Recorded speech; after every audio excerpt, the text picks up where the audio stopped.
Yes, because you can plant crops in Earth. Yep. Yeah. Does the Earth exist? Yes. Earth exists.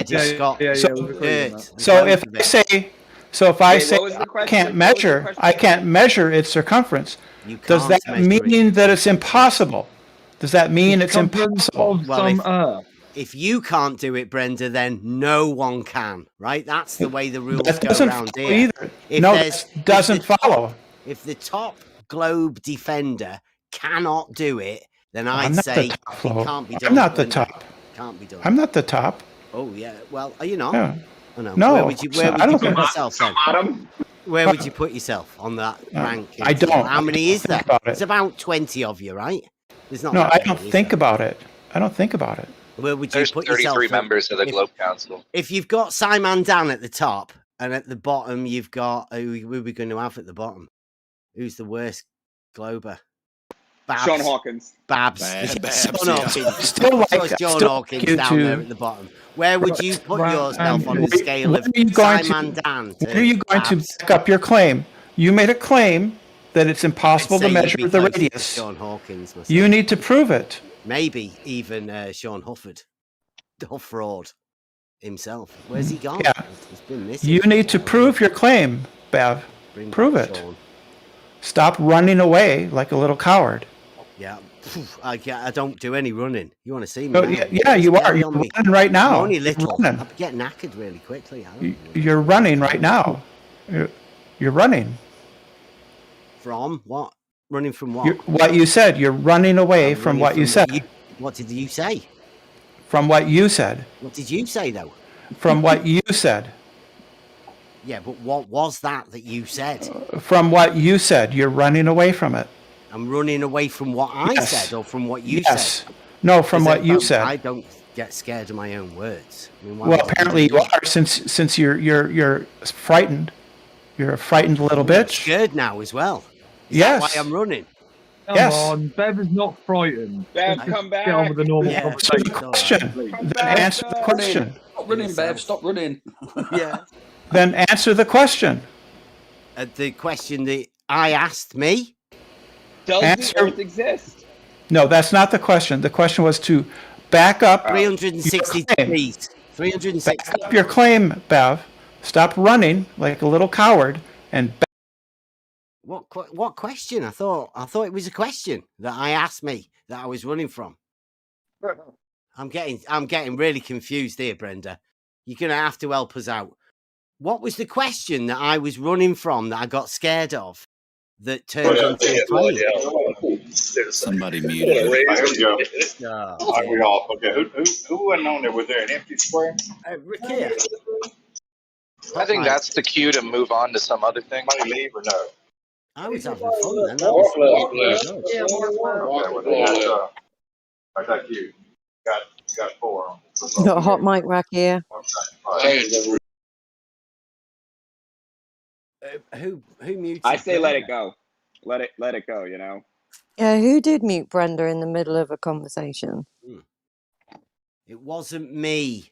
In case anybody's thinking that later on. Yeah, let the moderators do their job. I think that's the cue to move on to another topic, though. No, you could just say that. You could just say that. When someone's in the middle of a conversation, you don't need a random mod just going, I don't like this conversation, I'm going to mute someone in the middle of it. Right. That's not how it works. I'm sorry. Yeah, so we whoever can't. muted it, please don't do it again. Yeah, we don't want to turn this into I'm thinking of a word that would be acceptable. Into the sort of cesspool that some people take it to gargle reasonably. It's all right. Let's try and keep it calm then. So, can we get back on track with the how to measure the radius by Brenda? No, we're not going to. Half an hour already, guys. So Bev needs to have. So somebody enforced to Bev. He needs to back up his claim. He said it's impossible to measure the radius of the Earth, and so I'm asking him to back it up, and I'm not deviating from that. He needs to back up his claim. Yeah, Or else admit that he can't. He just said something without being able to substantiate it. Okay, either it's not a sphere, right? Hence, if it's not a sphere, it would be impossible to measure the radius of it. Because as we learned the other day, only spheres and circles have radiuses. Strangely enough, right? So either that it's not that, or that if you have a ball, then you cannot measure the radius of it because it's a three-dimensional solid object and you can't see on the inside of that to know where the center is. So you cannot measure the center. You could measure the diameter. That's normally how balls come in diameter measurements. And then you could do a calculation by halving that to work out the radius. But Yeah. that's So how so would do you it. So it's can. impossible to measure the radius. That's why I say it's impossible to measure the radius. So you can't divide by 2. Is that what you're saying? It's a calculation, Brenda, not. But a you can't measurement. divide. Yeah, you can't divide by 2. Is that the problem?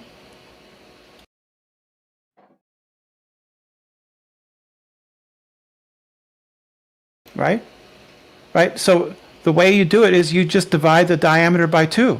How is that a problem? How does that prevent You don't know what a calculation is, Brenda. How does that prevent you from getting the radius, though? The difference between a measurement and a calculation. Yeah, but how does that prevent you from getting the radius? Actually, because every time we've ever done this, Brenda, you've shown me that you don't know a thing about what you're talking about. Right. If I divide by 2, do I have the radius? And it gets passed by everybody else. Do I? Right. If I have the diameter and I divide by 2, do I then have the radius, Bev? Hold on, Brenda. Bev actually answered your question. Are you going to respond to what he said to you? Well, no, his answer was that he can't divide by 2. No, he didn't say that.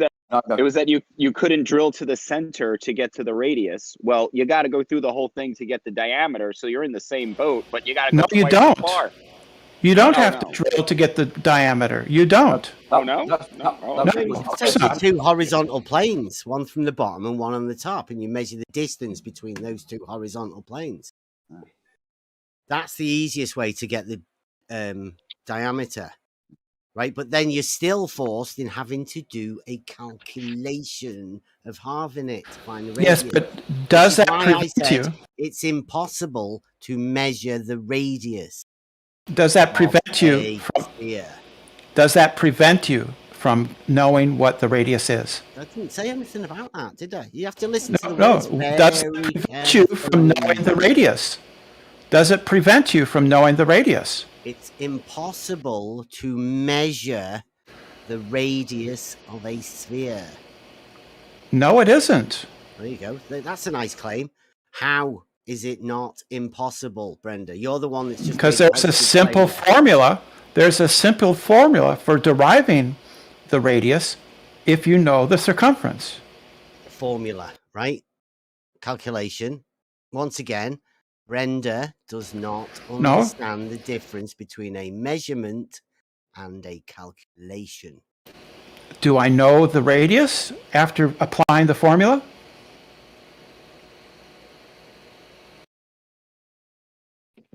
How did you get circumference? That's the next one we get. There are several methods. With my claim about the measurement being impossible to measure the radius. Brenda said it's not impossible, but Brenda doesn't seem to know the difference between a calculation and a measurement. So that's can just we get that sorted first, Brenda. Oh, sure, we can. We all understand the difference between a measurement and a calculation.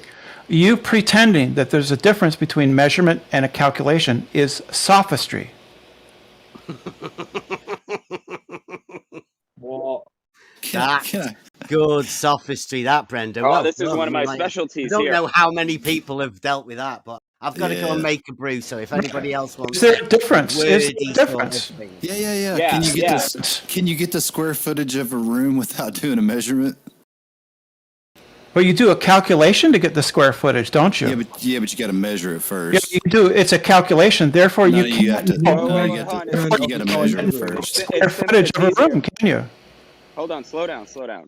Can we calculate 1 billion pounds of gold, or what? Let's say 1 quadrillion trillion pounds of gold. We can calculate how much that would weigh on the moon or on Earth, right? But can we actually measure it? No, because there isn't that much gold at our disposal to do that with. So measuring is totally different than calculating. No, it isn't. It's just the same. It's just Oh, they are synonyms. Have you No, ever they're measured not. anything before, Brenda?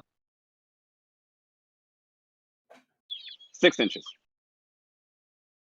Have you ever measured anything?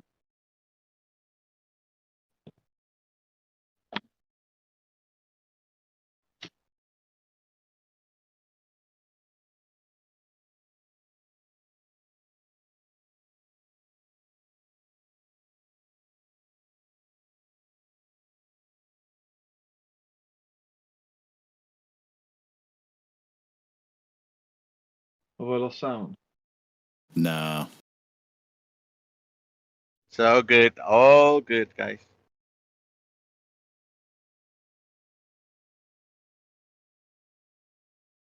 Hey, raise a hand. What? Do you have a bunch of papers laying around there? White, blank papers? No, I got chickens. No. Chickens. I see all your videos. Yeah, you have a nice place there. No, because I was gonna say, you know, a bunch of white blank papers can be evidence of nobody being able to measure the radius. Yeah, no, because it's not evidence of the radius, so it's evidence of not radius, right? Mm-hmm. Yeah. I mean, they want you to present a negative, so I guess that's the best we can do. But it's ridiculous to say that. I know it's ridiculous, but you know, these people are ridiculous, so let's give them that.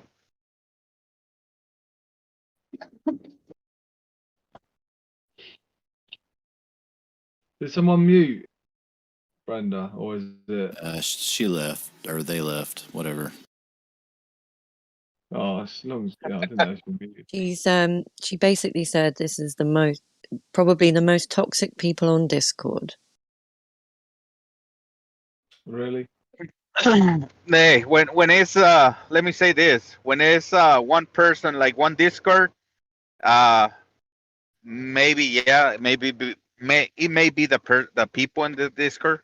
If it's two, it may be the people, but when it's every single Discord, I don't think it's the people anymore. I think it's him or he or she, or I don't know. She, I guess, the problem, not the people. But when you conflate ideas and definitions and you conflate them just to fit, I guess, what you're trying to put across, that's a problem. Yeah, bendy definitions, bendy horizontal. Saying a calculation and a measurement's the same things, that seems like conflation. I don't. It's to me, because then if you're gonna say they're the same thing, then why we have two different words to say the same thing, right? Like logically, it doesn't make any sense. Well, I was gonna ask. They're not always English is my second language, right? Yeah. And I think the calculation is like a ballpark of something, the closest that you can get without actually measuring, which is That's why I asked. That's why I asked when you get the square footage of a room, you take a measurement and then you do a calculation to get the square footage. I mean, it's pretty self-explanatory. Yeah, but when you take it's gonna work. It's gonna work because it's based out of that actually measurement. That's why it works. Right. Yeah, you need the measurement though. That's the point, right? You can't just get a calculation from somewhere.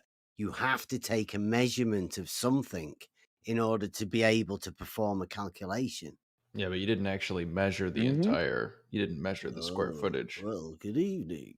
In my opinion, a measurement is always a comparison of one thing to a standard. It's a calculation. You get Yeah, a calculator to do calculations. You put numbers in, and you Yeah, do but if you were sums and maths if you were with to those then numbers. if you were to then talk about the square footage of the room, you wouldn't say the calculated square footage. You would call it the measured square footage. You would refer to it as a measurement, Because the even though measurement had been made in it- order to even calculate. right, exactly. How do you exactly. do the calculation without Right, the but in measurement? but That's in what that we were sense, after. We were but after in the I think you would. measurement. but in I that think you would sense, call it a calculation of square footage in a room. I don't Because think what's so. what's measured is the room length, Some breadth, people and might. width, Some and people then might. the volume would be calculated from those measurements. It's not Sure, some people it's not a volume. Some people might refer to it as a measurement, but many people wouldn't, or as a calculation. But many people wouldn't refer to it as a calculation. They might refer to it You mean the as people a that measurement. don't know? No, just people professionally as they refer to it. And you as a normal person wouldn't object to them referring to it as a measurement. I would and know. you would understand. I would and you would know understand that a measurement exactly. would Hang be on, I'm made. almost finished. And you would understand exactly what they meant when they referred to it as a measurement. Because they'd And that's the taken point. measurements. And I would know yes, that. yes, exactly, Bev. And in that sense, when people talk about the measurement of the earth or how a measurement and a calculation can be the same thing, that's what they're talking about. And you guys are pretending like that's preposterous when it suits you. What? Yeah, I just don't know what that was. it's just whether we're trying to be technical or. I don't know what you said, but I'm with you, bro. Colloquially, the layman can use words, and the average other person will understand the point they're trying to get across, even though they're technically wrong with their choice of words. It's not. We're not treating absurd. We're just pointing out something very important to when we're discussing such important matters. You can't just call it a measurement. I do it for a profession, and I take a measurement, and then I do a calculation. I mean, it's pretty self-explanatory. That's it. I've also got a trade, so I know what a measurement is, and you can't do a calculation without a measurement. Well, I was going to say, if you make up the measurements, you can make up measurements, right? Like, say I have a room 200 feet by 100 feet. If you make up measurements or values, right? Yeah, you can calculate whatever. You're not measuring a real thing in the world, and that's the difference. That's what we're trying to get to. There's the real. If you make up something, it's not real then. Yeah, exactly. That's the crazy thing about this is in the case of taking measurements, you're going to always do a calculation to even determine what that measurement is. In the case of taking a calculation, no, that's what Brenda was saying. What do you mean? In the case of taking a calculation, no. In the case of taking a calculation, to explain, please. What is taking a calculation? Let him go. What's taking a calculation? I don't know why you guys don't let people make their full points. Because you're just making shit up, and now you're going to talk for about half an hour about that shit that you've just made up. Taking a calculation. Saying taking a calculation is ridiculous. Make any difference, dude? Just hold on. Almost there. That is true, Kosho. You just made something up. Don't just say, keep saying taking a calculation. I'm trying to say what I'm saying, doesn't mean anything. God damn. They don't want to. They don't want to hear what you have to say. You made something up. You made something up, Kosho, and now you want to talk about it. Yeah, I'm gonna finish this sentence. All right. That's a problem. Yeah. It's not a problem, dude. Make sure it makes sense. The problem is that there's people in here who are too afraid to hear. Well, make sure it makes sense. Make sure it makes sense. Yeah. Okay. That's all we ask. It's gonna make perfect sense. Unlike what's an argument here, but anytime you take a calculation or you're making a calculation in the context in which we're discussing it, are you taking or making? No, that's not what we're discussing. Stop, dude. You just did both. You took a calculation and made a calculation. Almost making the point. Yeah. If the point, I'm gonna start over every time you fucking do that, dude. Right. So in the case of somebody making a calculation, you'd be hard to find somebody making a calculation for something in the context we're discussing, where a measurement wasn't made first. Otherwise, what would they be calculating? I just told exactly what we just said. Yeah, exactly. That's what I'm trying to say. Okay, like you just say it. That's the point I'm trying to make. Exactly, Kosho. Yes, exactly. You need to make a measurement first. before you can perform any calculations. Exactly. Thank you very much for backing us up. The only thing you can Brilliant. do, I'm the only glad thing you can came. calculate is measurement. It's Now- funny. Just a moment ago, you were saying he was making shit up. He did. He He said did, he said. And making now you're agreeing with calculations. him. He changed it as soon as we spotted it. If somebody walked up to me and said, I'm going to take a calculation, I'd be like, what? You would know exactly what he meant. No, I would not. Why? That's Yes, you would. You No, might that's do, false. Louis, because you live in a world of No, because make-believe. I don't hold unreasonable standards to people, and I understand that sometimes, I understand that sometimes they misspeak. Louis, if I would say to you, look, Louis, I'm gonna sell you a piece of land. You're not allowed to measure it. You can calculate it. Will you buy it? Yeah. If I was allowed to calculate it, yes. I get to Not calculate. measure it. well, I don't think it's legal to sell somebody a piece of land or property without them first No. knowing its dimensions. No, I'm asking you. You have to measure it. Yeah, measure. I'm gonna allow you. Listen, If you tried to sell me a piece of property without telling me its dimensions, then I wouldn't Louis, buy can you it. please I let wouldn't him buy it. finish? And Louis, then if, stop interrupting him. yeah, no, Very it's rude. fine. It's fine. You're just talking all over him. No. I don't know exactly what he's already saying. Well, He's just going to repeat Oh, it. you do know Yeah, sure. exactly what Go he's ahead. already said. Come on. Go ahead, Louis. repeat it. All right.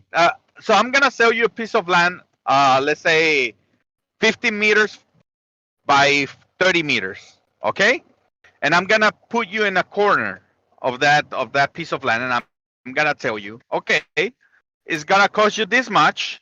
You can calculate it if you want, but you're not able to measure it. Will you buy it?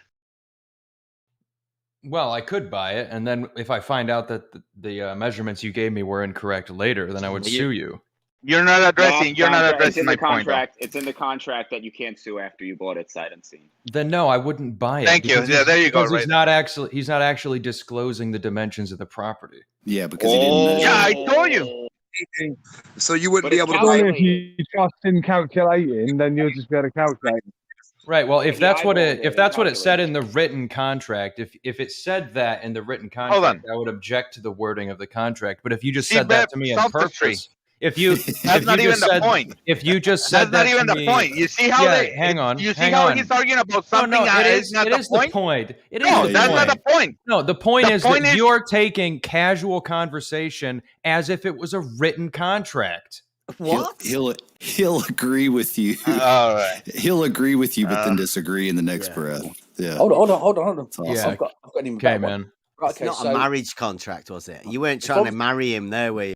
Yeah. All written contracts are marriage contracts. You know, this thing started out as in the start of it was the difference between a calculation and a measurement, and you guys are literally like agreeing and disagreeing at the same time. Only examples you guys are giving. Well, you know that 100%. happens.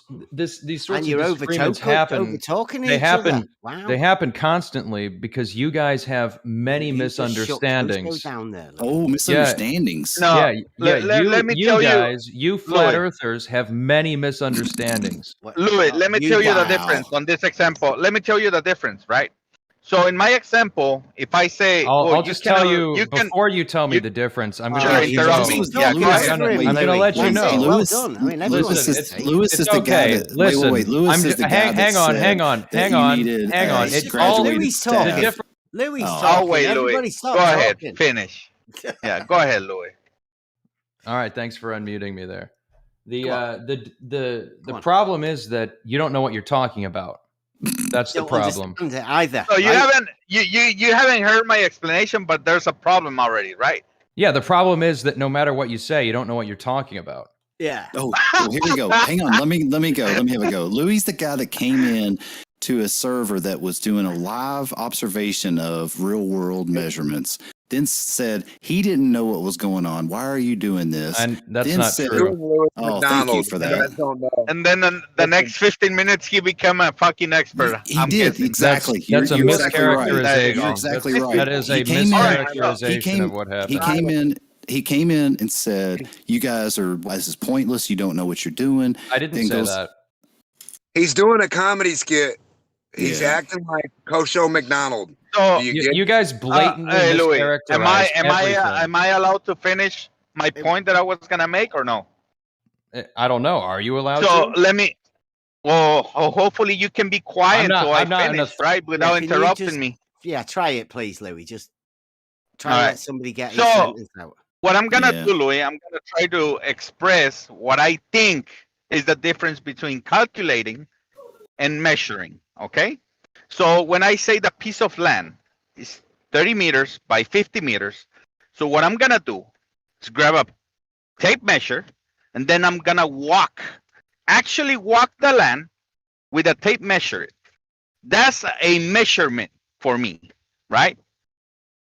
When I do calculations, from one point I observe, right? And I guess I can use, I don't know, some tools or whatever and calculate ballpark what more or less is the measurement of that piece of land. That's the difference to me. Yeah, so how can you trust your calculation? I cannot. That's the point. Unless I have a measurement. Unless I have a measurement. And that's what how are you we've been telling you. How are you going to calculate something if you don't measure? Idiot. We've been telling you that you cannot have a calculations without an actually measurement. Right. How do you and then how do you trust your measurement after you calculate it? And then right. So you take your measurement and then you calculate the square footage of, say, a room or a piece of land or whatever. Yep. Right. How do you trust that calculation? It's an exact calculation, isn't it? Because it's mathematics. It's mathematics, you're trusting the mathematics then. Yes, because it's based on an actual measurement. You idiot! Right, How many times? So would you then say that you had measured the room? Exactly. Can I just elaborate on Louis coming in to say that we were doing a live stream of auto level, doing measurements, real world measurements with the measuring wheel, talking about arc seconds, and he said you should have a staff with a staff that's graduated to arc seconds. That's not true. And yeah, it is true. And you said an arc second was 360th of a degree, which is wrong. Also, it is wrong, but that's fine. You did say it as well, didn't you? No, I did, and then after I got off, I thought about it some more, and I thought, oh, well, they're going to give me. Nobody told me. Nobody told me that I got that wrong when I said it. Later, I realized that it was wrong, but it's okay. I mean, it's not a big deal. I was just off by a 0, and it's fine. just obviously knows there's 60 arc. But anyhow, that was the whole point I was making before about. I mean, you're the way you characterize. I think he might have you. Have you got Kosho the way you muted? No, I don't. I don't have him muted, Bev. No, so it's you were just fine. talking straight over the top of him. It is. All right. It is absolutely fine. Somebody should maybe ask you if you have everybody else in the room muted, because you just talk whenever you feel like. Mm-hmm. Imagine when you do a calculation that you say it's 4, and then you're like, actually 40. Yeah. Well, except off a 0.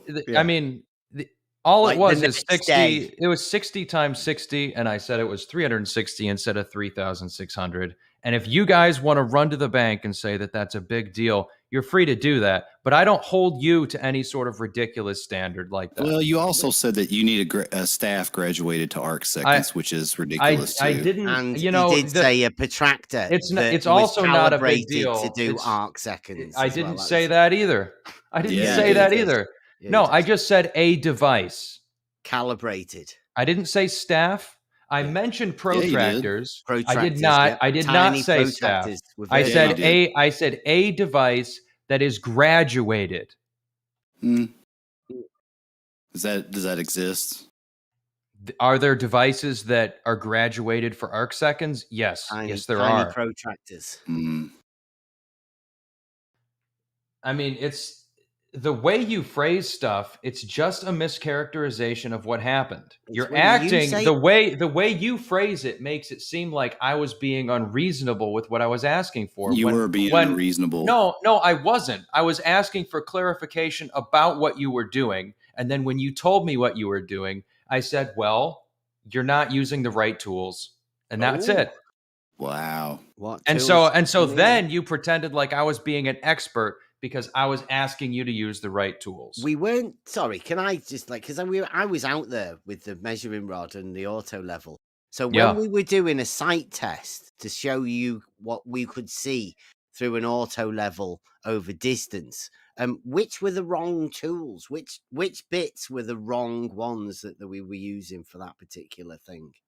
Well, using an auto level for that is kind of pointless. All you were really trying to show is how much of an angular size 1 arc second takes up at that distance. And to do that, you Well, had a that wasn't what bottle. we were And to do- do what we that, were doing. and to do that, you had a That bottle, wasn't which what was we were doing though. That's Oh, a well, oh, misrepresentation. it's not what you were doing. Well, that's specifically a question I asked you, and that was the answer you gave. You had a that was red, one you of the had, things that we you were had, doing, yes. hang on, Bev. You had a red bottle that you were holding up next to your stick and saying, this is how big 1 arc second looks over this distance. That's a lie. Yeah, that's definitely wrong. Okay, 'Cause you well, got a then misrepresentation. Do you want me to there tell you was a what- exactly what I was miscommunication doing? there. Okay. And there was a So I was miscommunication. holding a bottle up. Bev, would you let me I'm finish? gonna Because tell you what I was don't actually wish doing, 'cause you I seem to don't have wish to accuse misrepresented you what of it was being doing. Bev, listen. You just I want don't to carry wi- on with your misrepresentation. No, I would like doesn't us to have accurate communication is what I would Well, like. let me tell you what. How you were about you actually let doing me then. finish what I was saying? Why is that so Because difficult? you did finish what you were saying. No, and I that's the didn't. point we said you, I you didn't didn't. know what you were saying. No, And I did then not that was the point finish. that I did was not gonna finish come what in I was and let saying. you know what we were actually doing. I plainly did not finish what I was saying. Okay, go on then. Right. So now that you have pointed out to me that the bottle was not intended to represent 1 arc second at that distance, I'm telling you that is the impression I got from a question you answered during our initial communication during the live stream, which is fine. It's fine if we had a miscommunication. That's fine. Okay, so at the 500 meter mark, when I held the bottle up, to show you what you could see. I then, if you don't notice, I moved it about, I think I moved it about 5 mil to ask you guys whether you could see me actually moving it, because I'd moved it above an arc second. Oh, I see. Yeah, no, I don't think people would have been able to see it that. moving? Did you see it? No, not at the magnification. Not at the magnification that the auto level was zoomed into. Okay, 32 times. Right. So perhaps if you had more magnification, you would have been able to see the difference. Now, what about then if the guy that had claimed he could do that didn't have a 32 times scope, even? Would you think he would be able to do it? It depends on what he had. I don't know what he had. He had about a 30, I think either a 28 or a 30 times scope. Well, I can't answer that for you because I have no idea what you're talking about. I don't know why you asked the question then in the first place. I mean, it seems a bit silly, doesn't it? Because you guys were just doing a live stream, and I was asking what was going on. Yeah. And I was far less demanding of the standards that I am at this moment, because at that time I hadn't been accused of. You'd only just woke up, obviously. Whatever you guys are insinuating. Yeah. You just woke up, and you thought you'd come in and do a bit of trolling like you usually do. No, I don't usually do trolling, Bev. Oh, like now? What are we doing now? Right now, you've this group of people here have insinuated that I'm somehow dishonest and unreasonable, and that's offensive to me. Oh, you're offended? Yes. Wow. Sorry. I'm sorry, Louis. I don't believe you. No. That's sorry. I don't accept your apology. I feel offended that you misrepresented our test. I don't believe you do. I don't think you give a damn what I think. I feel offended at that you thinking that. Okay. I'm really offended, actually. Really. Is this funny to you? What the? Are you gonna apologize, Louis? Are you gonna apologize, bro? For what? For offending Bev, bro. I don't believe he's offended. Period. Oh, okay. Ooh. I guess he's the arbiter of your feelings now, Bev. Yeah, I'm sorry for that. His beliefs. Silent now, zero. right? Silent zero. Do you believe that he is offended? Got to respect Honestly? his beliefs. Do Gotta you respect his honestly beliefs. believe that he is offended, or do you think he is mocking me because he thinks it's funny and he doesn't care what I think? Based on his tone, I'm gonna be honest, Bev. Yeah, I don't think he is offended, right? Well, I was there that morning, and I was there the morning that the Bev like went out of his way to go out and do something to try to. He was like a multifaceted thing to try to show like what it looked like through an auto level, the distances. Went out, and Louis comes in and starts saying he doesn't know what's going on. What are you guys doing? You're not proving anything. And then I never said that. I never said any of that. That's a blatant lie. That is definitely a blatant lie, Louis. I never said. You're going to go down on the liars list, and then I can't talk to you anymore, Louis. Once you hit that liars list, it's gone, right? So don't talk to me. You're very close to being on that. In fact, next time I check, and you say that you didn't care and it didn't prove anything, and what's it proving, and why you did I have never said that about this.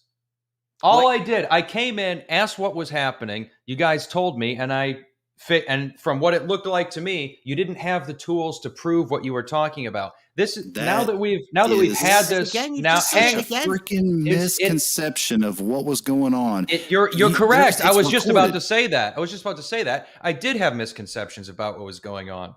That's correct. Well, you've got a misconception of what you said also in that live stream. It was live streamed. No, it's recorded. I do not have a misconception about what I said. At the time, what I said might not have applied to what I was seeing because I had misconceptions about what was going on.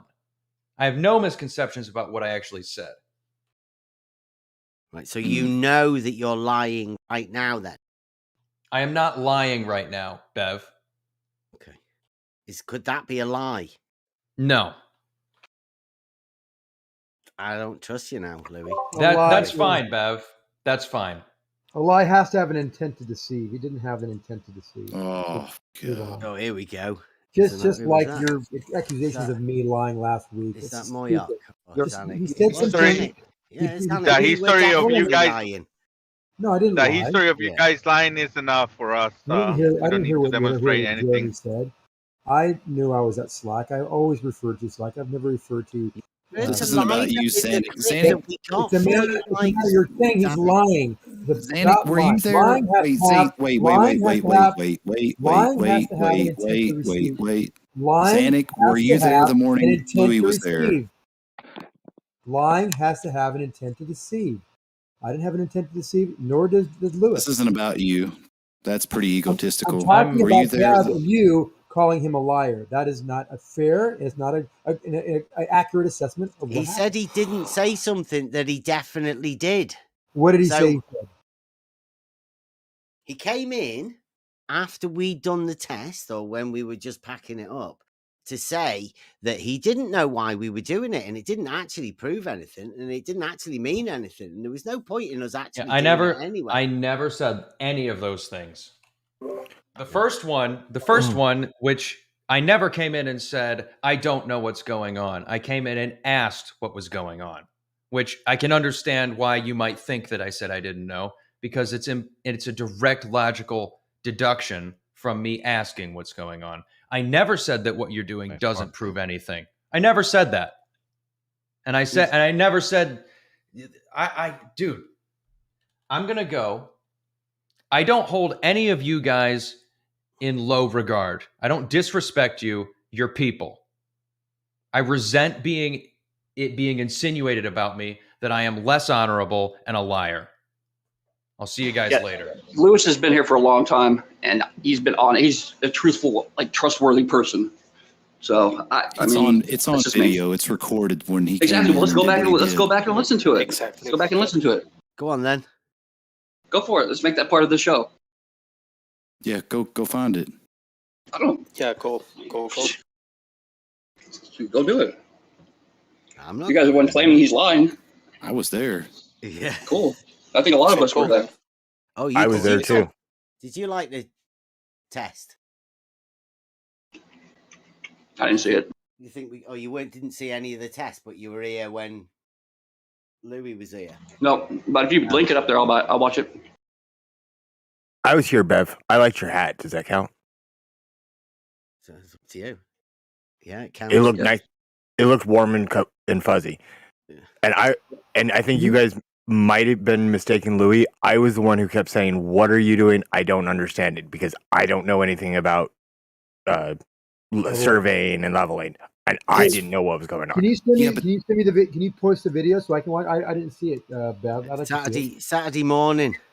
Kool-Aid, you weren't the problem. You were asking questions. You were cordial about it. You weren't the problem. Bev, can you post it again? Because I don't know how to find it. Saturday morning here. I don't What does know. that even mean? I think it was live stream 1, number 43. On the Earth Awakening. Can you just survey? link your channel, please? Yes. Number Can you link 43. your channel? Thanks. It's Earth Awakenings. You're already on it. I am. You're right. Yeah. That's where it was recorded on the live stream. We were taking advantage of it. A very gracious host let us bring the cameras in here so we could show you guys what it's like to look through an auto level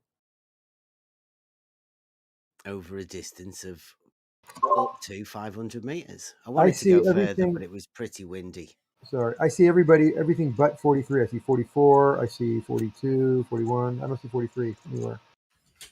What am I doing wrong? I don't know. I'm on the your Earth Awakenings video YouTube site. Livestream 244, livestream 145, and livestream 142. There's no 43. Well, you'd have to, ask somebody that ran the stream. Because it was. Hopefully no one's deleted. It's all right. We've got a recording of it. Yeah, it was there the other day, so I don't know where it is, and I'm not sure if Geo is here or not. Yeah, I'm still looking. I refreshed my page. But yeah, there's a couple missing. Sounds like a conspiracy. Boom, boom, boom. Yeah, it just happens to be missing, huh? Just happens to be missing. Well, I don't know. Isn't that a coincidence? Well, I don't know. It's not me that's done it.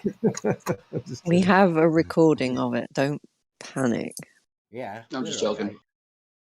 I want to see it. But it's not on YouTube or anything. Oh, okay. Not put it on YouTube.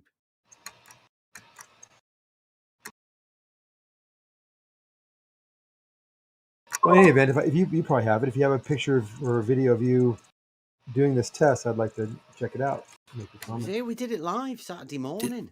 I wasn't there Saturday morning. That's why I'm asking to see the video. Well, why would you even say that? It appears it's not there. Maybe it didn't happen. Maybe. Can you put yours maybe in? it didn't happen, but I think it did because I was there. Okay, well, then you got the video. Can you please put it in the thing? I can't, no, because I've not uploaded it to YouTube.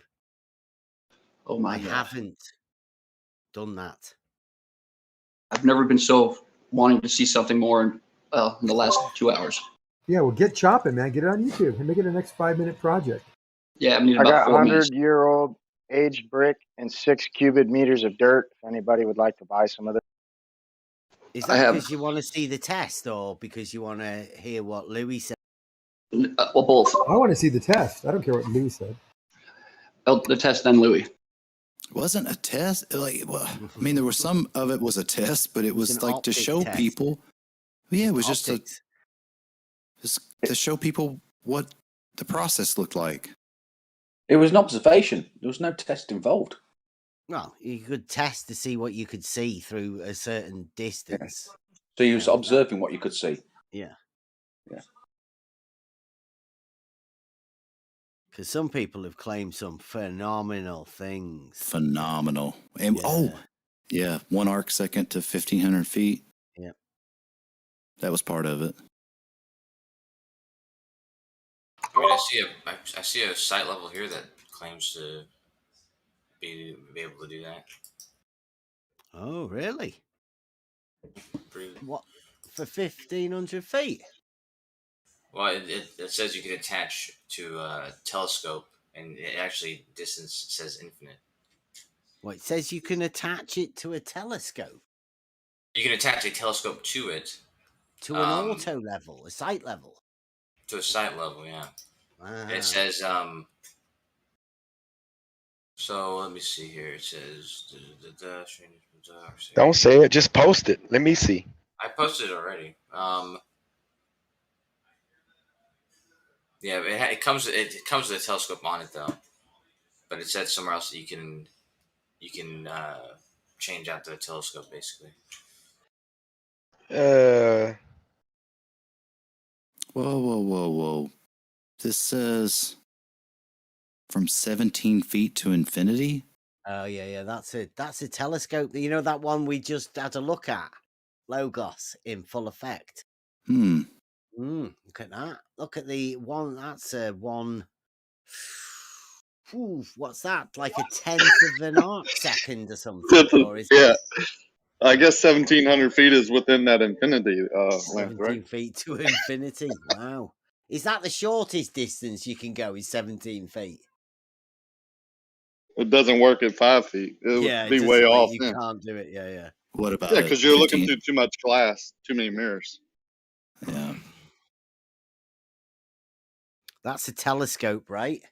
Does it say you can affix that to the end of an auto sight level?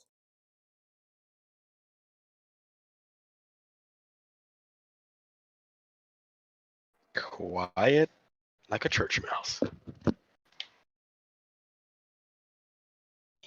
Maybe he's having technical difficulties. Yeah. Are you guys asking me? The thing I posted it already. I posted the site level. It is a site level. So I posted it for you. It says telescope. Again. That one. Let's see. Brunson. Oh yeah. It's Yeah, just read it. Don't ask me any questions. Just read it. Yeah. A coincidence bubble level, right, with a micrometer on it. That's the one that we were talking about. That's the big boy. Micrometer? Yeah. Well, the thing in contention is, though, citing to what? Uh-oh. It says the line of sight, which is dead level. Ooh. Are you sure you want that? Like, is that doesn't fit, does it? Leveling. It says holding a horizontal reference line as well. Yes, that's what it is. It Level, might be the same thing. Level is a orientation perpendicular to plumb, and it's a straight horizontal line at that point. No, it's not. Told you it's orientation. Yeah, but it says it's accurate within 0.1 arc second. Yeah, right to infinity. Usually about 1 second. Line of sight, It just says 1 which arc is second. dead level. 1 second. Yeah, lead level. Dead level, which is horizontal. Yes, at that point that is being measured. All the way along it. Of course. Yes. Level and horizontal. Somebody shut Zenic up, man. Goodness gracious. Yeah, he's struggling. No, I'm not struggling. You are.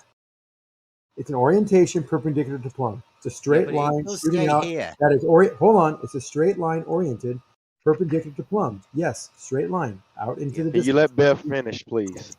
It says here. It says, of course, the magic, because this sounds like magic to you guys, I know.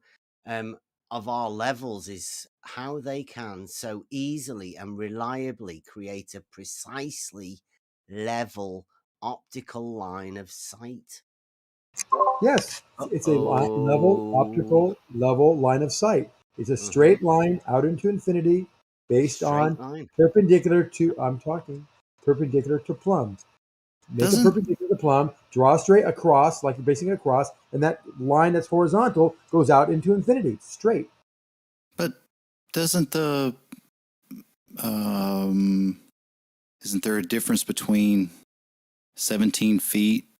What's the measurement at 17 feet of an arc second as opposed to infinity? What would be the measurement of an arc second at infinity?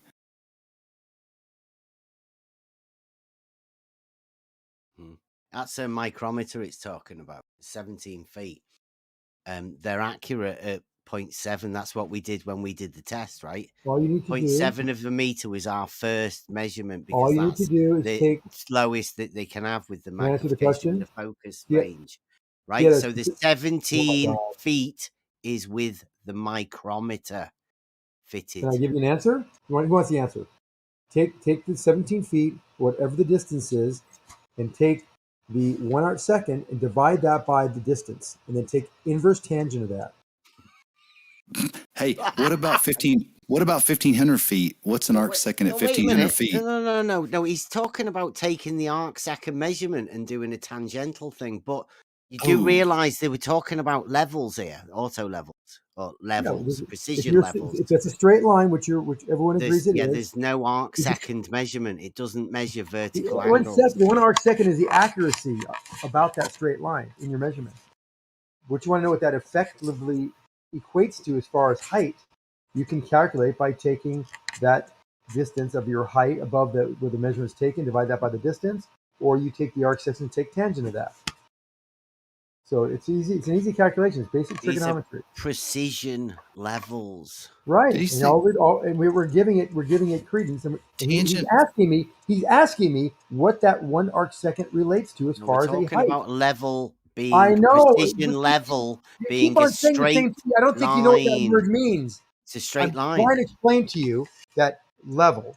It's a straight line with this tool. Straight line. Yes, a straight line with the tool. That's an orientation perpendicular to plumb, and that an arc second will have a different distance above ground or above the center point, about the center point, depending on how far away it is from you. So he said 17 feet. I can tell you what that would be in, millimeters or fractions of millimeters, or we can go to 100 miles, 1,000 miles, 1,000,000 miles, and I'll tell you what that 1 arc second would equate to. It's not a hard calculation. Mm-hmm. It does say it's a horizontal, right? This is the tool that is horizontal, and also level, straight level. Straight level is horizontal. Straight and level. It's a straight level line. It's perpendicular to plumb. Straight and level. Yeah, that's good. So this is the one. This is the one that's got the coincidence bubble level on it. Yeah. I guess we know other things that have coincidence bubble levels. This is the one that they would have used. This has been going on for 4 years, guys, and you still don't get it. Come on, man. Think a little bit. It's not that hard. You can figure it out. No, it's not. It's not. Think about an orientation perpendicular to plumb, and then that goes off into infinity as a straight line. Yeah, so keep saying it, Sonic. Like, keep saying that level is a straight line, and it is also horizontal, and it's perpendicular to plumb, which is vertical. Keep saying it. Yes, it is. You got it. Yeah, there you go. But see? will that line? The Sonic, question is, Zanuck on side. The question is, will you have that same perpendicular to plumb at any distance away from the original? Yeah, setup it will always be perpendicular to plumb. Absolutely, yes, it will. Definitely. We have measurements that dispute your conclusion. We have measurements, actual measurements. And you're saying you're wrong? Can we get a confirmation that this would be a coincidence bubble level on this telescope?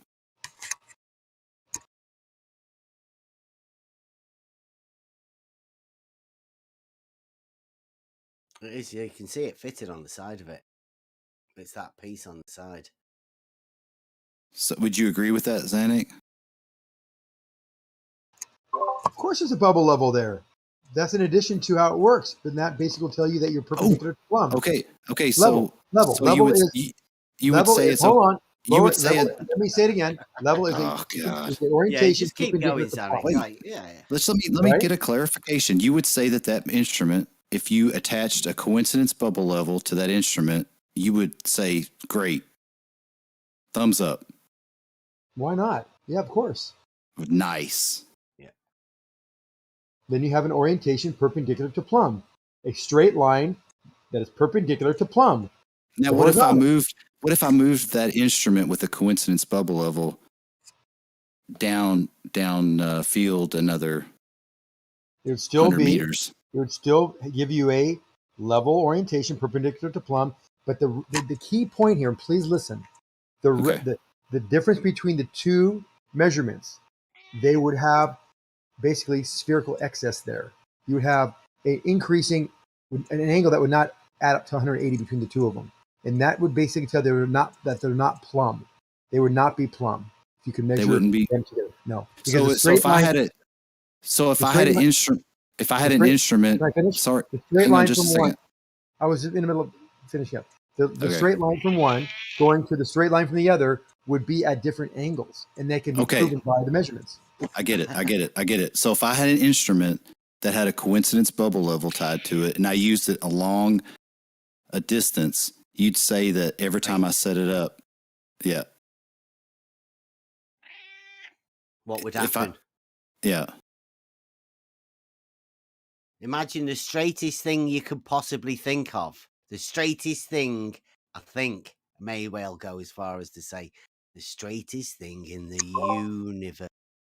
Yeah, now, if we had a coincidence bubble level and we had to go all the way along it, what would happen to that? So now you're asking the right questions. Yep. Now you're asking the right questions. So no, you would not have. You've just been running from for ages. You would be off by a fraction of an inch on that bubble level on both ends of the. If it was centered, if its center was level, the ends would not be level. Nah, okay. That's what they measure, and that is in painstakingly detailed information on the website about how they built Slack, which I've been to. Slack. With balls I've been roll. to Slack, not with the balls not roll. LIGO. Where would the balls roll then, Zanuck? They roll to the center. At LIGO? At Slack. Oh, have you ever been to LIGO? Never been to LIGO, ever. No way. Yeah, I've said that many times before. Can you not remember that very first conversation that we had about rolling balls and... Yeah, the balls roll to the center. That's part of the test they show you in one of the demos. At LIGO? No, at Slack. No. So you're going to keep on saying LIGO. You're going to keep on saying LIGO because I've been there. And I'm thinking and saying Slack. Ooh. You're going to catch me saying, yeah, at LIGO. I never said at LIGO. I said at Slack. And I said, yes, I've been there. I was referring to there being Slack. There is record, Slack. you I ever saying said LIGO. everyone make aware of it. Anyone's ever been aware of it, what I've said, I've always said I've been to Slack and I've done all my tests at Slack. I've never been to LIGO. Ever. This is the first time I heard you speak, you talk about Slack. I've never heard you say you never quit at LIGO. I have heard you talk over people when they're talking to you, and that sometimes they say something about LIGO and you maybe misheard them, but I've never heard you claim you worked at LIGO. Someone said LIGO. You were there. You were at LIGO, and I said, yeah, I was there. I didn't hear him say I was at LIGO. I just heard he was trying to ask if I was there. All I heard, basically, did you do this? Were you legitimate? Yes, I was at Slack. I did this test. I didn't hear him say LIGO. I was talking about Slack, and I prefaced his comment by saying Slack, the straightest object in the universe. I've been there many times. I did tests, talked about the somewhat high-level detail of what we did at Slack. It all was about Slack. I've never been to LIGO, nor do I care to go there. Well, no, I don't really care about that anymore, but you would say that an instrument with a coincidence bubble level, if you used it along a distance, what would happen each time you set it up? The bubble would not be in the center. What? The bubble would not be the center. I mean, it's not level. Yeah. It means points along it are not level, but one spot is level. Only one spot. Level, only one spot on it's not LIGO. Slack almost got me saying what would be the only one purpose spot. of Can I using finish? the Can I level finish? on Can I it? finish? Only one spot. I was in the middle of a level. word. At one spot at Slack is level. The rest are not level. With the bubble level. With the coincidence bubble level. Yeah. The most accurate levels that they actually have. Yeah, because we know this because the plumb lines are not parallel. That's another indication that you're not going to be level at any other spot but one. Wow, if you've been lied to by somebody else as well. I was there to see it. You were there to see what? Go on a tour. Lines if you go on a tour there, it's kind of like one of those bubble museums. They have a little aspect of this operation where they give tours to people, and that's part of the fun of it going. They will show you this phenomena. that it's not level everywhere, only level in one spot. How do they show that? With a bubble level. Where at? They put it on top of the structure and say, look, it's not level here. And then they go in the middle, it is level. What? Yes. Seriously? Yeah, and Are they you roll sure about balls that? to the center. Are you sure? Balls rolls to the center. Yeah, of course I'm sure. They showed you a level on the structure, and it They wasn't have level. a mechanism that shows a deviation from plumb. On the plumb lines straightest, on the pointing to the levelest thing center. around. It's a plumb. Or It's is not that a bubble. level? It's a plumb. It's a plumb line. Zanuck, you've dug yourself They a hang a hole plumb that you'll line. never get out of. I'm telling you what we've done, what they do. Go there. They'll do it for you. There might be a guy that I even knew there might still be working there. He can actually take Does you this on a not tour if sound you'd like a like. deja vu for everyone? Because Buster, you were there, spot on. You were there with the original happened with this. You right? never went there. It was Buster's never been LIGO. there. It was LIGO the first time, but have we No, swapped it now to wasn't Slack? LIGO the first time. Have we Always come been to Slack now? It's always been Slack. I thought it was LIGO. Yeah, I it was thought you were definitely talking about LIGO. You're lying now. Guys, Now you're lying. how confusing is it? You're lying because that is LIGO, the straightest thing in You the are- universe. You guys thought he was talking about LIGO. He thought y'all were talking about Slack. You guys know what each other. Way back then, like over a year You ago, weren't there. like LIGO, the straightest thing in the universe. That also is one of the straightest things in the universe, for sure. That's what you There's said two back objects then. there.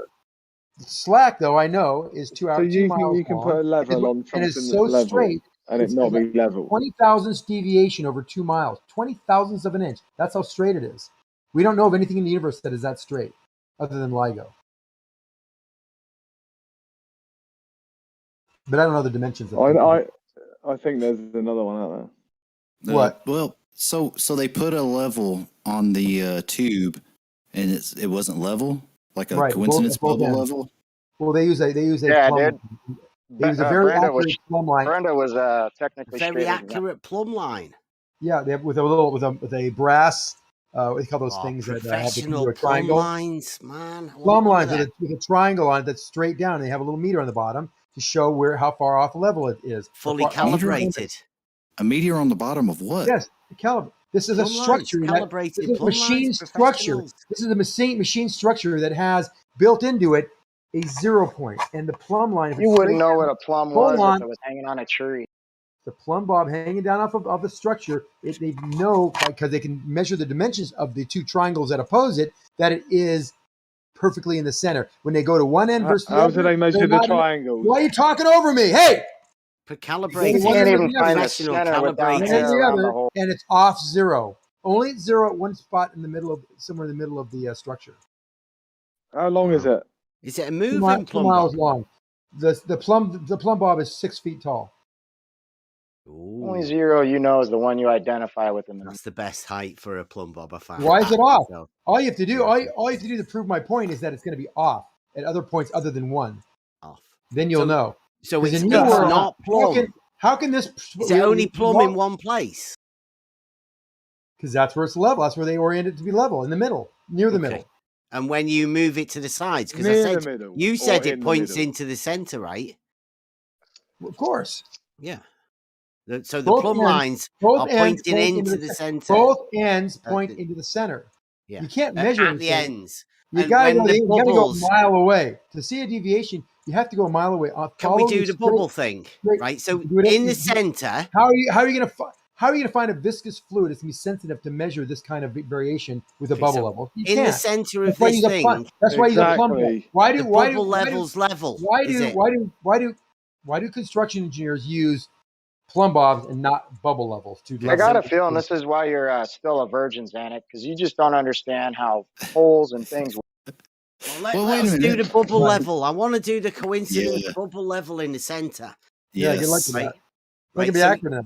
since you said the plumb bobs are pointing inwards at the ends, correct. Can we go to the center of it now, put a Yeah. bubble level, a coincidence, most accurate. Yeah, that's not most accurate, by the way. Bubble levels are inherently inaccurate. The coincidence levels They're is not that accurate. level that They're not that accurate. Oh, well, okay. Is well. Do you know what one is? He doesn't. He hasn't got a clue. Plumb bob is a plumb bob. It can be a very Do you know what accurate a device. coincident level is, Zanuck? Yes. Before you deny it. You said a coincidence bubble level. Yes. Yeah, so what is one then? It's a level which has a bubble in it, and that orients your perpendicularity to plumb. Quick, Google it, quick. So, but wait a minute. Wait a minute. You said that you went to wherever it was, Slack. whichever one. You were there. Slack. And they put a And Ligo. coincidence. Slack, They Ligo. put a. No, okay. they put a coincidence they bubble put a level. plumb, they had a plumb bob situation. No, you said a level. They put a level Well, I said on the level. tube. That's the type of level. That levels You, things. you said they put a level on the tube and it was not level. Well, the level on the. Yeah, he on said the plumb plumb bobs are bob, not plumb at the plumb ends. bobs can determine level, because that they determines all you have to do is take the opposing angle, which is going to be a perpendicularity to that plumb line. And the plumb line is what they use.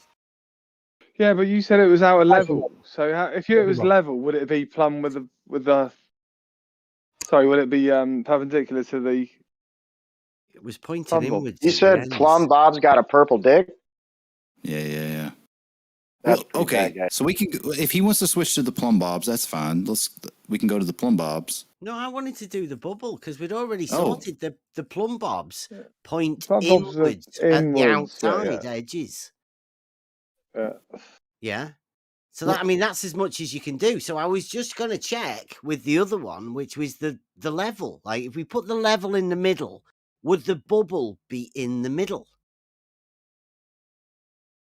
You put the lime in the coconut and you mix it all up. You put a coincidence level on the middle, and the bubble would be somewhere in the middle. Yes, near the middle. Now, if we Somewhere move in it, the middle. if we move that bubble, I don't know like the that- exact center part of the system. right? of the- Okay, we move. Well, you just with measure this it, wouldn't bubble you? level to the end. It doesn't matter which end. Yeah, Where if does it's the accurate enough, bubble- it where can does the measure. bubble go in the level? It goes. Yeah, what to if the you end, take it that goes to the bubble and you outside. lock, pop, and drop it? Is that going to make it rain? Stop. Let please. Sandy Go on, answer. Dude, Zanik. guys, Come you guys on. are fighting. Yeah, let's Why are get you settled. fighting this so hard? This is known by everyone that's ever been there and worked on this place. Go on. Come on. Explain where the You're being bubble is. Silly. Yeah, where's the bubble? The bubble state if you have a perpendicular to plumb on the level structure and the bubble's in the middle of that structure, it's like a carpenter's level with a bubble on top of it. That's what a coincidence level is, right? It's just basically a level with a Bubble straight edge gum. in the bottom. Yeah. And if you put that at the end of slack, the bubble will move off to the side. Yeah, but which side? That's the point. Which side of the Well, it's supposed bubble to level? equalize. Where is It's it? supposed to equalize, right? No, it doesn't equalize. Where is it, Zanik, with the bubble? Is Where's it it going, is Zanik? it on the center side or is it on the end side? On the end side. It's on the end side. Right. Which end? Pointing downwards. So it's pointing down. That's why the balls roll to the To center. the center. Yeah. That's right. That sounds like concave. I said that last time, Zanik. What you didn't say it sounds like concave. Well, if the Yeah, bubbles the bubble are is rolling to on the the side left-hand and those side. bits are You never pointing said that. higher up. That's the first time I've heard that out of you. Yeah, plums down, bubbles up. That's the way we like to measure. Yep. Well, I was being funny, but yeah. Plum is plum everywhere there. He's saying that in reference to the actual slack, the actual accelerator. In reference to that. Do you understand what Zanik's just said? It's the straightest thing, and the bubble in the middle is in the middle, and at either ends, the bubble follows it to the end, the outside bit. Do you know how the bubbles work when you have a bubble level? Yes. Well, does that not seem like the outside would be higher? Yeah, the outside, the bubble's going to be on the outside of on the bubble levels. On a straightest thing in the universe. Oh, wow. This is. You know what that is, Bev. You do know why that is, don't you? So You wait a minute. You tell us. So wait a minute. Okay. It's gravitational equipotential. Don't you understand? So you got a bubble level, and you go to the outside. The angle between the level and the plumb line is going inward. Basically makes the level appear to go like angled upward toward the outside. So the bubble goes toward the outside. Okay. Is what's happening? Right. Hey, the level so- doesn't matter about. Go on, Buster. Come. Sorry. I was just going to say, so if you're going along the tube and you had a coincidence bubble level and you were going along the tube, Right. you started from the start and you got Right. to the end, what are you saying would happen with the bubble level on the tube at the end? The bubble would go toward the direction you're traveling. Bless you. Do you not see the problem with that? There's no problem with that. That's what happens. They just show this, and it just and it actually is corroborated. Like normally, hold on. Can I finish? I was in the middle of a sentence. I was in the middle of a sentence. So what happens is this is exactly what you see as far as the plumb. That means the plumb is angled inward, because if it plumb's angled inward as it goes down, that means that there's an angle. There's an acute angle between the horizontal and the vertical, right? So how did they align the tubes? How do they align the tubes? They machine 20-foot sections of copper tubing, about, I don't think it's about 8 inches maybe diameter. What's the diameter? Hold on. It's basically, let me finish. He asked me a question. They force the line, like your buddy Brian Mullins talked about. They make each tube so perfectly precise, machined so perfectly well, that over 2 miles, these things stacked up only deviate 20 thousandths of an inch. 20 thousandths of an inch, a spark plug gap over 2 miles. So it's perfectly straight. Then they validate it. They can validate that with a laser. They shoot a laser from one end to the other. They validate, no problem. But now you measure the plumb line. Definitely straight then. They don't use any other mechanism to align the tubes? Oh, that's funny, isn't it? Because, anytime we use lasers, it's, the laser's diffracting and it's bending. It's in a vacuum, knucklehead. Come on. Hold on. So does that mean you can turn off the flip the switch of gravity all of a sudden just because it's in a fucking vacuum? Why is gravity in a vacuum? You tell us gravity affects light, the path of light. Now all of a sudden it does it. Oh, here we go with the double speak. No, it doesn't. We're talking about we talked about this with Puppy the other day, or maybe it was Emerald. It's inside this tube. It's only 2 miles. The gravitational field that it's in is uniform throughout. There's slight directionality. I mean, very slight, but it's not even around. You're saying what you're telling me is there's no center point to gravity then. I didn't say that. I said the center You're point is balancing a beam over 2 miles without the effects of gravity upon it. The mass beneath it is fairly uniform with regards to this measurement. The math beneath it is fairly uniform from one end to the other. What was your answer to us yesterday, Zanuck? Why wasn't I able to finish my line of questioning? Because Dicelo ran over you too. Yeah, because I just busted your whole bullshit. Hold your questions for the end, Dicelo. Thank you, Dean. Go ahead, Buster. Yeah, how did they align the tubes? By keeping this tolerance that tight. Yeah, but what did they use to? They lasers, just machine the ends. So double check with lasers. Sure. They just used lasers. Yeah, How? every section between 2 20-foot sections, they would use a laser to make sure that they're perfectly straight, and that tolerance added up to 20 thousandths of an inch over 2 miles. And the laser doesn't diffract, doesn't bend, doesn't refract. Over 20 feet. No. Gravity just ignores the laser. Not over 20 feet. And Can I just check you on that with the? I've just done. So we just exposed it. You got 20-foot increments. You got 20-foot increments that are connecting together, and you're assuming they're straight is all in totality. Not assuming, they've measured them to be straight. Yeah. You only measured them in 20-foot increments. Right. Yes, And then they validate it with laser. Every section, every time they put 2 together, they validate it with lasers as well. Zanuck, that doesn't tell us shit with the totality overall. Yeah, so they measure so at the end, they send a laser across the entire length. They also see that this measurement tells them they're off by 20 thousandths of an inch. And how did they equate? I just don't understand. How did they deal with the other variable there that you can't control? What do you even know about LIGO? They put it in a vacuum as well. They see the same measurement. They've had this argument a few times, I think. Yeah. What do you know? It's not over water. I know I have some evidence, and I can't seem to get there. Go ahead. Yeah. I apologize. Go ahead, Buster. Yeah. Well, what mechanism did they use, Zanuck, to align the tubes? The machining is the number one mechanism. Machining? That's it? That's the number one mechanism. Yes, they kept each one of those. I forget the tolerance for which they've machined these tubes, but they stack up there. That they expected to be off about between 50 and 100 thousandths of an inch max by stacking up the error on each tube being assembled. Look, but they still hold on. They still measure every time they put 2 together. They validate with a laser measure. I've heard that. I'm just going to go ahead and in this and post this. So at LIGO, they used a different mechanism that had actual coincidence bubble level, and that's from the PDF from the actual alignment of the arms. Mm-hmm. Oh, you think they bubble leveled each one of them? It's got a coincidence level in it. Right, and you think they use that to make the LIGO straight bubble level? I don't think they. No, It no, says they their did not. alignment, Zanik.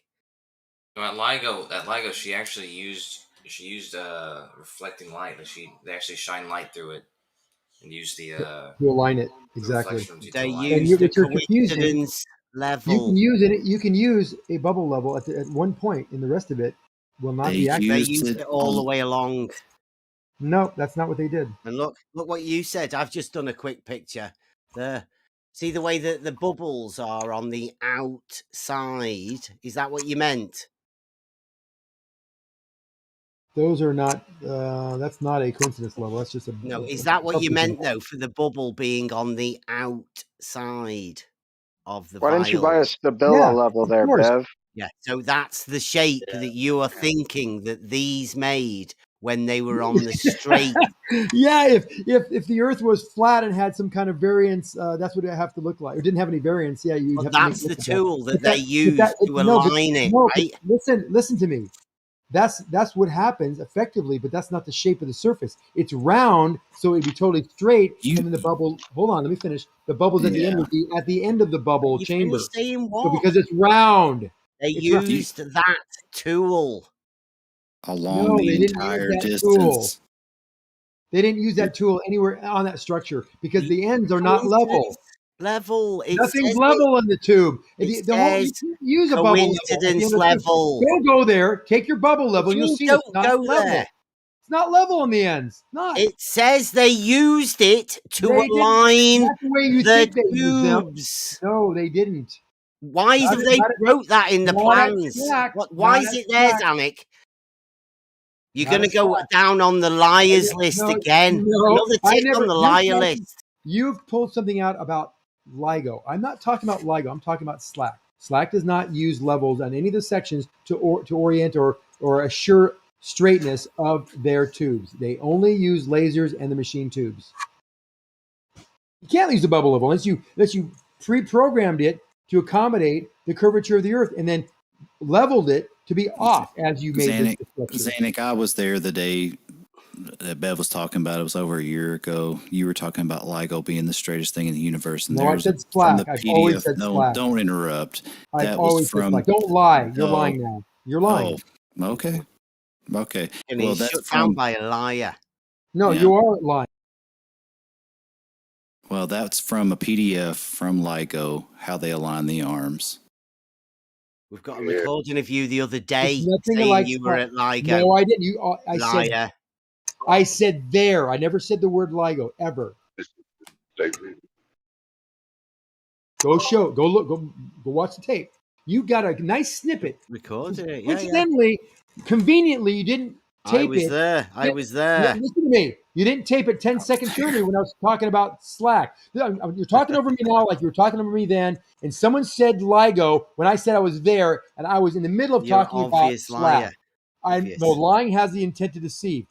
I never had that intent to deceive. I only had the intent to tell you about Slack. I only talk about Slack. I was there at Slack. All the information I posted was about Slack. The pictures were about Slack. The orientations were about Slack. And the documents were about Slack. I never posted one thing about LIGO. I never posted one thing about Slack. Oh, that's LIGO. This is your strategy. You get people so flustered because you keep on talking over them and you hope they misspeak. Now, I could have misspoke, but I didn't even misspeak. I was talking about Slack, and I responded to the question as if it was Slack. I didn't hear him say LIGO. I didn't say it, but if you didn't catch me saying I was at LIGO, you'd have a case. I never said that. I said I was there. Yes, I was there and did the tests. In my mind and in my conversation, I was talking about Slack. So give it up. You're just painting this whole thing with bullshit, confuse everybody. So, Zanik, how do you guys get around gravity affecting your pathway of your beam? Because you're still caught up with gravity affecting light. Yeah. The How you get around that, Zanuck? The gravitational variation, because the mass beneath you is such that there is not enough to make that variation to bend the light. To bend the light, you need an extremely high amount of mass to do that. We don't have that much mass around the Earth to do that. Well, let's go with the plumb bob. Measurably. If we're just 2 going to drop miles, it, huh? let's just 2 miles. No effective gravity. No effective gravity. So little you couldn't measure it. Yeah. We can't measure it. We're talking about precision here, and you want to tell me it's too. We're off 20,000ths of an inch. Maybe the gravitational variation would make it be off, a nanometer, 2 nanometers. We're talking about very small. We're keeping that tube accurate 20,000ths of an inch. That's all we need. Hey, wait. No, yeah, let's go with the plumb bob. bobs, Will be off. The plumb bob will also be off 20 or 30,000ths of an inch. Precision calibrated plumb bobs. Yeah, the precision calculated. Yeah, it's pretty easy to build things that are within 20,000ths of an inch. Did you build? Gap. Okay, Zanuck, did you build the mechanisms that help align the mirrors for wherever? We helped build the mechanism that aligned the mirrors and moved the mirrors. I was in charge of the motion control system. So our motion control system would have this thing move. I forget how many nanometers per step, but it was something unimaginably small that I was responsible for. And we can measure that with lasers. Yes. You accounted for the plumb bobs. The plumb bob, we were doing something well in excess of accuracy of the plumb bobs. We were doing things with the lasers and mirrors that give us exact position. We're talking about verticals now. We got off a level. It's fine. It's okay. We'll let it go. We're talking about vertical now. It is what it is. And we're talking about vertical now. Yeah. What about the verticals?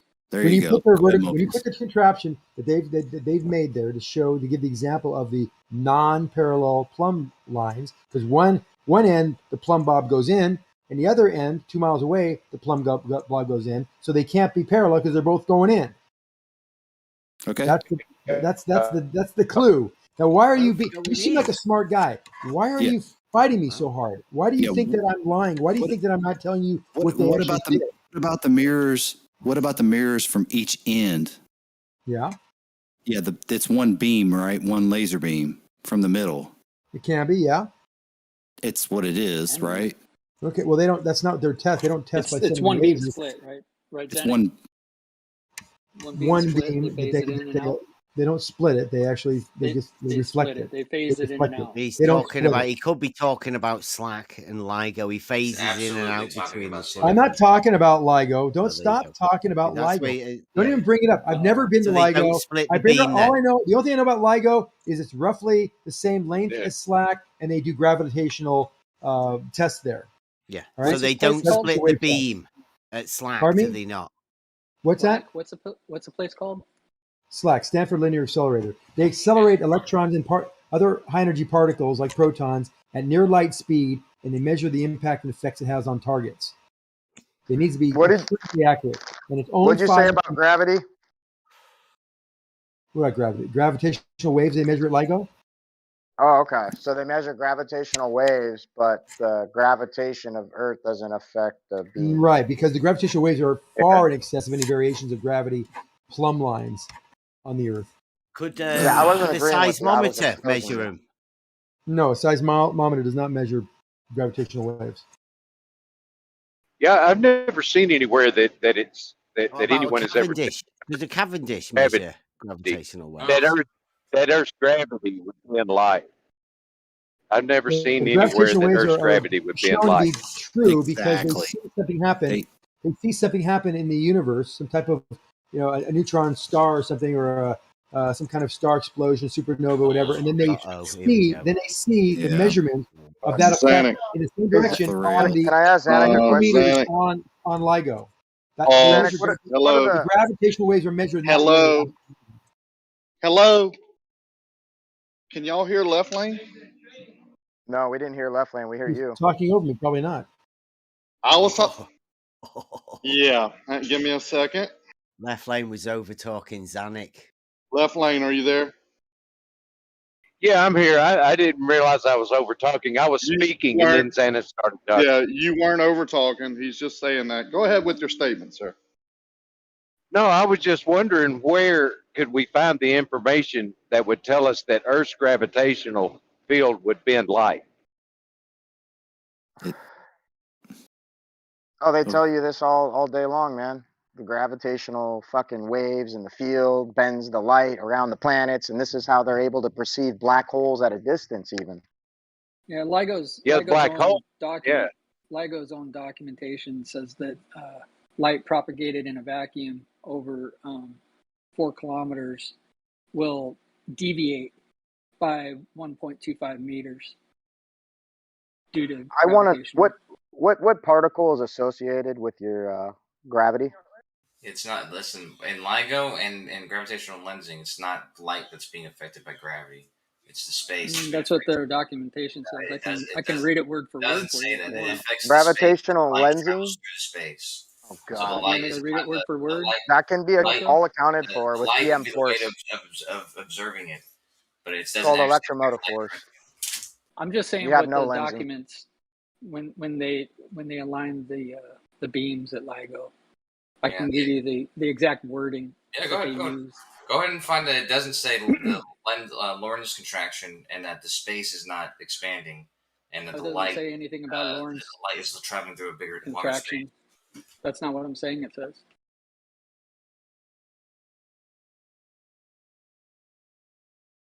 Did you want me to read it or no? I said, yeah, go ahead and show me that it doesn't say that. Because I know for a fact I that never said that it would say affecting Lorentz the space that it's affecting. contraction. The light, they use the light to measure it. So you don't want me to read what it says in the LIGO documents? I said you can read it, but I'd like for you to read where it says that it's not affecting the space better. and the light is not traveling through the space, because that's exactly what's happening. It's not affecting the light directly. Yeah, they should have you should rewrite it for him. It says the curvature of the Earth will cause the Earth's surface to deviate from the straight line propagated by light in a vacuum by 1.25 meters over a 4-kilometer path if the line starts out level with the surface. Yeah, that doesn't say anything. Right. That doesn't say anything about the light bending. Let's talk about Earth bending, which is not the claim you were making. You can't repeat the statement correctly. The light doesn't bend. I'm just saying what it says in the documentation. It says read it again. Read it again slowly, Tosho. Don't conflate it with a little bit. Just tell us what you said. Read it one more time. Read it slowly. Okay, the first sentence, it says, the beam tubes needed to be aligned along the propagation direction of light in a vacuum and not along the direction perpendicular to local gravity on the surface of the Earth. Correct. So far, good.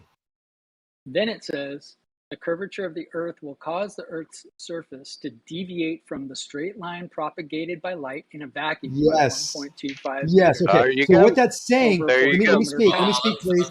Let me interpret that because I'll tell you what he said. If you don't know, it's saying that the straight line is going to be deviating from the Earth's curve by 1.5 meters at each end.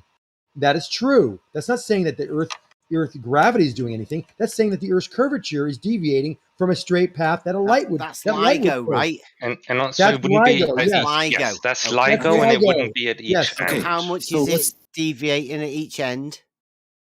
Each end of what? So the very base, you know how LIGO is a V shape. You gummy bear. Yeah, we don't need. Yeah, but Zanuck said something that was wrong when he said each end. Oh, you're gonna prove him wrong, Zanuck. Well, you're at wrong least with here. the wording, with the wording, at least I would say it would I be don't know if wrong. that's wrong or not. I don't know for sure, but you said 4 kilometers. That's why Gummy knows more about LIGO. That's why I was gonna say what it was. You said it's 4 kilometers, right, Gummy? Yeah. So 4 but kilometers. The thing is, it's the V shape, Zanuck, and so the let horizontal. him tell you where you were wrong, please. So stop interrupting him from telling you where you were wrong. Go on, go ahead, Gummy. LIGO has that V shape because it has 2 arms. The base station, which would be the base of the V, is where horizontal is based off for LIGO, which means that on the base station you have the point of origin, the thing that you're basing your reference off, and so each arm, the end of each arm, would be having that deviation of 1.5 meters. You're right. You're right. Thank you for correcting me. That's where the beam split, Gummy, right? Splits the beam. No, it's split at the base station, but moves into both arms and then back. Yes, it splits the beam and comes back. Please let me appreciate what he had said. Yes, thank you for correcting me. I'm making it for the record that I was wrong about that. Thank you. You were wrong. Nice of you. So you're saying that the vertex of that 90-degree angle of the two arms, that's where it's horizontal? That would be the base reference. Yes, that's where they base horizontal off. Okay. Horizontal is straight, just like the light would be straight. So does the beam get split, and you're going to agree, would you agree that it goes out, splits a perfect 90 straight line in both directions? Horizontal. Since horizontal. That's where it's horizontal, yeah? Right. All right. Would anybody agree to that? Yeah. That's what it sounds like to me. Horizontal with respect. If it's split where it's horizontal and those lines, lasers are straight. Guys. Straight? Yeah, they're straight lines, aren't they? Because it just said in that thing that he just put before. Okay. All I was going to ask was if people will agree to that, the laser beam splits and it goes perfectly 90 degrees, splits the beam, same, comes back. Is everybody agreeing that it's 90 degree straight lines and coming back? Absolutely. Okay. Yes, and when it's level at the beginning, right, at the base. Hold on, let me finish. It's level at the beginning, where horizontal is perpendicular to plumb there, and there alone. Nice. Okay. So, all right, perfect. So we've got a guy that helped build mechanisms to account for that. Is that true? Are you insinuating that I built things there? You I would said seem I to have built knowledge. mechanisms at Slack. What is the problem with for the mirrors at Slack? Right? Okay, that's the misconception then. Why? Okay, right. Well, we're not going to bother talking about the mechanisms at LIGO, right? He was speaking to me about my work. That. Okay, he was insinuating that I was working there. I was not working there. I was working. Okay, so we're not. Yes, Zanuck. Let's make it clear. Zanuck did not have anything to do with the mirrors at LIGO, right? Correct. All the mechanisms for the mirrors at LIGO, right? We're not talking about whether balls roll to the center or anything like that at LIGO. We're just talking about the mirrors that it sounded like somebody was claiming that they did. So does Slack not have mirrors then for lasers and bouncing and all that? Yes, they have mirrors and they have lasers that they use occasionally. Occasionally, and that's what you did. You sorted out the mechanism for the motors and the lasers. I supported the. Are you gonna let me finish? I supported the systems and helped build the systems that were able to move the mirrors to very small increments to be able to accommodate alignment of those lasers before they fired the electrons or protons or any of the charged particles, small particles. At those very subatomic particles at those great distances. Okay. Well, that's good because there was a misconception that you said you worked at LIGO for the mirrors and the. No, there never was that misconception. Only people that are still bringing it up are idiots because I never said that. Well, we can dismiss that now.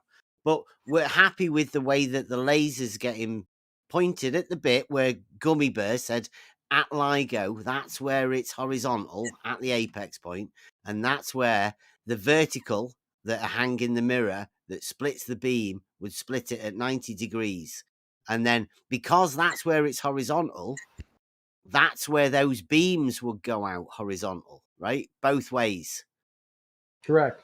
Okay. Now, when it said before that, did it say 1.5 meters? Yes. So that would be at the other end of where the horizontal bit is. Correct.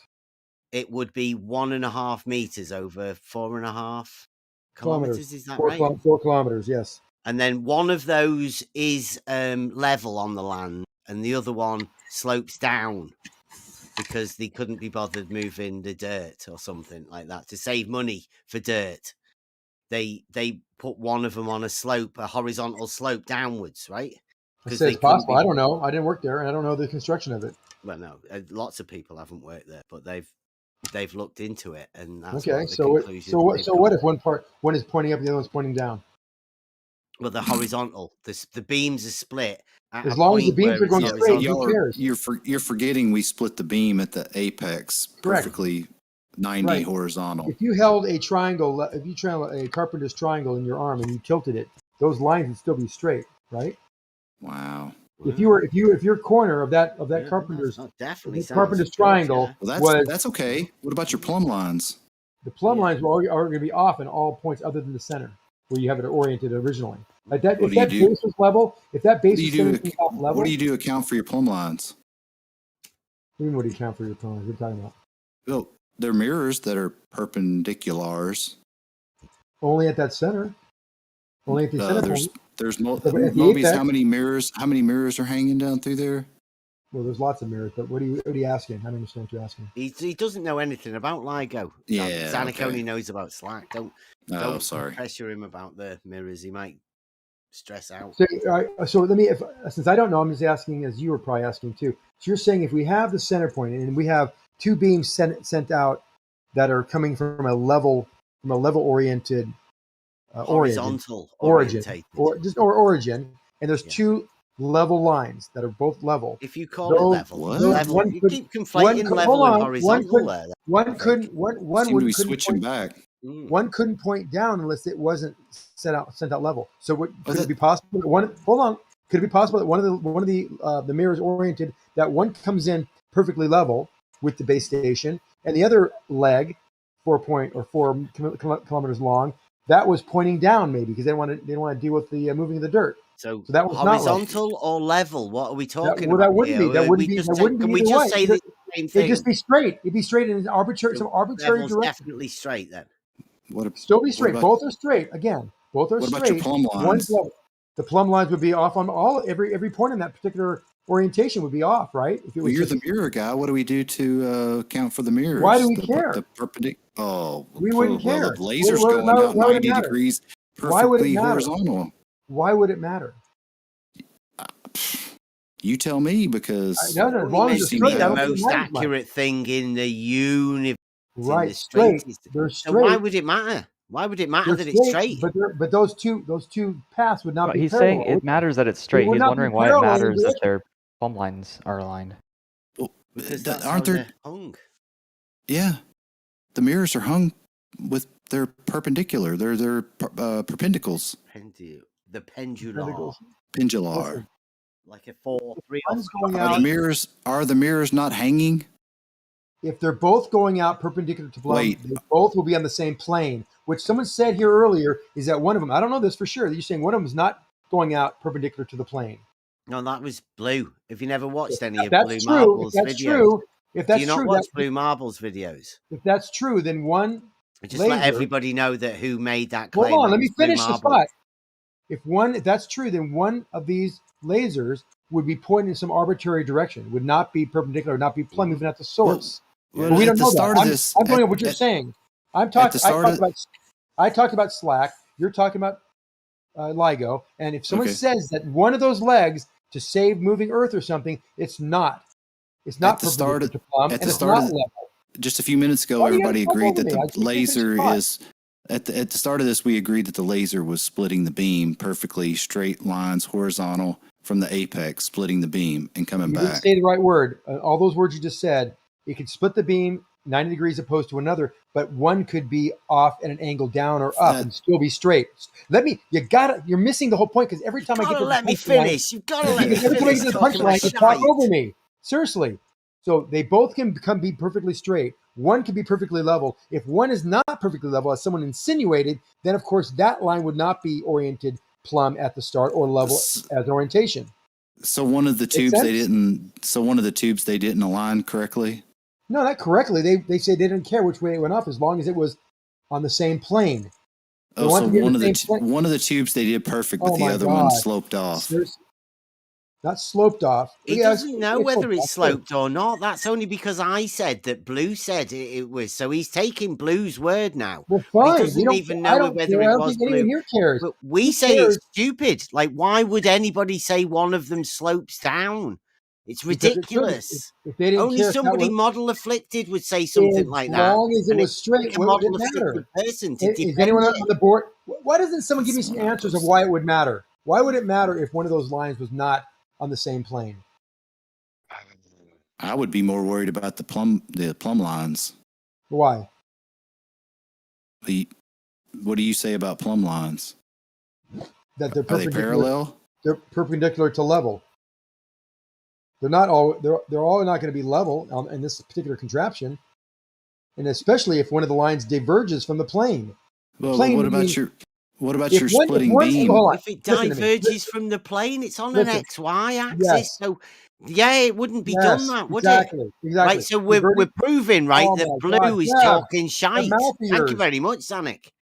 You've Let me helped us out finish. again tremendously. If you I have like it. a line that's perpendicular, if you have a horizontal line that's starts out perpendicular to plumb, Horizontal plane. A horizontal plane. Sure, that's a horizontal plane. And the other mirror diverts a laser downward. It would not be on that same plane. We all agree. Now it can still be straight, but not on the plane. Who cares? What does it matter? You're still 90 degrees you're still 90 degrees with respect to the other line or laser. Well, I would think that if you're straight, hold on. Let me two things. It just never stops. It's still perpendicular with the one line, and they're both still straight. So who cares if it's diverging downward? If you're splitting a beam from the apex and it's a 90-degree straight line, and your plumb bobs are doing whatever they do that you say they do, but those mirrors are perpendicular. It seems like you got a problem. See, Bev's picture forgets there's another dimension vertically.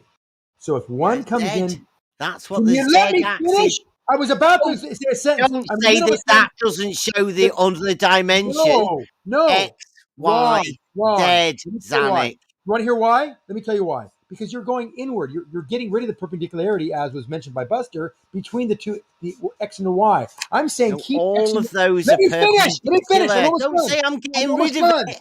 You're just showing you really bad misunderstanding of it. Yeah, you're being rude. Stop it. So X and Y are going to be kept perpendicular, but X will go downward. You can still keep that perpendicularity, and X can go downward. You understand that? They both can be straight.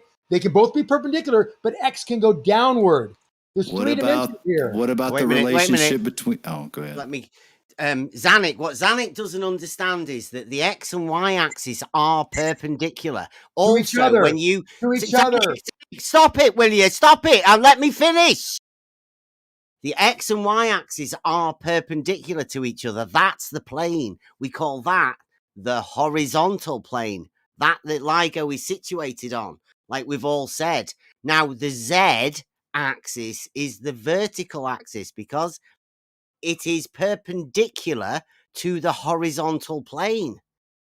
That's the point that we are all trying to make. Now, like you've just agreed, you can't deviate from that XY plane and keep it on the horizontal plane because then it wouldn't be on the horizontal plane. Right? So what Blue said, that they did that and sloped one arm down 4 feet to save on dirt work, seems a little bit ridiculous. So thank you very much. You've helped us out that Blue is talking shite. So thanks, Blue, for talking bollocks. Now, Zanik, when we're talking about it, we're talking about XY plane, horizontal plane. That's the way we're talking about it. When the beam comes in, it gets split at that point, the vertex of the X and Y axis. From there, the beam gets split and it goes out on that horizontal plane. That's what we're saying. Right now, stop diverting from all of the other things. I'm not diverting. Let me finish a sentence. You spoke for another 5 minutes. Finish. No, let me finish. Wow, but I hadn't finished. You started interrupting me again. See, you're doing it again. You never stop, Zanik. You're just interrupting all the time. Had I finished? Yes, I had. So now I'm going to hand it over to Buster because I interrupted Buster. I needed to get that out because you were talking shit about me. Right? That's the point. Okay, Buster, off you go. Buster, can I say something before you or no? Yeah, go ahead. I got to take a phone call. Listen, your drawing shows the perpendicularity. Your deviation from perpendicular is incorrect because we're not talking about deviating from that perpendicularity between X and Y. They can stay perpendicular. That 90 degrees can be intact and X can still be pointed downhill. Would you agree or disagree? The X and Y could not be horizontal. No, that's not what I asked you. This is why we can't talk. This is why we can't talk, because you don't listen and answer the question I told you. Can you have XY X? is a horizontal Can you have plane. X go? Can you have X point downward 4 feet and still keep X and Y perpendicularity? Not because X Yeah, and of course Y you is can. the Let me horizontal answer plane. you. Of course you Danik. can. Of course you can. Can't Now tilt one of the you're axes of a saying horizontal plane. Now you're saying that Blue said that one leg was pointed down 4 feet to save dirt. That wouldn't affect the perpendicularity between X and Y. It would, however, to your point, affect them being on the same plane, which they would not be. Now, what is the problem if they didn't? I don't see a problem with that. I don't think anybody would see a problem with that. That could be. I don't know. Blue said it. Maybe he's got information we don't. But it wouldn't matter, I don't think, in any way, shape, or form, whether that was on the same plane or not. You keep talking. That's the point. Can we go back to the point about the level? Like, is level a straight line? Level is an orientation perpendicular to the plane. If you have perpendicular plumb, if you have it, straight lines, right? I'm speaking quickly because I know you're going to talk over me. So let me just get it out so I don't have to fucking go crazy talking to you. Yeah, if you have something perpendicular, an orientation perpendicular to plumb, that orientation can be a straight line into the distance. Now, will that straight line incorporate level along its path? No. There's several reasons why that wouldn't be true. You were using level before when you were talking about the laser. Why were you doing that? Level is an orientation perpendicular to plumb. It can be level, it might not be level. I don't think it matters. So the beams that get split at that one point, are they level? They could be oriented. One of them could be oriented level, and the other one might not be. Could both of them be level? Yes, they both could be level as an orientation to where they originate. So they're straight. Hold on. Yes, and they're straight. But Blue said that one is not. Could be straight then. Blue said one is going down 4 feet, so it's implying it would still be straight. You're talking over me. Yeah, it was only the question was only straight. Let me talk, Bev. This is all you, by the way. I'm just trying to answer the question. You're talking over me. They both could be straight. One could be pointed down, and you could still retain that perpendicularity between X and Y. Why is this so hard for you to understand? So level is straight, right? Level would be can be an orientation perpendicular to plumb, and if that orientation has a straight line coming from it, yes, those would be straight lines. And if they're both straight lines based on being level, then they would be on the same plane, and Blue would be wrong. So now it's up to you to figure out whether they're on the same plane or not, whether that matters or not. And I don't think you know. I'm just trying to work out whether you're saying that level is straight or level can be straight. You seem to be giving a non-answer. Level can be straight. Oh, it can be. Can it be Yes, curved? If it's an orientation perpendicular to plumb, that would be a straight line emanating from the origin. Now, along its path, there's no guarantees that it would be level along its path at all. So Even though it was a level, could level be line, curved? let me finish. You're doing it also? again. You're doing it again. You're doing it again. Wow. Even though it's oriented level, along its path is not level for obvious reasons. So don't conflate straight with level. Yeah, right. So is level straight or is it curved or is it both? Please. It's oriented level, the surface is curved, therefore, and has a gravitational pull that is also changing. The angle is changing as you move along that path. So no, along its path is not level. It was oriented level at the start, and it's not level at any point on it along its path. I don't know why this is so complicated. Seriously. But level's not level now. Level's the orientation. Get it through your head. What is wrong with you, Bev? Seriously. Wow, A level's fourth an grader could do this stuff orientation. faster. No, Sanic. Horizontal is an orientation. Silent. Level is not an orientation. Yes, level is an orientation perpendicular to plumb. Level is not an orientation. Horizontal is an orientation. Go prove me wrong. Well, Go you're ahead. wrong. But you're wrong then. So is it Says the truck straight driver. or curved? Or could it be either, depending on how you're feeling when your imagination? Straight is always straight. Level is an orientation perpendicular to plumb, and level on a straight line will change. Perpendicular is a straight line, right? Perpendicular to plumb. Yes, everything off that perpendicular is straight. Okay, so level is straight then. That's a good No, one. level is the orientation. Doesn't mean the line is level along its path. It means, because you think about it, along its path, halfway down its path is a point on that particular line. Would it, or 2 points on that line, would they be level? And no, the answer is no, they would not be level. 2 points on that line would not be level. Any place other than line? Any place other than the origin.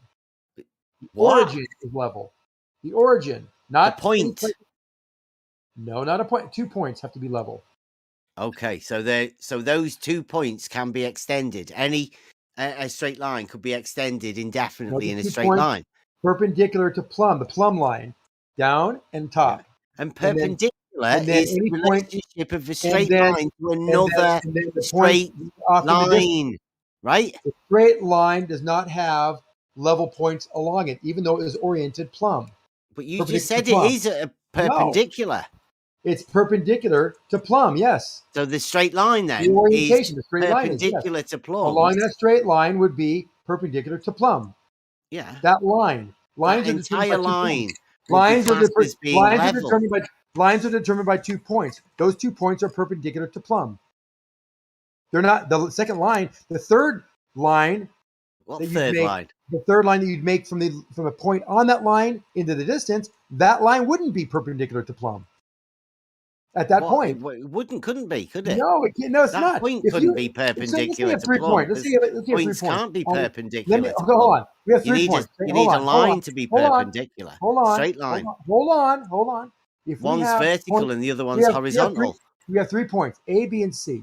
A is the start. B is the. Let me finish. Let's do this on LIGO. I will stop after this, by the way, because Let's do this on LIGO. All my imagination out. Yeah. Let me explain this. See if you can get it. If you can't get it, I'll stop and we'll drop the subject. 3 points on this line: A, B, and C. A is the straight line. Let me. Yes, straight. Perfectly straight. A, B, and C, perfectly straight line, all on the same line, implying it's a straight line. A is the orientation. A and B, with respect to A and a plumb line, are perpendicular. So you draw a little box around that, right? They are perpendicular. Now, if you go to B with respect to Y and a plumb line, that would not be. I'm almost done. You had A, B, and C. Where did you get Y from? The punchline. My God, really? X.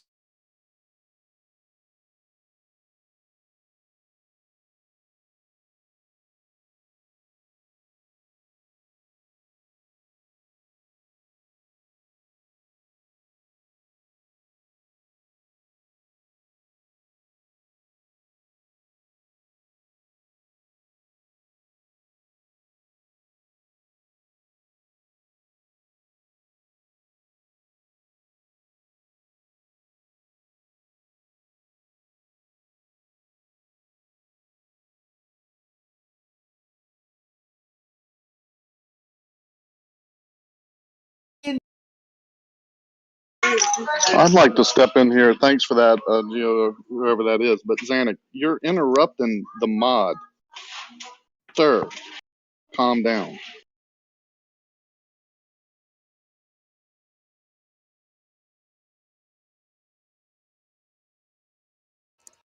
Okay, so A, B, and C, the B to C point on that same line with respect to the B to plumb line would not be level.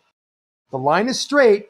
AB with respect to the A plumb line is perpendicular to plumb, but the B to C with respect to the B plumb line is not level. Now, I can't be any more simple than that. If you can't get it, Bev, I can't help you. I'm done with that. Great, that. Thank you very much for that. If anybody wants Zanuck mathematics geometry lessons, then are you doing classes? You want to do a presentation for Geo? I mean, that sounds good. I mean, I think everyone got this except for you. Definitely.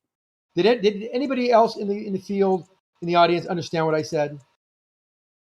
Raise hands. Flash your light. Cough. What are the? Yeah, I'll speak up now. What are the? I did gravity. It was clear what you said, Zanuck. It was clear. We just don't agree with it. You happy with that, Zanuck? You can disagree I want, but it's a reality. Yeah. So. He had a line with an orientation A. He said You he cannot made a say line, put something. A, B, C on it, and said the line orientation is A. That's how levels measured. So if we would put that Do I have a level drawing at for that? B, Because I didn't understand what you were saying. if we put level at B, it would not be level. That line would not You be just level. got a line in mathematics and you put A, B, and C on it. Why'd you bring level into it? Because Do I have a drawing for that? You thought every couple points on that level line would be level, and it's not. About a straight line. Only the first 2 points You're based on mad. the origin, A, you're talking over me again, with respect to the plumb line would be level. Every other point on that, every other 2 points with respect to a different plumb line would not be level. It's very simple, Bev. This is the answer to all the problems you've had for 3 years. Just try to understand it. You have the solution. Beb, Yes, I have a do. question for you. Beb. Do you understand what he say, or you don't understand what he say, and you just disagree with his position?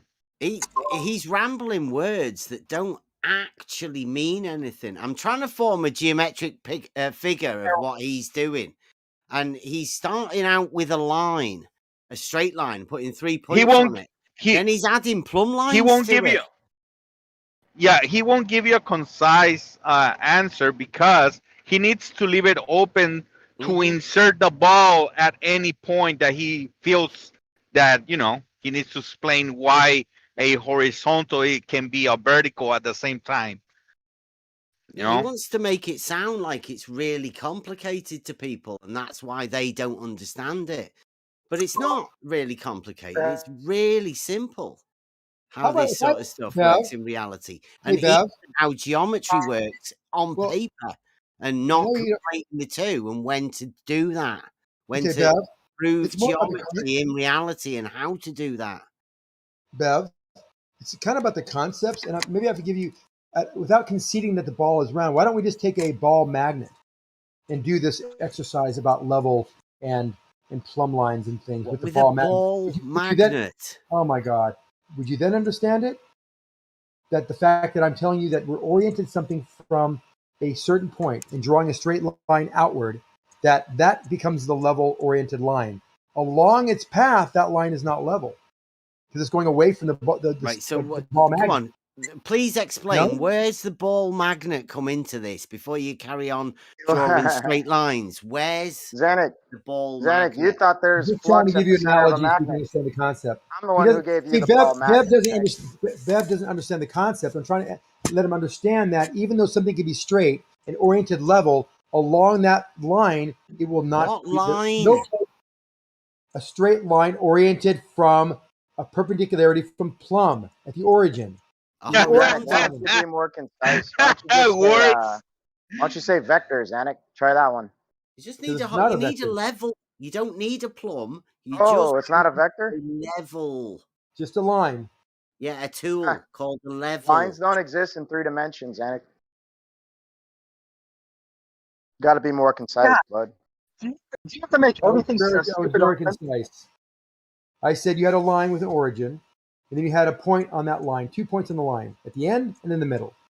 And I said, at the beginning, you have another three-dimensional reality or two-dimensional concepts. I have more than 2 dimensions. I gave you the third dimension. I'm not going to call you names. The plumb line is the third dimension, the vertical. And that plumb line is perpendicular with the line we're talking about. So its orientation at point A is 90 degrees opposed from the plumb. So A to B to C, that line with respect to A is straight and level. But B to C with respect to a new plumb is not level. It's simple. You got to break it down that way, and it's the only way I can do it. And I told you I'm done after that because that's the easiest way I can do. I can actually explain it to you. If you don't get it, that's not my problem. Right. Well, we don't get it. So are you done? If somebody else can come in now and have a So you have no ability to conceptualize. You don't even if the ball isn't real, you don't have the ability to understand the concept being put forth. I mean, you're not that smart. We don't live in concepts, do we? A concept that hold on. A concept that a horizontal can be a vertical. You can't understand the concept of gravity pointing towards the center of the ball, thereby making every vertical, every perpendicular unique to its own position. That's what I was getting at earlier. Sorry, I had to step out. I had to take a phone call. That's the problem. They agreed to the beam splitting, shooting out horizontal, perfectly straight, 90 degrees, and you've got plumb bobs diverging. And the mirrors are plumb. Yeah, but your mirrors are plumb bobs. Mm-hmm. But that shows. Oh, yeah, you guys are so good at it. It's just as a concept. It seems like Bev is unable to understand that concept. It's beyond his ability. Nobody's having reality, right? Yeah. No one needs to adhere to your concepts, bud. We live in fucking three-dimensional reality. You understand it because he's arguing with the concept. No, you're arguing with the concept. We're arguing with reality. Yeah, reality, everything stays level. On your concept, you have things going around a sphere and staying level at the same time. That's impossible. Not if you had gravity. That's impossible. Demonstration, please. Hot air balloon and demonstration. Everybody just agreed earlier that the laser beam was splitting from the vertex perfectly horizontal, straight from a 90 degree, and you're saying plumb bobs diverge. You need to work it out. Plumb bobs diverge. That's what the measurements say. Yeah, but the mirrors are plumb bobs. The mirrors are plumb bobs. There's no mirrors. Yeah, there's no mirrors. Not in when you see the plumb bobs are diverging. The mirrors are hanging. I don't care about the mirrors. Well, you should. I'm talking about the fact that we see plums diverge. But the mirrors are hanging perpendiculars. Perpendiculars. I'm talking about the fact that when we measure plum diverges between locations. Where was that measured? All over your dick. When's that ever been measured? Every time I do a reciprocal zenith angle. All right, walk us through it. If I couldn't count on plumb bobs being parallel to one another when I mark a line, I wouldn't be able to build a building, dude. I'd be out of fucking business. Well, when have reciprocal zenith measures ever been measured? So you would have a problem with a building that was out of plumb by 1 micrometer. Wow, you really built to some hellacious tolerance. How do we test that? I don't know. You'd have to measure that really tight with a tight tolerance there. Get out your micrometer and start measuring the plumb within a micrometer. When we look at high observation pictures of cities, we don't see anything you're indicating with buildings leaning away from one another. All of the rooftops are, yeah, they're all sitting the same angle. Why would you expect it? You're going to see at a mile away, you're going to see 1/69th of a degree. You think you can see a 69th of a degree tilt in a building that's 100 feet long? How high you're would going to we have just see to that make building tipping over and falling over? How high would we have to make an observation from to see buildings angling away from each other? It's how far apart. It's how far apart they would have to be. Yeah, I get that. I understand that. But that's what I'm saying from a single reference. I'm saying two buildings from a single reference. How far away would we have to be to get these angles that you speak of? How are you going? You just got to tell me what physically you're going to do to see it. Because if you're looking at a building, let's say 60 miles away, that's 1 degree, which is already a challenge to see at a few yards. I'd like to see you see that at 69 miles. That's going to be a real challenge. Your resolution of your camera is not going to be able to deal with that. What's I say? We don't do it. Yeah, we don't do it from an acute angle. Building to be a ridiculous thing to look for. Listen. We don't do it from an acute angle. We do it from a perpendicular perspective from up above, looking at the rooftops. When we can see those rooftops angling away from one another, from one end of the picture to the other end of the picture, right? So when you look at a 2x4, when are you going to show me that? when you look at a 2x4 that's bent, you get as high above it as you can to see if it's bent. Brilliant. When I take a 2x4, before I ever use it, I do what's called a line of sight. I take the 2x4, I get to the very end of it, and I take my eye and I get to the right angle of that to look and see if it's twisted. Yep. And I rotate it all the way around to make sure everything is nice and straight. Right. That's good. Now you wait to see if it obscures things on the other end or if it's cupped. You go and you look down the flat of it. You don't look at it from up high. Why are you looking at these buildings from up high? Because we're talking about two building tops in correlation and contrast from one another, angling away from one another. Remember, we're talking about plumb bobs deviating. So if this was the case, you're trying to see something from an oblique. You're going to be trying, like, let's say these buildings are 10 miles apart, and you go above them 10 miles, and you're going to be trying to see if they're deviating by, what would that be, a sixth of a degree from 10 miles up. Why do you expect it to be able to? Why does it have to be 10 miles? Why couldn't we go to a longer distance? So I'm asking you, what distance do we need to be at? Because everything you go that's further makes it harder to see. Can you not grab that concept? Oh, we don't have lenses? Oh, so you want to zoom in on one building. You're not going to see them both simultaneously then. Or do we have a lens that can bring in the field of view to, let's say, we're gonna look, 1 degree field of view, and we're gonna look at the top of that building, that rooftop. We're gonna see if it's perpendicular to us or if it's angled away, right? And then we're gonna go to the next building over, however many miles, and we're gonna see if that building is angled the same direction or opposing directions, indicating this deviation of plumb lines you speak of. Well, you go ahead and draw this in some fashion that I can understand what you're trying to say, because no matter what you have, you're going to be very, very far up in order to get both buildings into the same camera view, or you're going to have the buildings very close together. Well, we did have LIGO. We did have LIGO with the mirrors hanging. And we'll use lenses, and we'll take two different photos if we have to from the same Cartesian location. And when we compare those, what's that?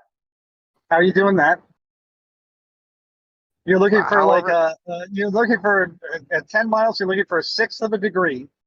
So how are we keeping our balloon, our airplane, or whatever stationary enough that we can go and measure a sixth of a degree difference between these two buildings? That's what I'm asking you. You're trying to create this narrow pathway. Yes. How do we do that? Why don't we just here. use reciprocal zenith angles, which is a practical measurement that works? Yeah, stop trying to push me into this narrow pathway. I'm asking you, how far up do we need to be? You want to say 10 miles so you can paint this picture of minimum observation to be seen. But what if we go up 60 miles? What if we go up 100 miles? Okay, 60 miles. Now we're looking from. So now we got a field of view that's going to be. Let's just go to the 45-degree point. So we got two buildings 60 miles apart. So, and I'm also 60 plus miles away from both of these buildings. And I'm going to try and zoom in on these with lenses, magic lenses, that will allow me to see this 1 degree difference between them. Wow, that seems so practical. We'll go higher than anybody's ever gone in a balloon with a moving object in the sky. We'll stand up there. We'll look at these buildings to try and spot an angle of less than a degree. Brilliant. Great idea. What exactly what if we go up 100 miles? What if we go up 100 miles? Well, the next place where you could do it, you could probably do something like that from geostationary orbit, because then you'd have something that's stationary with reference to the ground. Then you could start making measurements like that. But now you're, what, 13,000 miles away? And you're saying we're not going to I have a question. How did we go from the mirrors being plumbed to geostationary something? We're talking about plumb lines deviating. So can we finish the mirrors first? Okay, the mirrors, if we're talking about LIGO, aren't they plumb only in the center? The other ones would technically be deviating from plumb. Yeah, I think Buster left. That's all right. Yeah, if you go to the far end of LIGO, it's out of plumb. Of course, if you can verify that, but that's the claim. Yeah, the central hub of the LIGO is where it's plumb. Would someone please go to LIGO and measure plumb and see? Then we'll have the answer. Where's it at? In the Midwest somewhere. You got one in Louisiana, right? Right. Yeah, too far from me, buddy. We could have Rakia go. They're supposedly offline right now while they do upgrades, so you might even be able to talk them into letting you go in there with a set of surveying gear. When I just asked you the question about Soundly's images with the pylons seeming to curve away over a short enough relative distance, deviation obviously in angle from plumb. I mean, surely that's more than 1 degree. Who was just talking? They're really quiet for me. Je suis Dodo Piche. That was Dodo. Yeah, Dodo, you're a little quiet. Not too bad though. Okay. Is that better? You're always a little quiet, to be honest, but you know. Okay. Well, hopefully it is what it is. Hopefully you heard that question. Yeah, Soundly's images, man, which you all swear by. What exactly are they showing? When we see the pylons sloping away, seemingly going over a curve, is there not a greater than 1 degree deviation in? That's certainly less than 69 miles. No, that's a not an angle change. That's actually a size change. No, it has to be an angle change, bud. Of course, it has to be an angle change. No one's ever claimed that there was an angle change. We see the size of them changing. Size of them changing? Yeah, in your field of view and a position change. Oh, you're talking about angular perspective, is that? Angular perspective? Yeah. There's a new term. Wow. You're saying that you're saying so there's no curve involved here. You're just saying that the size changes due to perspective. Yeah, of course there is. How long is the bridge in Louisiana? Soundly's bridge. I was talking about the pylons more specifically. But how long is Pontchartrain's bridge? I think it's overall, isn't it 26 miles or something like that? 26 miles. So what kind of angular change would we see if we're going to be looking for an angular deviation away from us due to the curvature Earth? Well, outside of that, it's not showing 26 miles. You don't know the answer. You're just going to hand wave it? You're going to hand wave that? Or No, I'm not going to hand wave it. First of all... you just say, you have 2 answers. Give me the number or say you don't know. Don't ask me to do any mathematical calculations just for the second. Just say you don't know. Just say you don't know and I'll tell you the answer. No, I can work that out. But just for the second, let's stick to the point. You brought straight us onto the bridge. Are you saying that when Soundly showed that image as he was from a certain floor in a hotel, you're seeing 26 miles all the way across the Pontchartrain Bridge? Well, it's easy to see across this project. You see the Marriott across the bridge, no problem. Is that 26 miles? 26 miles from the beginning of the bridge to the end of the bridge. No way! I didn't realize you got the whole fucking thing in. Of course, you just go up a few feet and you can see the whole thing. Is it the same with the pylons that from one identical pylon, obviously the nearer one, but to the furthest off, is that a similar distance? 26 miles. The bridge is 26 miles. You can see floors on the hotels from one end to the other, and see if someone was inside that building and turned the light on and off, you would see that person very clearly turning the light on and off in the building, which is 26 miles. Didn't realize that. You can see that far. So you can see. Hold on. I'm in the middle of a sentence, and then. If you wanted to find out why the angular position is changed downward of that building, that would be interesting to hear your response to that. We would say it's due to Earth curvature, especially for when 90% of one building is completely gone over 26 miles, and the other building is missing half the floors. But you may say it's due to something else, like perspective or something, but we say it's due to Earth curve. Well, I mean, and the angle change, get back to the original statement, the angle change is going to be much less than the 1/6 of a degree. Right? We have. So how was it visible? 59 miles. How was it visible curvature then? That is visible. Yeah, you can actually see the change in angular position and size Yeah. as angle. Hold on, as visual curvature. You're not Yeah. seeing the angular deviation away from you. You're seeing the actual angular position change of that structure being on the water level. Would you admit that it? So you asked me how to calculate that. So 26. So by your reckoning, it would be 1 degree of the 360 degrees of Earth's radius, of Earth's circumference, per 69 miles. So 26 would be roughly, maybe just a little under half of that. Correct. Well, half a degree. But are you telling me as visually? Are you telling me can't see a half a visually? degree if it's tilted 69, Please, at the furthest 25 extent, miles away. Hang on, Zanuck. Are you telling me at the furthest extent that we can see over the bridge, which you say is 26 miles, we're only perceiving a half a degree? And when we're looking at this seeming curvature, that seems way too low, right? It seems like more of a degree of curvature is being witnessed. It's visibly curved. Not at all, because I personally know the difference between an angle of something away from me and an angle position change. How do you know that? That's just knowledge. You can see things. It's not beyond human perception to see things that are below eye level.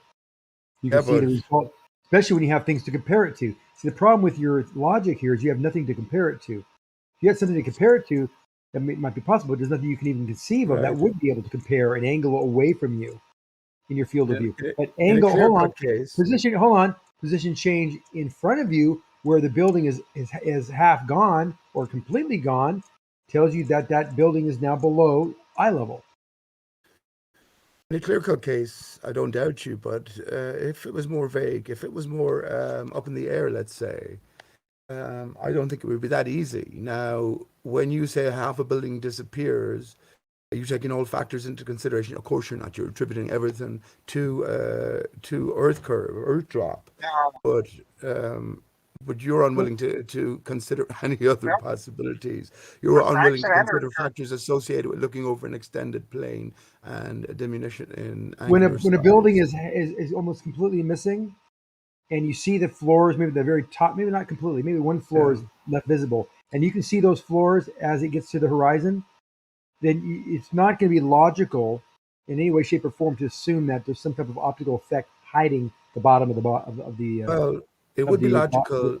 Okay. It wouldn't be logical. It's not logical. If you understand how refraction works and how light behaves, that is completely illogical. You would be consistent, right, Zanuck, that if every time you took the same imagery, that you got the same amount cut off. But if sometimes you can see 10 floors more, sometimes you can see most of the building, sometimes you can see the first few floors only, well, then you have problems, don't you? You have to take other factors into consideration. That's illogical. That's illogical on your part. So, we know light bends. We know how much it bends by due to conditions. And you're actually asking for light to bend opposite for how we know it to bend, for it to sink due to optical conditions. No, I'm not. Are you telling me that, okay, hang on, please. Are you telling me that the same amount of missing is consistent when you look at targets at great distances? Or do you get much variation? There's always going to be variation. That's why you got to rule out these optical effects by taking different measurements. Or the best way to do it is to raise your position of view so that you can then plot what the refractive value is, and then you can make a plot and figure out what the refractive factor is. Not that hard to do. You know what you do? You take the worst case scenario where it has, let's say, 10 floors visible, which adheres to ball earth geometry and calculations, right? And you say, well, this is the standard. Then if you see more, then you invoke all manner of sort of fantasies. Not fantasies, they're real phenomena in play, but you're applying real phenomena to an unreal situation to justify this initial choice, which is, well, this photograph shows the appropriate amount that should be missing according to curve math, and we'll view this as our standard.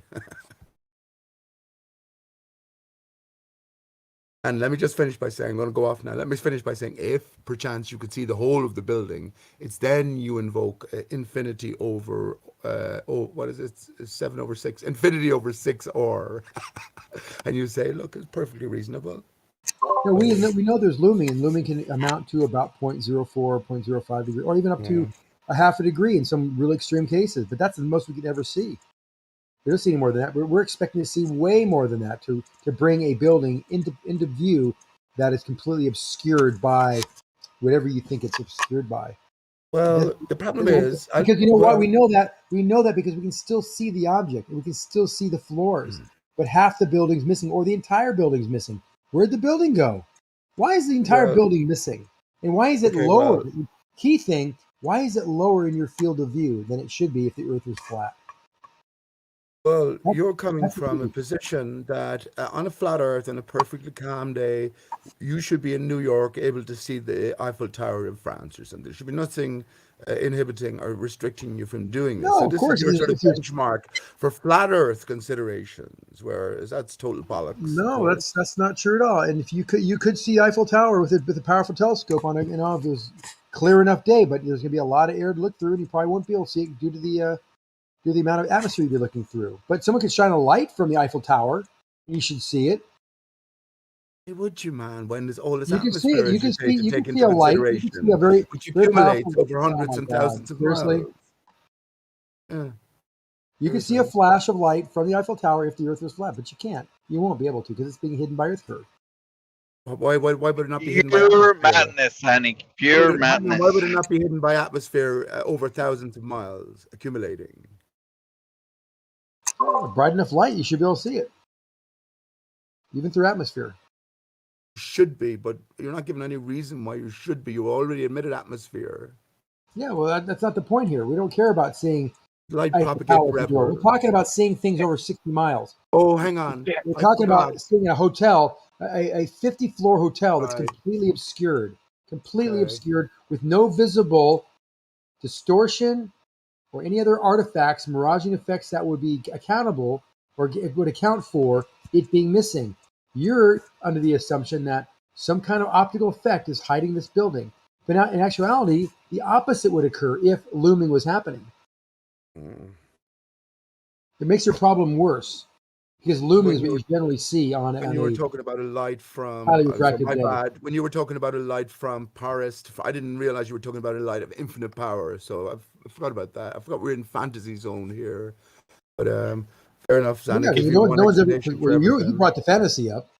No one's ever said you only given the perfect. Okay. Zanuck, only given the perfect circumstances, you can see your own ass, right? Now we're taking refraction into account. Yeah, but that's what I'm saying. That's possible, right? That's saying you have enough refraction that would actually follow the Earth curve and also go through all that atmosphere, which is a lot more than looking to Paris. So more fantasy. Let's see what we know. We see ships 20 miles away, 25 miles away that are 300 feet tall that are completely missing. Only the smokestacks are visible. How do you see them then if they're completely But we were able to see our own ass, right, Sonny? You want me to see that? Want me to show you the picture or no? I'll put the picture in the chat. You said we see ships that are completely missing. Okay, let me stop laughing. That's rude. I'll show you a picture of a ship that is 26 That's how good the ball is. The ball Earther's mine. Hold on. Here's a ship that before it leaves the port. Okay. Oh, here's the ship. I just asked this question so that the audience can don't confuse. So that the audience can listen. Silent. Back That's not and, fair. Silent. That's not fair. Right. It's not about being fair or not. Now I get the ship. Hold on. Now I get the ship that's 25 miles away, and look what happens. Now tell me what happened to that ship. I actually went through this about 3 years ago. And yeah, why is only the smokestack, which are still visible, and the same proportions, almost the same angle too, because it's going away from us at that angle. Why are we able to see that smokestack and the bridge, top of the bridge, and the entire ship is missing? Okay. This is the dagger in the brain, through the ear hole. Okay, if you say so. So let me answer you here. Let me answer you here briefly. You see that thing you would call an horizon line? That's not an horizon line, Zanuck. It's an apparent horizon line. Look at how bumpy it is. That's not a smooth, level horizon line. That's only a visible, illusory thing. The water goes backwards, but the thing is that it into the distance, it reflects beyond that line. So what develops is what I call a mirror layer, water mirror layer, and this is what the ship itself disappears into. You have to remember you're on massive high zoom here as well. So these are different factors. I dealt with that 3 years ago easily as well. I think it was Dino. Remember Dino? What's his name? Right. So that little tiny quarter 10 pixel area in the middle of the screen is swallowing up everything in that image. 200 feet of that ship are just being swallowed up by that 2 pixel, yes, it 3 is. pixel high area. That's yes, amazing. it is. But the thing that you haven't done is, right, what you've done is you've said, well, according to the viewer height, hang on, let me tell you what you've done. According to the viewer height, you've set that visible horizon at a fixed distance, right? According to the mathematical calculations, you have failed to extend the flat plane and scale it appropriately. So that little thin pixel, as you call it, pixel layer, might contain, going into the distance, let's say 5 miles, 10 miles, possibly, depending how far the ship is away. But you just haven't gauged the whole setting properly, Zanuck. Well, I wasn't Zanuck, right? So there you go. Did you say knife in the neck? That's like more a knife up your own ass. Anyway, I leave you on that note. You're still See you later. Zanuck for Moyak, and we're even talking at the same time. That's impressive. Your pareidolia is strong within you. No, I was looking at the image. You do sound similar. Sorry about that, Moyak. Actually, there may be some hint of similarity, but we have different speaking patterns, and we have different subjects that we really like. Well, I don't care what color you are. Hey, Moyak, we should talk over each other. Then they can know that's not us. Oh, yeah, okay. I'm talking. Hey, I'll have it one better. Moyak, man, try doing an impression of Zanuck. Zanuck, try doing an impression of Moyak, man. Well, that's a good one. I don't know if I could do that. Who said that? I recognize Moyak's voice. Moyak, man. I recognize his voice like perfectly easily. I don't know if I can do that. I don't think I could do it either. I'm not a good impressionist. I'm confused. Anyway. But then again, we have a man who thinks Will Smith, Osama, and Obama are the same guy. There you go. There you go. No one can challenge me on that one. They're afraid to, but that's okay. I also think Richard Dreyfuss is Bernie Madoff. I also think Mark Thatcher played the role of, Theresa May, but that's, I think, many things, man. But don't worry about that. I will say something to you. My mirrored water layer over an extended span killed the globe in 2016. You know what? It didn't even hurt the globe. Killed it? Nah. Killed it stone dead, man. Okay. Well, you see, I just saw it on the news. Yep, it's stone dead. Well, if the image that Zanuck posted here, if you accept, put your flat Earth goggles up. Actually, the people who pretended to be flat Earthers yesterday, which is riding on eggshells and dawn, made fucking excellent flat earthers, but they choose to play a different game. But if you put your flat Earth cap on for a second, looking at Zanuck's latest image there, and say to yourself, well, that what seems to be a horizon, is not the actual horizon. It's illusory, but I know as a flat earther that the real horizon will go back into the image and will tend to rise to eye level or crosshair level on the camera. So then you will accept that it has to be water between this visible horizon and the actual horizon. The funny thing is, hang on, please. Then you can scale it properly because you know the ship is X number of miles away, and then you can scale it properly and understand that the ship itself is disappearing into this mirrored layer. But that's a different matter. Well, Pete, the problem is that we can look with the artificial horizontal, like looking through a theodolite or an auto level, and we can see that the top of that ship is coming down. The water is not coming up. The top of the ship is coming down. 200 feet of that ship has moved closer to the horizon, 200 feet. It disappears into the water layer, man. The only reason you can see that is because it provides a sufficient contrast, scale-wise, into the distance to allow it to stick up above the water layer. But eventually, it'll be swallowed into this mirrored layer because of its diminution in angular size in relation to the greater panorama. The further it goes, the more the camera, as it still sees that it keeps tracking it, has to take in, right? This is just a scaling matter. Remember, man, your mind is stuck in this visible horizon being the actual geometric horizon. So you haven't possibly learned how to scale properly in your mind. Properly. In Pete's way. Pete's unscientific, has no metrics way. We'll just use the Pete method, which doesn't really correspond to anything we know about optics. No, but no, you don't. We'll go with Pete's way. But yet, when you call something an inferior mirage, it is a reflection. It's not something that's ethereal through the air. It's a reflection along the water surface. Now, because you deny an extended span, all of your rationale and reasoning and application is wrong. Is wrong. Well, That's actually, all it there doesn't is have to it. anything to do with the water's surface, Pete, because we can go and look at this and it'll happen in the desert too. It has nothing to do with water. Oh, so the desert, so at nighttime, the dew doesn't settle in the sand, does it not? And evaporate then come daytime. That doesn't happen Not at in all. anywhere near the levels that we're seeing in the ocean. But once again, as you look at the talking desert, 7% hang on, humidity, please. dude. As you look at a desert setting, you will still apply curvature mathematics, and you will set up a geometric horizon. This is why you invent the term But it's in the inferior same mirage. place as over the water, dude. And the mirroring happens during the day when it's hot. Have you ever Not seen mirror? when the Have you dew ever is seen settling. mirror? Okay. Have you ever seen mirroring in your local lake or your local river or anything like that? Yes. Right. So we know that's a basic property. What's to say to It's you? not a basic property of water. It's a basic property of atmospheric density. The basic property of water and light combined, man. No, because it happens in deserts too, where the humidity is, God. I go from 80% humidity where I am to a desert, which is like 7%. Right. And yet you I can still see have- the same effect. That's right. It has to do with density variance and an angle of incidence. You still haven't figured that one out either. So. What temperature does water vaporize at?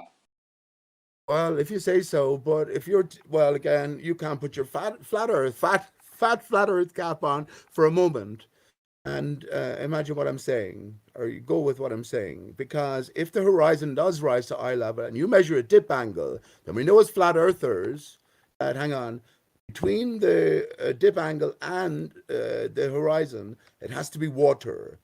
And if we grant ourselves this extended scale, then where distances compress, but then we can think in terms of this basic property of water, which is reflective nature. But the desert does it. What temperature does water One more thing, please. vaporize at? When you're driving down the road and you're looking into the distance and you see this mirroring, shimmering effect, that's always along the surface of the road. The surface itself, which provides the backdrop for the greater mirroring, and it's the water itself that is doing the mirroring. No, that's not true at all. That is not true at all. That is there's really some confusion even in the professional ranks of of some types of miraging, and inferior miraging is one of them. A lot of times you can get a mirroring of a surface just by angling it away from you, because the surface contrast and surface quality becomes the points on it, the high points and low points become closer and closer together from your perspective, and actually we'll get to the point where it can reflect light. It could be purely a reflective occurrence without any other atmospheric conditions at all. In fact, you can see miraging, inferior miraging on a snow-covered road where there's no temperature gradients, and still see miraging like that. So it really depends on the type of conditions, the type of miraging you look at. There's many types of miraging. Miraging just means some kind of false image. The causes are numerous.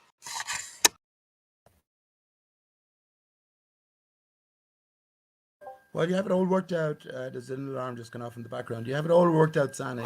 Go to school, learn about optics, and maybe you'll be able to converse with us.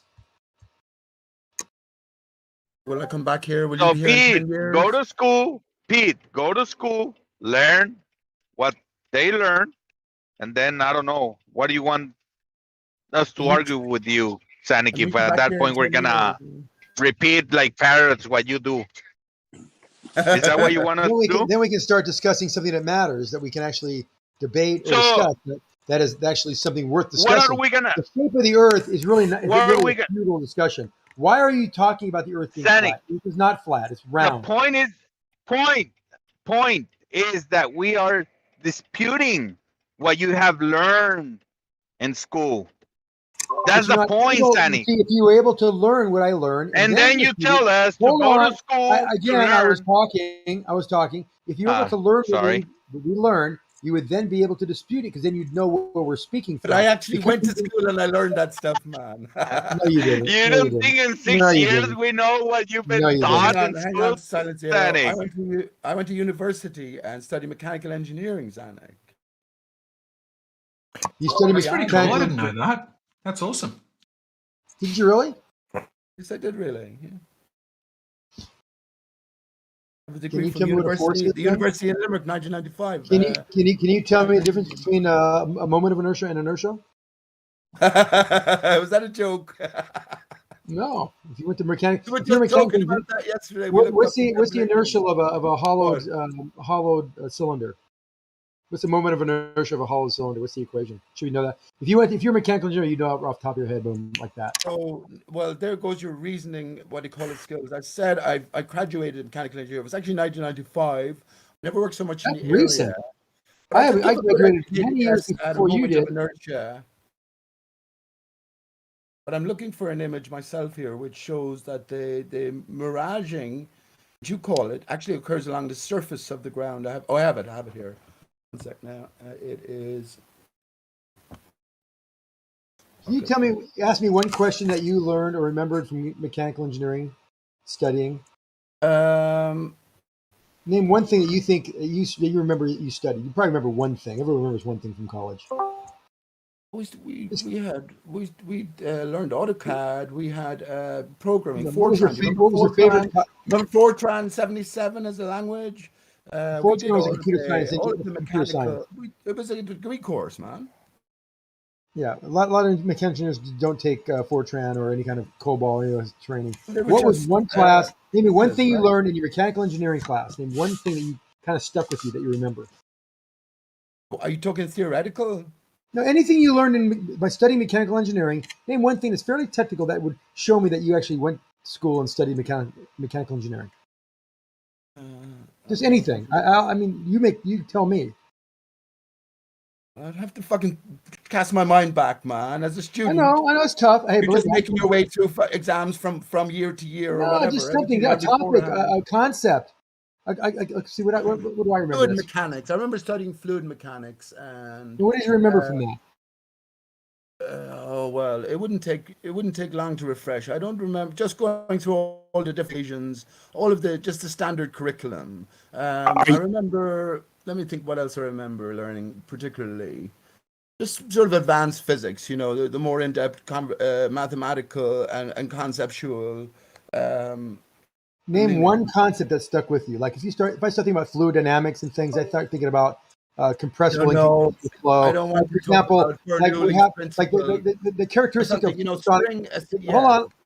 the characteristic of supersonic flow is very similar to incompressible fluid flow. When air gets to be going at this near the speed of sound, its characteristics are very close to supersonic. I mean, of a incompressible fluid, of a liquid. So something like that. That's what I kind of remember. Just one little bullet point. I remember a lot, but I'm just asking you to remember something like that. What thing kind of you remember that stuck with you that you learned in college? One thing. Let me think. Let me have a think, man. Let me have a think. It could be strength of material. You probably had strength of materials. You probably had fluid dynamics.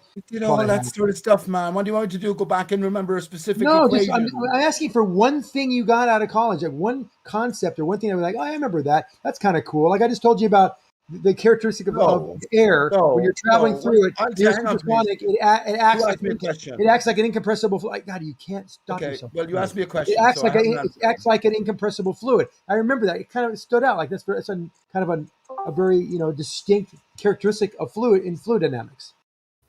No, you remember something like that? My memory is not again. It's strength of materials. 26 years ago, man. 26 years ago, but I'll tell you what I do remember. I'll tell you what I do remember, man. I'll tell you what I do remember, which is that I realized from early doors that, listen, all this is about is really just sitting down, Indoctrination. attending and repeating. And the better you do that, the better you will do. So I did realize that, but I don't think my heart was in sort of mechanical engineering to begin with, although it certainly served me later on when it came to thinking about flat stationary Earth surface. It definitely helps me you talk about in broader terms. You seem to have So, no for clue. instance, if you refresh my mind on some sort of a basic, or not even so basic calculation or problem, I would certainly be able to refresh and do it quicker than your average bear. Okay, horsepower. But I don't need a challenge from you. Okay. If you want to, I don't mind. Obviously. But I'm telling you, so that's just when you the say situation. you learned all this, and that gave you maybe some kind of mental acuity to determining whether the Earth is round or spinning, and I bring up things like, forget about boats over the ocean, all this refraction stuff, mountains that are lower than they should be in your field of view, or the Foucault pendulum. Yeah. Why would that? Why, if you studied mechanical engineering, why wouldn't you look at that evidence as like, oh shit, they're probably right. The Earth is round and it is spinning. Because I bloody believed all. I was a bloody ball earther for years, for most of my life. You bloody idiot. I'm a bloody idiot. You're calling me a bloody idiot, really? Taken for granted, man. I'm not taking anything for granted. You You can measure. Explain to me then, how does the Foucault pendulum show this precession of the outside ring? Well, my answer now these days is it magic? Is it magic? Ether. Magic. Ether. What is That's the ether my answer doing? now. Constant ether drifting Is motion. the ether spinning it It's all around? part of the Earth. As the skylights move at 15 degrees per hour, so does the ether. So does whatever is generating both at the Okay. center. So the ether doesn't move. Hold on. So the ether doesn't move at the equator?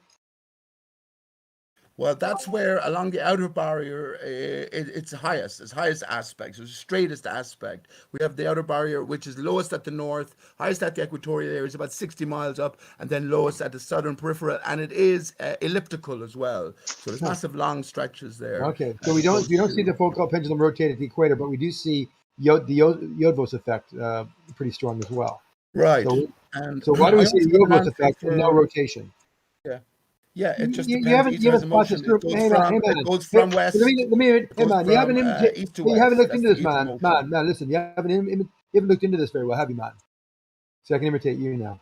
Hey man, how do you expect me to remember something 24 years ago, man? Come on, man. man. I haven't looked into this. What are you talking about? You just mentioned the Yodvos effect.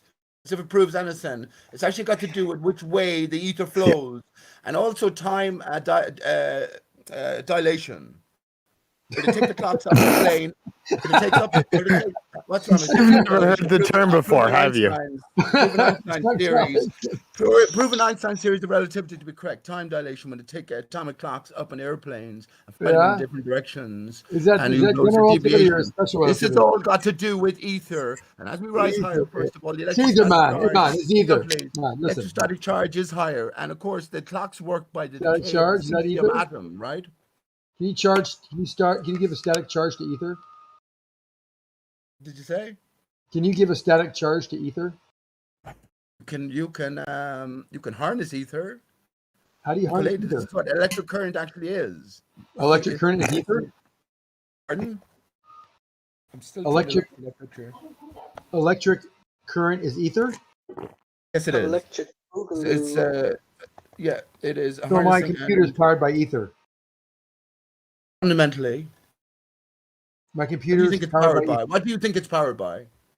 The ether. I know it's powered by electricity. What's it powered by? Electricity. Electricity is ether, bud. Oh, so electricity is ether. Yes, of course it is. Of course it is. Let me ask you a question. Do you think everything vibrates? Let me completely change the subject because I just got wrecked. Oh no, this is because the answer is ether. So do you think everything vibrates? Does everything vibrate? Has a frequency of vibration? Yes or no? Everything has a natural frequency. So where does it get that energy? Where does that frequency? The frequency persist from? Its resonance frequency is determined by its mass and size and materials, but that's not determining whether it's vibrating or not. I didn't ask you that. I asked you where does this intrinsic vibration come from? Then is it internal or external? An internal influence or an external influence? We power ourselves, Zanuck. We power ourselves? Do we? We power ourselves? Do we power ourselves? No, we do not power ourselves. So there's an external source, right? Yeah, called food. Well, what about sun? No, we don't react to sun. You don't need sun's energy. But We don't so need everything sun. vibrates. So what about rock vibrating? Because it has a vibrational frequency. Is that powered within? Is that frequency stemming from the heart of the rock outward, just by the basis No, from the of its outside. constituency? How does it vibrate then? The force acting on it excites its natural frequency, and it will vibrate at its natural frequency. Force acting on it.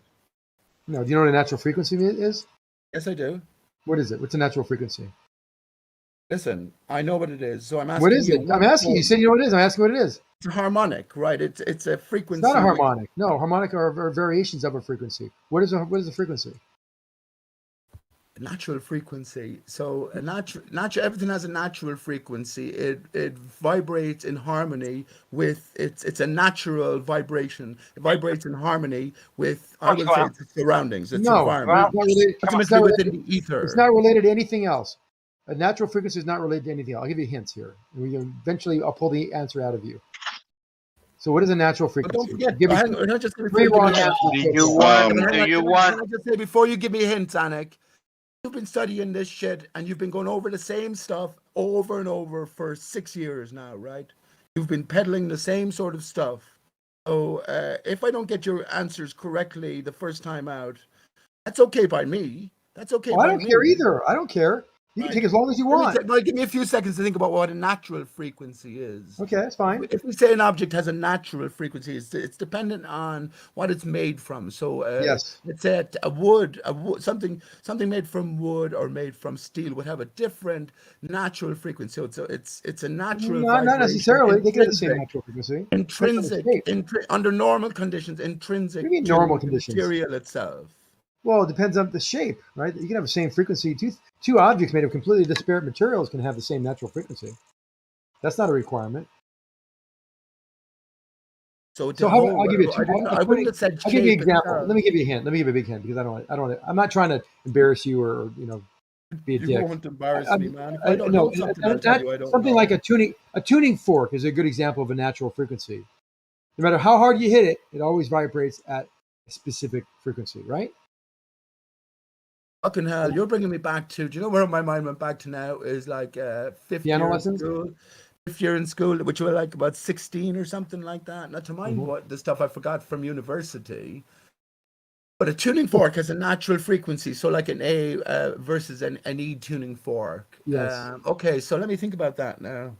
Why would the tuning forks have a different natural frequency? Why is a tuning fork then? Is one is heavier than the other? There's a different structure to it? Different size, different shape, sure. Same material, different size, different shape. What am I thinking of then? Then no matter what the size or the shape it is, if it's of the same frequency, it has the same sort of fingerprint, if you want. What am I thinking of? What term am I thinking of? Okay. I don't know what I'm talking about. But you're right. But you're right. Natural frequency. But the point is that the natural frequency, you realize it, and can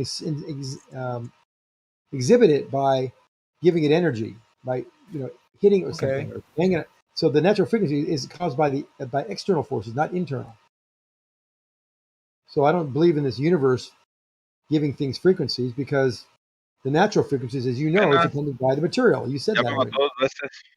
Would a fat man have a fat short man have a different natural frequency than a tall slender man?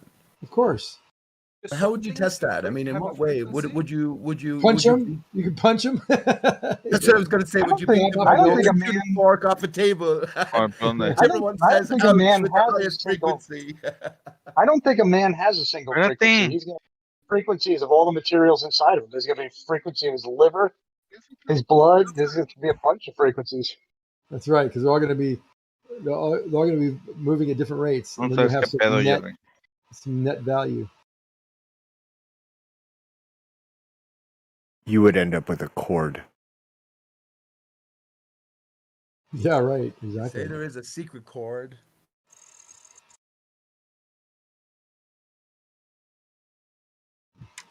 I don't know how we got on that topic, but Excuse me now. I'm still looking for the image I have. Where it's just going over a racetrack, like a Formula One racetrack, and you can see into the great distance down the straight. And a couple of cars are coming up through the straight. One is in the great distance, one is nearer. But you can tell immediately that the water, the mirror surface is along the ground. At a further distance, if it wasn't so clear, you would say that it was miraging. It's through the air. But let me just find out. Perdí mi mojo. But, not sure why you went on to that again. You were asking me questions, Anik, and as I say, it's late here, and it's not that I'm incapable of understanding. As you know yourself, to learn something, all you have to do is sit down, apply a bit of thought and a bit of concentration, and you'll come away learning it, at least as it's represented. I was on my fire. Doesn't mean you'll understand it, though, or it applies to reality.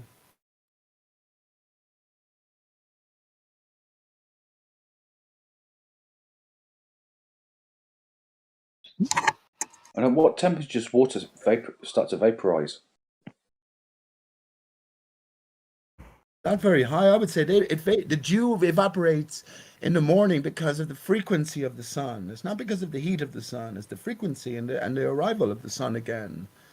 So wow, that's funny. So if it's a sunny day and really cold, we're still going to have evaporation. Of course you are.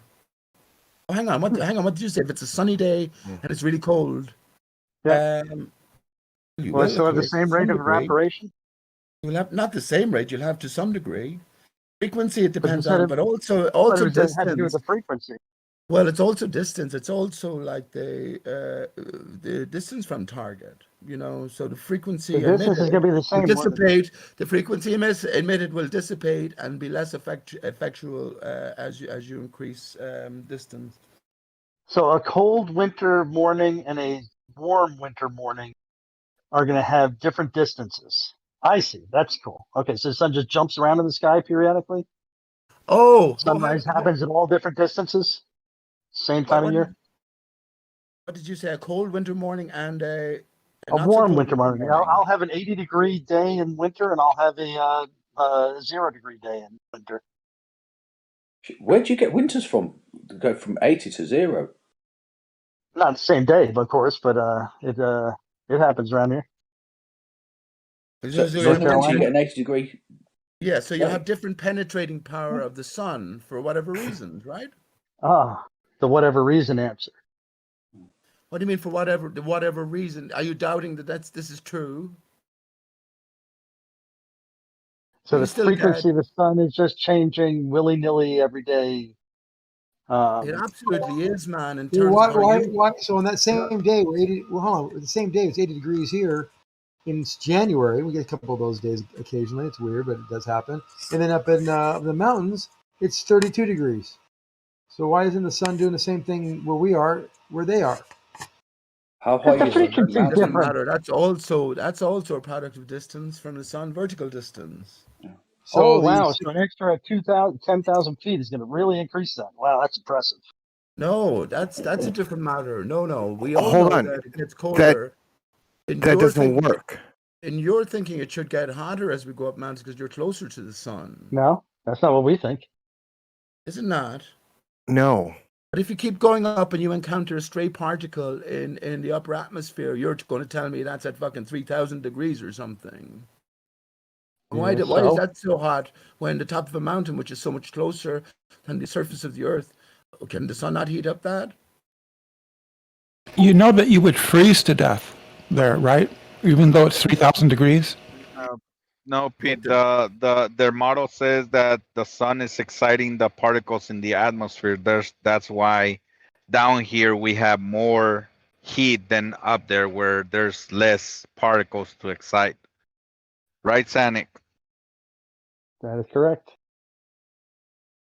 Get it right, Pete. Get it right. Well, go back to third grade, Pete. Yeah, I think I have to go back to further than university back anyway. This goes back to what will burn you. I have an oven that I've set to 500 degrees.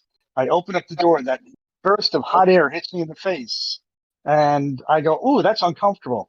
Now take 200-degree water and splash that in your face, which is going to burn you faster.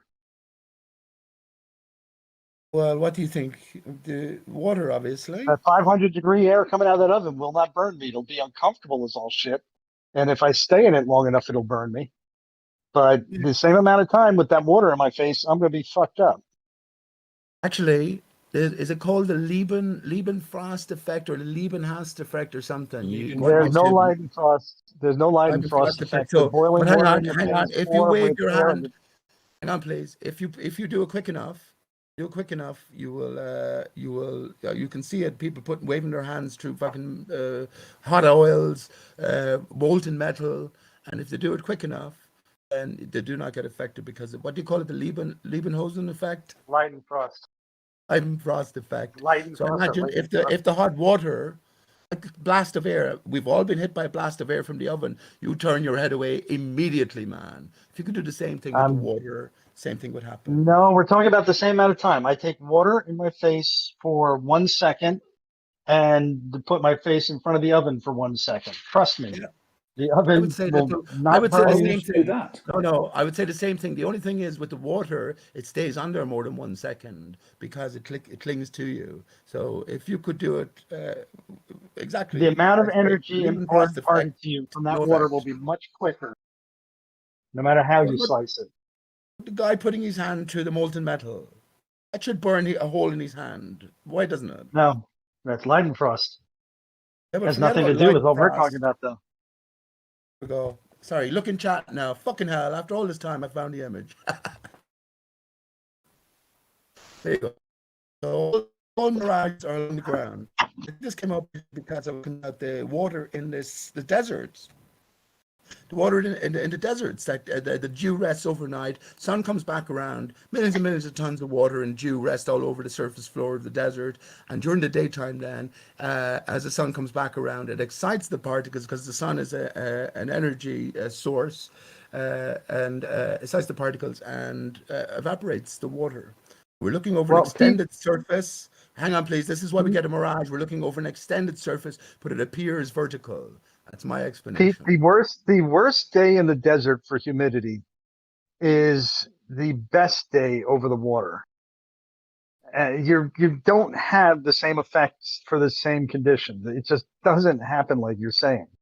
It's cumulative. You're saying that, like let's say that during that morning dew, it rises up to 8%, maybe 9% relative humidity near the ground, and that is way less than you'll see over the water when you've got no mirror. Water has jack shit to do with this, man. It's cumulative. This is why I was gonna say to you earlier on. The same distances. What's the accumulation? What do you mean it's the same distance? How can you give me a same distance over the desert and on water? How can you give me a same distance? How can you give me the same distance? Yeah, 10 miles is 10 miles. Imagine 20 miles, 1,000 miles, 100 miles. 10 miles is 10 miles, Pete. Over a desert and over water, 10 miles is still 10 miles. You're just giving me a mental picture to imagine here. You'd have to give me more a visual example. You'd have to know that this is a visual example of something 10 miles away. You can't. No, over a desert, something 10 miles. Actually, I have another picture I fucking have. Let me show it to you. 10 miles away. Yeah, you can. Don't be getting to me, don't be getting me. It's late here, bud. Don't be getting me to imagine these things. So specific with your numbers. No. You can't even. Well, the numbers are really irrelevant. You're saying the distance over land and distance over water. That you're seeing a reflection on the water surface when you're looking at what you call inferior mirages. You can't even imagine that. You say the water has nothing to do with it. Has next to nothing to do with it, dude, except for the fact that it's creating the local pressure differential, or the density differences is what it's caused by the temperature. So you have cold water, you'll get a big temperature differential. You get hot water, you'll have a big temperature differential. Hot water, cold air, and cold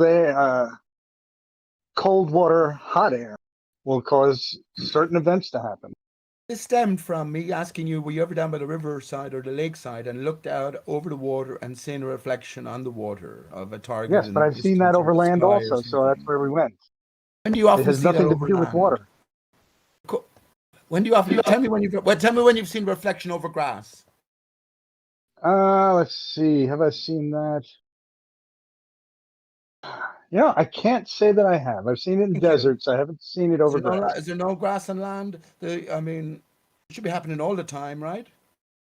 Not really, because the grass is actually like an insulating zone, which probably keeps the extreme temperature differentials from happening. It sort of softens it.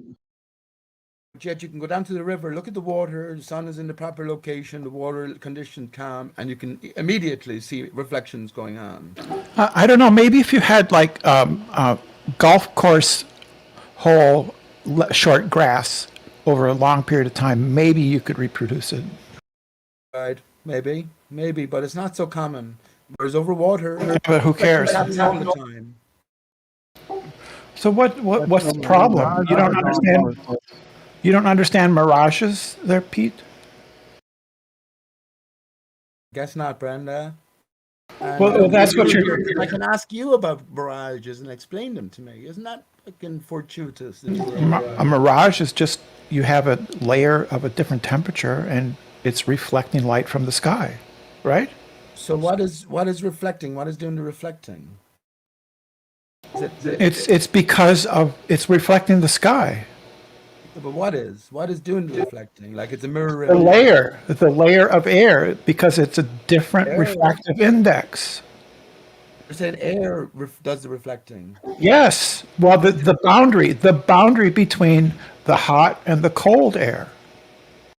Anything particular in the air? Is it the nitrogen? Is it the? No, it's the boundary. It's the boundary between. It's the boundary. It's the layer of hot air and the layer of cold air.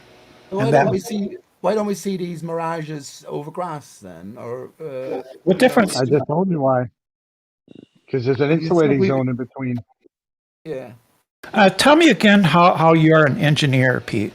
Tell me that again. I'll give him a clue. It's water vapor. I'm a living man. I said I qualified as an engineer. No, you don't qualify. You don't qualify as a high school student science knowledge. What did you qualify at? I would say post-secondary undergraduate. Okay.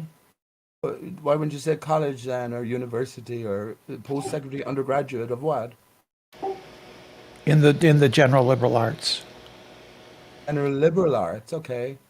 That's fair enough. You understand that anyone is capable of doing anything. Would you agree? The point is, a video. I posted another picture, just by the way. This is a mirage over desert ground. You can see again that the reflection is along the ground surface, and when we're looking over vast distances, this all accumulates. This accumulates into a layer on the ground, which appears like a miraging layer. No, that's not what happens. That's simply a difference in the temperature of the air. See that I know it's a bad capture here, but I just picked it up for myself. You can see that the reflection is on the ground beneath the trucks here. Yeah. Right. That's what happens in a reflecting mirage. It's the layer, right? It's the layer of either warm or cold air, and the difference between it and the other layer, which is either warm or cold. Right. Okay. Well, I say that's water. I say that's a. I know. You see what looks like a reflection, and you think it's water. Why do you think it's water? You know, do you know the desert areas? It's the same thing here that Terry just posted too. You know the desert. Yeah, areas, is that water? Is that water? You know the desert areas like Death Valley or something, and you know the ground is so arid. You know cactus trees can live or whatever. You know they're under harsh conditions, but some ground is so arid, it's so dried out that it's crumbling and it's cracked all the way down.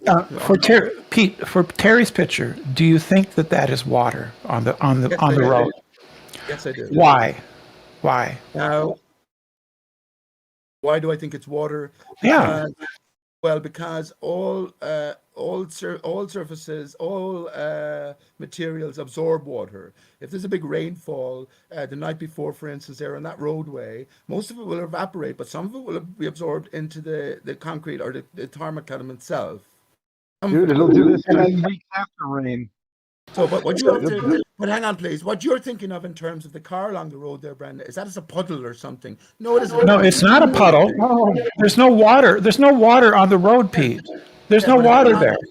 But that, what I'm saying to you is that span where it seems to start mirroring up to the car. Look at how long the reflection of the car is, for instance. It doesn't matter. That's not water. Reflection of the car. Yes, it is. That reflection of the No, car. it isn't. You can't prove that. 1 second, Brenda. Take it easy. That reflection of the car could be, let's say, 2 miles long along the ground. So- we know so the car Pete- itself, though, is not 2 miles in height. So Pete, for Terry's picture, imagine that this is the picture. This is what you see from your front windshield. I will tell you that he could drive 100 miles, and that water would always stay right just ahead of him, and the road that's right in front of him would always be dry. There is no water on that road. Oh, I'm not sure you could tell. So you're saying there's no water vapor in the air at all then? No. There's always water That's, vapor. that's in your the air, positive man. claim. There's no water vapor in the air at all. There are no puddles of water on that road. No, I said water I never vapor. said I there was didn't say puddles of puddles. water. I said I'm the one water who said there was vapor no in puddles the of air. water on that road. Mirages, Water vapor does not mirror. right? Mirages are caused. Mirror against the surface. Pete, water. That picture, hold on, that picture right there could be a day where there's no water vapor in the air. That would just be the surface reflection. That could be a pure surface reflection effect. Hold on, Yeah. hold on. Back that up. What did you say? There's no water vapor in the air. That's right. There could be there could be zero water vapor in the air. You have that kind of effect. Yes. There's zero water vapor in the air. There could be. Right. There could be that effect. Never happens. You can show this in a vacuum. This type of effect. Oh, really? Oh, I don't know. So the thing is, Pete, in that bottom one, again, what looks like water is a mirage. And as you're driving behind the red truck that's in front, that will always stay right there, even though as you go forward, the street or the road will be dry because it's not water. Will appear. What do you mean, Brenda? It will appear that It's not water. No, it isn't. It's caused by temperature. Refraction effects are caused by temperature. No, that's caused by a cumulative. No. Hang on, Brenda. That's caused by a cumulative perspective over a long stretch, right? This is what's happening. What is a cumulative perspective? So you are looking over a vast stretch, right? And Yeah, it's as about you 50 approach- feet. Let's say 50, as you 100 approach feet. what seems to be a puddle on the left side here, it will vanish to your view because you're changing your angle to that particular aspect or area. Yes. And it vanishes. You're changing What your is? angle of view. You haven't told me what cumulative perspective is. I have no idea what that is. Have you not? So do you remember? So if you scroll back up a little bit there, and you see the car as it has its reflection.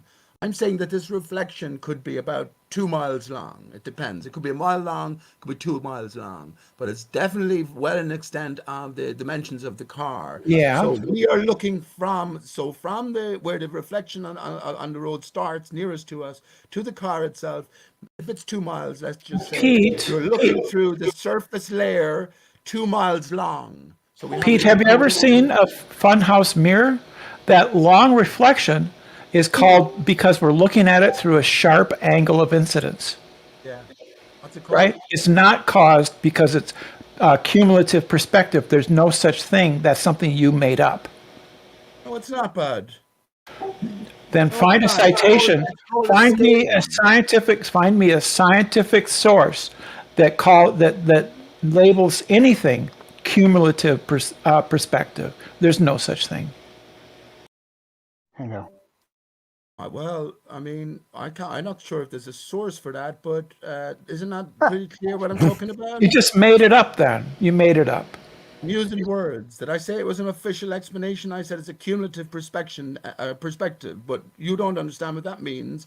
So suddenly I have to go and provide you an official source that says... Yes, when you make up your own science, when you make up your own science to make an ad hoc explanation, then yes, you do have to. There's nothing new under the sun. No one can make up anything new, bud.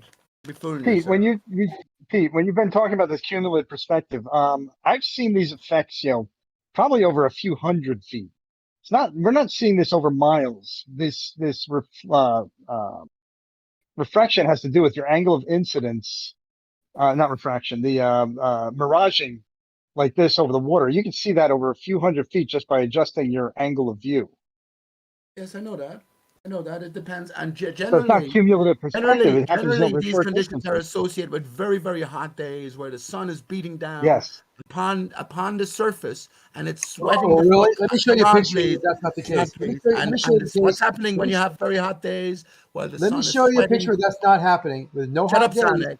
What Can I happens show you on a very picture? hot days when I'm the going to show sun you a picture over is snow. sweating? How Shut about up, that? Sonic. And the sun is sweating the fuck out of the concrete beneath. I'd like to see that picture of a mirage over snow. That would be cool. You don't think that'll happen? So how much water is going to come out of that highway in the middle of Death Valley? You're right. Don, let me see Where it this hasn't picture. rained in the past 6 years. Don, let me give you this picture real quick. Hold on. I'll put it in chat for you.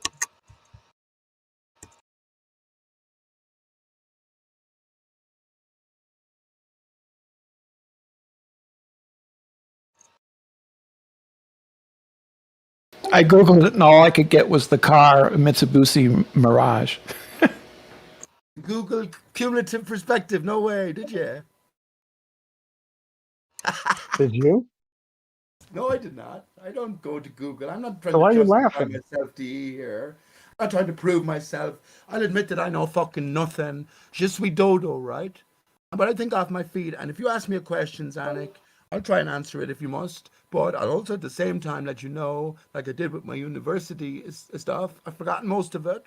And it was 25 years ago. I never really worked in the area as well. Doesn't mean I didn't study it, nor understand it at the time.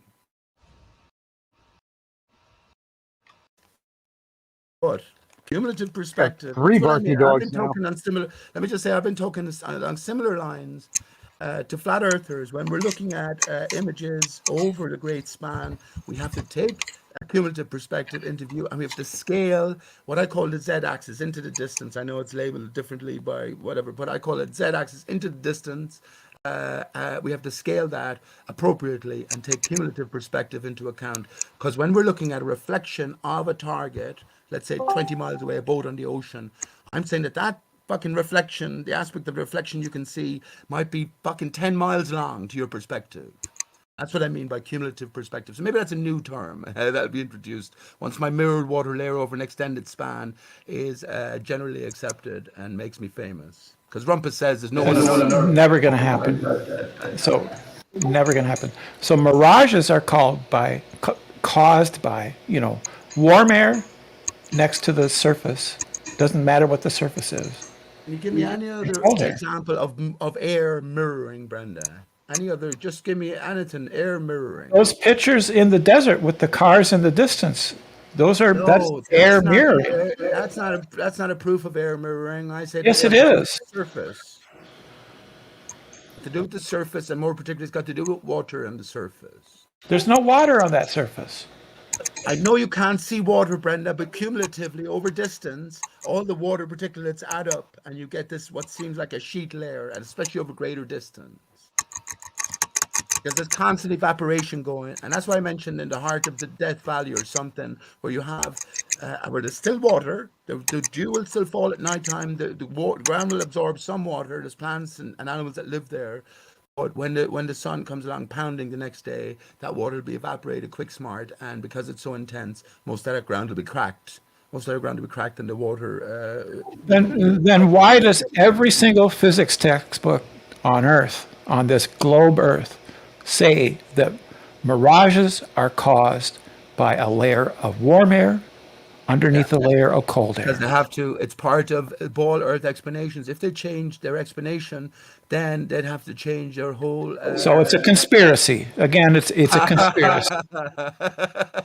Well, yeah, well, it's a conspiracy. That's what you're saying. You're saying that it's a deliberate misinformation in order to hide the real information. That's a conspiracy. Let me tell you why. Let me tell you why. You could measure the density One if you second, wanted. please. Let Measure me- the let me density in just tell that you first why image. it's a conspiracy within a conspiracy. Because now, when you look up, let's just take some of Ranty's images.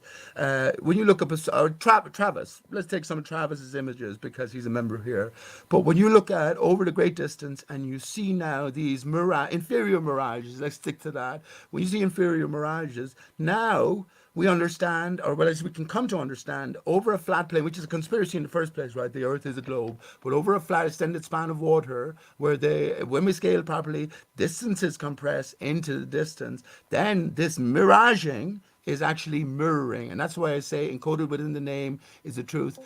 Inferior mirage is underside. I'm finished now. Underside mirror image. So if they labeled and said what mirages are in that context properly, the whole of the scientific thinking around what mirages actually are would have to change. Painful listening to you, Pete. I'm done. I'm done. That's why it's a Well, then, conspiracy. how do you explain refraction, which can be observed like in a classroom? You can just demonstrate refraction. And what you are doing is denying that there's refraction. How did I deny that, Brenda? I'm talking about the mirroring specifically. That's When it due comes to distortion- refraction. It's because of When it refraction. comes to distortion, that's all refraction, Brenda. Because A mirage is refraction because the light refracts, bends, because there's a difference in the refractive index of the warm air and the cold air. There's a difference. No, ultimately the moving factor, the moving force here is the amount of water vapor in the air. We know as we rise higher- That's not how what I'm saying refraction is- works. That's not how refraction works, Pete. Be a lady, I should say. As we rise higher, the amount of water vapor lessens and lessens until, as we go very high, it's zero. It's close enough to zero. So yeah, we have the extreme conditions, as you might call them, closer to ground level. So when we see this refraction, which is just distortion to the air.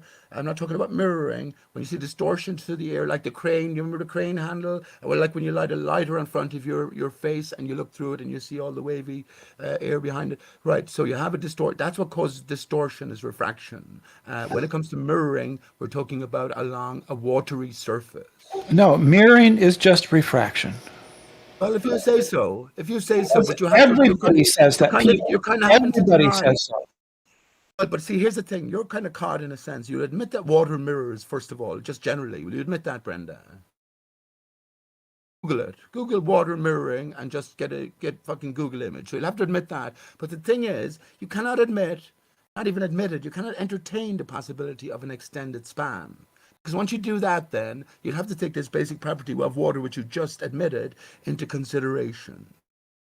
Won't do that. That's why each horizon has to be a geometric horizon, and beyond that, there's nothing. There's just air. So therefore, refraction has to explain. Nobody else believes that. Not even many flat earthers. Nobody else believes that. What? Don't care who believes what. Well, because what their beliefs are based on experiments, and yours is based on a conspiracy theory. No, globe Earth is a conspiracy theory, but delving into all of the mechanisms behind explanations, they all have to be wrong and they all have to be tainted, Brenda. They all have to be tainted. So it's just conspiracy within a conspiracy. So what you'll need to do then is you'll need to conduct experiments that will show why refraction is not actually a thing. And good luck. Yes. No, I'm good. I'm good, Brenda. I've disclosed the dodo, and the dodo leads to Aristarchus. That'll do. Right. So you don't want the truth. You just want to believe. If you say so. Well, that's what you're saying. You're not willing to submit your beliefs to a test. You have a liberal arts education, right? So undergraduate education or whatever. So you're not even qualified in one sense to talk deeply about science or. I can talk about undergraduate level courses in like chemistry, physics, and biology. I mean, that's not hard. Well, Brenda, it's fucking pretty hard, man. Once you get beyond the Undergraduate? basics of school. No, Yes, undergraduate isn't hard. Calculus isn't hard, Pete. Calculus 3, that's hard, but not Calculus 1. Undergraduate is when you finish school and you go on to a third level degree of some sort, right? College or university. It's fucking hard, man. Don't give me any nonsense. No, so college How algebra. good were you? How good were you? What did you get in? What did you get in your final exams in school? Then did you do mathematics? Did you do? Because I did mathematics, physics, chemistry, applied mathematics. I did all of those in school before going on to university. I did very well. I did well enough in them anyway. I would say very well. Yeah, when I went to college, one of the classes I took was college algebra, and everybody hated me because I got one problem right in every single test. I got 100%, and then in the final for college algebra, I missed a sign. Should have been minus instead of plus. Well, I mean, I don't know what your level. I don't know what your level of math is, or what your capabilities are. My level of math. Generally, women are not as good as men at mathematics or these. Yes, my level of math is college algebra and some calculus. What did you learn from college algebra? If calculus, some calculus. How to? Hang on, you say calculus is easy, but you only studied some. How to solve for second order polynomials, third order natural logarithms, right? Okay. How to reduce, and multiply and divide polynomials. Yeah, you're very skilled, man. Yeah, that's secondary school. About 16, 17, we'll be doing that here in Ireland. Yeah, that's fine.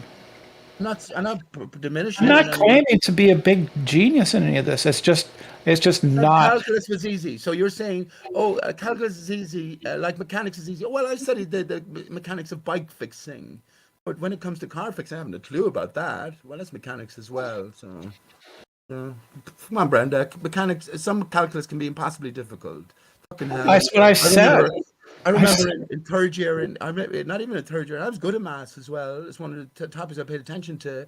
But fucking hell, you could have 3 pages working out just one simple problem, even more. And you need to have your wits about you, know what you were doing to follow it through in every step. So, nevertheless, the point is that refractive indexes, these are not difficult to understand. What it seems to me, Pete, is that you look at a mirage and you think you see water and you just can't convince yourself that your senses could be wrong. See, so here we go. Listen to me here now. So you see that, remember that image with the Volkswagen, the white car on the road here? If we translated that to a typical image that we're used to seeing over water, right, into the distance, you would say that is where the water begins here along the road. There's no water. It seems to begin. It seems to begin. The car that took the photograph is that's a couple of 100 feet maybe at the most, right? And if that car maintains that distance from that white car in front of it, that mirage that you think is water will simply keep up with it. It will disappear as you get closer because your angle of view has increased. It's instead of acute, right? It's a larger angle. That's why. And I would say that car is more than 200 feet away. I don't know. It doesn't look like it's that far. No, it doesn't look like it, but you have to engage in cumulative perspective awareness. No such thing.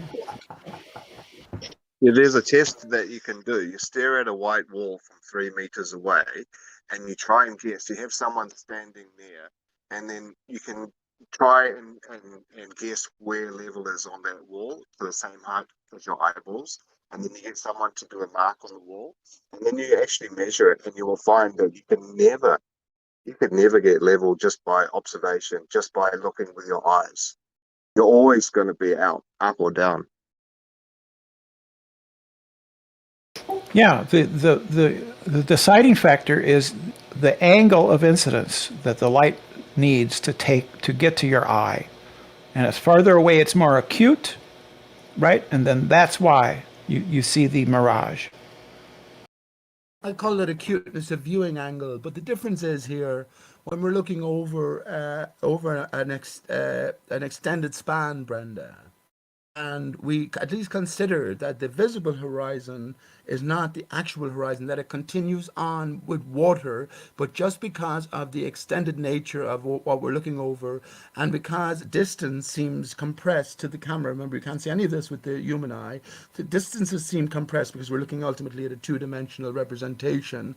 Then you have to decode it properly, and it's by decoding it properly and understanding that you have this acuteness of viewing angle that, explanation, as I've offered, presents itself, which is that you're looking over, once again, an extended span where the water seems to end. It doesn't end. And if you have a reflection in the zone above that, well, then a change in perspective will let us, as flat earthers anyway, see that we're looking along an extended surface, which needs to be appropriately scaled. I know that's a lot, but fucking hell. Yeah, it's just stuff that you made up. That's all it is.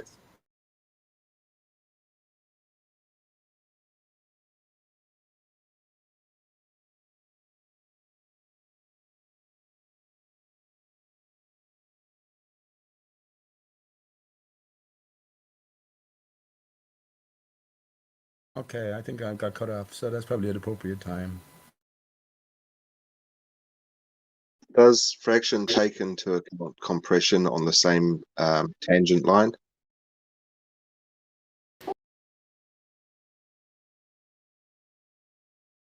So on the baseline, is there a compression on the access from you to the distance from your eye level? Is there a compression element in refraction, forwards and backwards, or is it just up and down vertically, or is it left to right? Which axis are all three axes included in refraction?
Who killed the room? Who can we blame it on?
Mic check. I am Mike. Oh, it's just quiet. Yeah. Chicks in the bank.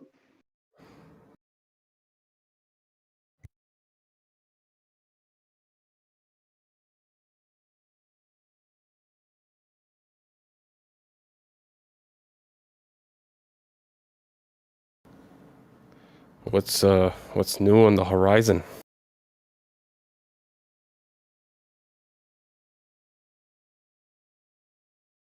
More land. Obstruction. Just extended land.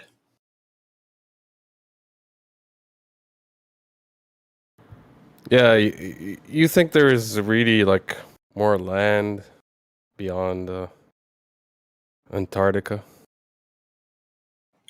Well, I just meant when you were saying what's beyond the horizon, I just meant more land because the horizon is just an optical thing across a planar surface.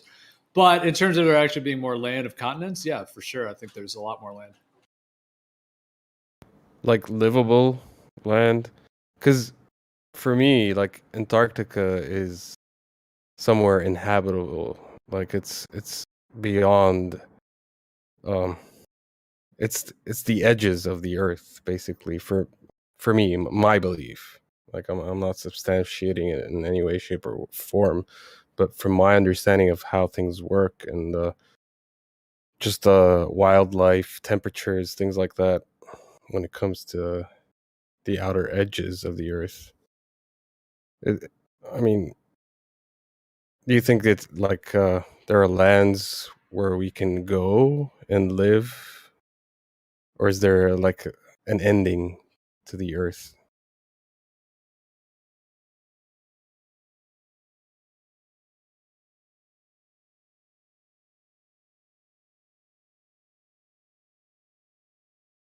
What do you think, Howard? I don't know if there was more land. Does it have its own sun? Is there another sun, or is it just dark? You know, what is beyond that? What y'all call the edge, or what we call the edge of a flat Earth? Well, yeah. When I say edge, I mean the ends. It's for me. It's got to be contained, definitely. Whether it's a dome or whatever, I don't know. I don't think there's an edge where you fall off from, or I don't subscribe to space, for example. It's not a disk floating in space. Definitely not.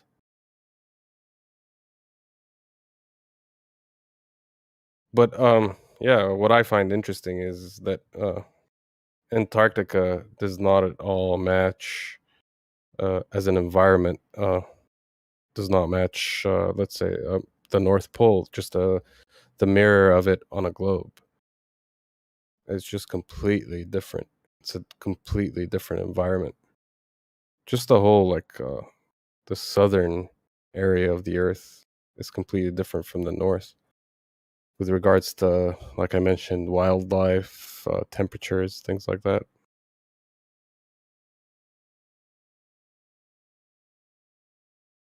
Well, it's mostly water on the southern hemisphere too, right? True, but I'm specifically talking about Antarctica, which is land, which has virtually no life, no wildlife, as opposed to the North Pole, right? Or the Northern Circle, the equivalent of the Antarctic circle in the north.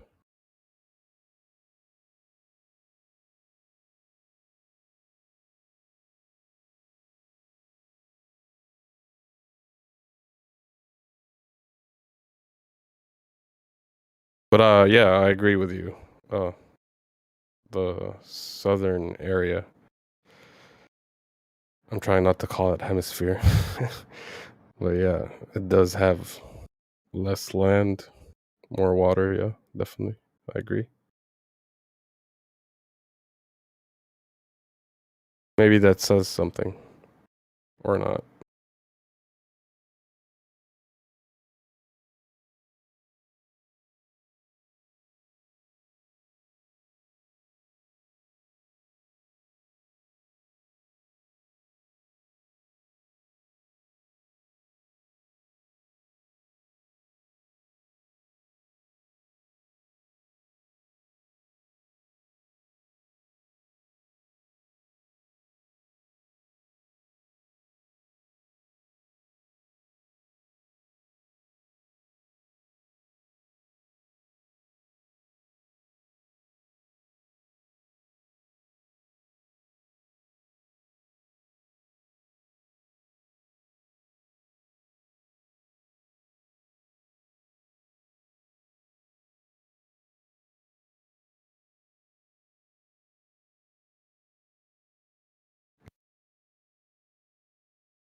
By any chance, was anyone there for Bendy's open mic on Friday? No, what happened? No, I just I wasn't on Discord for the past few days, so I just saw his message to me about it. Was wondering what it was like. He hasn't done it yet. I think he hasn't done it yet. I think he's starting next Friday. Oh, next Friday. Oh shit. I think so, yeah. I thought I missed it. And what is it?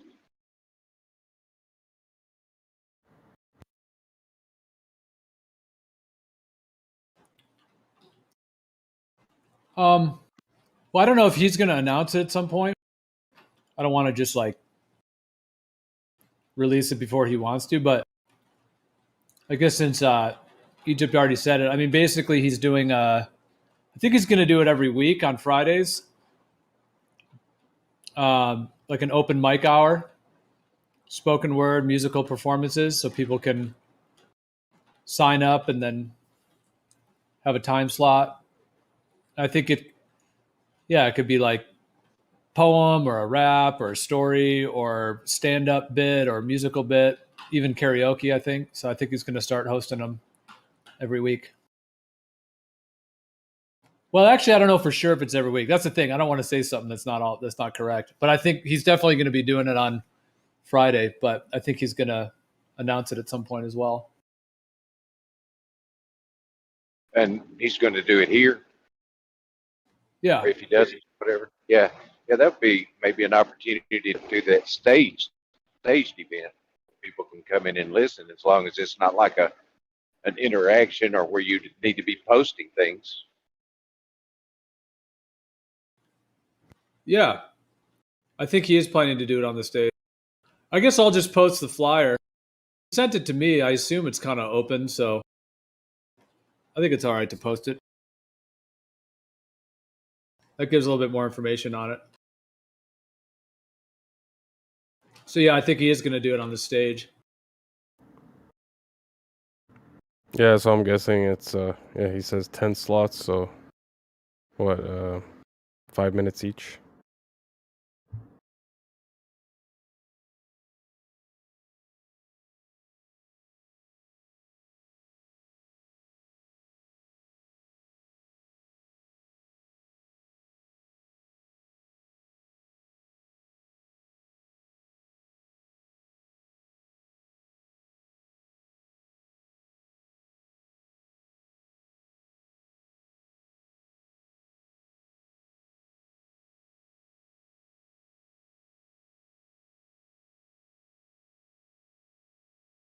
Wait, so what was that? Like you said, 5 minutes per thing?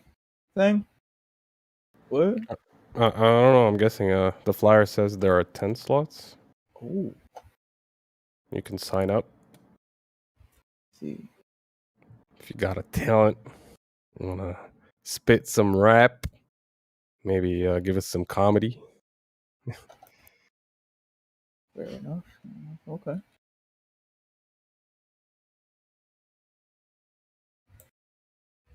Okay, these poems, raps, and all that, right? Do they have to be like flat Earth, globe Earth related, or just anything? It's just like what are we talking here?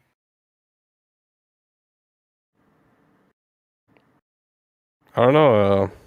I'm guessing it could be anything, but you got to take into account. I mean, if it's someone on the server, then it's someone interested in the topic. It's probably gonna.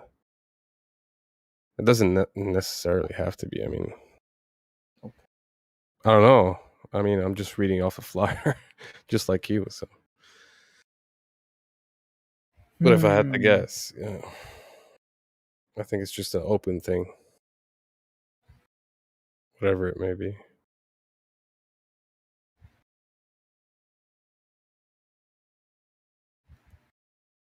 All right. I was asking because I mean, like, you know, like for me, my talent is like it's like drawing. You know, I do like art and all that. But the thing is, though, I mean, no one wants to just, you know, I mean, for 5 minutes would be, unless I'm doing like caricature or something. You know what I'm saying? Like that'd be kind of funny. If I'm doing a caricature of someone or something. I don't know. I'll figure it out. Oh, you draw? I thought you do it on like you do 3D modeling. Oh yeah, I do a lot of things. I do drawing. I do, you know, like the game design, like that little Martian dude. I drew that, whatever, in pixels, whatever. I also did my little image, my little profile picture. Yeah, I draw. Oh, you mean the Martian 5 on? minutes of- Sorry. What? Sorry. Yeah. I was just asking which Martian. Oh, the little M&M dude, the green M&M dude. That, like I did the little Marvin the Martian. Marvin. Yeah, sure. Marvin. You should just go for 5 minutes and just talk about your, you know, put one in the thing so we can look at it, and then, you know, tell us something about it, and then go to the next one and give us a bunch of art. That's cool. Yeah, okay. Maybe I'll do that. Yeah, that sounds yeah. I like art, so I like to see art. I like it doesn't. I don't think it has to be 5 minutes. I was just doing the math. Like you have 10 slots in 60 No, it's locked minutes. in. No, it's locked in. You said so. It has to be 5 minutes. Yeah, 5 minutes. That's what I'm thinking. Like I have to like, if I'm gonna do something art related, it has to be something like simple, you know, because like, you know. So I was thinking like, you know, maybe a caricature or something. But you guys are saying maybe like show off like a thing. I don't know. I'll have to. Yeah, like a little. I don't know. What do they call that when the pictures go by and slowly, whatever that's called, do that. Yeah, like what do you call it? Whatever. I know this. Slideshow. Slideshow. That's it. Yeah. Slideshow. Yeah. Do the show of sliding. Yeah, maybe I'll do that. Yeah. Sounds good.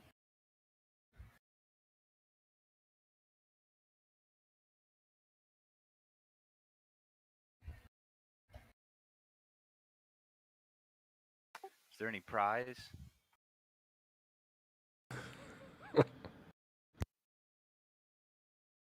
A real competitive spirit about me. Something wants Yeah. to have a better poem than someone else.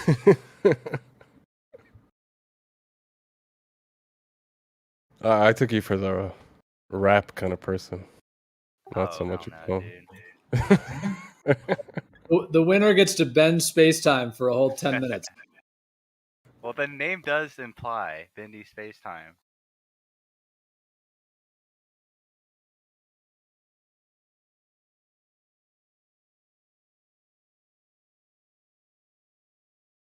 Maybe someone should do something like super cringe, and then see how Bendy tries to compliment. Oh, that was great, man. Wonderful job. Thanks for helping our community.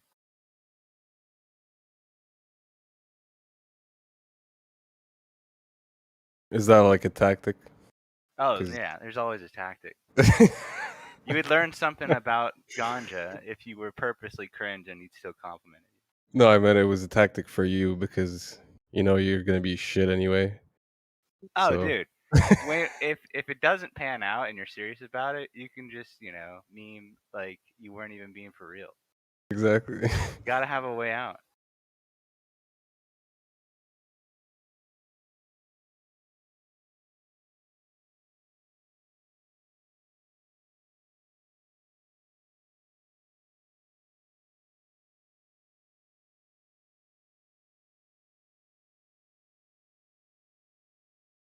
So a couple of rappers in the community here, though. We got old D-Mock.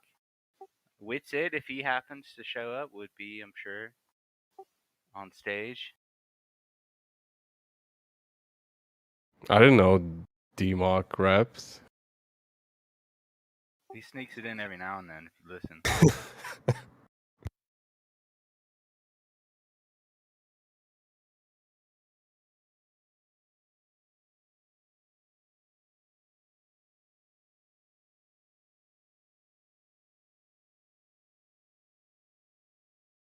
Did you guys hear the other day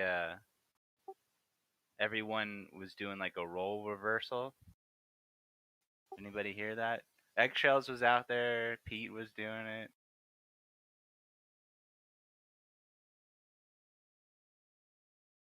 It looks like he's doing it right now in the text chat. Yeah. I don't know. This I like giraffes guy. I always act like I'm a baller when I talk to him. He's got like I don't know what it is, like a lot of really quick copy paste. Yeah, he does. He does slap down that wall of text pretty quick. Yeah, Don and I thought he was a robot at first, like a genuine, like a script bot, like a flat Earth script bot. That would be funny. That would be a fun challenge. Like I'm still not programming convinced he's a changes real to the person unit. though. I think there's just like slowly more commands added.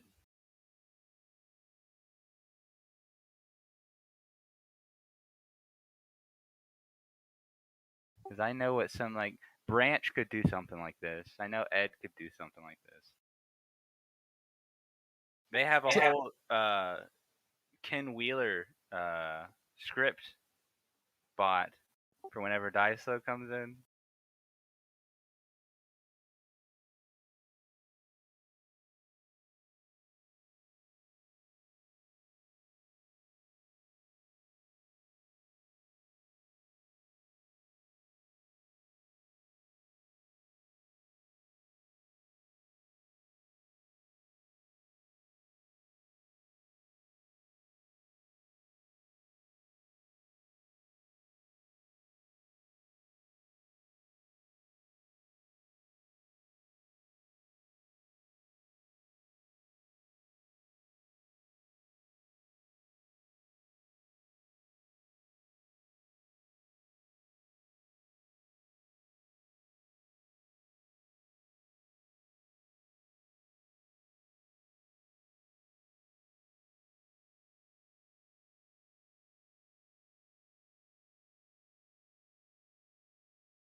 Slow Sunday night.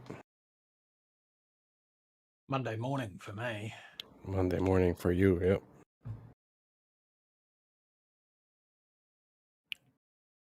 I just got done watching The Sopranos. One of the shows I missed, hadn't watched, like, growing up and shit. But yeah, I loved it. Great show. So 6 good, seasons. isn't it? Such a good show. Yeah, man. How about that ending?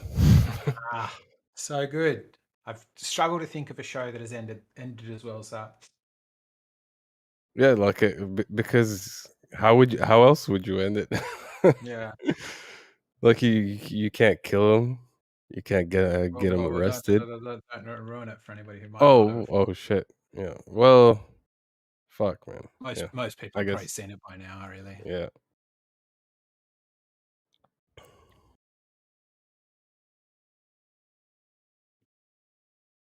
Didn't really ruin it.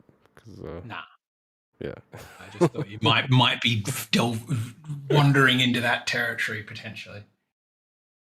Yeah, but other than that, yeah, great show, man. Great yeah, like really cinematography and everything about it. Just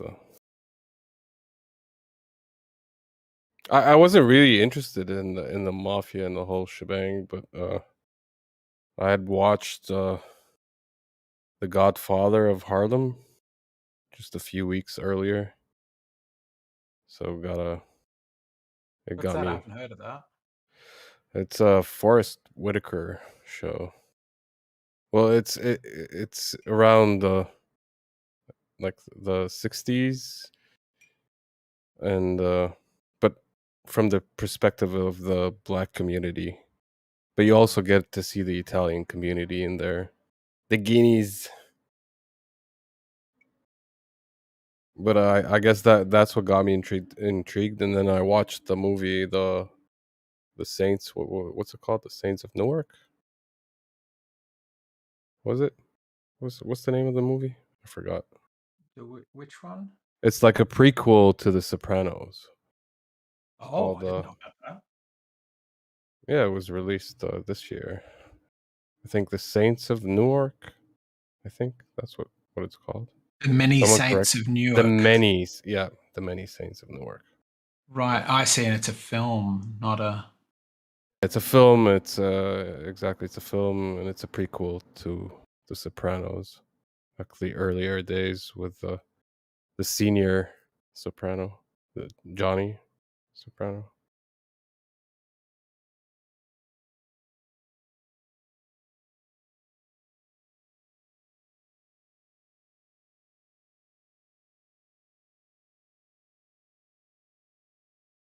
I swear Bev needs to put some punctuation in his name. When I first saw it, I thought it was insulting Bev. Bev, try thinking. Yeah, like Bev dash, or in speech marks, or AKA, or I don't know. Otherwise, it looks like it's an instruction to Bev. Bev, comma. Try thinking. Yeah.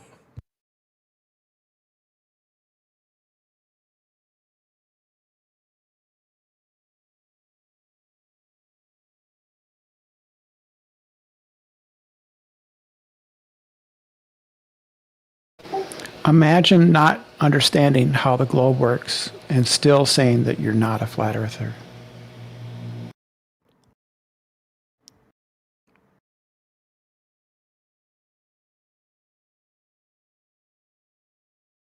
Yes, he got very upset at me the other day for calling him a flat earther. Well, that's probably actually true. He's a grifter. He's not a flat earther. This is all big con on his part. Yeah. Well, I think we're getting into semantics here.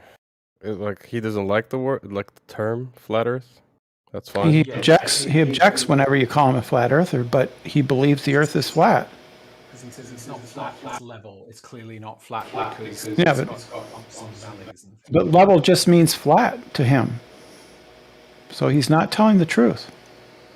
Well, not to him, actually. That's the complete opposite. To him, level is not flat, but to someone like me, I have a different understanding. I think the word flat can be used in two different contexts. Yeah. One meaning an orientation and synonymous with level and horizontal, and the other being a surface characteristic, which he has something against when he says the Earth has valleys and mountains and whatever. That's just to right? that's just to confuse things. That's just confusing. It's not confusing.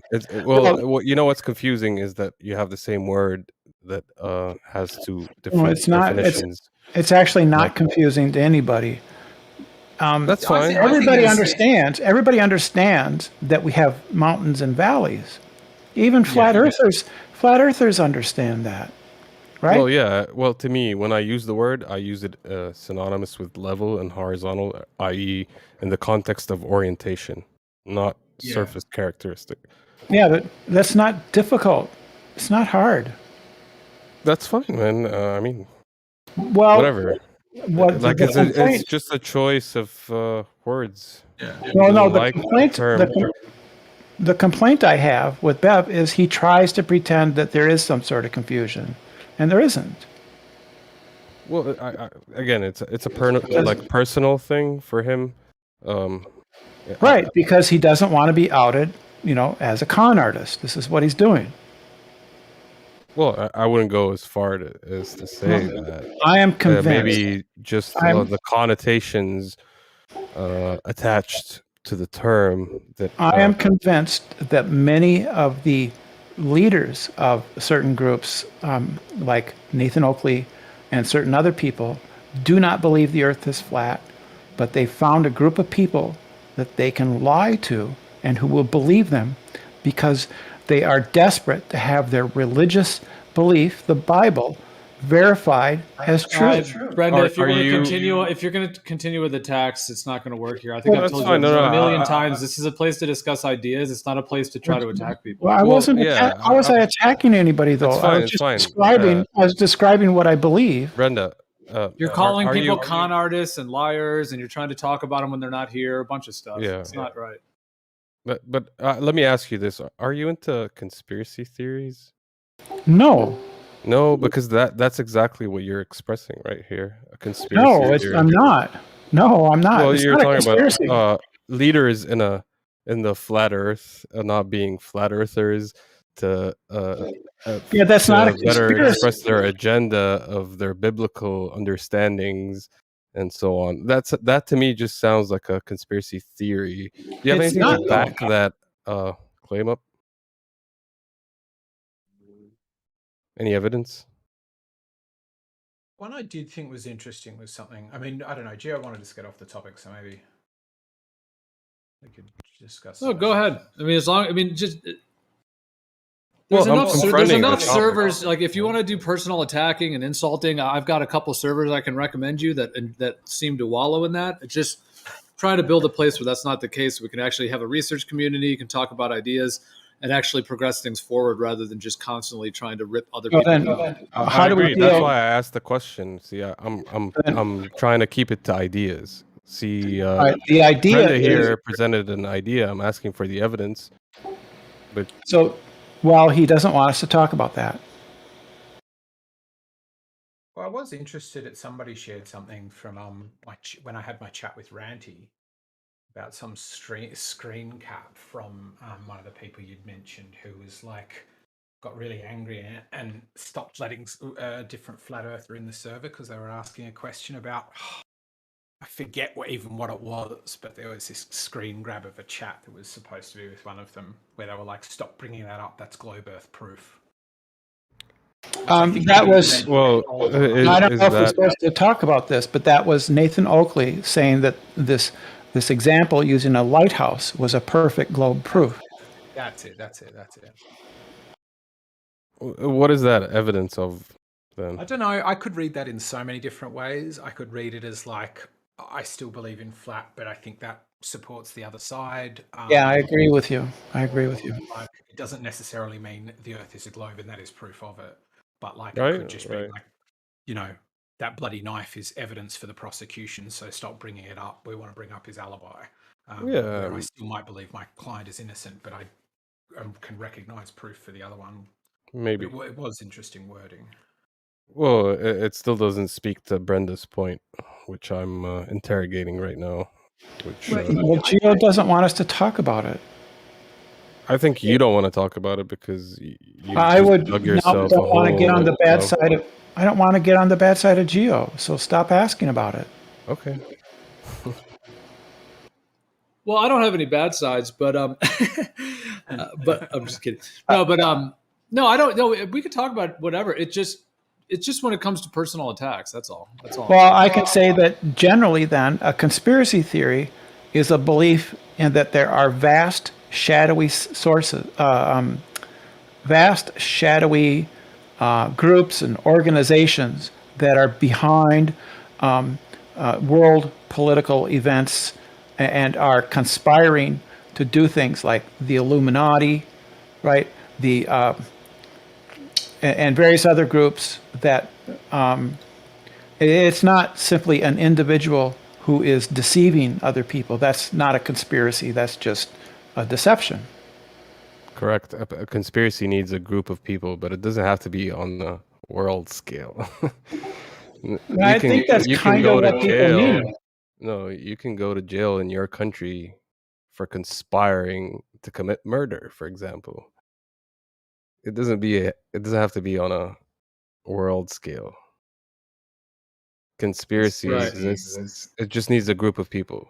It's usually when there's some kind of a criminal or shadowy act that's done with an intention, with an agenda. So yeah, it could be 5 people conspiring to rob a bank, I guess, or it could be 10,000 people, faking pictures at NASA, or it could be any number of things.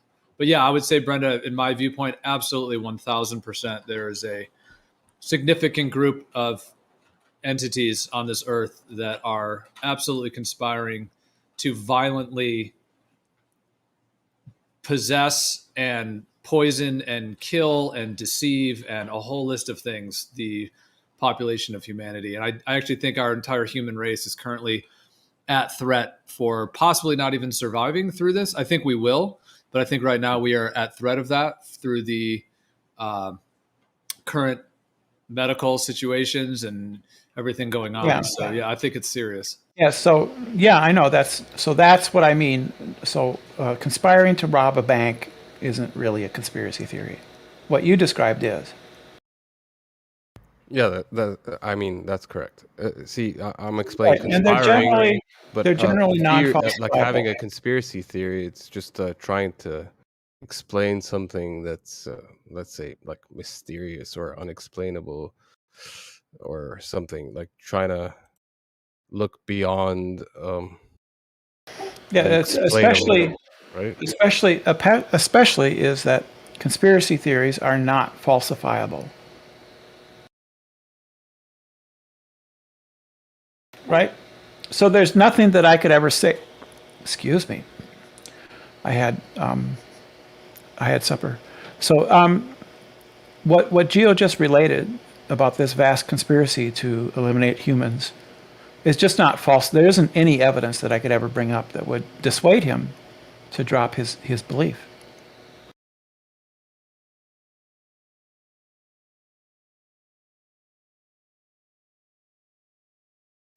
I don't personally refer to it as a belief, but yeah, I hear what you're saying. Well, how about this? Like, what about this idea? Let's say the old, guy cheating on his girlfriend or vice versa, girl cheating on his guy or guy cheating on a guy, whatever it may be. If you're in that situation, like let's say I have a buddy and let's say that I have this very deep knowledge, intuition, whatever you want to call it, belief, anything you want to call it. But let's say I don't have any pictures of the girl cheating on him. I don't have any evidence at all, but I absolutely tell him, dude, your girlfriend's cheating on you. I know it's happening. Now that could be chalked up to like a psychic or intuitive ability that I just know that that's happening. Now, if he were to sit there and say, well, you don't have any evidence and it's not falsifiable, it still would be up to him to figure out if it's true or not, because I might be correct. I might be absolutely to a T correct. And maybe the next week he he finds her cheating or whatever. So I may be correct. Just because he doesn't have any way of knowing doesn't mean that I'm not still correct in that case. Well, isn't that equivalent to, like, let's say in court when they give like expert testimony, things like that, right? When someone testifies in a court who's an expert on a matter, like you can be an expert on cheating, Gio, right? Or relationships or whatever. So you got that intuition and all these years of experience. So you're able to sense these things on No, they don't. An expert will base his opinion on the evidence. Yeah. What Gio was talking about is a belief without any evidence, and that's irrational. So, well, I'm not calling it a belief, though. Yeah, I personally am not calling it a belief. do you think it's true? Do you think it's true? No, it's true. Yes. Yeah, that's a belief. Something you hold to be true is what a belief means. All right, I thought you meant the definition of belief, that I'm just blindly believing something. Well, there's a confusion there. Faith in that one. Like faith and something you hold to be true. So if you have faith, you would still believe something, but not every belief is faith, because you can have beliefs on well-founded things. Exactly. So, Evidence. So yeah, correct. So you can have believe things based on because evidence. You wouldn't say I've got faith on something based on evidence, because if you've got but evidence, you don't need faith anymore. Brenda was kind of making it out to seem like it's not based on evidence, and that's what I'm trying to say. There is evidence for it, but for what? For which now? For the cheating in Gio's example. Well, Gio's example, he didn't just wake up one day and say, but that's what he said. He said it wasn't. Yeah, no, well, Gio said it wasn't based on any evidence. He said it was just a feeling. I think he meant hard evidence, maybe like he doesn't have video footage. He doesn't. What I heard was him saying that it was just an intuition that somebody had without any evidence. I'm not going to speak for Gio. I mean, well, that's what I heard him. I'm just saying that's what I heard. Yeah, that's fine. That's fine. Yeah, that's how I heard it sounded to me too. But it's sort of. Well, in that case, yes. In that case, I was saying that, let's say in that case, don't have any hard evidence in terms of pictures or recordings of voices or anything. However, if I somehow have a way of knowing that the girlfriend's cheating on him, and if I'm correct, then I'm correct. So that can't be written off. You can't just say, oh, it's worthless because there's no evidence. Because if I'm correct, it's actually more potent than evidence, because evidence could be fabricated, it could be fake. The evidence is not even the best way to come to the conclusion of things. Let's say Gio, let's say you're investigating, right? And at that precise moment, your camera breaks or something, and you see her cheating, right? You don't have actually. That would be evidence. No, that would be evidence. That's an eyewitness account. That is eyewitness account. No, how you're gonna demonstrate evidence? It doesn't matter. It's still evidence. You're not always going to be able to demonstrate it, but you could be called. No. Brenda, at that point, hold on, guys. For Gio, at that point, is not a matter of doubting anymore. He doesn't need any more evidence. Can I just say something really quick? I think what Gio is trying to get at is like, he senses it in her behavior, how she's acting, how she's disappearing for long times, for example, whatever it may be. That would be evidence. That would be evidence. No, I'm actually, when I made that, well, first of all, in terms of the idea of a huge, worldwide conspiracy or whatever group of people that are deceiving us, actually, I would say there's massive evidence for that. Literally endless amounts of evidence. We could get into all of that. Yeah, what's the evidence? Well, we could get into that. But originally what I was saying about, this actually opens a deeper question philosophically about knowledge and how we know knowledge. Meaning, is the only way to know knowledge through our senses, like hearing or seeing or touching something? Or are there other ways? No, we can use reasoning. Having knowledge. So, that's a whole other different question, a deeper question. So we can use reason to arrive at knowledge. Knowledge is a belief for which we have just a justification. Well, I would say this. I would say there's a huge pool of knowledge. Let's say it's just all of the knowledge in the world that exists. And everybody has a different way of either knowing that or not knowing that. Just knowing something is knowledge. That's just what it is. Knowledge isn't like a substance that you can put in a bucket. It's just you having a belief. Knowledge is you having a belief, and you have good reasons for that belief. That's what knowledge is. That's not what knowledge is to me, but I understand that's what it is to you. It's what the philosophical definition of knowledge is and has been for 4,000 years since Plato. Why are you appealing to Plato? No, actually, I would He was first. kind of agree with Brenda there. I mean, it's- but knowledge. Do you then equate knowledge with truth, Brenda? I'm guessing you don't, right? Well, so I can have a belief, and my belief could be either true or false, right? Well, that's but not. I could have that belief without any reasons. I don't have good reasons for my belief, but it could still be true. So in order to count as knowledge, I have to have, a reason for my belief. That's a justification, and in different areas that's going to mean different things, right? So in a courtroom, I have to have evidence for my belief.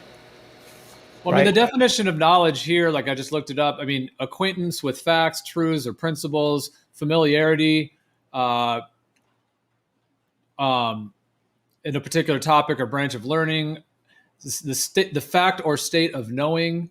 So none of that requires like having a set of beliefs that have to lead. None of that really is that. Knowledge is just knowing something, acquaintance with a fact or a truth or whatever that may be. So if I have knowledge that my friend's girlfriend is cheating on him, and if I'm correct, whether I got to that knowledge through pictures or photographs or recordings, or whether I got through it from a completely, totally psychic, transcending the physical world type of way, either way, the knowledge is simply the acquaintance or the awareness of the fact or the circumstance. And right. Of course, so that would be an irrational belief because you don't have any evidence for a psychic knowledge. That would not be knowledge. Well, psychic doesn't. That's a different category of. Because, I mean, the word knowledge just means the acquaintance with the fact. So if I know the girlfriend's cheating and if I'm correct, I have that knowledge. It's 100% true. How I got to it is another question, and that would be unique to each individual, how they come to that knowledge. Suppose that you took a coin and you flipped the coin. Heads, she's cheating. Tails, she's not cheating. You flip the coin, it comes up heads. Is that knowledge that she's cheating? No. Well, I don't know. It depends on how you define it. Then you flip the coin and you say, yes, she's cheating. But then later on you find out, yeah, she was cheating. Isn't that what's called a fallacy? No, it's not. It's not a fallacy. It's pointing out that your belief can be true without you having your example. I mean, I agree with you, Brenda. Like to come to a truth or a logical conclusion using illogical reasoning is a fallacy. I mean, it's not a fallacy. It's true. So your belief can be true without you having good reasons for having exactly.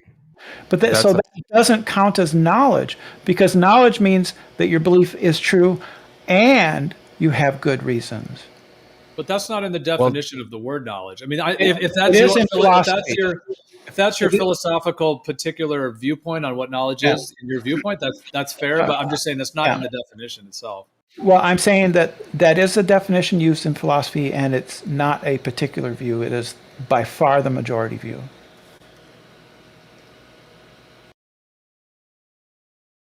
Right. So your belief that, I don't know, humanity is going to be snuffed out, or whatever it is, I don't even understand the content of what you're saying. Well, they're modifying humanity's genetics so severely that if they continue on this way and people become intravenous jab users for the rest of their life and they just end up getting these things, then yeah, the genetic system of the human body will deteriorate to such a degree that we won't be able to survive. How are people's DNA being modified? Through chemicals, substances, nanotech, all kinds of ways. Really? Yep. Well, you must have some good evidence for that then, right? What chemicals are being given to people that is modifying their DNA? I would say there's hundreds of thousands of them. So you don't have any evidence.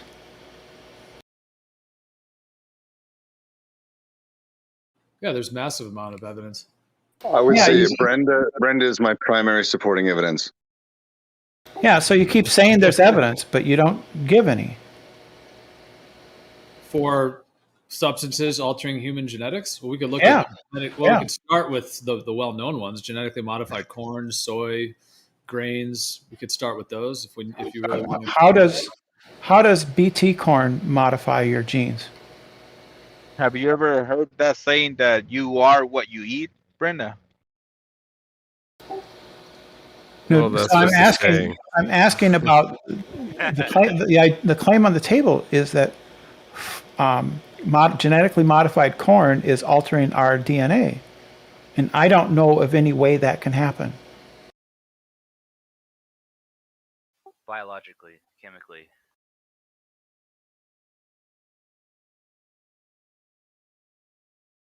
I would say it's more, instead of the idea of altering the human DNA, it's more of like a modification, sort of like adding something in that disrupts the natural functioning and then adds a different functioning. I would say it's more that rather than, because I do agree on a deep level, the human DNA itself can't be necessarily modified. They would have done that a long time ago if they completely could. So they can't actually modify the original code. All they can do is poison it, toxify it, try to add things in that can hijack it essentially and cause and that will cause demise of the human race. Yeah, if that there are continues. chemicals. There are chemicals in the environment that can damage your DNA, things like that. But you're saying that this is deliberate. So, and I don't see any way that eating BT corn is going to modify your DNA. I just don't see it. So is your I wouldn't reject it, but at the end of the day, I mean, I wouldn't say the end goal is to like get rid of people, because that there are so many like easier ways to do that. That seems like a really dumb idea to get rid of people. Well, that's what I'm saying. That wouldn't be the end goal then. Well, I think they in do that want to regard. depopulate to a degree to make us more controllable, but that's a separate topic. In terms of, I don't think they have a goal just to kill us all. If they did, yeah, they could do that with directed energy weapons in about a day. They could annihilate. Well, it wouldn't take a day because they don't have that many of them. Do you have any evidence for directed energy weapons? They have to do different sections of the earth, but if they really want to just take everyone out with the technology they stole from the old world people, they could do that. But I don't think they want to do that. They want to modify us and control us. And unfortunately, when a psychopath is trying to continually modify you, it will get like a runaway train.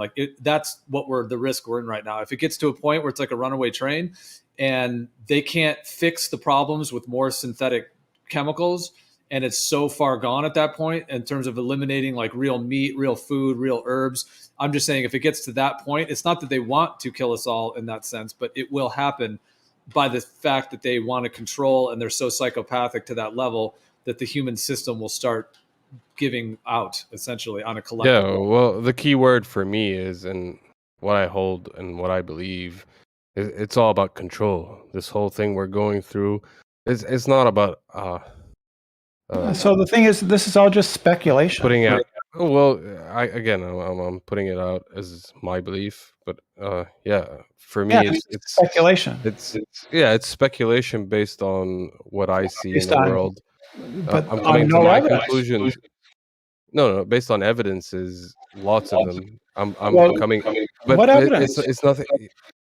What evidence do rule? What do you Okay, have let that me rulers let me tell you. It's reasoning, like you said, Brenda. I'm using reasoning, right, to come to this Right. conclusion Based on evidence. Yes, Yeah. based So on what's the evidence? What's the There's evidence? well, we can go through a lot of evidence. I mean, just the idea of this virus, right? I mean, in What? the like medical understanding of viruses, there are a lot of gaps and holes, and it is at the end of the day, for me, these gaps and holes are just the same as the understanding of the globe Earth, where I see these holes, and people can plug in a narrative in these holes, these gray areas, to control the narrative.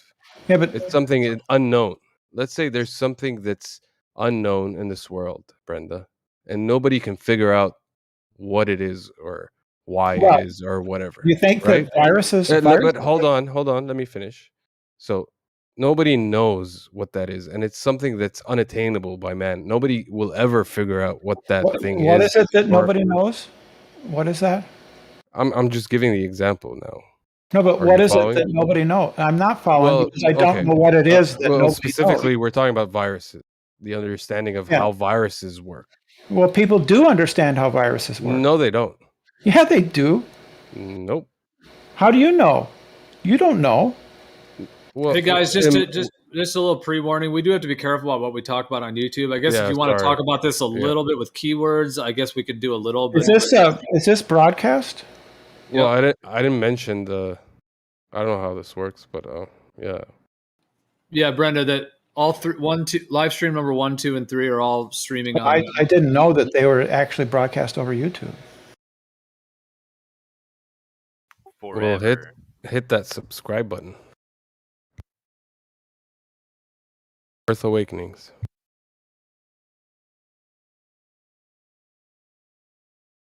So again, with my example, back to the. If, let's say there's something in the world, in our understanding, that nobody has figured out or actually can figure out. But me as a power, I can then insert my narrative, which is unfalsifiable. I can make a claim about this thing. If no one can validate it or invalidate it, then it's unfalsifiable. But I can make a claim and I can put it in the media. I can make people believe it, and it will be the common understanding and belief of So that idea. if you make an unfalsifiable claim, that's pseudoscience. That's what it is. Correct. Yeah. So I don't need to take it seriously. Welcome to Flat Earth. Well, Brenda, let me ask you this, because we were talking before. We were talking before a little bit about, like, you know, a worldwide group of people that are doing this. Is your viewpoint that that's not the case? Like, do you think that everything is perfect and everyone's just honest and solid and there's nothing sketchy going on? Humanity is just doing our best. Like, is that how you see the world right now? I see the world as being there are actors on a stage, and that stage is about geopolitics. It's about the desire for political power, access to resources, and things like that, right? So we went to war in Iraq because of oil. There's not much. I don't need to invoke any kind of conspiracy, just the fact that we wanted their oil. Well, it sounds like you just described a conspiracy. You described global political people that are trying to vie for power. Is that not a conspiratorial act? And divine the intentions behind it. It's pretty out in the open, and everybody knows who the players are, right? They're China, Russia, and the U.S. and various smaller players, and they're pretty transparent about what they want. You know, Saudi Arabia wants to sell their oil. China wants industry to fuel their economy, and the United States would like access to oil, access to cheap goods from China, and things like that. That's the conspiracy right there, Brenda. Yeah, I'm not trying to call you out, or I'm not trying to like create any tension, but it does sound to me like you just described a conspiracy theory. No, because that's all out in the open, and everybody knows who the players are and what their intentions are. Well, but a conspiracy doesn't have to be hidden. It's just a group of people that are engaging in some agenda with some nefarious, agenda. Yeah. It doesn't mean that they're hidden per se. So, but the one and also well-known actors. But what you said, all I heard you say was they. You didn't name anybody, and you don't really have a strong sense of what they are doing. I have a very strong sense of who they are and exactly what they are doing. Oh, who is they, and what are they doing? Well, it depends on what direction to go with. I mean, there's many different groups. There's the Freemasons, Jesuits. There's various different societies that are involved. Call them secret society if we want to call them secret, although they're not even that secret. There's the United Nations level. There's government level, and then there's If they're secret, and I'll just finish. At the top of this whole situation, I don't think they are even humans. I think there is another group of entities that are not even human, that are actually controlling a group of humans that are doing a lot of the stuff we see. So at the highest level, that's not even human. Yeah, but that's just speculation. You don't have any evidence for any of that, right? If it's secret, it doesn't matter. I never told you it doesn't matter. This isn't a debate server. No, it doesn't. This isn't like other servers. This isn't a debate server that if I say something, people have to demand things from each other. We're having a discussion. So we're free to have this discussion. If you want to chastise people, you can do it somewhere else. That's not what this server is. So it's not a debate server. No, not at all. Oh, okay. Because that's not what a debate server. You can go read in the welcome page. It specifically doesn't mention the word debate anywhere. It also specifically says that this is not a place to strong arm people, force people, demand evidence, chastise people, ridicule. It's not a place for any of that. It's a discussion platform. So if I want to say the sky is green, I can say the sky is green, and I shouldn't be attacked for that. If you want to say something you think, you can say what you think, and you shouldn't need to be attacked for it. I think that your idea that there are aliens who are governing at the highest levels, who are behind a vast conspiracy, I think that that's just literally ridiculous. He never said aliens. So He did say non-humans. Yes, he said aliens. I didn't use the word alien. I said other entities. You said non-humans, right? It says live stream in all the VCs. Yeah. Well, if they're not I don't human, want to what are call you they? out, Brenda, but first of all, welcome to Earth Awakenings. And So if they're not human, what are they? well, are demons aliens? Oh, so No, don't say so, because you said non-human Well, means alien. that's a surprise to me, because I wouldn't think that anybody would actually think that demons actually exist. Well, you don't know what Geo thinks. He just said non-human, and you attacked Well, him for. Are And you you speaking said for him? alien. Are you speaking? I'm not. Is that accurate? I mean, because I don't know what I'm he believes. not. I'm not What speaking is- for anyone. I'm speaking for me. What is a I'm non-human spectator. entity? What? I just who gave are- an example of Yeah, but another one what- because you limited it to aliens. Dogs are non-human entities. Who There you are go. the Dogs who too. are the non-human entities that are secretly controlling mankind? Give me one example. Dogs. I would say cats, actually, not dogs. And they're producing lots Right. of videos on the internet that people find Yeah. entertaining. This is a defense mechanism, so you Well, can't no, answer the question. listen. Brenda, I think what it was made clear. This is not a debate server. Stop with your debate mode.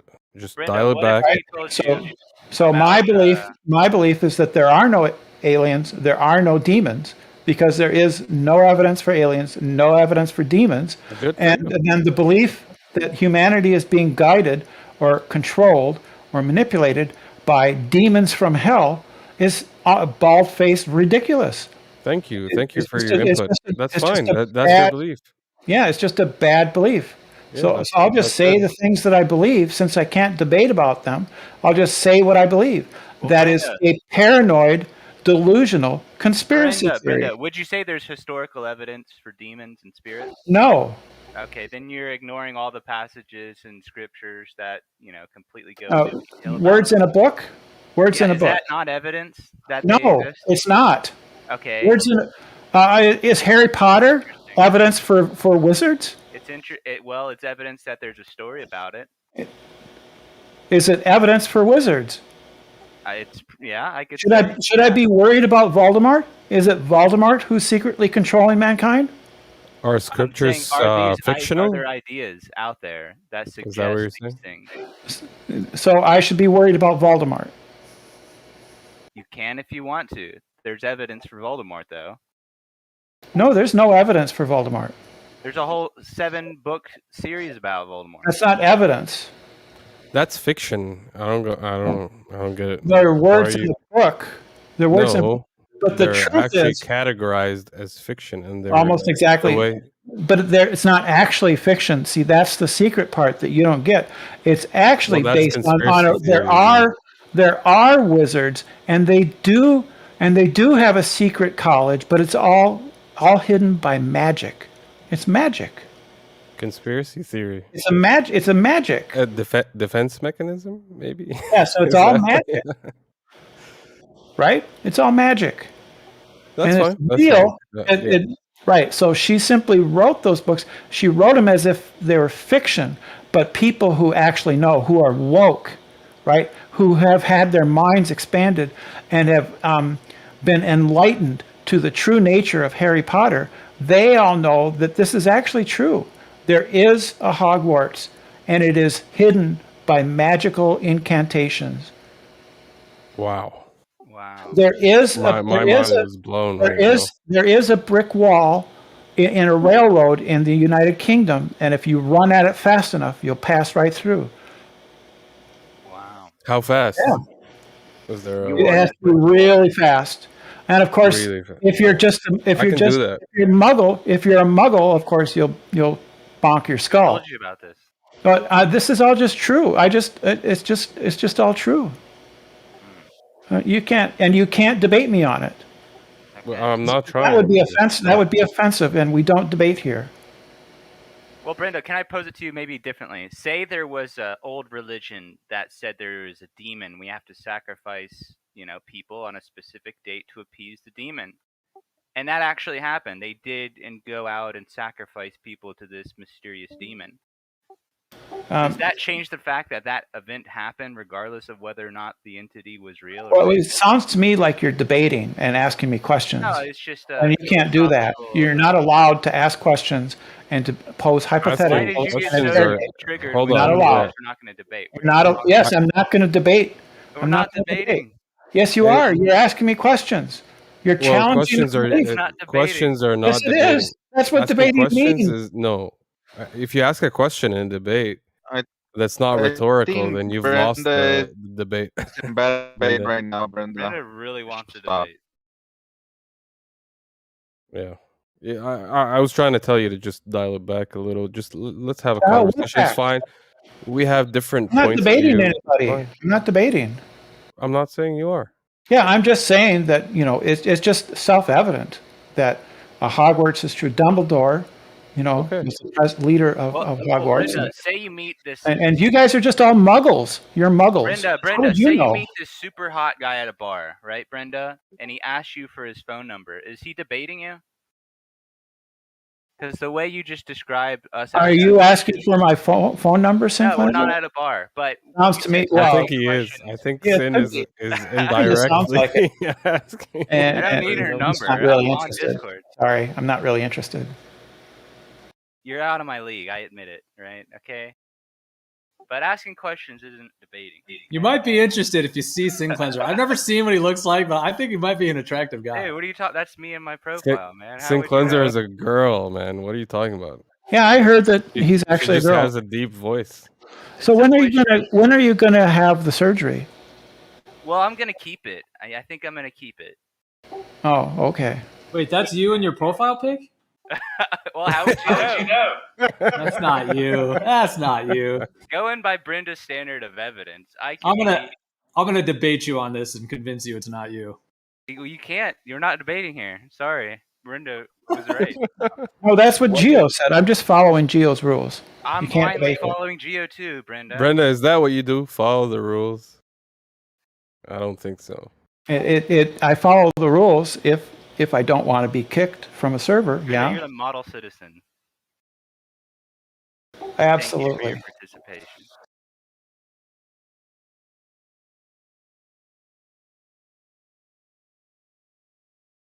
I don't know, man. Me personally, I'm rebellious. I hate rules.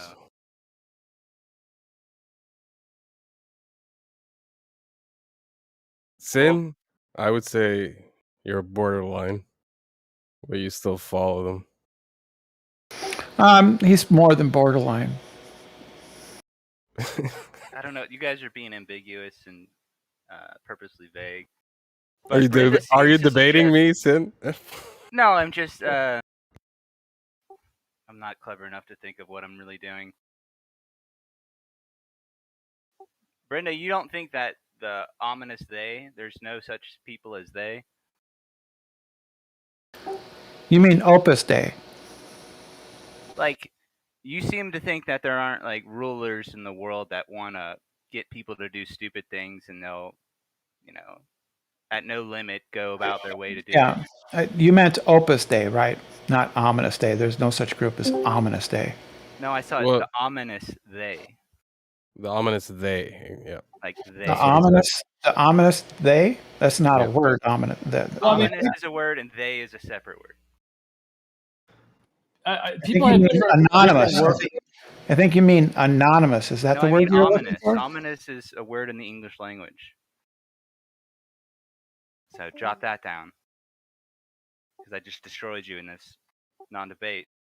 Sort of like foreboding. Well, yeah, I mean, it sounds like Brenda's coming from a place of more of the Newtonian Cartesian paradigm, that one that we were all brought up with. And it sounds like she has a little bit of maybe some conspiracy possibilities with some of the geopolitical agendas and things, but it sounds like for her, beyond that, there's no additional orchestration or organization going on in terms of control of humanity and some of those things. It sounds like that's where she's coming from, right? I believe in it's called science, and I don't believe in angels and demons. Well, let me ask you this, Brenda. Let's say there's a murder, but it was staged as a suicide. But me as a detective, I found evidence to point that it was like a murder. But I didn't find out who did it, like the they part, because you make that important, that I need to know who the they are, right? But that staged suicide, I figured out that it's a murder.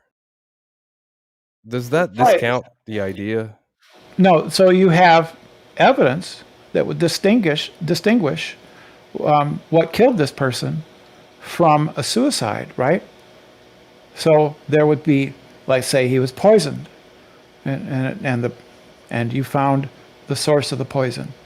So obviously he was murdered, and he didn't commit suicide, right? Sure. Do you Right, have and that's what we're talking about. Yeah. Do you have some sort of evidence for that for demons? And what would be crucial to add to that, I think, is to make your case of murder versus suicide is evidence that stacks up on one side but not the other, right? So evidence poison, I think, could potentially go either way. Yeah, it could. Yes, it could. Right. But if you went, oh, this is Well, this yeah, is yeah. poison, I think we understand but it that. was That's stuck fine. into their food, Yeah. and you Let's go, well, not if you're committing delve suicide, into it. why would you sneak it into your own food, right? You Yeah, just the put it in reason the reason I brought up the example was to point to Brenda's point about the not knowing who did it, right? The they Right. part rather Right, than so the I mechanic. have, Yeah, right, I would agree with you on that almost exactly. Yeah, I have You no don't reason. have to know the who, the they, to Yeah. pointed evidence for the conspiracy. I have no reason to believe in they. I have no reason to believe they. But it seems like, to be fair, you are very, very, very, very, very, very, very, very, very, very interested in the possibility of the they, because you've been in this community for so many years around people who many of us think there is a they. There is a group of people doing this, whether it's lying about the shape of the earth, like all these different things. So at the very least, you're extraordinarily interested and curious on the topic. Not really. What I've gotten out of this is the first time I've ever heard flat earthers talk about demons. To be perfectly honest, they usually don't talk about religion. What? That's all we do, man. Oh boy, I Not got a lot to tell you. You haven't generally- met me. Well, I've not really heard very many flat earthers talk about angels and demons. I really haven't. I know that flat earthers are religious, but I haven't heard that specific. Yeah, I've heard it a lot. You managed to miss out on the most interesting aspect of flat Earth. It's not really interesting to me. It's not interesting to me talk of angels and Well, demons. maybe that's why. Maybe it's a Dan Brown movie. Yeah. I thought the Dan Brown movies were overvalued. They weren't that An interesting. angel and a demon are the same thing. Have you heard that, Brenda? I would think that a demon is a fallen angel. Why would you think that? Brenda. Isn't that what the Bible says? The Isn't that what the Bible Bible? I thought that. Bible goggles I don't on. know. That's what I thought the Bible said. That Satan Do you was an believe angel. the Bible? Do you Yeah, why you believe got in the Bible Bible? goggles on? You said flat earther. Satan was the Can most you describe a flat earther? of all angels, and then he What still got what his is a ass. flat And then earther? he fell. And then he fell. No, he didn't fall. He got his ass kicked to hell. So Yeah, that involves falling. yeah, so I just want to know what was the point. He didn't fall. He was just attracted to the earth. Gravity. Oh, magnetism. Gravitationally pulled. Are they meant to not be fallen What angels? is a 'Cause flat earther? I've just done some googling, and the first thing I found was a guy at Yale saying, according to familiar mythology, demons are or were fallen angels. Yeah, but What are we listen, talking about? What, biblical? Or are you talking yeah, about I'm wondering why, the like, biblical what's understanding?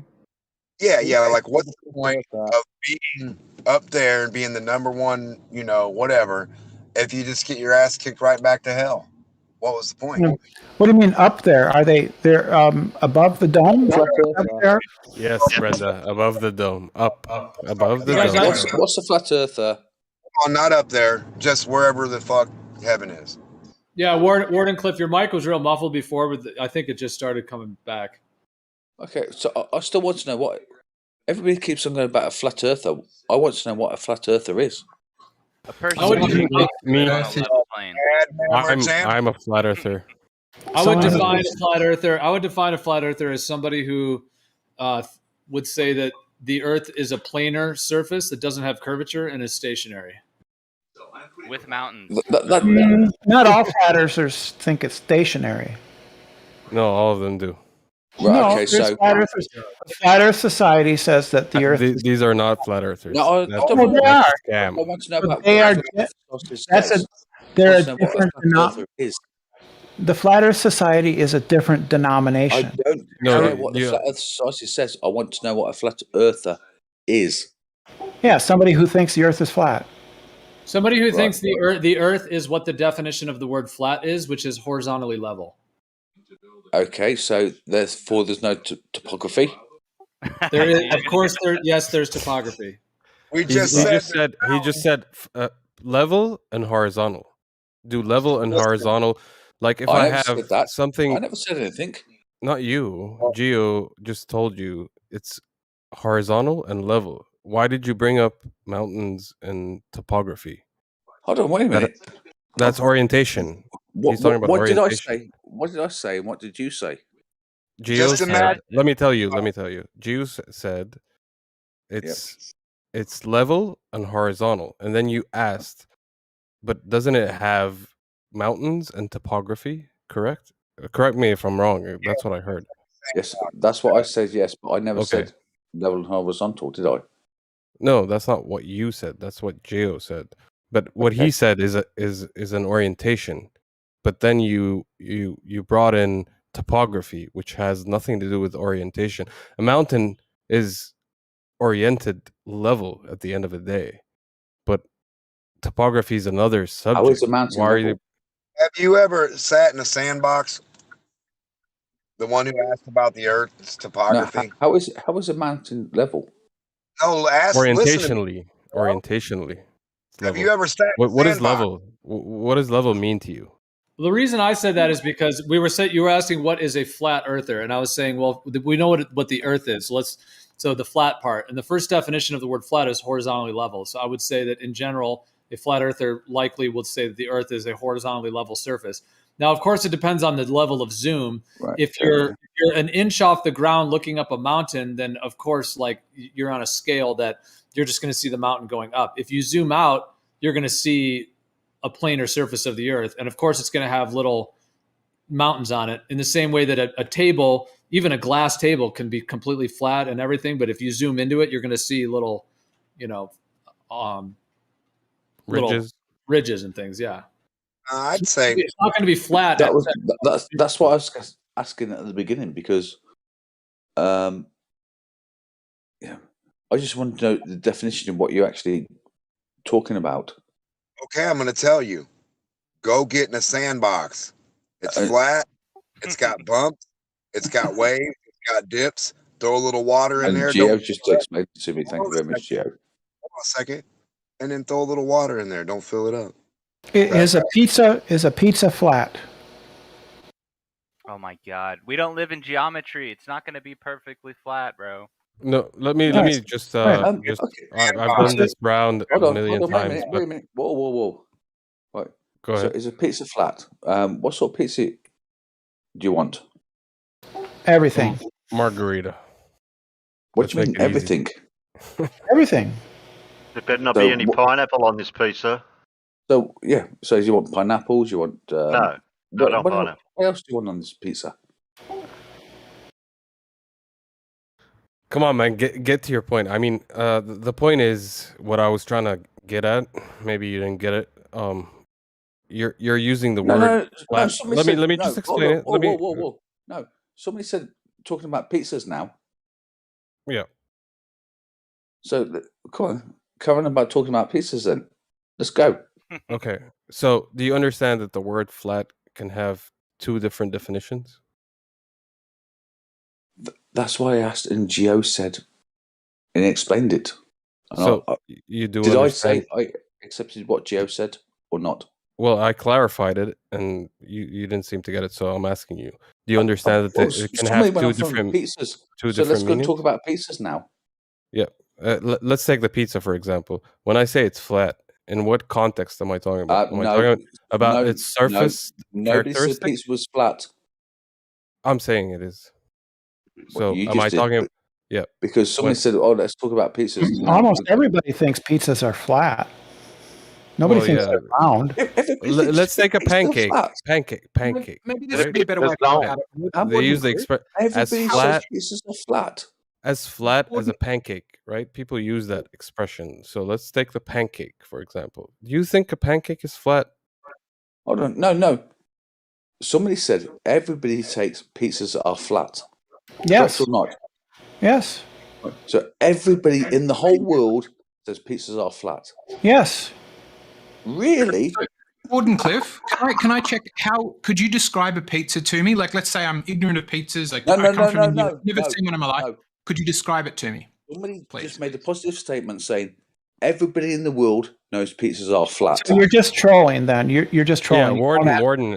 If you have a point, you either make it or just listen to what I'm saying or the other people are saying and So make I've got an to say argument. what you're saying. Okay. What I'm saying is the word flat can be used in two different contexts and have two different meanings. It can either describe a surface characteristic, i.e. topography and things like that, or it can mean an orientation and be in the context of orientation and be synonymous with horizontal and level. These are two different contexts and meanings. I already said I accepted what Geo said earlier on when he was talking to me, but now you've said that pizzas are flat. Could you describe a pizza to us? Pretend Well, my question is to the person who made that question: is a pizza flat? Are you talking about orientation or surface characteristic? That would be my next question to that statement. A valid question rather than yours, which isn't going nowhere. Ask the person who made the statement. I didn't make the statement. Yeah. So Brenda, when you say flat, are you talking about orientation or surface characteristic? I'm talking about overall the pizza as a whole, and not the orientation of the pizza or the surface the characteristic. orientation, not its surface characteristics. Okay. It's just flat overall. Yes, if you could elevate yourself to a point in space such that you could see the entire Earth, how would you describe it? As a sphere. Yeah. And then if you're a flat earther, as a flat earther, you would say it's flat. I mean, that's just Well, kind they of wouldn't basic. because it actually isn't flat. How could you describe it as a sphere? Well, how high you have to go for me, for for myself, I describe it as flat in regards of its orientation, not its surface characteristics. Because the way, because they're comparing a sphere, a shape, right, to my definition, the orientation of. How high would you have to go to say it's a sphere? High up enough to get a long way away from you.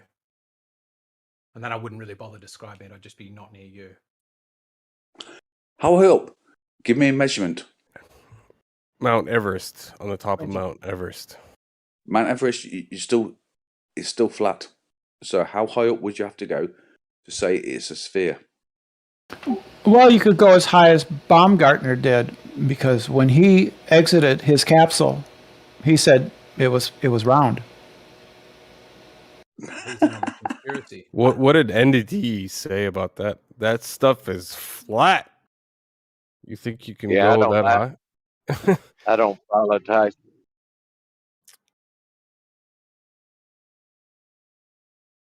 What Right, do you Brenda? think about that, Brenda? Neil deGrasse Tyson? Remember? Right. So Baumgartner is the person who actually went up there. He's an eyewitness. He said it was round. You could see the curve. I wonder if You're saying Tyson's that's ever 20,000 feet. I don't think he has. So do you think Neil deGrasse Tyson was mistaken when he said that at where Baumgartner jumped from, it would be flat, it would look flat instead of what Baumgartner said? You think there's a Yeah, contradiction there? he gave an example of the scale on a ball, right? When What he does was on Brenda stage. think about what Neil deGrasse Tyson said then? Well, Baumgartner is the witness. Neil deGrasse Tyson wasn't there. Yeah, but you were quick to and also like eyewitness account for you. When you is actually not Yeah. Baumgartner, Yeah, I'm going to take an eyewitness account over expert. So Yeah. what exactly testimony? did he start seeing the curve from at first? Like the very first point, what foot? How many Well, thousands of feet? But then what do you think about out the door when they show that clip a lot where you see out the door of where he jumped from and it's a very straight line? Well, let me just ask you this, Brenda. Like, let's take, for example, like someone who's a movie critic who looks at a movie, understands how cinematography works and things like that, and a regular viewer. That regular viewer gives his testimony about the movie he just watched, and the expert gave his testimony, right? Which one is going to be more detailed and have a better understanding of what actually went on in the movie? Is it the regular viewer? Here's what Who just Baumgartner saw the said. movie? Who made the film, Baumgartner right? said, "It was beautiful. I could see the curve of the earth below me, and above the sky was just black. I'd never seen a black sky before." Well, a lot of people misunderstand and kind of say Hold they on a see second. the curve when they see the horizon. For them, the horizon is the curve. Did he explain what the curvature looked like in his Well, statement? he's the eyewitness, and you're not. You're not the eyewitness. That's fine. That's fine. I'm just following No, up I don't get it. the statement, right? Because How do you see? I made the another curve? statement. Hold on, Demok. A lot of people when they, let's say, get on a plane, they say I saw the curvature of the earth, and what they're really talking about is that horizon, right? Because we're made to understand that the horizon is basically the curvature of the earth, and somehow in your mind you think you saw curvature because you saw that horizon and the earth is curving behind that horizon. So you kind of, in your statement, you would say I saw the curvature of the earth. But did he explain further beyond that? Did he explain that curvature and like, did he say it was curved from left to right, for example? Did he say anything about that, or are you hanging on to just the statement that he saw the beautiful curvature of the earth? Well, I'm just going to take an eyewitness testimony over anybody else. You know, I think what's more interesting than Okay, what so Brenda thinks so what about whether this guy believes Picard, it or not. who was the first to get on a high altitude balloon? What do you think of his testimony account? Yeah, he didn't have a clear view. He was looking through a portal, and the curve of the glass was But probably that was up there. eyewitness testimony. No, he wasn't. He wasn't outside of his capsule. He was looking through a portal that had curved glass at the edges. Oh. Yeah, so Yeah. when Baumgartner was giving his account, he was giving that account once he stepped outside? Yeah, he was. Or was he talking about from the inside? He was out of the capsule. I know he was, but his testimony was in regards to when he was inside or outside the capsule. Why? What difference does it make? That's the difference you're making of a testimony. So that's what I'm it's a question in regards to what you're stating. You're saying he has to be outside. Baumgartner was outside. So I'm asking you, He had his a clear statement view. was in regards to when he was outside of the capsule or inside of the capsule? No, I think it was probably outside. You think. So you don't know. Well, neither do you. No, I'm not You know making what? the Can I claim. suggest something? What's more interesting? We know that Brenda may have a bias, and that it's less interesting to hear about whether she thinks that it's one person's opinion of as opposed to another. But I think that when this was all brought up about the whether it's we call ourselves flat earthers or stationary planers or stationary terrainers and that kind of thing, that the labeling part of this whole thing and whether you're intending to say the extreme of what the word means and all of that is interesting. I think that Wardenclyffe brought it up it seemed like he had a point in that. What is a flat earther? Were you getting to something, Wardenclyffe, about that? Like what the definition would be if you think it's a stationary plane yourself, what would you call it? PMFE. He wasn't asking you, Demok. Warden, go ahead. Thank you very much. I don't believe it's a flat plane because at the end of the day, horizontal is level, correct? Yes. No. Oh, no. Oh, okay. Don't get into it with Brenda about this. Horizontal. Level means conforming to the surface of the curvature of the Earth. Wrong. Oh God. Let's Yeah, not that's start with that whole semantic thing. It's back to the 19th century. That's what level means. But before you get hung up on that little point, where were you headed with this, Wardenclyffe? Regardless if you think level is horizontal or not, where are you headed? If you don't think it's a level plane, what do you think it is? No, I know it's a level plane. Okay, Well, we've got topography. So you're a level it's not plane. a plane if there's mountains. We've got topography, haven't we? You We've got said hills, it's not flat mountains, Earth God because knows there's what else. mountains. So you think it's a level terrain? Maybe that's a better way of putting it, right? Level terrain? No. Level plane. Not terrain. Well, level plane. If you want to get technical there, though, then you could do the same thing that you were saying about flat, because we got mountains, bro. No, flat is an aspect. Well, again, I don't know if you guys caught it when I said it. Did you understand when I said flat can be used in two different contexts, and mean two different things? It has two different definitions. It can describe a surface characteristic or an orientation. These are two different things. You guys are putting them and comparing a surface characteristic to an orientation, i.e. level, horizontal. These describe an orientation of things, not necessarily their surface characteristic. Do you agree? Level, When you horizontal. say you guys, who do you mean? The guy, what's your name? Egypt. That's why I was asking him. Warden. He said he's right? not a flat earther because there's mountains. Warden and you perspective. You might not even hold the same perspective per se on the matter, but I'm speaking to what your guys are saying about level and horizontal. You understand that these are orientations, have nothing to do with the surface characteristic. Is level horizontal or not? Yes. No, it's not. It means forget Brenda. Hold on, Brenda. Hold on, But Brenda. mine We're is having a the discussion actual- right now. mine is the actual We definition. already got your answer, Brenda. Stop That's with the fine. damage control. That's fine. But let's have a go at it as flat earthers or Well, you can't plane debate. earthers or whatever you want to call it.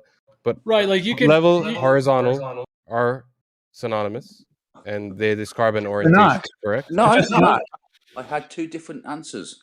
Yes and no. Well, is level horizontal for a flat earther or for a globe? No. It doesn't matter. Who are you asking? It doesn't matter whether it's flat earth or not. Is level that's horizontal? The difference. That's the difference you're getting. That's a fundamental difference. It's like saying between a globe and a socialism good, and then going, well, why are you giving me such confusing answers from different sides of the political aisle? Like, exactly, I guess Brenda. I don't like the description that other people give you, but for the sake of simplicity, we have to do it, right? Like, if I said I talked to a French chap the other day, would you be like, well, what's that mean? Or would you go, I get what you mean by that? No, but I had two different answers. Is level horizontal? Yes or no? Yeah, Warden, the two different answers because we hold two different positions. One person is a flat earther, the other is a glober. So Is level horizontal, yes or no? for a flat earther, Okay, it wait, is. hold on, wait. For a Can I glober, it's suggest one not. more thing? I just have to add this real quick. We're going to get into this debate that goes back and forth between flat earthers and globe earthers about whether level is horizontal and all of these different, what do you define it as? And that might just get away from your point that you were trying to make, Warden. Just a little bit, Exactly. That's real what I'm quick. trying to. Yeah, that's what I'm trying to stick to. I don't want to go Yeah. globe Yeah. versus flat because, Right. like us three right now, New Perspective and Warden and myself, I'm guessing we're all not globe earthers, correct? Right. And that makes the point, the only point that I want to make here, because I have to go in a sec. But what I was going to say is that I think that this whole conflation thing about, flat Earth and what that means in people's minds has been, a benefit as well as a detriment, because it's a benefit because it attracts people to look into this flat Earth thing they already have in their mind and how ridiculous it is. And then once they look into it, they realize it's not saying it's flat necessarily. It's just a level plane or whatever you want to call it. And it's kind of the default position. And that's the most important part, I think, because when you ask the globe, any globe earther that's being intellectually honest will say, yes, I agree. If I was never told that I was on a spinning ball, I would never assume that that's the case, but given that my experience tells me I'm on a stationary plane, right? Yeah, Whatever correct. that means, a stationary Yeah, I plane, agree. right? I agree with you. Hold on, before. Yeah, so that's kind of like if someone gives up that belief that they're on a stationary ball, a spinning ball, then it does kind of give you that default reality interpretation, which isn't a belief at all. It's just your experience tells you you're on a stationary terrain or whatever it is. It's your belief. That's kind of the distinction that I make when someone gives up the belief they're on a spinning ball. In my mind, they're already a flat earther, whatever that means. Flat is a belief. Flat is a belief about your experiences. Fine, that's fine, Brenda. So let me ask you this again, guys. Level is horizontal, correct? No, level is No, not you, horizontal. Brenda. No, Horizontal is when I said you guys, perpendicular. I meant Warden and a New Perspective. Did he go? Yes. New Let's Perspective just is say gone. yes. There's many people. Is level horizontal, yes or no? There's many people in this room that would say so. Warden, How many? I would Right, say okay, yes. So we get verticals from the horizontal. Are they all perpendicular? Yes. Yes. Right. So therefore, you've got a level plane. Yes. You get you get vertical. What I was going to say also before, flat. about the flat being an orientation. I mean, this before, like even when I was a child, my whole life before I was super focused on this topic. I mean, the word flat, like just like Egypt is saying, can either mean an orientation or a surface quality. So like you can lie down flat on a bed. That doesn't mean that your body is flat. Your body obviously has humps and you got your stomach and your legs and stuff, but you're lying flat. Orientationally, you're lying flat, which is why the definition of flat is one of the definitions is horizontally level. You can also you can take a painting and someone might say, oh, just lie it down flat. Like if you're moving or something, just lay it down flat. What that means, they obviously mean putting it horizontally on the ground so that it doesn't tip over. And then on another hand, you can have like an actual surface feature. Like you could have a piece of wood, like a board that is flat. You can move it in all kinds of different orientations, but it's flat because it doesn't have any, humps or ridges in that way. But you could also make that board flat orientationally, and it would be flat surface wise. And I think when people are referring to flat Earth, they're not saying the Earth is actually flat with no topography. They're saying that from a zoomed out perspective, on a situational, like on a orientation level, the Earth is a planar surface that's horizontally level. Here's my belief. My belief So is Warden horizontal plane. absolutely 100% gets this. He is just being annoying. He totally Come on, man. So horizontal plane. You reckon he doesn't understand? I agree. this? Horizontal plane. It's fine. Excuse me. I'm not being annoying. Horizontal plane. Every vertical is perpendicular to that horizontal plane. Calm down. Just let him speak. Go ahead, Warden. Right. So horizontal plane. Every perpendicular or every vertical is perpendicular to that plane. Correct? Yes or no? Correct. But that's not the point of contention, and that's not what we're talking about. Well, it is, because why do we find that perpendiculars at different points on a flat horizontal are not perpendicular to each other. Right, but it seems at the moment we're in a discussion about what it means to be a flat versus globe Earth, and not is the Earth flat or globe. Yeah. I never said anything about the Earth being flat or globe or anything like that. No, I know. I You're was here to saying annoy us on a with your silly, on a horizontal intentionally plane, misunderstanding them. every perpendicular to that plane is horizontal, correct? Or Warden, do you think that's what you live on? Do you think that's what the Earth is? I don't know what the Earth is. Okay, Is so the you're Earth talking about level, Narnia, then. Are you talking about Narnia? and horizontal or not? Like you asked the question. Let me reverse it back to you. Is Earth level and horizontal, Warden, to you? To me, He just said he doesn't know. I don't know what the Earth is because I only can see what I'm allowed to see. So therefore, What I don't you know what the see? whole Earth is. Well, yeah. So what you see? I'm not talking about the whole thing. What you see, is it level and horizontal? Water is level and horizontal, yes. Is that what you The, see? the Earth, I don't know what the Earth is because I I can didn't only see. ask you what the Earth is. We moved past that. I limited it to what you said. What you can see. Is that level and horizontal? Some things are level horizontal, yes. Some things. This is a fun Yes. conversation. Okay. But the Wait. water I see, yes. The water I see Yeah. is level and Okay. horizontal, yes. Can I? I don't. Actually. I'm not gonna ask that question. But why don't you want to group these things that you see? Let's say you live in London and then you travel to Australia and you see the same thing. Why don't you want to group these things together and call them Earth? Why should I group everything together? Why should I label stuff? It's not labeling. No, Why should that's you label that's stuff? that's what you. I'll give you a good That's reason what to you're telling label me stuff. to. You're telling me to. I've got to label things. Sure, I'll give you a good reason to label things. When you say label, Why should what I do you label mean? things? Yeah, sure. I'll give you a reason to by asking you a few No. questions. Why should I label things? Yes, yeah, I'll do. I'll explain it for you by asking you a few questions. When you say label and when you say things, what do you mean by label and what do you mean by things? What do you mean by label and what do you mean by things? Okay, When I mean we're not label, gonna do this. We're not. I mean, words are labels. If you're not able to label things, you're not able to speak. So we'll just get stuck in playing it's exactly fine. that game for the rest of the day. Oh, so Just I clearly can't. here to troll. So I can't speak and I can't. No. Can't speak without That's what labeling you're at. things. Yeah, Speaking is the exactly. label we give to the sounds that come out of my mouth. If they are intelligible, we call them speaking. That's the label, right? No, We say that's what blue you want to earth, do. that's the label. Why should we label things? When you say you, are you labeling you as me, or if you say you, does you mean you as in Wardenclyffe, or do we have a label and we know what we mean by that label, and you're clearly just here to ruin conversations? You've got to label things. There's no two ways about it. I can play this game all day, and anytime you say a word, I can just say, "What do you mean by that?" Because every word is a label for the thing it's trying to describe. I can play this game all night long, like yourself. No. Actually, I bet you could. I bet you could. Yeah. Warden, You I would just say, I mean, you don't have to.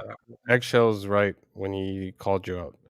You don't have to do anything. I was I on mean, your side, man. You don't have to label it if you don't want. You don't have to call the Earth flat. You can just do what you'd like. I mean, you don't have to do anything. There doesn't have to be a group of anything. I mean, a group of people that have to associate. I mean, it's up to you. If you don't want to call it flat, you don't have to. What do you call the ground you stand on? Have I called the Earth flat?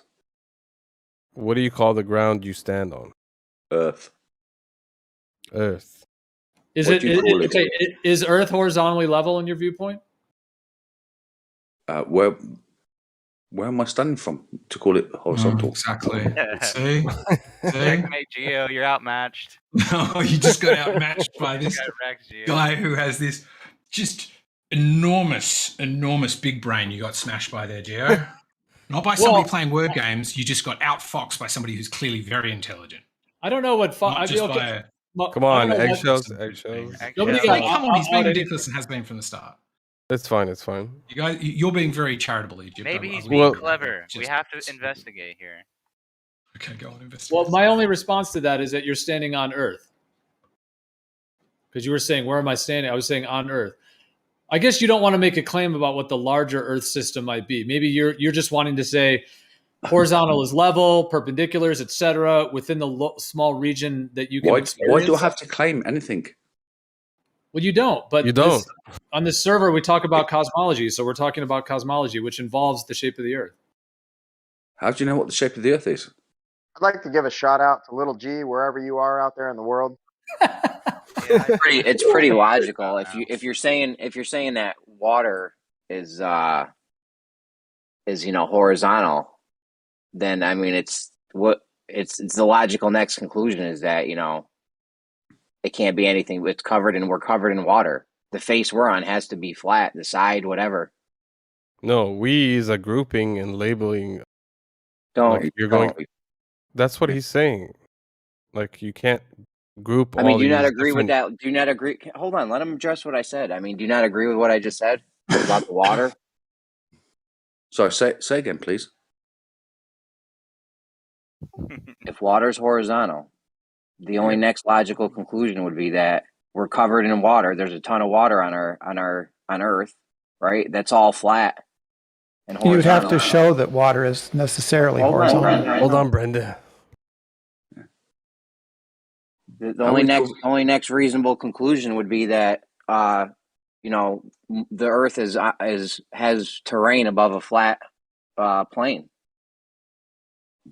Does the Earth actually have terrain above water? Above and below the water level. Are you fucking joking? What the fuck? Brenda, just try to Hills, control yourself. I mean, look, come on. He just said, is there any land above the ocean? I mean, come on. Yes, there is. And below, Warden. So yeah, answer the Is question, there Warden. any land where your brain lives? Are you going to answer the question, or are you done? Sorry, Warden. say again, please. No, it's already been said twice. Well, just a simple question, Warden. Do you think water is horizontally level? If it's not wavy, if it's just still, is it horizontal and level in your mind? Well, put this way, right? If you've got a canal, is the water horizontal and level? Yes. Yes. See That's how what quick we're that asking was, you. and how easy for me to answer that question. Now, The only next thing I was going to say is if water is horizontal and level, and if the Earth is 70, whatever percent, they say 70, who knows? But we know there's a lot of water out there, a lot more water than land. So if that's the case, what else could the Earth be if not a level surface, if water is level and horizontal? Well, it could be a sphere. Good one. Well, it's true. It could be. With horizontal level water? I don't think so. Oh, you could be wrong. You could be wrong. Okay, Horizontal. how could it be Brenda, a can sphere? you show us still water that's not level somewhere? So you Still could just be wrong about your Show us how wrong we are. Show us a cup of water that's still and not flat. Perfectly. Yeah, I mean, Brenda, you can't have horizontal level water on a sphere. I mean, you could on a local small area, but not on an extended, obviously. The That's water right. would have to curve. not even No, area. the water. It has to be a point. If it's still water, it has to curve from everywhere. It Right. doesn't matter where. It right. wouldn't matter where. A cup of water, your bathtub, it would technically Well, have to start curving from A everywhere. cup of water, it wouldn't be possible for you to measure that curvature. Oh, But it yeah. would start curving.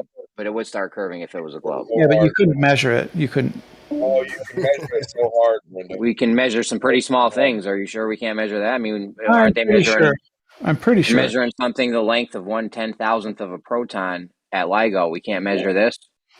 I don't think that LIGO can measure cups of water. They can measure 1/10,000th the size of a proton. Yeah, but I don't think they can measure cups of water. Just a millimeter. Well, I know. I'm just saying, as far as the accuracy. Yeah, I goes, know. it has I to measure understand. things. Yeah, but they can't measure cups of water. How about Okay, but a millimeter? we do. All right, go ahead. You got, Brenda. Go ahead. I was just speaking to the They can't measure level lines. Just a simple accuracy of a millimeter. Let's say, like for measuring 4 miles, a millimeter would be accurate enough to measure curvature over Well, 4 one thing you could do is kilometers. You could just test. You could just test and see if things go over the curve. You didn't answer my question. Is a millimeter a unit of measure that's accurate enough to measure curvature over, let's say, 3 miles. I think over kilometers. 3 miles, it's a few inches, isn't it? So a millimeter would be accurate enough for you to measure curvature, correct? A millimeter? You mean like maybe a yardstick or something? Do you not know what a millimeter is? Yeah, it's not a measuring. A millimeter isn't a measuring device, right? I think it's an inch every 10 miles. I think he's just talking about precision. How about a ruler, Brenda? I don't know why you guys didn't tell me how you're Take going it to there. use it. If you tell Brenda, me but- how you're going to use a ruler over a mile to determine I'm an gonna use a elevation ruler. change, I'd like to see it. Well, if you got a picture, I'm pretty sure my ruler that's 12 inches is going to be longer than your little picture. And if your picture has a mile in it, let's not see it. It'll happen pretty easy. You meant like, Sounds like you you're, meant like 2.5 inches, didn't you? You meant that's what you meant. Not, sounds like your ruler's covered in foreskin there, D-Mark. yeah, he's only got like maybe 3 inches My at most. ruler is bigger than their picture, and it also works just fine to go across the horizon and show you there's no curve anywhere. And same with a cup of water. Same ruler, cup of water. There you go. Case So closed. over 3 miles, you would expect maybe. Take a picture of 3 miles, and let's 6 get the feet. ruler and line it up. No, you'd only need 6 feet. It'd be 6 feet. Let's line up the ruler. Well, if you're going by the Slim Shady measure, it would be 8 miles. Anthony made a comment. Said, Well, let's go by reality and line any horizon of any picture that you take, and let's see how the ruler, works with it. I got the magic stick. I can don't hit see once, you like I can disrupting hit the twice. ruler, Brenda. I don't see you I'm out the curving love the ruler. doctor. I'm the curb doctor. I got curvadolia. So, are you guys done or what? 'Cause that was, I can't believe you cut me off for that. Anyways, Brenda, we do have the ability to measure very small, tiny things now. What would our ability to measure water be? A water mile. I mean, we can measure a proton, the distance of a proton, but we surely can measure at least a water molecule. No, it's got to be bigger or what? Well, we could just measure 3 miles, and we would see 6 feet of Well, drop. I want to do it we can't. You don't think we could do it in a cup of water? We don't have the ability I to think measure this distance. It's that small. 3 miles and we see 6 feet. Yeah, I think it would be 3.5 molecules. What's the drop after 1 inch, Brenda? I don't know. I'm just curious. This is like a So minuscule, dude. Coach. So what is it? Here's the biggest. 1 I'll inch. tell you I in a want the second. drop. I think I'll that would tell you be just one- I'll three tell you in a second. electrons. Yeah, 3.4 Here's the problem. electrons. The problem with doing a measurement like that, with any kind of measurement like this, is your margin of error due to other forces. There's going to be forces that are going to be much more prevalent than the curvature that you're looking for in that cup. Forces? Like like the Curvature is like one the of meniscus in the cup, or there's going to be all sorts of stuff that is much more is well within the margin of error of whatever you're going to be. You're going to be looking for something so small, like nanometers. Forces in there. Well, that's what you take into account when you're measuring. No, so what you do is you just make. What of the forces are you taking into account? So you just make a measurement over a longer length. No. All right, cool. How do we do that, What Brenda? forces do you take into account then? Brenda, What's how do we 2 do that? forces plus 2 forces? So for Brenda, 3 when do we- miles, yeah. for How do 3 we? miles, How do we? Yeah, how? yeah, for 3 miles, you would expect about a 6 foot drop. About. Okay, How how do many we measure forces that? is that equal Yeah, to? but Kosho said that there's other forces there. So what other forces are involved? With the tiny measurement, the one that Brandon just said, there's not going to be forces that are going to be So there was other outdoing. forces. What other forces are you taking into account? Those forces That's the over whole there. point of doing 3 miles, dude. Doing 3 miles, you don't have to worry about What other meniscus or forces are you stuff taking like that. into account? Why are you continuously asking the question? You don't have to take other forces into account whenever you're doing it 3 miles. The A human forces. measurement. You If you said there keep were other forcing the forces. force, then you're going to force Other me to get forces you forceful. will take into account. Okay, everyone settle down, guys, please. Well, he's talking about the meniscus and things like that. How did people not get this? That's fine, Kosho. Like a pool, not even 3 miles, just a swimming pool.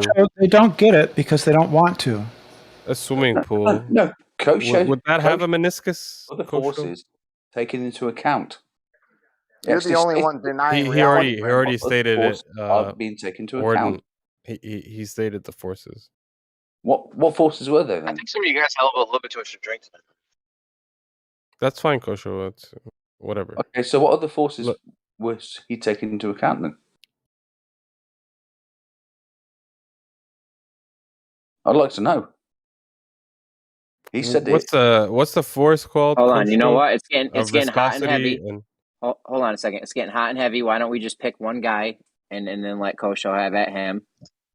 That way, no one's getting stepped on and talked all over and shit, right? Kosho's that getting would be frustrated. Warden. I can tell. The sober dude in here already. The sober dude in here already cleared it up because he was listening. It's not a difficult. It's not something that needs to be discussed more. The dude said it correctly. Wait. There's People are sober? understand- People are sober in here? Are you sure? I think most of us are painfully sober. Brenda. See, that's why you like me in here, because I tell That's good cute. jokes. I Yeah, tell good cute. jokes. Now, how do we measure this curvature over 3 miles, Brenda?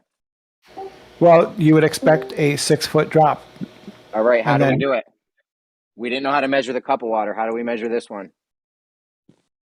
Right. You would measure how much of a drop you would have something 3 miles away from you, and then you would measure how much of a drop you see and compare it with the prediction of the globe.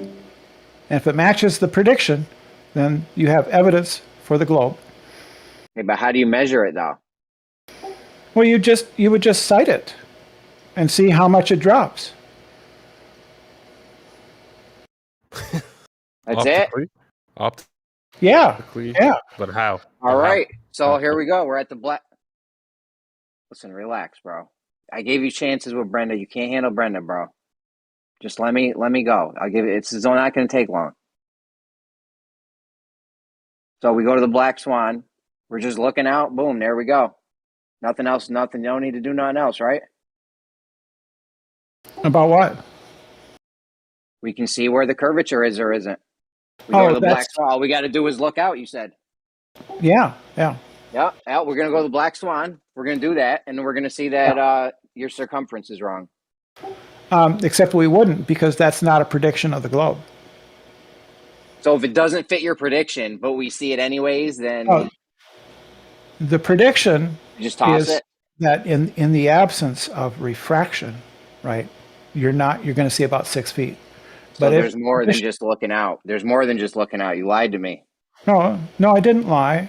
Well, you were mistaken or something. You said there was all we had to do was go look out.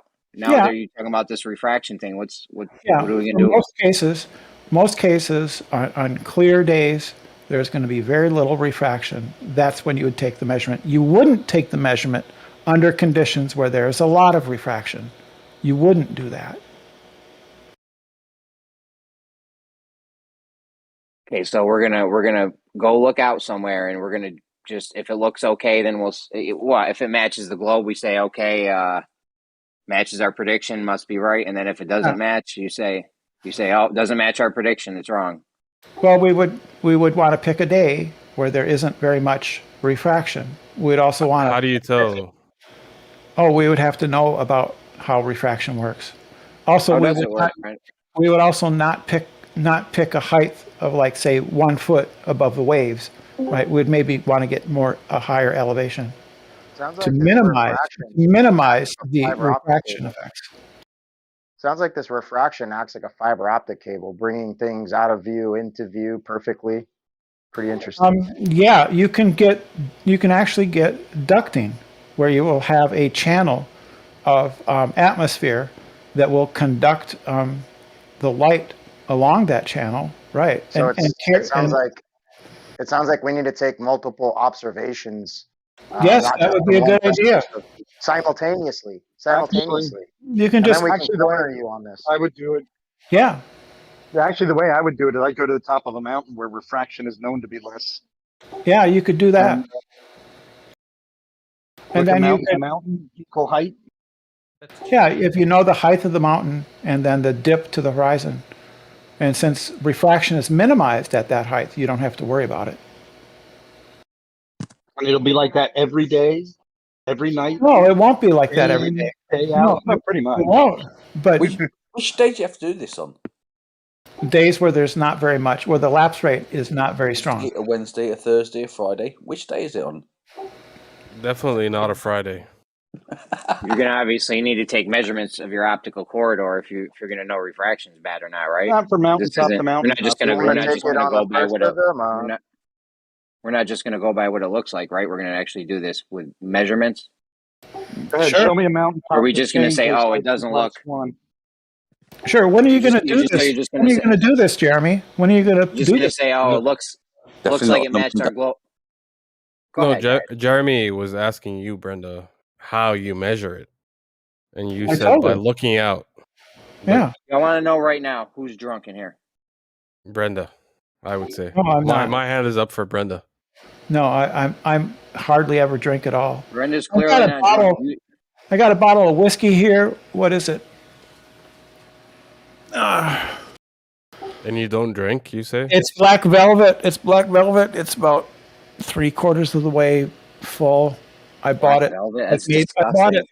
I bought it like maybe 6 months ago. One of these days, I might actually get it empty. That's right up there with Canadian Mist or something. Ugh. Yeah, I'm not a drinker. Well, yes, then as you can see, I'm not a drinker. Well, what would you suggest, Jeremy? What would you suggest? I don't know. Not that.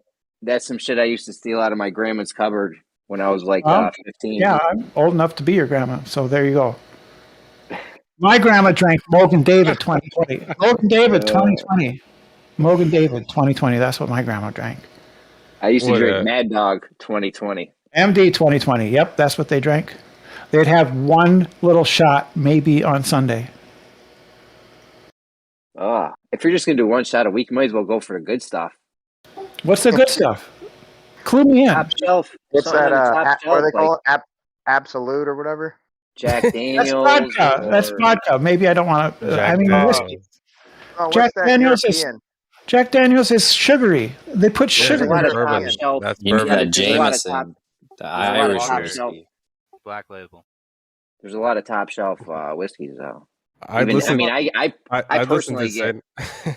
Now look, as the foremost expert on internet drinking, Yeah. go with Johnny Walker. Yep, I'd listen to Sin. What is it? What'd you say? Jim Beam? Is Jim Beam a good choice? No, Black Label. No, that's trash. All right. Well, I don't All know. whiskey tastes like ass. Yes. Well, it's a matter of taste, right? It's a pretty funny way to put it. Sinclair, there's a pretty funny way to put it. Internet drinking. Internet drinking. Yep. I It's a don't. thing. It's Just a get thing. wasted and go on the internet. I don't Yeah. doubt. Stay out I of don't trouble, doubt but that not many online. people here. I You don't. gotta doubt- love Sin, dude. You'd start worrying when it gets recorded. That's when you start like. Is that a DDUI? Discord drinking under the influence? Yeah, we're about to start giving out fucking tickets and citations and shit in here for you drunk ass motherfuckers. Well, that's glad that I'm here to set the standard high. Now you guys know.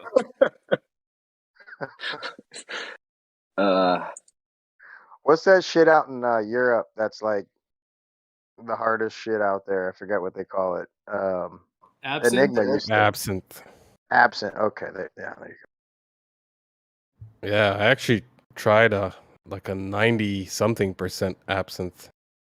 Was that a liquor or is it a psychedelic kind of thing?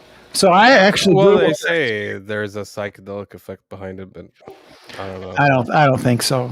Yeah, If me you eat the worm, if you eat the worm, do you have psychedelic experience? If you eat the worm. No, that's something different. That's technically this suppository. You're not supposed to actually eat it. I haven't even seen a worm in tequila in at least over a decade. Am I buying the wrong? I be buying Patron and shit sometimes though, so like I'm not buying the cheap stuff. You're buying that FDA shit, bro. Get that out of here. Huh? You're buying the FDA one. If you don't got a fucking worm, why do you limit yourself? Well, Google says that Maker's Mark is the best whiskey I can get. See, I never even heard of that. Just even having no shame. You Googled that. Yeah. Hi, Brenda. Hi. Oh. What's a good whiskey? It also says Wild Turkey is good. Well, It's a matter of taste and what you want to get out of your. I mean, if you just want to get drunk, that's one thing. But like, yeah, if it's about taste and all that, that's a different matter. Yep, that's true. Hey, Brenda. I'll tell you Single my barrel. favorite drink. Whatever. Brenda, do you want to know my favorite drink? Yeah, I do. I'd love to. My favorite drink is Virgin Everclear. I'll tell you what I get. I don't really care for it. I couldn't hear what Brenda was saying. What did you say, Brenda? Yeah. I guess we're all drunk in here. It's not. I've had Everclear. It just tastes like cleaning liquid. That's why I said Virgin Everclear. I'll tell you what I get is I get Evan Williams. It's right underneath Jack Daniels as far as like quality and shit. So, but it's cheap though. But it's still better than that disgusting ass shit. What about Brenda, you know what Virgin means, right? Glenfiddich. You got to find a nice second shelf, mid shelf. I think they call it. Brenda, you top know shelf. what Virgin means, correct? Holy shit, Leo! What's up, Leo? How we doing? Virgin. It means a whiskey that'll get you fucked. No, quite the opposite. I think you know what it means. Leo, your mic sounds like you are on the moon talking to Richard Nixon. Your mic just sounds super distant. It sounds like you're like 10 feet away from the mic. When's the last time Lail's been in here, dude, or on Discord? It's been a long time. Welcome back. Here every day. Oh, really? Okay. Well, maybe Probably you we've just been hanging out in. Been hanging out in Gems. Leo gets around. He goes to Jose's, Gems, all over. You're all over the place, huh, Leo? I try to stay away from Jeremy because me and Jeremy don't get along. That's not true. You're just not drinking enough, Leo.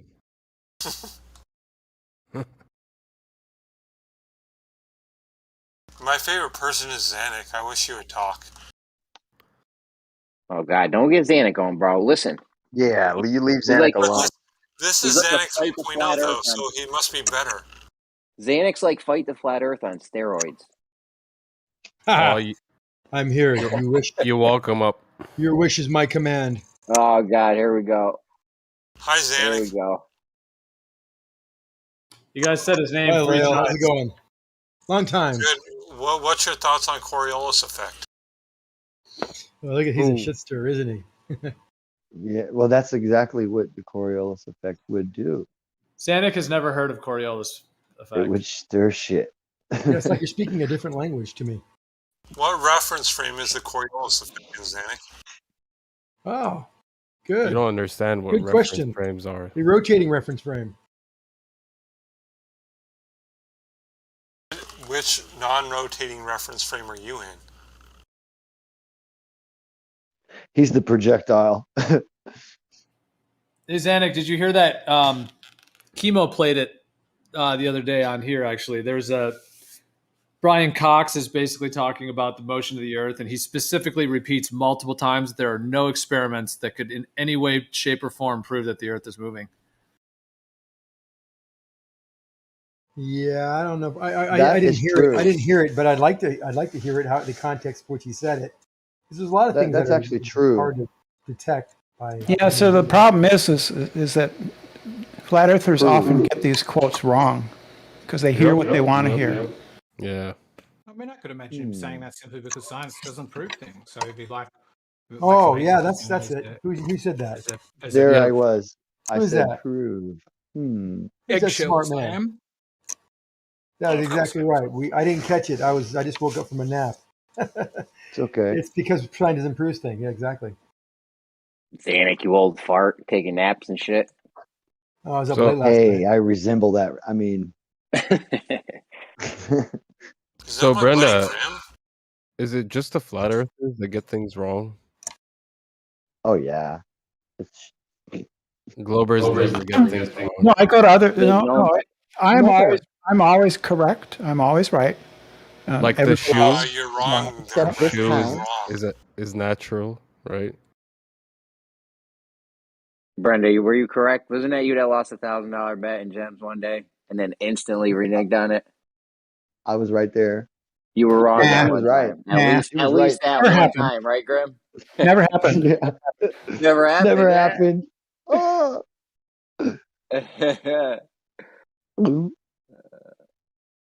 I'll admit, as a flat earther, I am wrong about a lot of things. About the definitely. flat Earth. No, not about that. Kudos to you, man. But yeah, About all kinds of stuff. It could be about any one of the things I truly believe in, but I don't know that it is. Can you name one conspiracy that you don't believe? Aliens. Flat Earth. Not you, bro. Any flat I Earth. still think aliens could be legit though. They ain't coming from like outer space and like far distant solar systems and shit, but they could still be aliens. That's not what I asked. I said, Mexicans? are there any? I asked No, flat earthers, Grim. are there any conspiracy Government like that, right? Because they're well, terrestrial. the only right? two But they're just conspiracies aliens. I believe in are 9/11 and flat Earth. These are the only two can prove that they're actual conspiracies. Other than that, it's just a bunch of hogwash to me. So that's just me I as think a flat earther. September 11 happens. So you're not into Bigfoot then? Nope. What Karen B would be very sad that you're not into Bigfoot. I don't care. Dissing her husband like that, I can't believe that. I mean, some main conspiracy theories that I don't, get down with are, black holes and the Big Bang. Yep. Is that a conspiracy theory? Yep. It would have to be Technically, a conspiracy to hold up the theory, right? At some point. I agree. It's a conspiracy because no one's ever been in a black hole. How would they know? No, that's not the claim. I just made it the claim though. Is that your claim?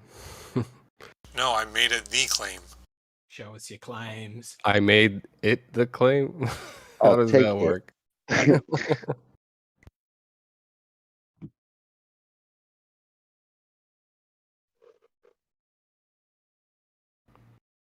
got a legit question about space for any space-fearing adventurers. Space? Legit? Well, the universe. Go ahead. You guys have all Or the heard big the redshift. blame theory.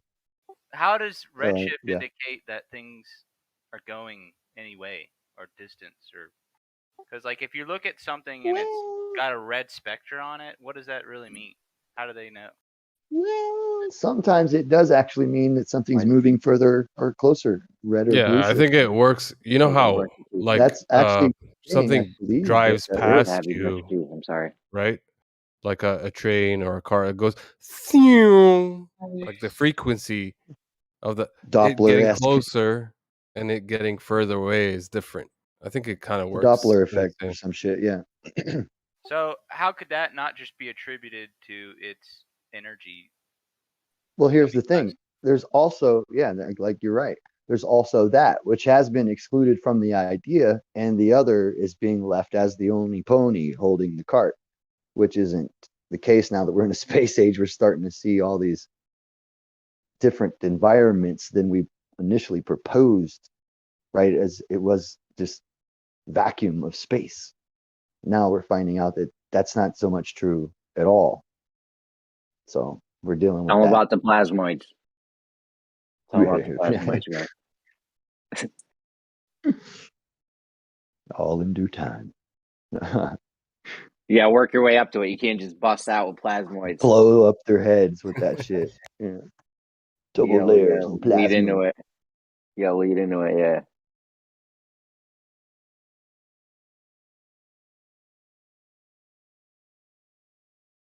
So that's that. You're right. Plasma is in different energy states of electric fields of plasma in plasma generated by moving plasmas, alter redshifting of light.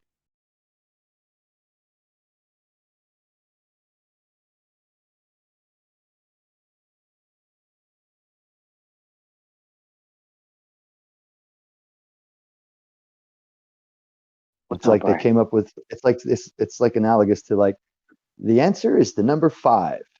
We have 2 and 3 equals 5. Don't worry about these other 2. Now that we've found them, we don't want to add them up because we already have 5. That's what's going on. It's really 7.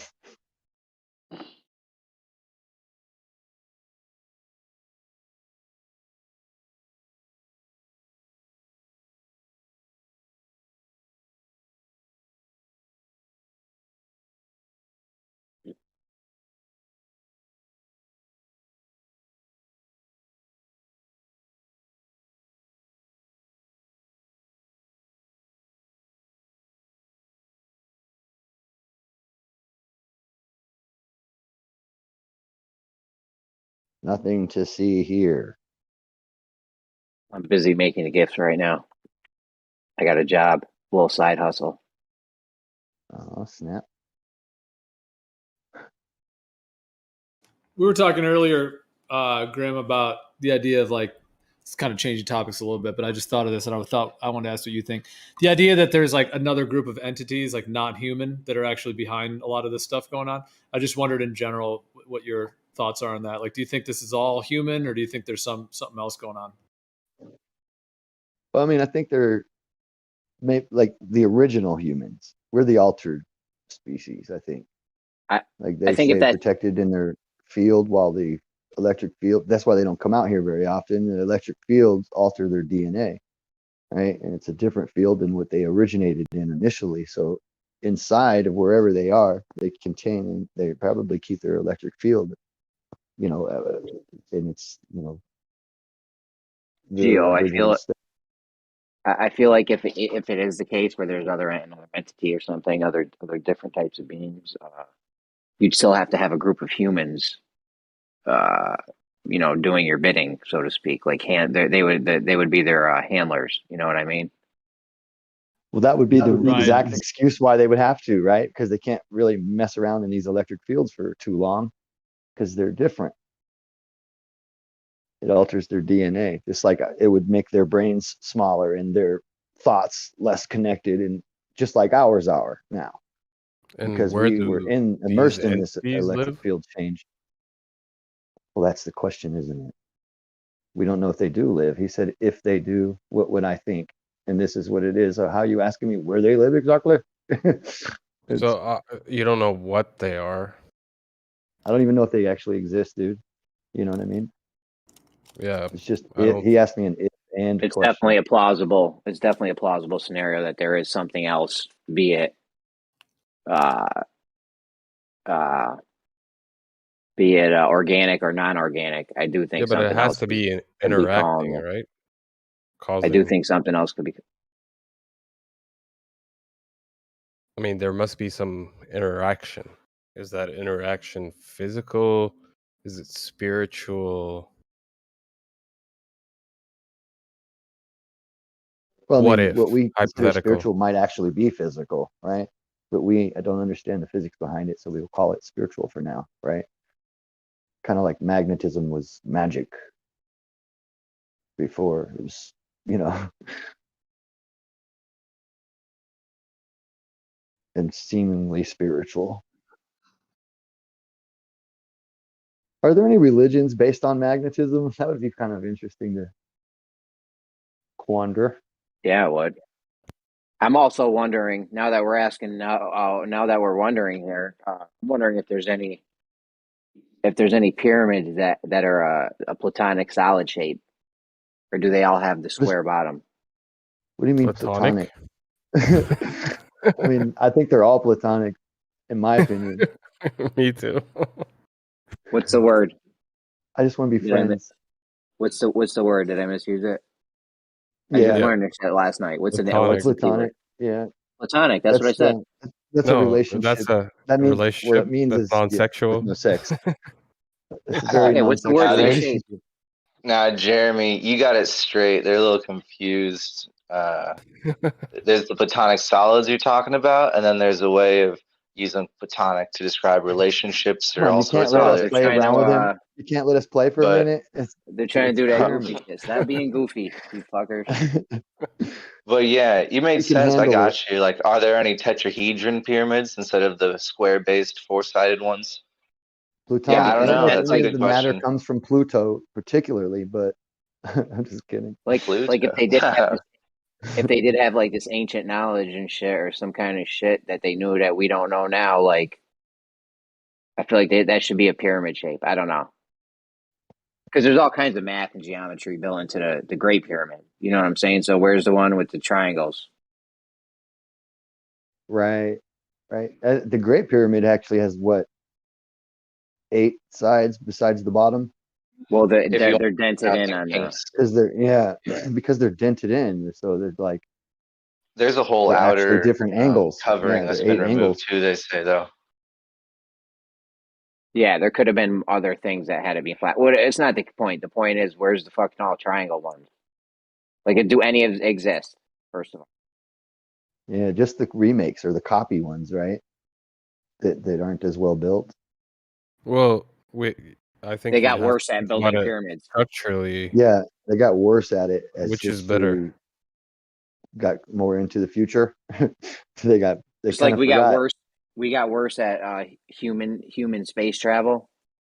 We've gotten worse at that over the time. Yeah, Seemingly, just something like that. and from your axioms, that's it. That's exactly the same. You know, same thing.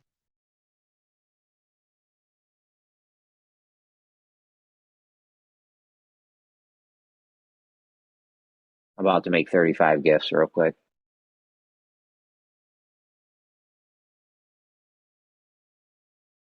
Now you can save money.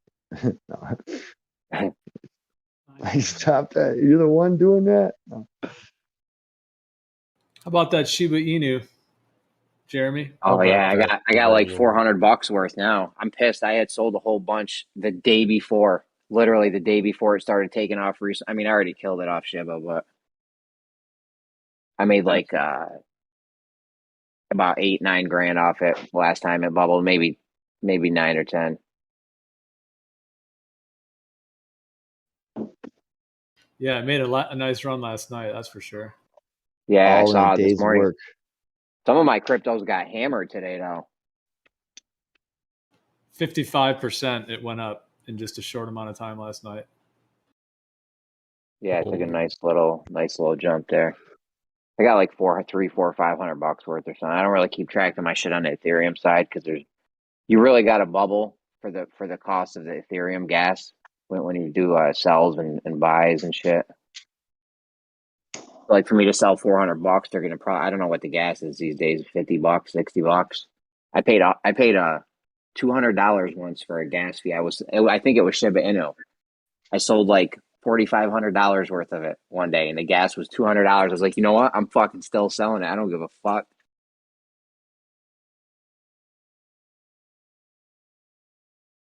You got to. You got to. You can't just say flat fee. Excuse me. Too bad it's not a flat fee, right? Yeah. Yeah, it sucks. What was that fee for the exchange? $200. No, whenever you transfer Ethereum, an Ethereum coin, like say you go to sell Shiba Inu, they're gonna hit you with like a $50 thing or something. Have you never tried to sell a coin? How much was the gas when you bought it? Well, that's what I'm saying. I mean, if you're on an exchange, there shouldn't be anything other than just the trade fee, which is pretty small. Nope. Oh, you have it There are on an more exchange. fees. Okay. I do all my shit on like Uniswap or some shit on MetaMask. So yeah, I don't. Yeah, get off of that. Yeah, No, they charge. that- Yeah, they can charge big on those. Yeah, that's a different thing because that's not a real exchange. It's like they're doing something different to exchange that. That's a sub exchange. Somebody's Bubble making a lot off of free that money shit. though.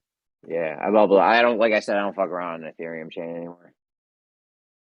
The Binance chain, the gas is dumb cheap. It's like 50 cents, sometimes 20, 30 cents. Not much.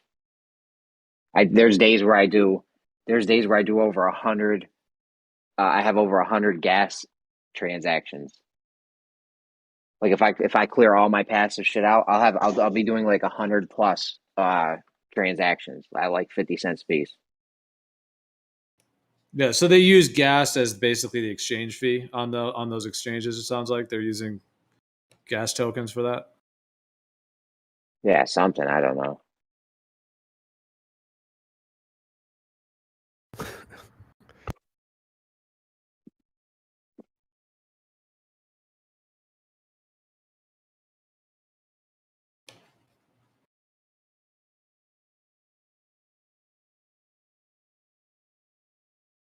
Yeah, man.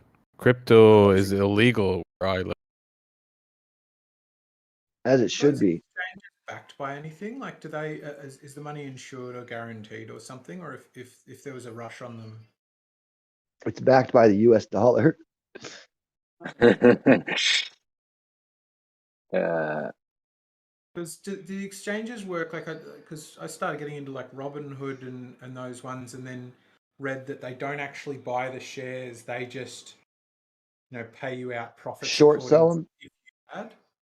So they sort of. No, I mean, Well, in terms of crypto, if you're on an exchange and you have a coin that's in your wallet on the exchange, it doesn't really mean you own it because you don't have the private key. It means that you sort of do. Once you send it off of their platform into a real wallet, then you actually own it. So in that way, yeah, you don't really own it. And whether they even own it, who knows? I mean, they might have more of some other coin, and they just know they can exchange that when you sell it. Who knows how they're actually doing it? But yeah, you don't really own it until it's in your own wallet. Geo, here's one thing. The way I do it, it's in my wallet. I may pay more in a gas fee or whatever, but I own the coin. I've lost a lot on exchanges. I wasn't in the Mt. Gox thing, but I was in the Cryptopia thing. They went down. I lost thousands of dollars on that exchange. Yeah, that's what I'm wondering. Like, if you don't actually owe it, I wonder if the exchanges just hedge against. Like if they did want it, we'll try and hedge so that we could pay them if we need to, but could easily just Right. Yeah, it depends on the I'm exchange. suspecting That's what I was that. wondering if it was backed by anything or insured at all. Well, then they may be insured at that point. The You'd have to exchanges do go probably be bust from time to bonded time, for a don't they? particular amount. Well, there's really no reason to keep a large amount on an exchange. Definitely not for savings. I mean, if you're doing big kind of moves, then yeah, you might have a lot on there for a little bit, but there's no reason to keep it on any exchange unless you're using it actively on there. You know what I was doing? I was arbitrage trading, right? I was making like $50 a day doing it. That was pretty good. Like the coin, there'd have to be a coin and it would be different prices on two websites, two different exchanges, same coin, different price. So you buy on a one that's cheaper and then just sell it on a one. So I had like coins all over the place. Yeah, you can't really get over. I know I've never messed with it, but I know there's bots that claim to do that too, like arbitrage bots where you have them signed into like 50 different platforms and then they're flipping it around trying to make little pennies off the differences. Yeah, the thing is, if you try to buy it on one exchange and then send it to another exchange, like you're going to get hammered in transfer fees, and maybe by the time you get it over there, the price changes, and now you can't get it off. Like I'd be clicking like both buy and sell within like seconds, like a second of each other. And after That way, all day of doing that, you can pull off a good $6. No, I used to do it. I used to do it good because I had the money on all the exchanges just ready to go. So it wasn't like I could make like $40-$50. Better than a day labor. I'm making $75 a day passively right now. Plus, I got $25 a day for making gifts. That's pretty good, actually. Gifts? Yeah, bro. Yeah, it's passive $75 a day. Gifts. Gifts in different area codes. I got gifts.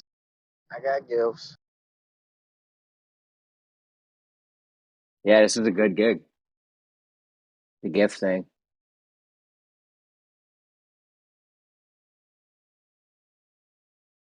How many gilfs are you doing in a day? I had 35.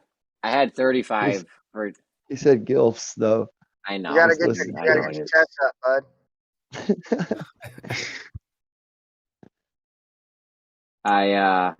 I had 35 ready to go, but the guy said, I was like, dude, how many do you want? Because he never gave me a number. He's like, well, let's just keep it at max 25 for now. So I was like, all right, $25 a day is cool.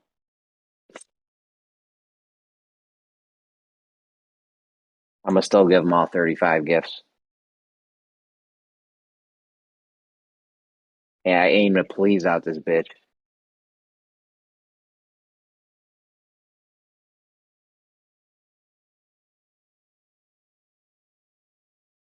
Is that like topic specific, or how does it work? Yeah, for a certain coin. He don't need any more. I thought he wanted 90. I was trying to get people in on it. I'm like, yo, make me 30 gifts a day. I'll give you $20 or something. Yeah, I gotta get a little something.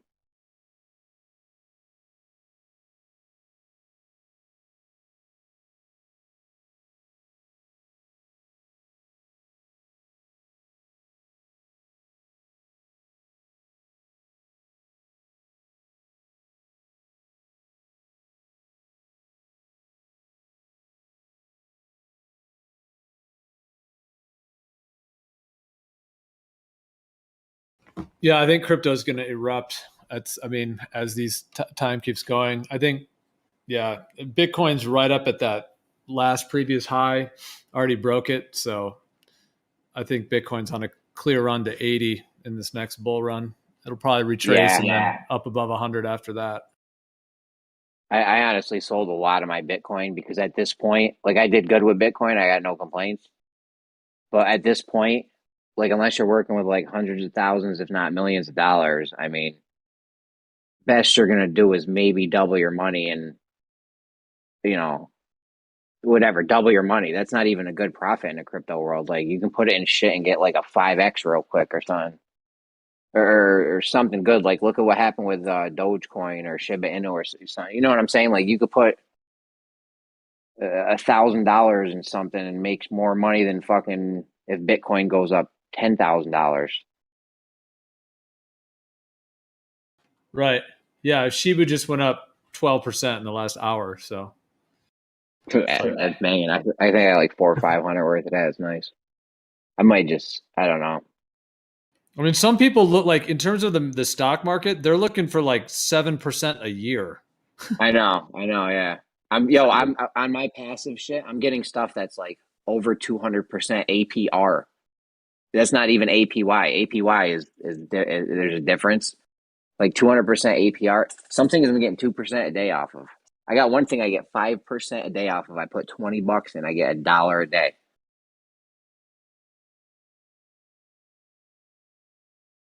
That's like a super risky pyramid scheme, I think.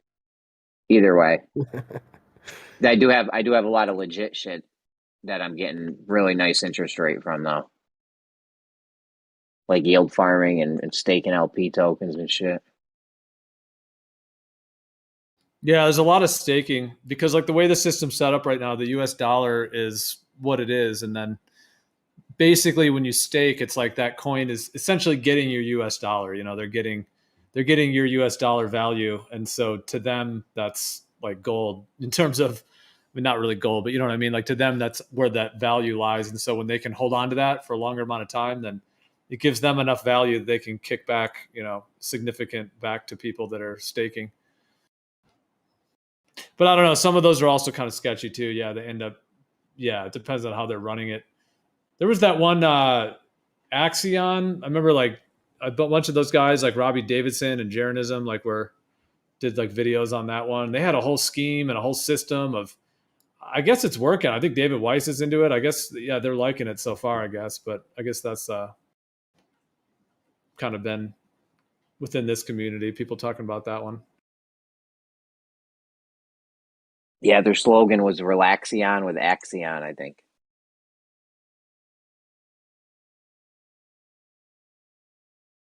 I haven't really looked. Is that coin doing well, or how's that thing even doing? I don't know. I'm all in the Binance chain, bro. That's where there's mad money to be gotten in the Binance chain. Like You I notice never, that, I almost, yeah.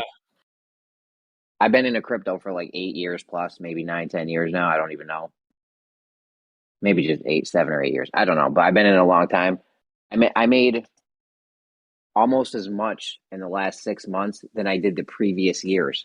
And those were years when Bitcoin went from $100 to like 20 grand. And I've still done almost as good in the past 6 months on the Binance chain.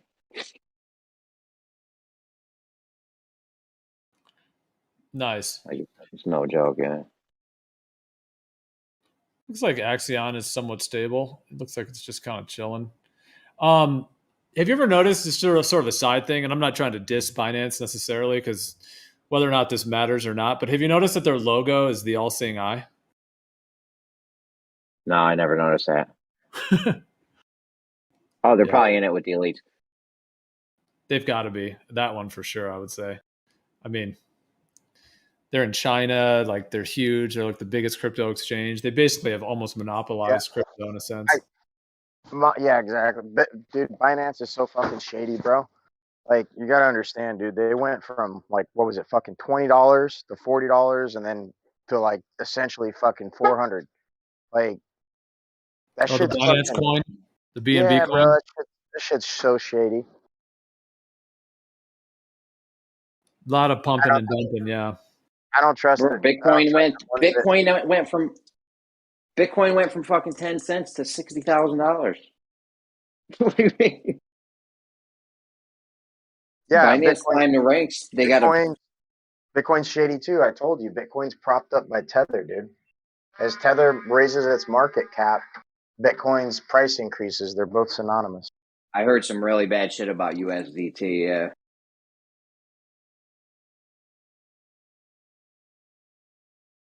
And I still fuck with it. Like, whatever, bro. If that shit fucking goes down, I just try not to keep too much of it. But I do hold a few $100 worth. I should use USDC or something else. I mean, Binance has every coin on the whole thing that stays with the price. Like, I can get Dogecoin on a Binance chain. It's not the actual Dogecoin. I couldn't send it to your Doge wallet, but I could transfer it in a regular Doge and have it be like the same price because it follows the price of any coin. I get Bitcoin on a Binance chain, Ethereum, anything, Cardano. I mean, the exchange is probably all right, but I wouldn't be fucking with their native token. Well, I mean, I do because everything you generally trade with it. So like when you buy and sell stuff, that's why I hold some USDT. I hold BUSD, like shit that's stable coin. I try to hold a little bit of that, but one thing about that BNB coin, like these charts to me, like they all look different. Some of them look like beautiful and elegant, but boy, BNB is just an ugly duckling. Like just the way the charts look, it's all. I know that's just sort of a side remark, but it's just it's a very like fractured looking coin, basically. I'm just talking about the chart itself. I'm not. I mean, the coin, yeah, it's Binance, but no, I understand why you use it, Jeremy. It makes sense. I mean, yeah, it's kind of the main like exchanger on their platform in terms of that. Like the Ethereum chain is for people that are, I don't know. I guess if you're getting cheap trades, then it's not bad, but. When you say like on the Binance chain that you're using like MetaMask, like you're not actually using the website, like you're not using the straight up Binance regular exchange for that? No, yeah, straight on MetaMask. You go to MetaMask and then inside MetaMask it has a browser. They're called dApps. So you just go into the browser and like say you want to exchange some coin from BNB Smart Chain coin to regular Ethereum or regular Bitcoin or whatever, you can do that right in the dApps. You can buy and sell any coin you want through Pancake Swap or there's tons of swap sites out there. So how is that different than just the Binance exchange? It's like sort of a back end that they allow you to do that with, or like how is it different on the technical level? Yeah, some technical shit, bro. I don't even know, but it's not Binance chain. They can't stop it. It's a whole different, it's not even the same coin. Like the BNB coin I use, It's Smart Chain BNB.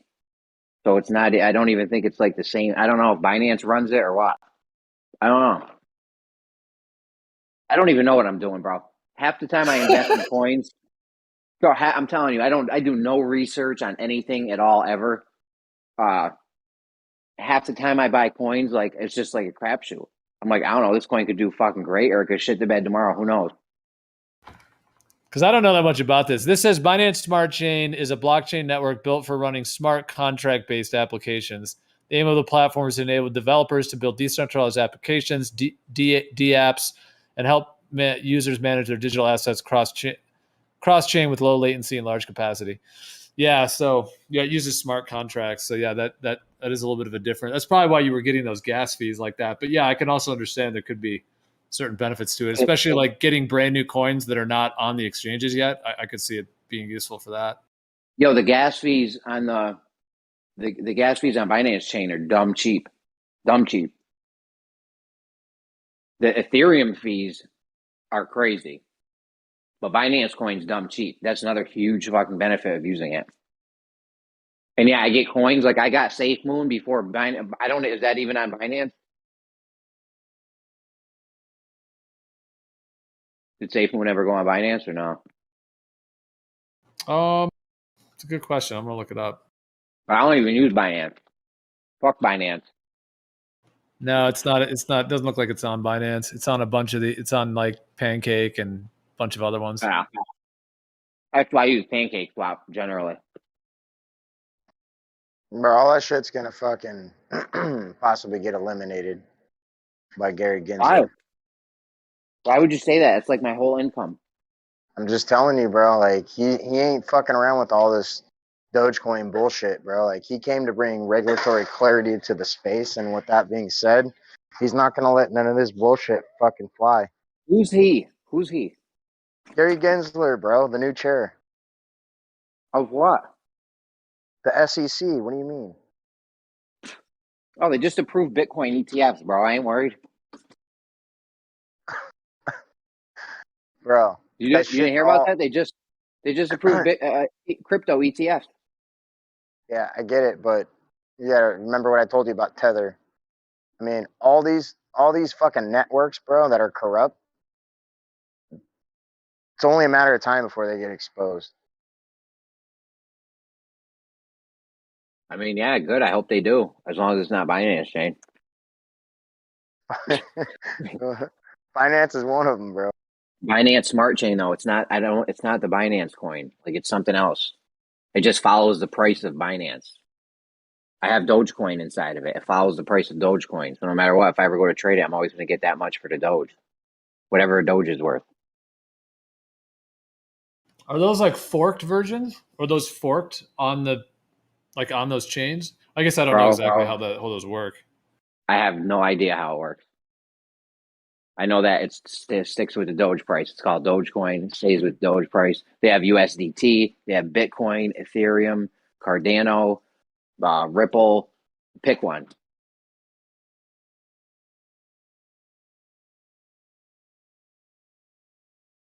They all stay according to their prices that they actually are. So like Bitcoin will be like worth 60 grand or whatever. Ethereum's worth $4 grand. I don't know what the price is. So I don't really mess with them big time coins.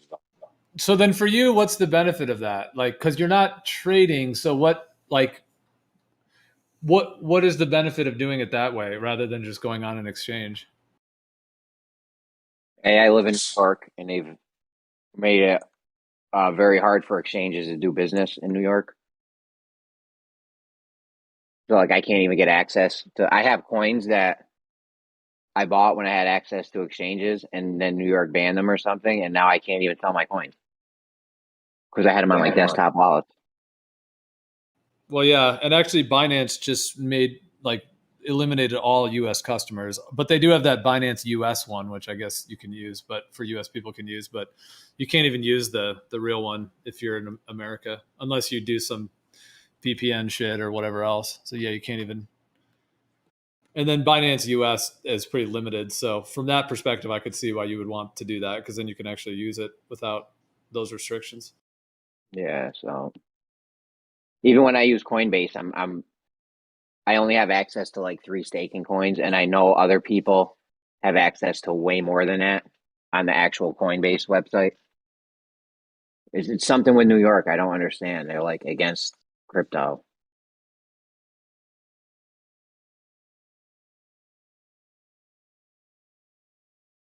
It doesn't matter though. Like I said, with the I'll MetaMask tell and you what it Binance is. chain, It's corruption, bro. It's the fucking commercial was supposed to get in before retail, dude, and retail got in before commercial.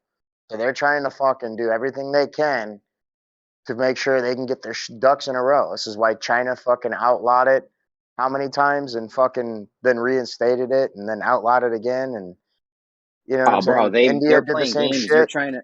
Well, what they do is they Everyone's create. What China does is they create FUD. It's called fear, uncertainty, and doubt. So they'll create a whole bunch of FUD saying, "Oh, China's going to ban Bitcoin, this and that," and then they're the biggest Bitcoin miners in the whole this world. is what I'm telling you, bro. They're all doing it. It's not just China, bro. It's India. It's fucking New York. It's all the commercial institutes, bro, are trying to get in, dude, while they can before retail catches on. The average retail investor, you and I, and yeah, bro. This is the subsequential consequence of uh, the fucking corruption, basically outweighing technology, and now everybody's on board, right? As far as everyone in the know, which is anyone that knows shit about money. And 90% of the public's still fucking uncertain, you know, about it. But that's when these fuckers are buying it up. The whole time JP Morgan and all these fuckers were telling you, stay away, this shit's fucking rat poison squared. They were buying it up behind your back, dude. And they still are. Yeah, I know. I'm glad they did because I made a lot of money. I'm making a lot of money with this, bro. I need this shit to keep going, man. I hope this gift coin does good. I need this shit to keep going. You gotta have an exit strategy, bro.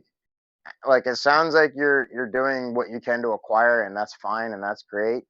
But all that without an exit strategy, dude, is like having a fucking basket, dude, with a trap door at the bottom of it. You never know when it's gonna release on you. Well, I have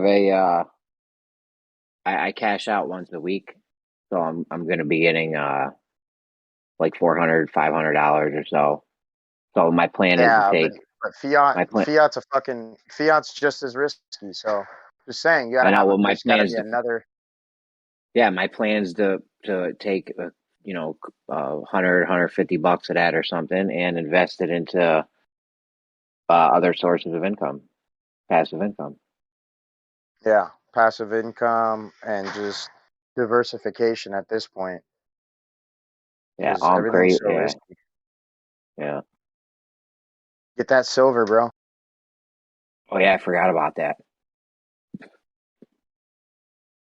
Honestly, that shit's a ways away. I'm probably not going to get it tomorrow out of sheer laziness.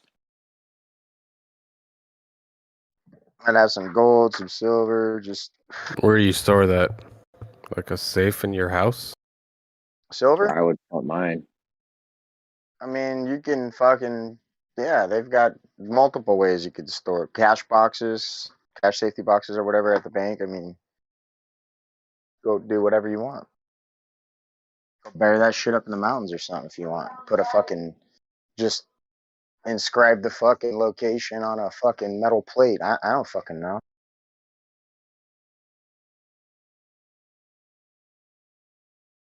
I wouldn't do that. Some guy with a metal detector comes through and will ruin your whole day.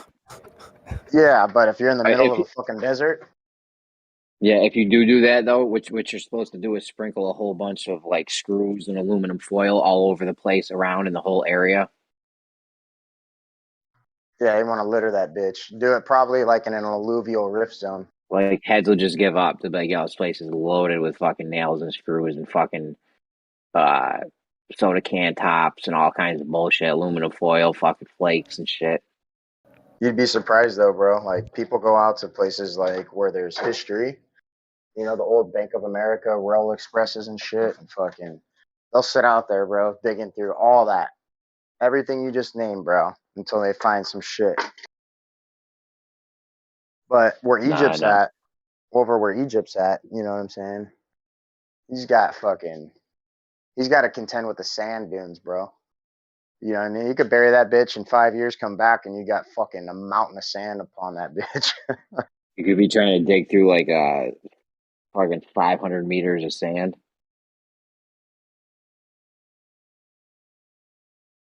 Yeah, you kind of fucked Egypt. We got diggers everywhere, man, looking for pyramids and lost cities and shit. I don't know about that. No, they just made an amazing discovery over there. I heard. Well, yeah, they keep making these discoveries, these tombs and mummies, and Like they made some breakthrough discovery a little while ago.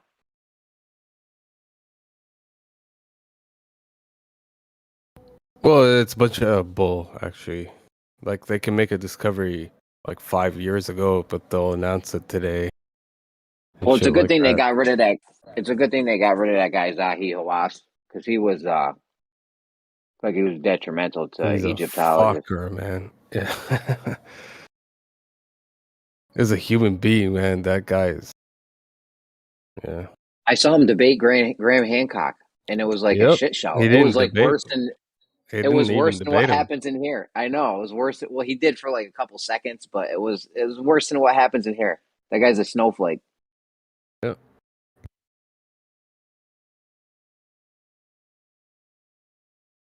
Graham Hancock would have crushed him. Did you see the Graham Hancock Michael I Shermer saw it. debate? No, maybe. Not sure. But was I on know what it was you're on a talking Joe about Rogan. with the Zahi Hawass one. Yeah. Yeah. That was a shit show. Yeah. Like seriously, we had better debates in here. Yeah. Like all the time in that. That was like literally it. Well, that's the problem with something like Egyptology, right? It's a narrative. So if someone's challenging that narrative, it's just like for someone like Zahi Hawass, it's like you're gonna destroy everything that I built my career on. The fuck are you saying? Get the fuck out of here. Kind of mentality.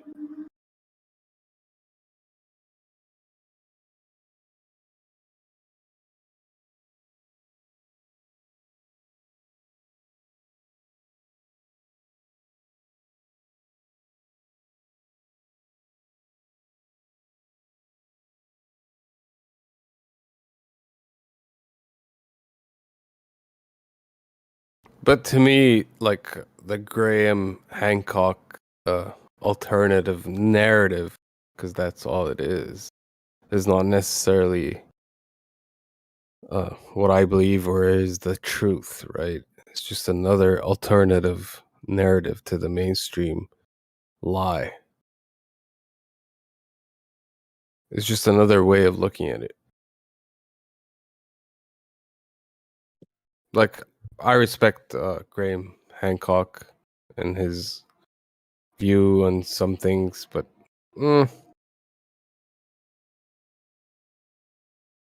Yeah, some things I don't go with him on, but overall his story sounds plausible and seems possible. There was ice age melted.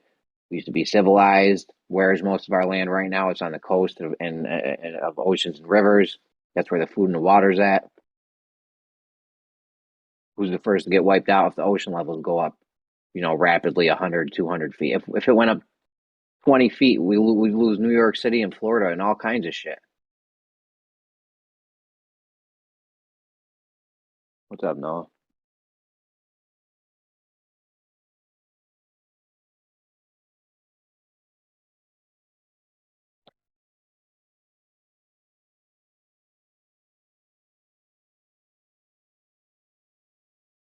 Isn't that like a perfect example of scientism?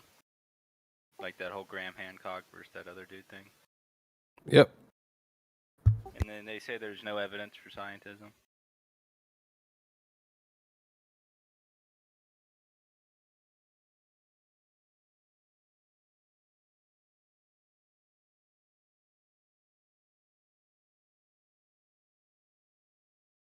That's why I kind of called it alternative narrative.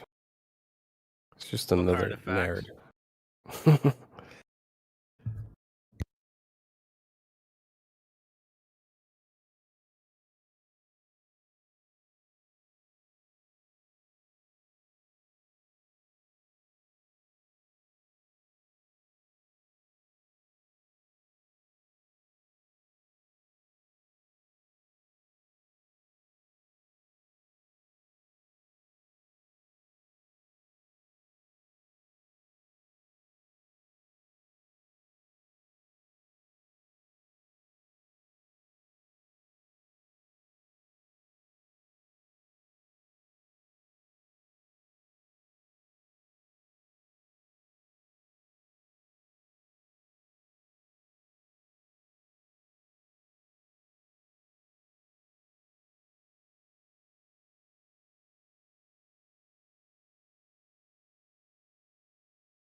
Been really slow in here this weekend.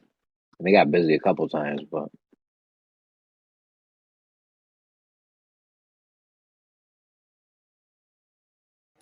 Yeah, it seems like sometimes it kind of goes in waves. Like earlier today, like yeah, there was like 2 people in the VC, and then I literally looked 10 minutes later, and there was like 40 people in there.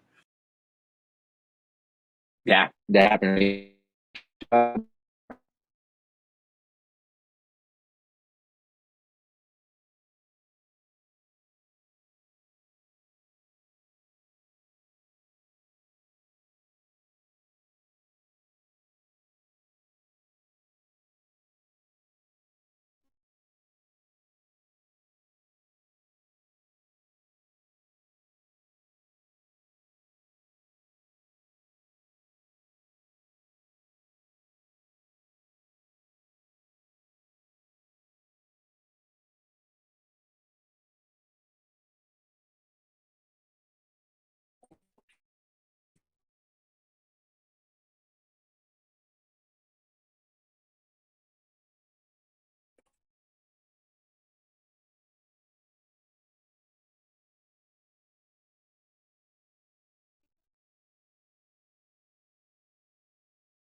I'm telling you, Gio, when it gets crazy like that, we gotta have one person.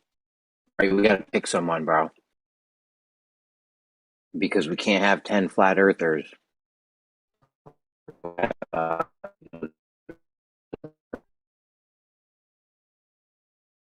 You were roboting a bit there. I couldn't make out what you said. Much people.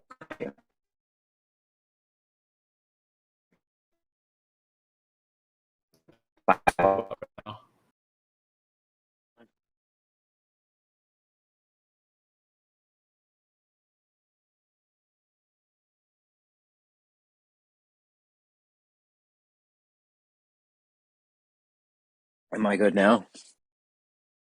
Yeah, I heard that. Yeah. All right. I'm not moving. I'm staying right in my house. It's good now. Maybe it was me. It could have been me. Yeah, it's probably you. And too much when there's 5 people going at one person. The other person gets frustrated. It starts to get super intense where it doesn't need to be. We need to pick someone and let them go at them until they can't go anymore, or it just becomes a dead convo or something. You know what I mean?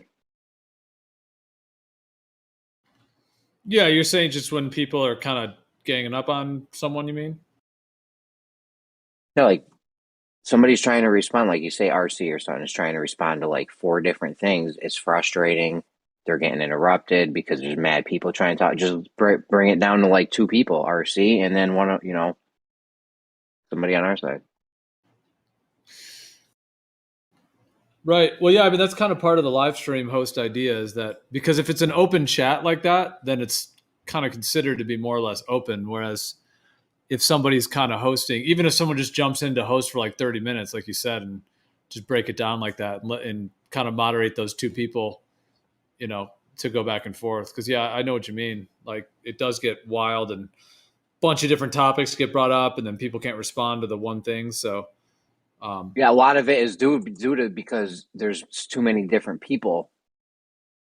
There's too many different people trying to get into the conversation or input their thoughts, and it's all over the place. It's a mess. You know what I'm saying? Yeah. Well, I mean, a live stream host definitely can do that, but I mean, even just regular modding can do that too. I mean, there's, it just only that if it's an open chat, like the idea of the live stream host is that the host could say, okay, I want to, host these 2 people to have a 1v1 discussion or whatever. Whereas if it's just a mod, like, because then the mod would be just like, shutting other people down that might want to talk if it's like an open discussion. But I mean, either way, that could still be done. Yeah, what you're saying.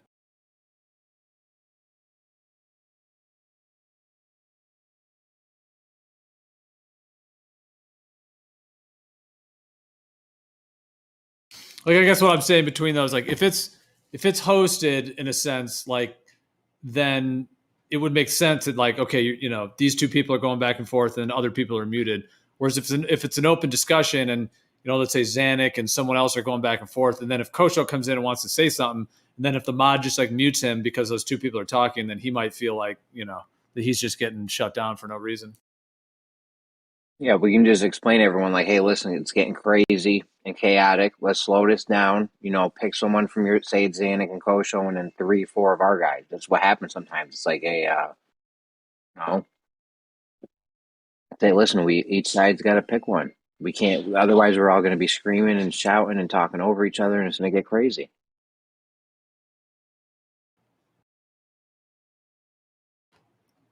Yeah, for sure. I agree. Well, I think on this server, this, for me at least, one of the first times in my life ever on Discord where some of these conversations have actually been able to play out, like without the insults and all that bullshit, and actually just like sticking to the information. So, I mean, I think we could do even better, like you're saying, but it's been pretty cool to see some of these people actually be able to talk it out fully without the ripcord being pulled. I mean, yeah, it still happens. Like the ripcord of chaos can still happen, or over talking still happens, but without just because usually in the past it always just ends in insults. Like there would be a real discussion for like 5 minutes, and then someone would be like, "Oh, you're a retard," and the other person says, "No, you're a retard," and then the whole thing is just screaming and swearing from that point forward. Whereas here, here we've been able to actually like at least hear some of these things out. But you're right, it still could be improved, and there's still times when. Yeah, I'm not saying all the time do that. I'm just saying in the times when it gets hot and heavy and hectic and chaotic, you know, when nobody's hosting and it starts to get crazy, like just have one of the mods be like, all right, you know, pick someone. Somebody needs to either bow out or step up or something. Like you can't have it go on like that. Otherwise, it's guaranteed going to turn into a shit show. People are going to get muted. They're going to complain. Which is not pleasant to listen to. I don't know. Some people like the shit show. They got some mental problem or something because I can't stand listening to that shit. And I'm one of the people in it sometimes.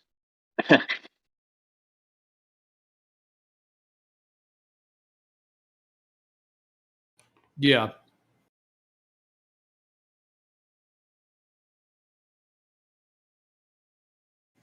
Well, I think one way, like with the live stream host thing, like if nobody's hosting at that time, like, you know, I haven't really done that yet, but it'd be kind of, you know, you could just like, boom, like, you know, go click the emoji to be in the current live stream host room. And then just, cause that's kind of what needs to happen in that case. Like it almost needs somebody to, it's like wrangling like a wild bull or something, you know, like a wild fire breathing dragon. Like, Can you guys hear me? Hello? Check 1 2 1 2. Yeah, we got that. Oh, okay, cool. I'm sorry. I guess it's on my side. I was trying to talk. I think what Jeremy's idea about two people, this is how long I've been trying to talk since you said the two people trying to talk thing. I think it's a good idea, but then as soon as like one gets stale, you know, you can tell when one's stale and one's not. Then you rotate. Shut it down when it gets. Yeah, like every 3 minutes, you know, like analyze, see who's doing better, and then knock one off, and then rotate. Just let it go until. I mean, just let it go until it gets stale, or you're at a standstill or something. You know, that's all. There's one that's lively and one that's not. You know. Anyways, you guys are doing really good here. I like this channel. When I'm working. It's really almost magical how peaceful it is, though. Usually, you know, like other places it gets crazy quick all the time. That's why I don't talk much, because I'll make it not peaceful. Yeah, you bring the ruckus, bro. Well, hey, I got a lot of anger right now. I got a lot of animosity in me. I got like some major shit happening. So I listen to you guys just kind of, you know, but I do jump on. That means it's really hit the fan where I'm at. So I need a vent. So maybe there should be a venting channel, like a venting room. Yeah, you can do that in Gems. Go to Gems for that. No. You guys are. Talk all the shit you want. That's what Jin said the other day, because we don't really talk about, you know, the current medical thing going on right now. Jin said, well, he said on Gem Pandas, they don't care. So I just go in there and I just let loose. Yeah, right. I get muted there too. I'm going to work. Your mic is just, I mean, it's every day a shit show with your mic. I'm not going to lie. Doesn't it suck? Right now, is it really that bad? I don't know. I think you forgot how push to talk worked for a second, maybe. No, I think like my phone, that's what's going on. Like it slips off, but my thumb doesn't move. It's just my phone fucking. Bro, it's because you got a Cricket phone. No, I got a Metro, but it's damn near Cricket. I gotta like crank it up to use it. I have to press a button, and I have to spin this dial really quick on the side, put like a little lever in and spin it, and then it turns on. You got a Nokia 3500 still. Well, I can play the snake game. I bet you can't. Boy, I'd kill that snake game. Funny ass meme was it goes, if you think you're useless, somebody made a phone case for the Nokia 3500 or something, with the one that was like indestructible. Yeah. That was literally a brick. Everything was so tightly packed in there. Like all phones are like that, but it was literally just like a. Oh, what are you in a helicopter? No, some guy drove by. I'm waiting for my girl. Like my girl's supposed to be picking me up on the side of the road like a fucking bum right now. I'm not even joking. Your mic is just in a constant state of chaos. It was a car. It was a car that just drove by. Like he had like a muffler on him. Yeah, that fucking dually double bubble humpers. I don't even remember what we were talking about now. anyways, I need some help with the Dogecoin and all that shit. I'm gonna talk to you like one day. Send me a On the DM, bro. I'll side. help anyone. I'll help anyone anytime with that. I'll break you off like 10% to your manager fee or whatever they charge. It's all right. That's fine if you want to. I'm not gonna say no, but I'm really into like making sure I tip people. I tipped the Taco Bell lady. They're always like, "What the fuck? What do you want do me to they do that?" deliver it to your house? No, when I go to the drive-thru. Well, that's weird. Well, whatever. Then you don't get it. Then you get 9% from now on. No. I mean, we do tip Dunkin' Donuts people. Why not the people at Wendy's or Burger King though? Yeah. I had a slightly awkward experience while I was at like this grocery store, and I was just like feeling like I don't know, really like good that day, and like it's like the guy was being super nice to me, like just checking out and stuff. And you know how like people never really tip someone like at a grocery store, at a checkout type thing. But I basically pulled out, I forget it was like a 5 or a 10. And I was like, hey man, let me just, give this to you. And he kind of like denied it, He's like, no man, like I can't really accept that. And then I felt kind of awkward, and I was like, and I ended up leaving being like, that's a bummer. Like I kind of just wanted to throw the guy, give the guy a tip. But then at the end of the day, it was like super awkward. And then I don't know, it didn't work out. You just drop the money. That's what you do, is just drop the money. But make sure someone picks it up though. He didn't really say he can't. I mean, maybe it is policy that they can't, but he just kind of was like, he kind of just shook his head like, no. And then I kind of, if you throw it at him, what I've noticed is if you throw money at people, they will catch it.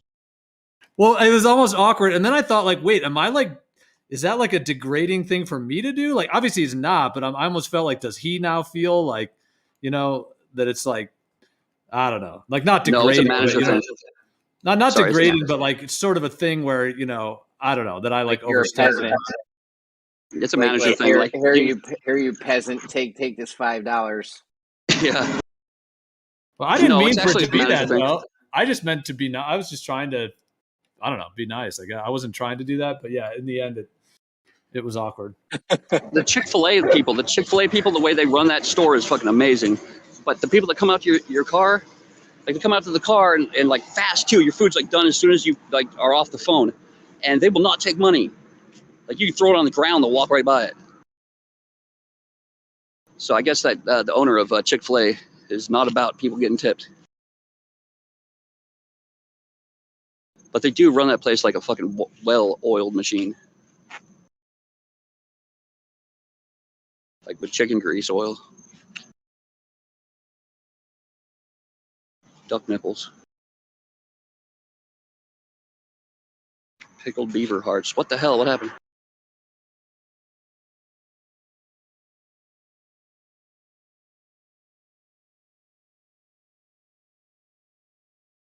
Did you just say pickled beaver hearts?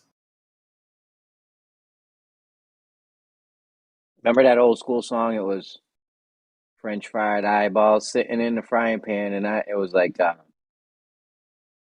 something beaver guts amputated. You don't remember that? Oh, let me Google it real quick. I'm gonna see if French fried eyeballs works. Oh, here we go. Ready?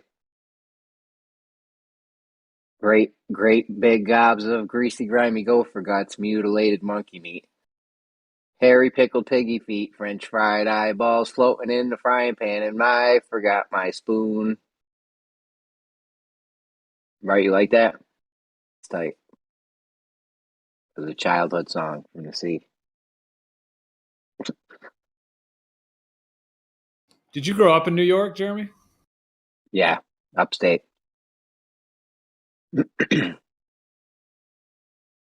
Fucking beautiful here. Super safe. Nice. Yeah, it is. Kinda. Up there. I have been robbed at gunpoint, but overall, it's super safe. Well, those go together. I mean, I didn't even die, so.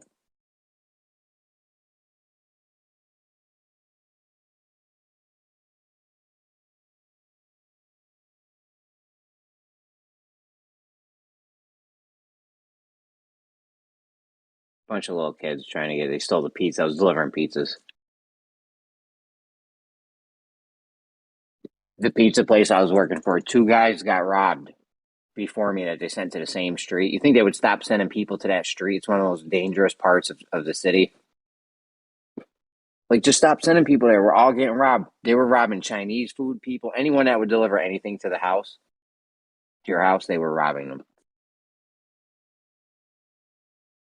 Damn. Pretty fucking smart.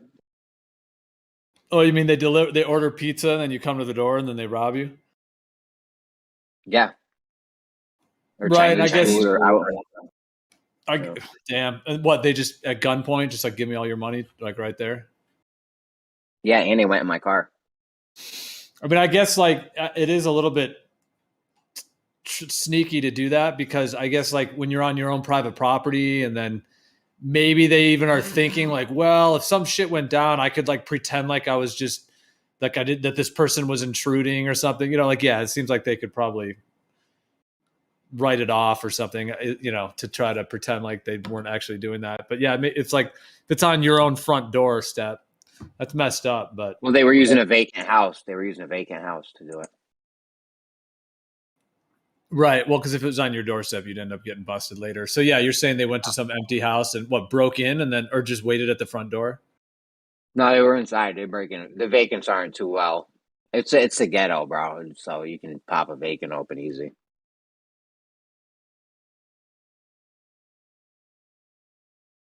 Just popping vacants. That's crazy. Mic check. What's going on, everyone? What up, Matrix? What's up, Matrix? Yeah, your mic is a little muffled, but we got you.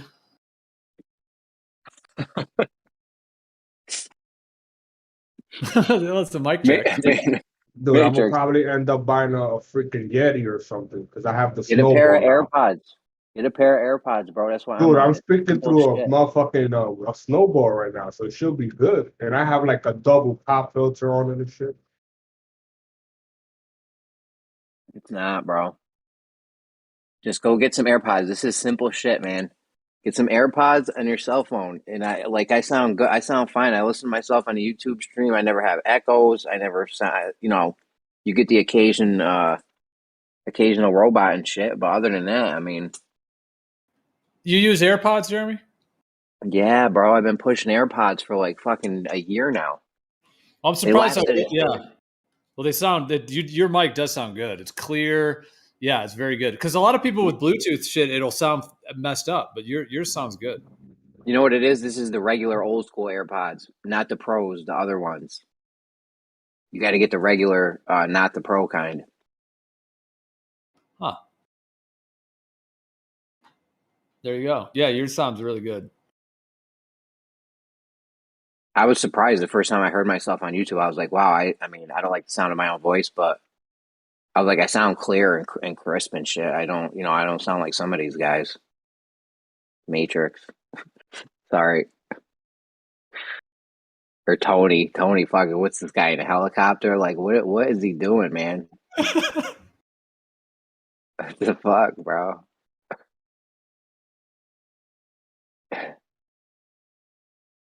Brian Leakey.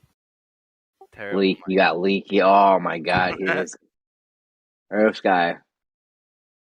I like Leaky though, but his mic, yeah.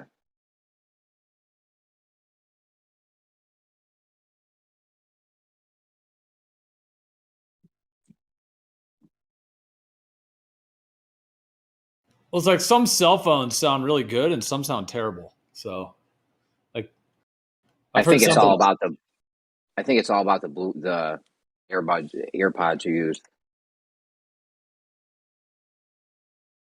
Yo, Jeremy, can you hear me? Yeah, B-Ball's another one with the infamous fucking shit mic. I'm sorry, man. It's because the headphones that I use sometimes they are shitty. But these are different ones. How do these sound? Kind of better than usual. I'm not impressed by any means, but because again, I'm using Bluetooth headphones, man.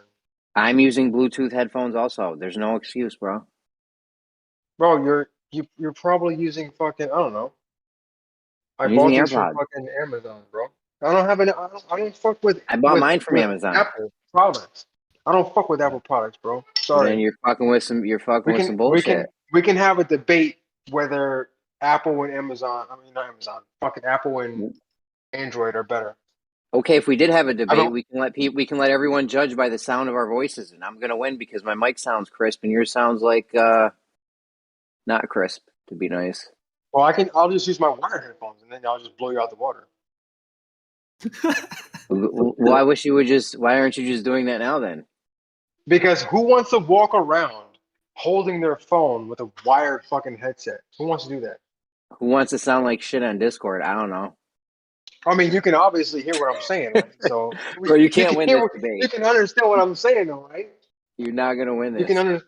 Can you understand what I'm saying? Barely. Obviously, so it's not that Barely, bad. yes, barely. It's okay, it's painful to my ears. Right, Jeremy. It slightly hurts my ears to have to decipher your shit, Mike. Oh, come on.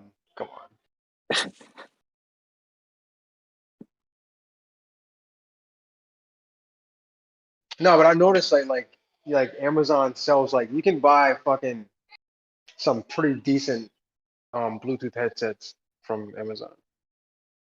The sound is great, but the mic might not be the greatest, of course. I bought a whole bunch of fake AirPods. Sometimes people can't even tell when I'm using them. Like Right, the cheap yeah, little $30 version. Yeah, and they fucking sound great. I mean, the microphone might not be the best, but the sound you get from them are, it's pretty decent.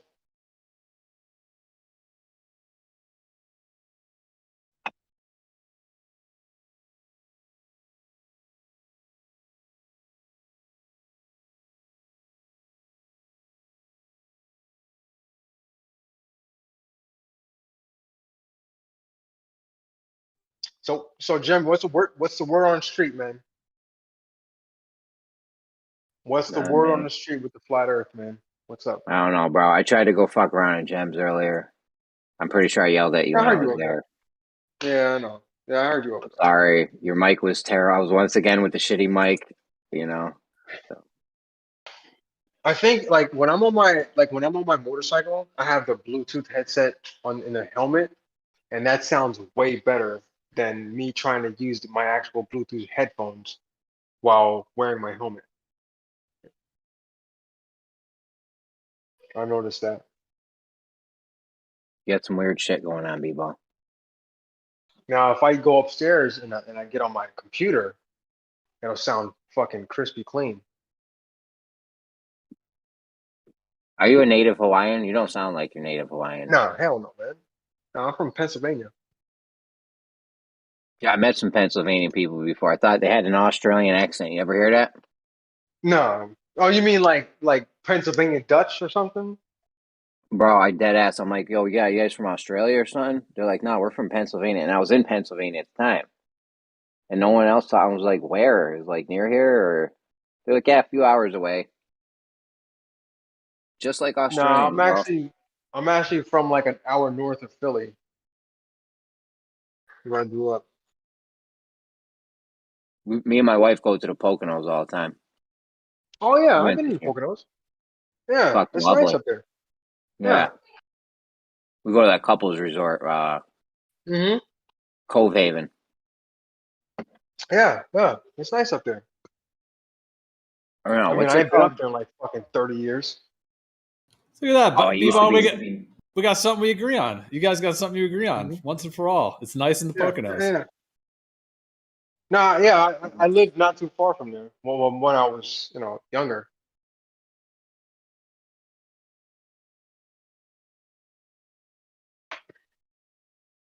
No, I think the first time I'm sorry. Oh, go ahead. No, I was saying, the first time I went to the Poconos, I was, I think I was like 10 or 11. And then I think when I was like in my teens, we had like this it was like this party. Went there and got super trashed when I was like 17 or something.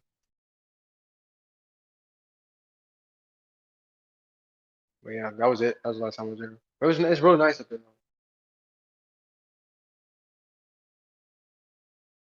I was pissed last time we went. They didn't have the all you can eat lobster. Very disappointing. Very I'm disappointing. not 'cause too big on lobster. I love it, bro. I can usually get like 6 or 8 lobsters in me before my wife starts screaming. I You're think gonna it get has to be mercury not poisoning. cooked right though. If it's not cooked right, like if the texture's not right, I'm not a fan. You know what I mean? Like if it's Bro, not there's cooked like thoroughly, yeah. like because I had lobster one time and it wasn't cooked all the way and it was like rubbery and fucking. I was like, nah, I'm good. Oh Fuck no. yeah, if you And get ever it, since you gotta then, get it. You gotta get I've it been cooked like, right. no, Yeah. I'm good. Yeah. No, the place I go is No, legit. snow crab is my thing. Like oh my god. Yeah, I love crabs. There used to Fucking be this big Chinese fucking snow buffet. crab.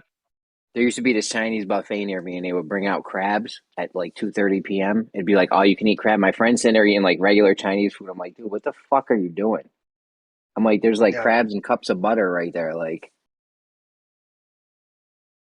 he's getting like General Nah, you Tso's can, chicken and shit. I'm like, bro, you can get that fucking anytime you want. yeah.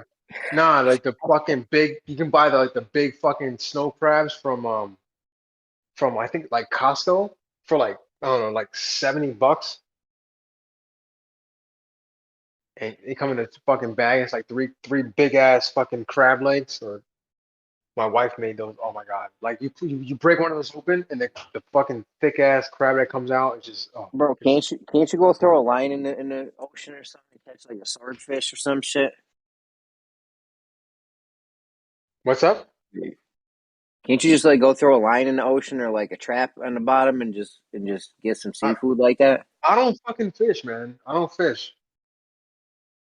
I That mean, I shit's easy would, though. but when I go out to the beach, that's all you see is a bunch of guys fucking fishing, man. That's all they do here.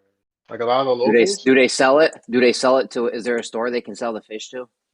I'm pretty sure there is. I'd Yeah, love to I'm pretty do sure that, there is. bro. Like a lot of If the I was if I was anywhere near ocean, I would fucking be all up on that. I'd be out fishing right now if I could get out the house and go make I yeah, don't know, that's what all do they they do. pull? Yeah, they probably make, Like you catch a giant fish. what's the other shit? Poi or something? I think it's like poi, mahi. There's a lot of shit they catch here, man. Oh yeah. But yeah, when you go out to like the local, like not like the main beaches, but if you go like to like the local beaches, that's all you see is like a bunch of Hawaiians out there fucking fishing. That's all they do is fucking fish, man. They gotta get You trying spam to money. swim, right? No, yo, it's so crazy that when you go to like Walmart, excuse me, when you go to Walmart, they have the spam in like security like the little security fucking lockers and Fuck shit. out of here, bro. No Yeah, I way. swear to God, bro. I swear to God. They No fucking trying fucking to steal that way, shit. dude. Hell yeah. Kansas spam? Yeah. Yeah. You gotta call somebody, hey, I want to buy some spam here. They gotta come unlock the fucking thing for you. Do they have the steaks locked up? I mean, there's way more No, expensive stuff. just the fucking spam. Just the spam. I swear to God. Next time I'll try to take a picture of it. Like, it doesn't make sense though, because there's way more valuable. I mean, even meats. You could go to the meat section. They probably have rows of filet mignons and shit out right where you could touch them, It's right? because they take the fucking spam and they put it in like their little book bags or their fucking little. They bring the strollers in and they'll put it in the fucking baby stroller and shit and they'll fucking roll out with it. Tell you, man, Yeah. Hawaiians, man, they like to steal shit. I'll be honest with you. They like to steal shit here, man. That's a big thing here, man. They like to steal shit. Even here on the military base, like you have to. A lot is since I've been here. A lot of people have their fucking shit robbed, like their garage is fucking broken into, and Bro, because they like a lot of them. Go ahead. Yeah, no, I was gonna say in the future everything's gonna be in vending machines, bro. Asia's already doing it; they're way ahead of us. Yeah, absolutely, Bro. absolutely. Yeah, that's gonna cut down Yeah, on the people. You don't need it if you have vending machines. You know how many people it takes to man like 100 vending machines, like one guy, as opposed to like needing like 10 cashiers or something. No, Yo, I mean, no, automation's gonna. It's gotten to the point where, dude, I don't even have to go to fucking Target no more. I'll fucking just sit at home and be like, hey, babe, what do we need from the store? And she'll give me a list, and I'll just go on my phone and fucking order that shit. And it'll just come right, they'll just deliver right to the fucking door, man. Like, what's the point in even fucking going to Target anymore? I don't know. We actually go to Walmart and pick our shit up, but we do the thing on the app where we're like, yo, we want this, this, and this, and we show up and they put it in our trunk and we're like, deuces. Yeah. It's like, what's the point? Like, now it's like, you don't even have to get out of the car no more. Yeah, I don't even get out the car, exactly.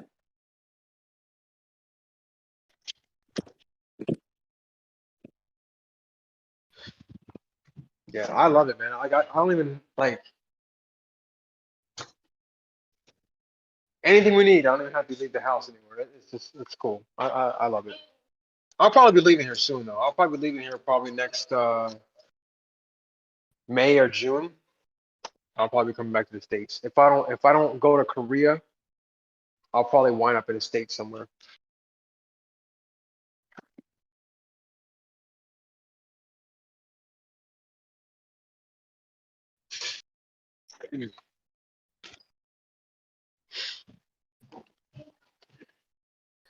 I just bought myself a new TV today. You should have got yourself some new Bluetooth AirPods. What the fuck, bro? Come on, man. Stop talking. Come on, man. Give me a break, bro. Give me a fucking break. I'm trying. Like I What said, size TV did you get? It's a 70-inch. Yo, 70 inches for $600. Yeah, it's pretty good. That's a fucking good deal, right? I remember 10, 15 years ago, TVs, those big box TVs, they were selling for like $2,500. Like 40 inches and shit, 40, 50 inches. Not even anything even crazy at that. If you try to buy a Sony Vizio, if you try to buy a Sony Vizio like 15 years ago or something, you would have been paying like 2 G's. Yeah. To like, I was fucking renting one when like around 2007 or 8. I was renting some fucking cheap ass TV from like Rent a Center. I think if I would have continued paying for it, would have cost me like $2,000. Yeah. Like $2,500 if I would have continued paying for it. And it was only a 42-inch. I always got crazy over that shit. It's like, dude, what are you doing? I came up off a 13-inch black screen with the knobs on the front, the UHF V8 on the back. You're talking about you need 1080p, fucking HD. Like, you're bugging. Yeah. Now, you know what you need to do? Get yourself a fucking projector, man. Right? Get a projector. What about when it's light in the room? Projector systems are sweet. Projector systems are amazing. I love them. Yeah, I have a projector. There's different kinds that definitely have different light levels for different lighting conditions. It's actually a very interesting industry. There's so many different like types of screens and types of projectors. I've had several. I've set up a lot of different systems with those, and yeah, I love having those in a house. Like especially you have like a huge like 150-inch screen or bigger, then you can have. I like to have like a wireless keyboard, so I can basically just sit on my couch with my keyboard, and it's all hooked in through the computer, so I can pull my full computer workshop up like right on the projector. Yeah. Oh yeah. Yeah, I got about a 150-inch screen right now on my projector, but I don't use it as much as I should. But I mean, it's the projector itself. I bought it from. I think I got it from. I have two of them. I have one I paid for like maybe $400 or $500 for it. And the other one I paid for like maybe probably about $200 for it from Walmart. Okay, yeah, those will do something, but I mean to get into like the $3,000 to $5,000 range, you can get one that's like movie quality. Absolutely. Yeah, absolutely. But with the lighting thing, sometimes you just have to have a lot of curtains, like to like you can have a room with curtains in it. But there's also some that are made to work more in the daylight. Yeah. The ones you got, if you got like a $500 one, it probably was pretty high lumens, right? Like the Epson. I have an Epson. Yeah, and those are pretty good. Those are like a good bang for the buck. I mean, you're not going to get like a full theater experience with it, but they are like for just a couple $100, you can get something that's like pretty bright and can make a pretty good image. But I mean, but I mean, if you're just trying to like have a decent, I mean, it's never going to be like a TV quality, right? But if you're just trying to see something like for like a movie quality, possibly just like to watch the movies on a really big screen, you can get away with getting like a $200 you can get away with getting just like a $200 projector, and it's great, at nighttime and shit, Yeah, it comes down to the resolution. Yeah, like the lumens and the resolution, because the ones that are like to get into 4K territory is where the resolution gets really good. But even 1080p's are pretty darn good as well. I mean, I've seen some like theater systems that there's nothing quite like a movie theater because that's a very unique type of projector. But I've actually seen like home systems with projector systems that almost like that actually look more crisp than a real movie theater, but perhaps not as like large and quite as, kind of grand in scale. But the resolution has actually gotten better in some of the, custom systems than actual theaters, even though who even goes to theaters anymore? I guess maybe some people do, but I guess now maybe they've reopened it back up, but it seems like no one's even been seeing movies for quite a while anyways. I haven't gone to one in a theater in a long time.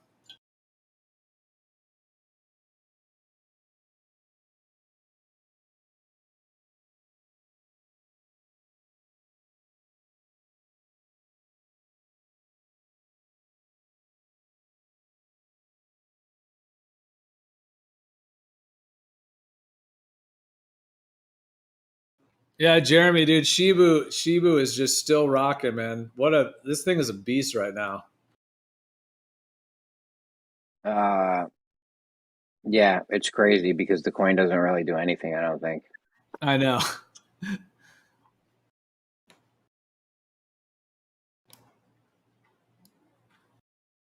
Yeah, some of my coins took a beating. Does it have any utility? I don't know. Some of my coins went through the roof, and some of my coins took a beating today. Like, I don't understand why this harsh divide. Interesting. Well, I've been noticing, there's only been a couple that have been active the last couple of days. Like Curve did really well. Oh, it looks like Curve. I didn't even look at it. Yeah, I guess it actually. Wow. I got this baby USDT coin that's on fire right now. I got Jaws and Fins. That's not really doing great, but it's been crazy the past few days.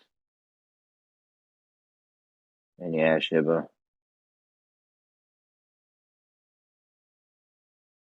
Nice, dude.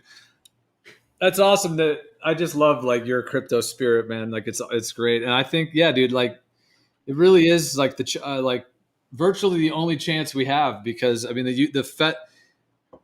Like, let me ask you this: like, what do you actually think the real like origins of Bitcoin are, in your opinion, and blockchain in general? Like, do you think that it actually came from a place of like divine inspiration, like angelic, inspiration in that way, or do you think it came from some nefarious type of source, or do you think it came from the good side and is just being co-opted and hijacked by the dark side, or any other option? Just however you want to answer it. No, I was definitely going to say it might have been made out of goodness, trying to free people from the the debt slave system that we're all currently engaged with. But it also might have came from the nefarious side. But I mean, I have no doubt that the nefarious side is going to exploit it for all it's worth. That's what they do. Yeah.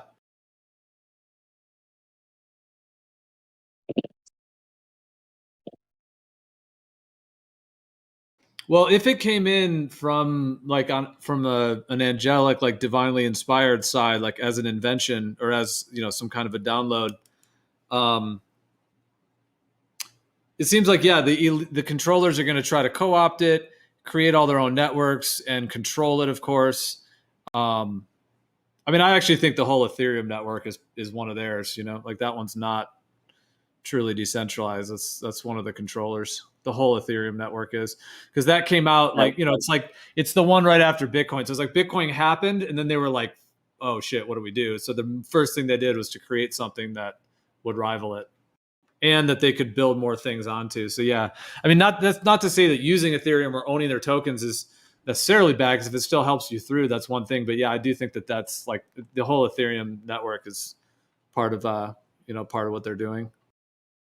Well, the creator of Ethereum, I mean, he's got like billions, shit ton of fucking Ethereum in his wallet. You can see his wallet; it's all open. So one time I had a brilliant idea. I was like, I'm gonna just buy what this guy buys, because I heard he was doing really good. So I was like, all right, I'm gonna check his wallet. I found his wallet address. I'm like, I'm gonna just whatever this guy buys, I'm gonna buy. So I started doing it. But that's a good idea, though, right? This rich ass motherfucker that's doing great in crypto. Let me see what he's buying. However, when you see somebody's wallet address, people can just send you coins. So I couldn't tell who was sending him coins and what he was actually buying himself. So I ended up buying a whole bunch of shit coins that nobody even cared about. I don't think you'd have exactly. Well, I don't think you'd have any way to know if he was buying it or not, unless you had like his exchange account or some kind of way that you knew, like some other way to know that he was actually buying and selling them. But yeah, I think that's the thing that, like, I think that's what a lot of these exchanges are doing. Like, part of the reason they're so wealthy is because once they set up, and then whoever are the best traders on their platform, the owners of it can just follow what they do. Because obviously they're getting all the stats right there of how that person's doing. And then they can just use all of that leverage and everything else they're doing to just, either follow what that person's doing, or like, yeah, who knows what else they're doing to, Well, the thing with an exchange is that if you have a popular exchange, you're going to do good anyways. You don't need to do anything else, because every time, if you have 1 million trades happening a day and you're making a penny off of each one, which realistically it's way more than that. Like, Binance is making a fucking killing right now. Yeah. Every time somebody does a trade, 0.075% usually per trade. So that times 2 if you buy and sell. So yeah, they're definitely getting. It's not a huge amount, but I mean, actually, for anyone who's moving big money, it is actually. But you're right. Yeah, they're getting a fee for every single exchange. So yeah, they're making. It doesn't even matter. Even if it's somebody doing $10 and you get a penny out of it, and they're doing 1 million exchanges a day and getting 1 million pennies, which some of them aren't pennies, some of them are, there's people moving millions of dollars sometimes through Binance and shit. So I guarantee some of the times they're probably getting thousands or possibly even tens of thousands of dollars. Yeah, I know. It's intense. But I mean, what's a go ahead. Well, I was just gonna say also, most of these exchanges, they have their coin, like the BNB coin, or there's other ones that have their own coin, and then you have to own their coin in order to make the fees less. So they make it so you basically have to like hold some of their coin, and then the fees are less. Yeah. So it's like they're getting both on that. They're double dipping. Like, they're getting you to own their coin, and they're making fees off of every exchange. Yep.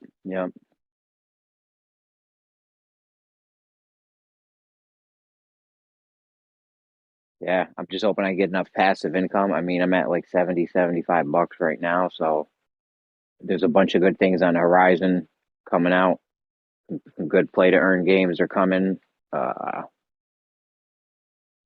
got a lot of faith in a lot of these coins I got, and we'll see how it plays out. I hope it ends up working out, but it's a huge risk. Not as risky as it was when I first got in. People said I was bugging. They're like, Bitcoin's a scam, da-da-da. So when I was buying them at like $100, $200. They're like, Bitcoin's a scam. Why are you buying that shit? I'm like, I don't know. Maybe it'll be something someday. It's only a little bit of money. I ended up putting like 10 G's. Ended up taking a $10,000 loss right when I got into it, because I bought miners. I was mining for a bit, and I bought these good miners, and they came and they were good, and I was mining. So I ordered some more from the same company. I was like, I'm gonna hit them up now. I ordered like $600 worth of miners. They did good. I was like, all right, I'm gonna get like 4 G's worth of mine. Never sent them. Never got the money back. Then I other various cloud mining sites and shit I took some hits on and shit. So yeah, I got you. Yeah, but I still ended up killing it, though. I mean, if I had just taken that money and bought Bitcoin, though, I would have fucking crushed it. We wouldn't even be talking right now, bro. I'd be on an island somewhere with my feet sandy and shit. Like, I'd be a a millionaire.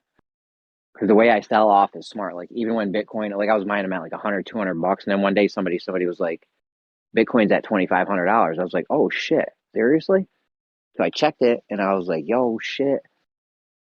So I sold a whole bunch, right? Because that's a huge come up from $200 to 2,500. But I was selling them all the way up though to when they hit 20 G's and then went back down for a long time. Like I was selling them at 5,000, 7,500, 10, 12, 15, all the way. I got some off at 20 G's, like a half a coin off at 20 G's once. This was way back. This was way back then. And then they, yeah. No, I was up there with you. I was in there too when it was up to 20. Yeah. Yeah, I do dollar cost averaging. So I'll buy like that and I sell like that. If I never make a ton of money, I mean, I do if you do good, but.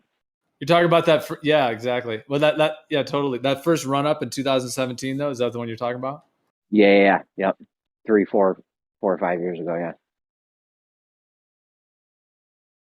Yeah, that was pretty much like. But see, after that run up happened and it fell back down, crypto's future was still uncertain, right? Not a lot of big heavy hitters were in on it and shit. So it was like still a little shaky if crypto was going to make it. After this one, though, there's no doubt crypto's here to stay. You know what I mean? It ain't even a thing at this point. Like crypto's not going anywhere. In my mind. I would agree. Yeah. Yep. Well, I think they're just trying to control it, yeah, to the maximum that they can, but they can't. That's the thing about it. Like, I think when Bitcoin was created, they couldn't control it and they realized they couldn't. So they just created Ethereum and a whole bunch of other things, you know, coins and things to just, and tried to just hijack the technology. So yeah, I don't think they can. And a lot of these blockchains that are set up and designed now, there are some that they truly can't control. So at this point, there's been like a split in the ether, if you want to put it that way, but there's been like a shift to where, because they got the Federal Reserve thing, right? Like they got that established after this Titanic sunk.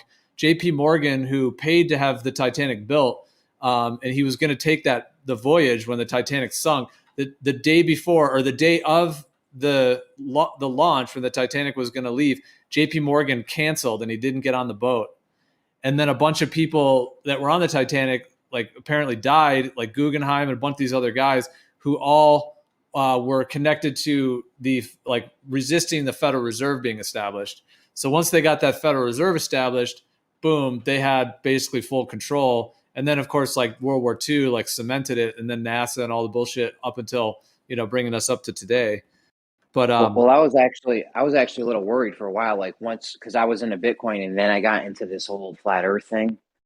So I was like, yo, because I started learning about the Federal Reserve and this and that and the elites and the Freemasons and all that shit. So I'm like, yo, they're gonna fucking sabotage this thing. I'm like, there's no way. They've had a monopoly on currency for the past, I don't even know how long, like for forever, pretty much, you know, since they stopped using gold and silver. So I thought they were gonna sabotage it. Yeah, totally. I know exactly. That's what one would think. Because yeah, like I just went through that whole thing just because I guess I was just thinking about, yeah, like they got this control in terms of the Federal Reserve, but then Bitcoin now creates this like rift to where they can't just control all of the finances. So now like all they can do is try to co-opt it, but like the cat's out of the bag, so they can't do anything. It's just like with the Earth not being a globe, like the cat's out of the bag. They can't stop it. Like more and more people every day are thinking the Earth is not a globe or questioning it, and or thinking the Earth is a stationary plane. Like the globers are literally reducing in size, even though right now there's a lot of them or whatever. But overall, there's a lot, like everyone who hears about this topic, there's a much higher percentage of people that are questioning the globe. It's really only the hardcore ones. So yeah, like it's underway with that. But I guess the reason I went on a sidetrack about the globe, but I was just saying that Bitcoin itself, like now has created like this rift to where they can't control it. And it gives us a chance to possibly reacquire, you know, all of that power, like to make humanity sovereign again from that. Like now there's a possibility to have that kind of retrieved. Whereas right now they've just totally ejected it. Every time somebody takes $1 and spends it on cryptocurrency, they lose. They're losing. You know what I mean? And every time people like see value in it, I mean, like think about it. If overnight we all just decided to use some coin, like, or let's say 10 of them, like whatever, at like the 10 best decentralized ones, and if we all just started using that to like buy groceries and like exchange with, yeah, they would be out of business like tomorrow. Like if everyone just started using a different system. Now I know that they have like there's stuff that's built into society, but it could still happen pretty quickly, a changeover. It has to be, the money has to be there for them to want to do it. So Walmart would need to say, all right, we can make $10 extra billion a year if we switch to a digital currency system. They'd probably save more because I can't imagine the fees they pay in credit cards hammer you for like, Walmart probably gets a good deal. Walmart actually dictates prices to people. Like Plastic Pickles would be like, all right, we sell this jar of pickles for, retail, it goes for $1, but we'll sell it to you for, or whatever the thing is. We'll sell you this jar of pickles for 89 cents. Walmart's like, nah, we're giving you 72 cents. And Plastic's like, yo, what the fuck? We sell them for 89 cents. And Walmart's like, well, we can give you 72 cents, or we'll sell a different kind of pickle. If you're Plastic Pickles, you're like, yo, I gotta fucking sell pickles in Walmart. Like, if you're not selling any shit in Walmart, you're not really big time. You know what I mean? Yeah. I'm guessing they probably do the same thing with the credit card companies. They're probably like, yo, we won't accept your shit if you want us to pay 2%. We'll give you 0.5% or so. You know what I mean? I'd have to imagine it goes down like that in boardroom meetings and shit, or behind the scenes or something. Yeah. But Walmart would probably save a ton of money if they gave up those fees, those 2% or 1% fees to. Some of these coins have it's next to nothing to do a transfer in it. Like if you do a Doge transfer, I think it's like 1 Doge or something, so it's like 20 cents. You could do a $3,000 or something for like pennies with some of these coins. Just transfer. Yeah, them. A lot of them are free. Like you can, like XLM, like Stellar Lumens, like it takes like 5 seconds to transfer.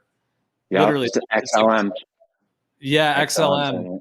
XRP is fast too, but I'm not like. Do you know if anyone that's faster than it? Because there's a couple others that I've actually are even more instantaneous. But like some of these, like 5 second, it's crazy. It's unbelievable. The Binance Smart Chain coins are fucking the BNB Smart Chain coins instant. Like I'll transfer it and then go to my wallet. So I'll already be there. I'm like, wow, that's fast. That's fast. Yeah, the network does get lagged up sometimes, but not often. And the thing is, none of these networks are prepared to handle 5 billion people using it. I don't know what the XLM's like, but I couldn't imagine if everyone tomorrow decided to use XLM. I'd have to imagine that no network's capable of handling that at this point. You know what I mean? Yeah, because there's no fee as well with XLM. There's like no fee, and it's like 5 seconds. So, yeah.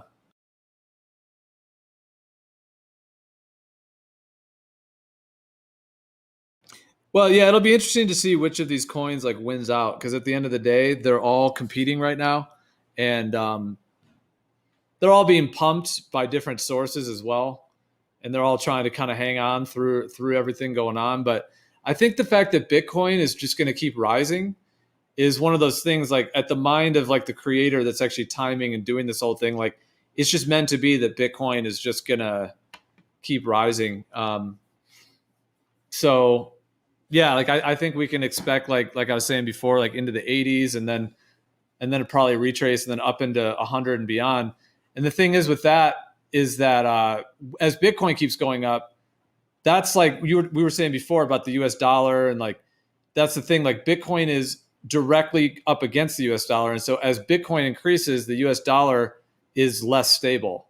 And so if the price of Bitcoin for whatever reason keeps going up, that's when it's going to really get interesting. And I think that's what they're probably preparing for, is a point to where they're going to have to switch all of their systems over to their crypto system, to their blockchain systems, I should say, before the whole thing collapses, or to make sure the whole thing doesn't actually collapse. Like they're going to have to do some transfer and change the systems and be like, okay, like if you have, a Chase bank account or whatever, Bank of America or whichever one you have, like, if you, have this much money in there. Now it's going to be this other like digital form, and then they'll have like a new app and a new phone and like whatever. And they'll be like, yeah, we're not using cash anymore. And then that'll just be it. Your little digits will just be on a different system, and everyone. So yeah, I think they're going to make that transfer. But then and I think that's when we have a real chance to make a decision not to do theirs. So that's where there's going to be a huge rift. It's going to be awesome. Well, no matter where the money, no matter what the money system is, we're going to have a serious money problem in the future, because automation is literally going to have more people unemployed soon than ever before. So we're gonna run into some serious issues. Like if they figure out how to automate cars and trucks and shit good, that's 5 million jobs right there. 5 million Americans Yeah, make we money just from need a driving. universal basic income, dude. That's all we need. Yeah, but where's that money come from, though? Crypto, bro. What do you mean from crypto? Anyways, they're also trying to automate McDonald's, Burger King's, Wendy's, and shit like that. Like I saw one the other day where it was a mechanized arm that dropped fries in a fryer basket into the grease and pulled it out, and they got the conveyor belt with the soda cups. You go in, you push your own buttons. It's all going to be automated soon. People are a liability. They don't want us. They got to give us sick Yeah, time. bro. And Automated we call crypto, in. bro. What the fuck? Just free crypto, bro. All right, you want to fucking joke around? Shit's going to get real soon here. Watch. Next 10, 20 years, it's going to be a whole new fucking world. No, I do agree with Dyslow. I think crypto is going to open up this like wellspring of like a complete renaissance financially within the entire world, because all of these coins, yeah, not all of them are going to make it. Like definitely some are going to die and fall off. So that is a risk if you don't know which ones to be in. But the ones that are the actual networks of the future are going to just grow. And each one of those, the fact that it's like a fraction of a Bitcoin, well, some of them are, well, there's actually some coins that are like more than Bitcoin actually, but most coins are like a fraction of a Bitcoin. And then the Bitcoin is linked to the US dollar. As the US dollar goes up and as that whole thing starts to shift, at some point, like there's like, it's just like, it's like throwing a coin to the ground and then the coin turns into like another 100,000 coins. So it's like each dollar, US dollar, is going to be a multitude more number of units within crypto, which then means that the whole thing could start to shift. And like the idea of a universal basic income, I mean, yeah, like not that could be like put out by an evil government type people, but that could just be possible for everyone, that we wouldn't have to necessarily work slave jobs. Like we could all just be in abundance.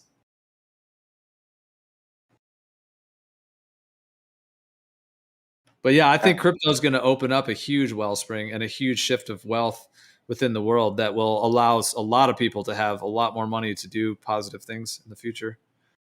Oh yeah, I mean, I'm doing that right now. I don't have to work. I don't have to go drive Uber and Lyft even.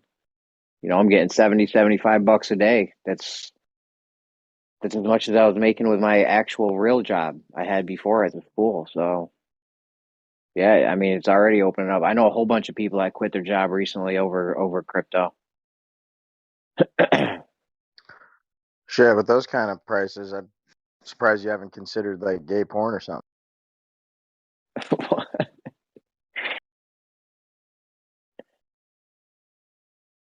That's not even counting the 25 bucks I get making gifts for just one crypto coin. $75 a day, bro. That's what you're jumping on Passively, about. yeah. Passively, yeah, it's pretty good, bro. Well, my job only paid me $500 a week. That's what I'm making now is like it's like 500. It's like the same thing as my job was paying. So, I mean, yeah, I could definitely do more. I should definitely do more, but for now, it's gonna get me by until I can get my get a few more bucks taken in. I'm working on it. Well, the thing is, Jeremy, like you know how like Bitcoin used to just be like 10 cents or maybe it was $1 or $2 per Bitcoin. Yeah. And how insane, like we a lot of us think like, oh, if I just had like 100 of those right now, like you'd have 100 Bitcoins. Like, but what if there's coins now? And I know it's not like a new idea. Many of us have thought about this for a long time, but I'm just kind of saying it for now. Like what if there's a time when, you know, some of these coins that are only maybe pennies or maybe they're $1, whatever they are now, they end up going up, you know, to 15 grand, 20 grand or beyond. Then it's like, yeah, we could all be holding on to like multiple versions of that, which that'd be, yeah. But even if it just happens, like things going from 10 cents to $1, $1 to $5, $1 to $6, I mean, even those are huge gains. And so for people that are even just holding on to however much of those, like the percentage of gain could be significant. So yeah, there's a lot of potential. Oh yeah, man. It's every year it's going up. Every year, dude. So it's just a no-brainer. It's yeah, a gamble. definitely. I'm hoping. It's a gamble to not have it at this point. Yo, people's kids are going to be asking their parents, why didn't they buy any cryptocurrency when it was cheap? Oh yeah. Like, They're bro, gonna be like, what were you doing? I used to ask my parents, like, yo, why didn't you guys buy some IBM stock? Because if you had like 6 shares of IBM stock when it came out, you'd be like a billionaire right now. So, you know, I was asking my parents and grandparents, like, why didn't you guys buy any of this when it came out? It was nothing. You could have bought it for dollars.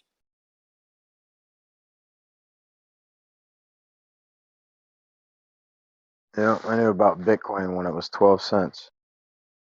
Oh, bro, that's disgusting. You could have bought 1,000 of them like it was nothing. If I had 1,000 US 100. dollars, I was ready to drop. I told anybody who would help me acquire it that I'd buy them a few $100s worth of Bitcoin, but nobody thought it was worth anything to help me out enough, I guess. Oh yeah, when I first got into crypto, people were telling me it's a scam, it's a pyramid scheme, all the shit, you know.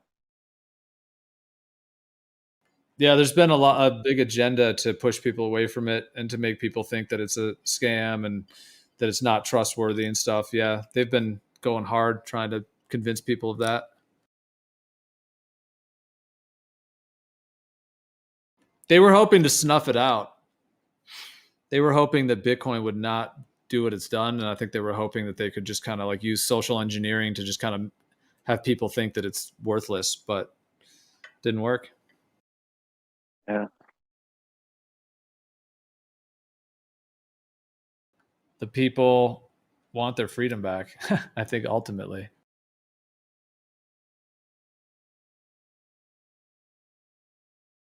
We got this baby USDT coin that's going through the roof. It automatically pays you rewards in USDT straight to your wallet. So it's pretty fucking awesome. But a lot of those coins fizzle out, though, those auto reward coins. I got some auto reward NFTs that every time somebody buys or sells one of these NFTs in this whole line of NFTs, it gives me auto rewards to my wallet. Big time in the past. And when I say 70, 75 bucks, I don't even count. There's a whole bunch of shit I don't even count. Like I probably got an extra like 20, and I lowball the shit out of everything. Like if I make like $7.80 a day on something, I'll put down like $6 or $5 or something. Just to be safe, you know?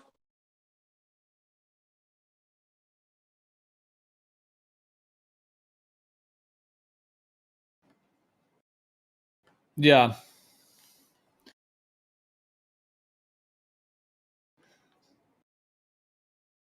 Like I tried to do it in other ways, like on Coinbase. I was like, oh, I was obsessed with that Algorand coin. I was like, oh, this shit's paying nice interest right here. You can see it ticking in. Like you could visibly see it ticking in. It was awesome. But it's just not, the interest rate is just not high enough. Like 6%. You could get better than that. And my Edward Jones guy gets better than that. He's getting me 10, 11, 12% regularly. So wait, 10% in how long? In a year. Okay. Just a straight up year, yeah. Yeah. Bro, there's investments where I'm getting 0.5% a day. Like that's not even crazy. Or like 0.2%. Some of these bots can do that. I don't work with bots with crypto, but there are people that use them. a lot of the bots, and some of those can, I mean, from what I understand, like I've never gotten real into it, but I'm aware of it to the point to where it seems like people are making maybe like 0.25% a day, maybe half. And yeah, we've talked about this. What is the most you've heard about people making on a bot? Like 2-3% would be crazy. But the thing with those bots though is if crypto, like say you were using a bot when crypto went up to 20 grand and then fell back down, you would have been doing real good on the way up with the bot.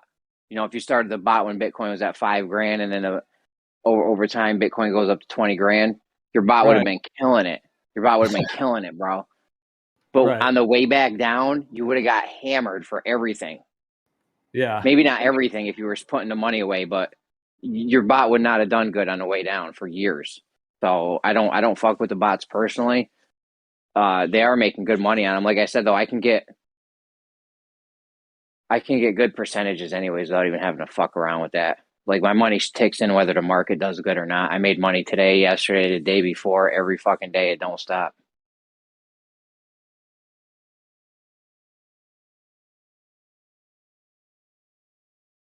I mean, it's obviously better for me if the market's doing good, but even if the market's bad, it doesn't matter. I'm still going to make money, because I don't trade like that.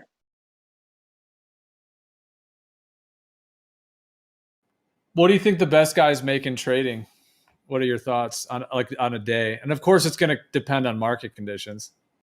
Well, if you're talking about Forex traders, because they have a lot of cryptos, like they'll have Dash, XRP, Bitcoin, Ethereum, all that shit on the Forex. So guys that are trading in Forex could be making, bro, hundreds of thousands of dollars a day. Guys that are trading on like Binance and shit, there might be some guys that make 5-10 G's a day, maybe 100 grand, but that's kind of crazy.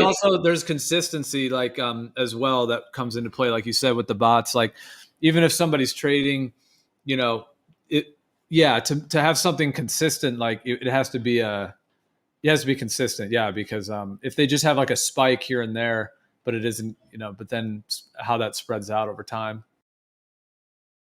Well, the bots will do a micro transactions throughout the day. Like you set it to do like, say, all right, I want you to do 20 transactions at the most of $100 a transaction or something. So it'll try to buy it when it's low and then sell it when it goes up like a little teeny tiny percentage to make, you know, $5 or $10 not real quick. Or $1 even, I don't know. But that's all they do is they'll do like the bots do like the minute chart or even smaller. I don't know if you do a smaller 30-second chart or something, or they might do it by each tick. I don't know. But well, it is interesting for sure. Like Gunbot is one that people use that's like fairly popular, and I just Googled it and it actually comes up like pretty high on the SEO. So I wonder, I mean, if they're like high on SEO, like you would think, because I know Gunbot from years ago, and it looks like they've improved it. They all like use different things. Like it's kind of wild. I have looked into it a bit in terms of like, but yeah, I don't even know all the algorithms, but I think they use like Fibonacci and they use different timing and different kinds of scenarios to try to set up, you know, particular like arrangements that'll work on particular charts. Basically, they're called indicators. Yeah, they use a whole bunch of different indicators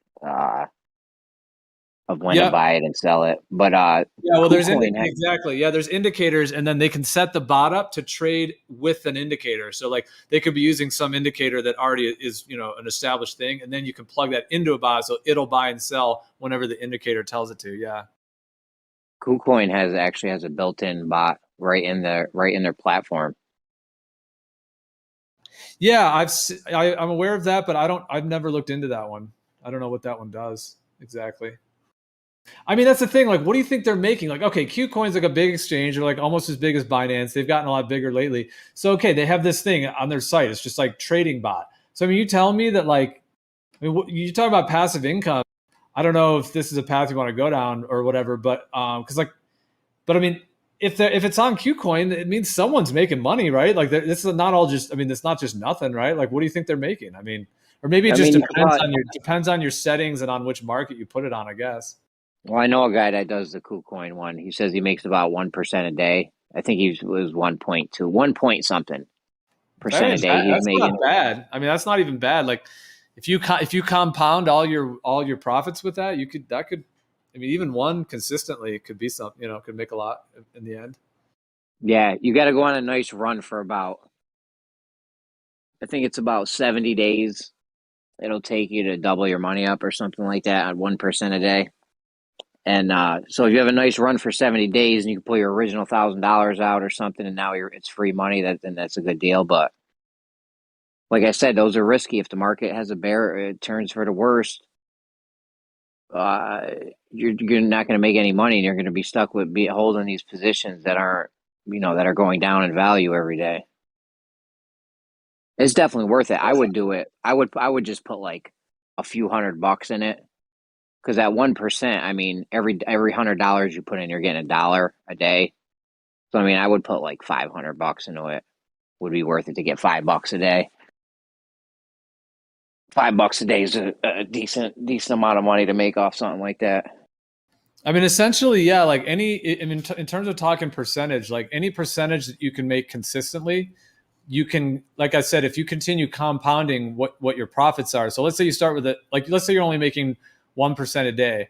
I mean, it just depends on what you start with. Like if you start with like 10 grand, that's $10 a day.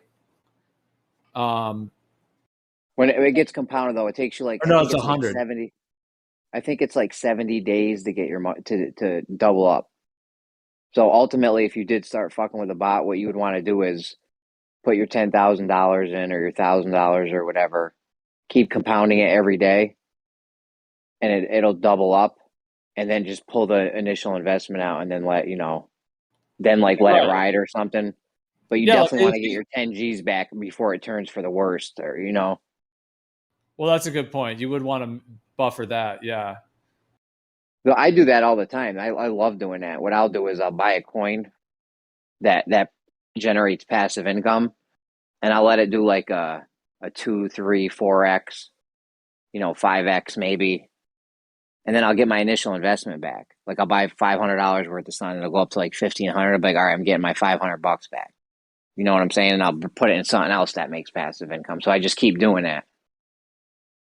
I used to do that with stocks. That was my favorite one. If you do it with a dividend stock, like something, whatever, just any dividend stock, Apple, whatever, AT&T, something that pays dividends. I don't think Apple does, but AT&T does. But anything that does dividends, Microsoft, you just buy some stock and then let it double up. Or sometimes I wouldn't even let it double up. Sometimes I would just let it get 20, 30, 40% higher, and then I would just get my initial investment back, because you can do fractional shares now. So right. So I would buy that like is $100. That is a good feeling. Yeah, it's a good feeling when you've got the original back, and then everything there is just extra sauce. Yeah. So now it's like, all right, Microsoft's going to give me $2.70 a year for the rest of my life. Big whoop. What's $2? If you do that enough times, though, it could be a nice income coming in. That's my ultimate goal, is to do good in crypto, to where I have enough money to invest it into dividend stocks. Because for every like 20, 25 grand you put into dividend stocks, you can get $100 a month passive income, give or take. Those are like rough numbers. So like 25 grand will get you $100 a month in passive income. It's safe though. It's dividends, safe dividend stocks like Vanguard or some mutual fund or ETF or something. So, I mean, that's my goal, is to get like, $250,000, 400 G's, 500 G's, to where I can get, $1,000, $2,000 a month ticking in safe like that. Still have a little bit of crypto income ticking in. You want to keep diversifying to the more safer things. Because right now I don't have a lot of money, like probably like 20 grand worth of crypto. That ain't going to get me shit. It's going to get me $100 a month. I can't do nothing with that. I spend that on Dunkin' Donuts. So. Yeah. But that's the goal, to ultimately get it into safer and safer investments. For me, anyway.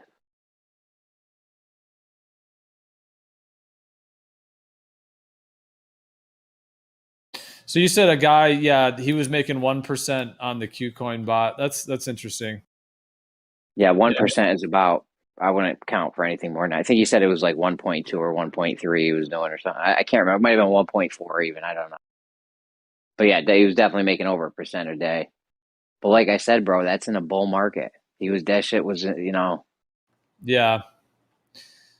Even not, they can still make money in bear markets, but it's fucking dangerous because they try to buy a dip, but then it dips more. Their indicator says, yo, buy. But then it just keeps going down. You know what I'm saying? Like those indicators aren't 100%. Yeah. They're good. They're definitely good. But like I said, if you buy a position, if you buy $1,000 worth, if you have your bot set to buy $1,000 worth of this thing and it just never comes back, I don't know if the bot ever, I mean, you could probably put a stop loss on it, but then you just took a hit. So I don't know. Yeah. Totally. Yeah, no, that's kind of what I figured with them. Because I looked into it a little bit just out of curiosity, just because it is like an interesting concept to basically build some kind of a machine or some kind of an algorithm or a set of factors that would be able to successfully, essentially predict the movements of these pulsating waves of energy, which are these prices essentially. So yeah, to be able to do that, like it's just it's an interesting concept. And it's also a cool idea. Like if you had one set up that was doing really well, like making 10% a day, 20% a day, and it's just on automatic, on auto. Yeah, you're not going to get 10. You might, bro, even 1% a day is fucking huge, dude. Like, I don't think you understand. After 70 days, you double up. And then 70 days after that, you double up again. So every 70 days, you're doubling up. So if you start with $1,000, or no, it's actually more than that. I don't know. I know after the first 70 days, you double up, but then it starts to get increasingly faster or something. I don't know. All I know is yeah. If you can, okay, like I've done this little calculation before. If you can make 100% a day, which is possible, is in certain market conditions, perhaps not all the time. Yeah. In the crypto space, yeah. Like, I mean, I've seen 30% moves within 10 minutes. So and stuff. So like, but if you can make 100% a day, and if you start with 10 grand and you make 100% a day, after 8 days, you'll have over $1 million. Yeah, you could do that fucking easily. You got to start with how much? 10 grand. That's a lot to start with. Yeah, start with 10 grand because basically, like, okay, 100%. That means you're making 100% of that. So you start with 10 grand. First day you make 10 grand. Now you have 20. So now you trade with 20 grand. So you're reinvesting all of it. So then you trade with 20 grand, and now you make another 20. So now you have 40 into 80, 80 into 160, 160 into 320, 320 into 640, 640 into over 1.2 million. And I think that's whatever that is, 7 or 8 days, whatever it takes to do that. And that's just 100% a day, starting with 10 grand and just compounding all of it. Bro, in the crypto space though, I could buy a coin tomorrow that brand new. I don't do this, some of my peoples do, but they'll buy fair listing coins that just come out that are brand new, where everyone has a fair shot, no pre-sale, no nothing. A fair launch, they call it. And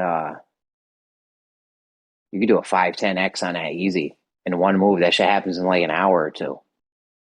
Like 5x. Yeah, totally. I don't do that though because it's risky, because you can get burnt too though. The coin could be a flop and it just goes down. You're talking about leveraging?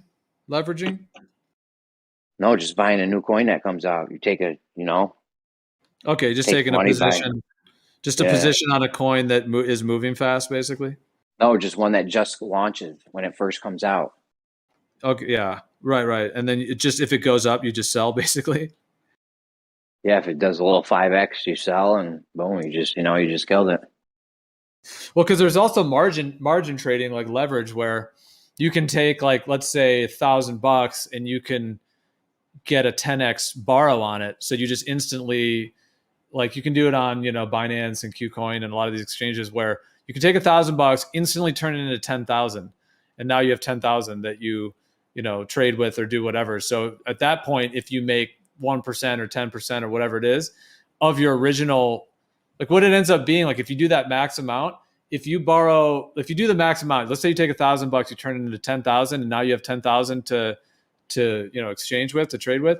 At that point, if you go up 10%, that's like making 100% of your original investment. So like if you make 10%, you're going to go up another 1,000. So you started with 1,000 and then now you have 2. So you doubled it. But it only takes 10% rather than 100. So it just multiplies everything by 10. Yeah. Yeah. But like you said, it can also get, if it goes the other way, then obviously, yeah, like you can get. I'll tell you right now, that's a good move to get some passive income ticking in. Start with just a few $100. Like I said, after a year or 6 months of doing that, you'll have a nice little chunk of money there. If just off of just a few $500 or something. 70 days, you double it. Now you got a G. Another 70 days, you double that. You got 2 Gs. By the end of the year, you got, I don't know, 5, 10 Gs or something. I don't know. Usually with the margins or contracts with CFDs, because you're borrowing that money, the upper limit of what you could make is set, but the lower limit is way lower. So like, wait, what is what is that? Is that something in the stock market? Same as margin calls, right? Where you borrow, you'll have 10 grand, but you'll have 1 grand, but you borrow 10 grand to make a move with it. The challenge is what you're actually doing is borrowing 10 grand, right? So if that goes to nothing, you owe someone 10 grand. Well, I don't know what system you're referring to. Like in terms of in the crypto world, if you do margin trading, they do it all. It's all just automated. And actually, Jeremy, it's another thing. I don't know if you know about this, but since we're talking about it, do you know that you can lend money and make passive income as well? Like on KuCoin, like because people who are borrowing crypto to do this with, like they have a thing. I've never done it but you can actually like lend money. So if you have like $1,000 or whatever, you can actually, put it on there to be lended. And I think they claim like the returns like were kind of impressive for what it is, for what I saw. Like, I don't know. It's just another idea. If you're, in terms of a passive income idea, if I've never looked into that, might be something to that. Might be able to make a little something there too.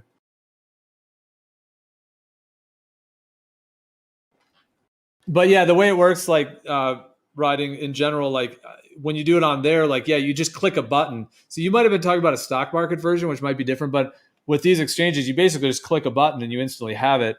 And then, so you don't really have to like necessarily borrow it from someone. It just goes through the system. And then if it goes too low to cover what you've borrowed, it's just liquidated, which means they just take it. They take everything. Yeah. So if you put 1,000 in and then you go down too far, or whatever, then it just gets liquidated and they just take it all. So you end up with nothing. It's got an auto stop loss kind of thing. So it just closes your position if it gets beyond exactly. Put in. Exactly. It just closes it and just exactly.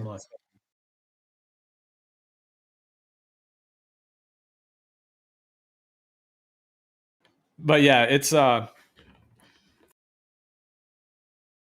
it's just like the ultimate multiplier.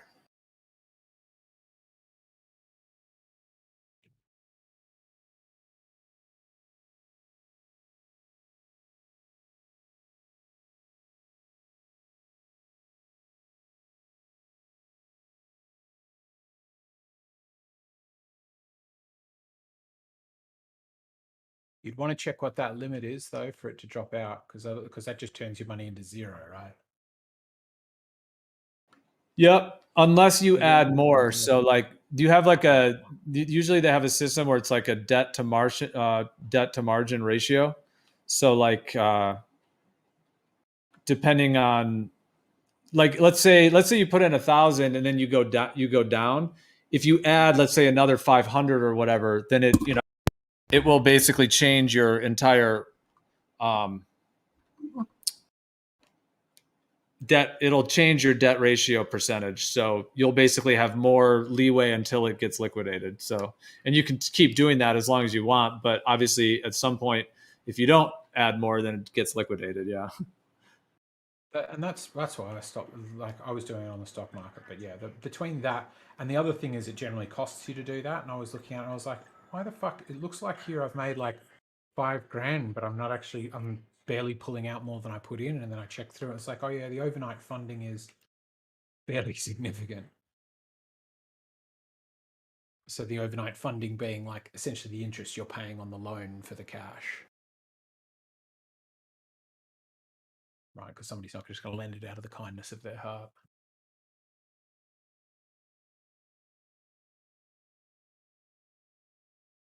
Yeah.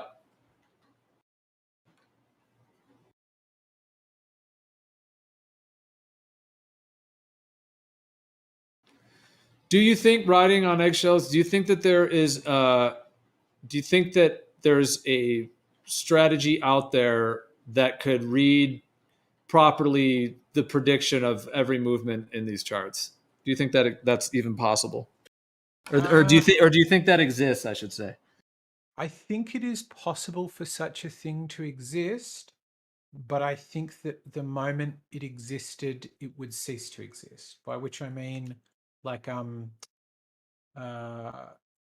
it's because I read analysis on this kind of thing, like markets in general, but I mean same principle with cryptos. That was just super interesting and introduced me to the idea of what's called type 2 chaos. And type 2 chaos is quite simply ordinary chaos is somewhat ordered in its chaoticness and is not influenced by anything. Whereas type 2 chaos is like one of the examples I've read of it, which I quite liked, was like, let's say you had a king who had a really unruly kingdom, and he was a little bit worried about what was going to happen next. And he gets a soothsayer who can reliably predict a revolution. He can reliably predict an upheaval, right, to 100% probability. So what he says is, oh, this little area of yours, they're about to have a revolt because food prices are too high. So what happens? Well, the king's going to go over there, go chuck out some bread, build some roads maybe, price of food goes down. Now, was that really a prediction? Or now that there was no revolution, could you say that his prediction was wrong? So to bring it back to the question you've asked, like, could there be something that predicts these movements in the markets? Possibly. But the moment it's created, it is a player in the markets, right? And it will only work, it will only be able to sort of accurately predict so long as its moves are unnoticed and small. But if its moves are big, right, if you start pouring billions into this thing, it will start making markets, and then people start betting with it, and then people start betting against it, and then it gets into this whole problem of there being type 2 chaos, right? Because if you knew that there was an instrument you could use to make money, you would use it, wouldn't you? I'm not sure I've explained that very well. Yeah, no, well said. That was awesome. It's interesting. So explain the type 1 and type 2 to me again. Because I resonated with everything you said, and I agree. And I actually but just explain what you mean again. And where does that come from exactly? Is that someone's particular theory, or I just want to know more about that? It's a theory in maths. I think it's a theory in maths, but I first heard about it. I was reading this article from somewhere, and this guy said he was in the Israeli military, and they had this job of deciding who was going to be a good officer in the IDF, right? And so they put them through these things. And sorry, you asked for an explanation of type 1, type 2. Type 1 chaos would be if the markets moved up and down, and they just moved up and down regardless of what you thought about them, right? So you could be Warren Buffett and you say these shares are going up, and they go up, but not because Warren Buffett said so. Whereas type 2 chaos is the type we've got with the stock market, where if Warren Buffett says this share is going to go up, it will, but it partly went up because Warren Buffett said it would go up. Do you get what I mean? So type 1 chaos would just be like, I don't know, maybe you could say like the movement of an electron if they exist, or I don't know. Whereas type 2 chaos is influenced by the participants, or the sort of, there are participants to the chaos, I guess. Right. Well, the interesting thing with these price movements is that they're like these unique kind of collective energies, basically, where the price on some level is denoted by just simply what someone in the field is willing to pay for it. kind of at that fundamental level. So I know what you're saying with that, but because we're talking about like the idea of a system that could predict, and then you were saying that eventually it would like fail because the prediction would reverse on itself, and then I don't know, because I was trying to grasp what you meant by that.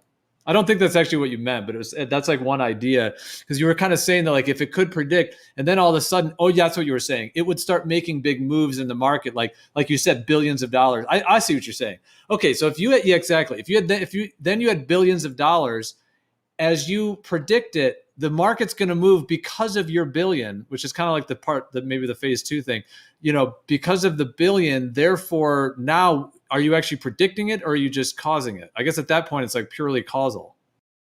Yeah, you setting the market, and it would just like think you could bet with it, but you could also bet against it, couldn't you? Where you would go, I know what happens when this happens, and that is the stock gets pumped, but the sentiment doesn't last long, so it goes away again. Well, but what about this idea? See, I have shorting certain positions, I reckon. Like in terms of Bitcoin, I think that the controllers have tried to snuff it out, but every time they do that by like either buying a bunch of it or selling a bunch of it, because obviously they have infinite fiat money, so they can buy as much of it as they want. But I think when they've tried to do that, they found that it actually goes the other way. So it actually goes up instead of down.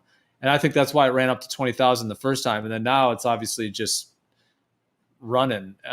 So what I'm saying is that like even having a ton of money doesn't necessarily mean that if you buy or sell at that moment that the price will rocket up or down. It could do one or the other, because even if you sell a bunch and you think it's going to go down, a bunch of other people might buy quickly. You know what I mean? Like they're right there to just, it's like lemmings, like that video game. It's like every time you get one over the bridge, there's like another one. Yeah. I mean, I easily could believe that. Like, also, just imagine what it would take. If, let's say, you're within the Goldman Sachs board meeting where they say, "Geez, we are not happy about this whole crypto business. This is really bad news. So what we're going to do is slowly buy up over the course of, the next year, and then we are going to dump all on one day to press the price down." And you just go, awesome, because all it'd take is one person in the meeting to just go, right, I'm going to bet against you, right? I'm going to wait for you to dump it, wait for the price to go down and buy. Start buying now immediately as you slowly press the price up, and then buy some more when you dump, and then as it rebounds, I'll make money. So yeah, I think there is a lot of ways. All you just need is somebody else in the market who's to bet against you is my understanding. And there's multiple ways to do it, by like shorting positions or beating them to the punch, right? Find out when they're doing a buy order and beat them to it.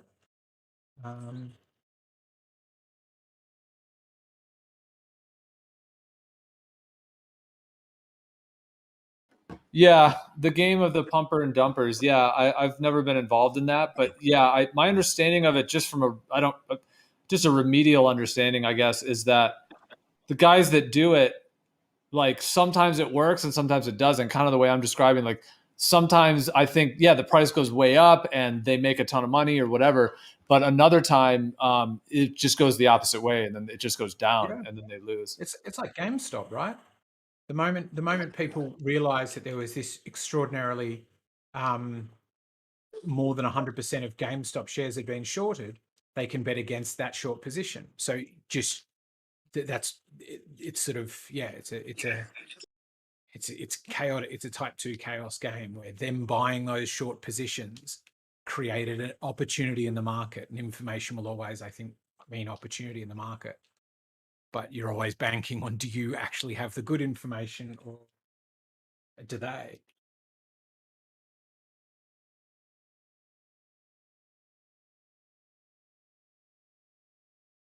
Yeah, that's interesting. Have you looked into how these charts move in Fibonacci ratios and time levels? Have you ever looked into that? No, not at length, but I did have a fascinating chat one time. I caught a train with a guy who had been to Oxford University, I think, and had studied pure maths. and was now making an extraordinary amount of money as a mathematician for an investment firm. And he was like, that was his whole job, was to sort of interpret the fluctuations of the market and what they mean. Pump it again.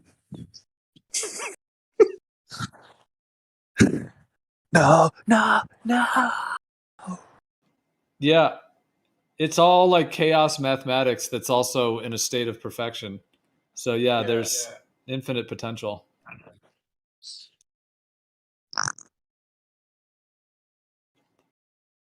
Fractal chaotic organization. Highly organized, fractally chaotic phenomenon. Mm. I'm gonna write that one down if I can even remember what I just said. That was cool.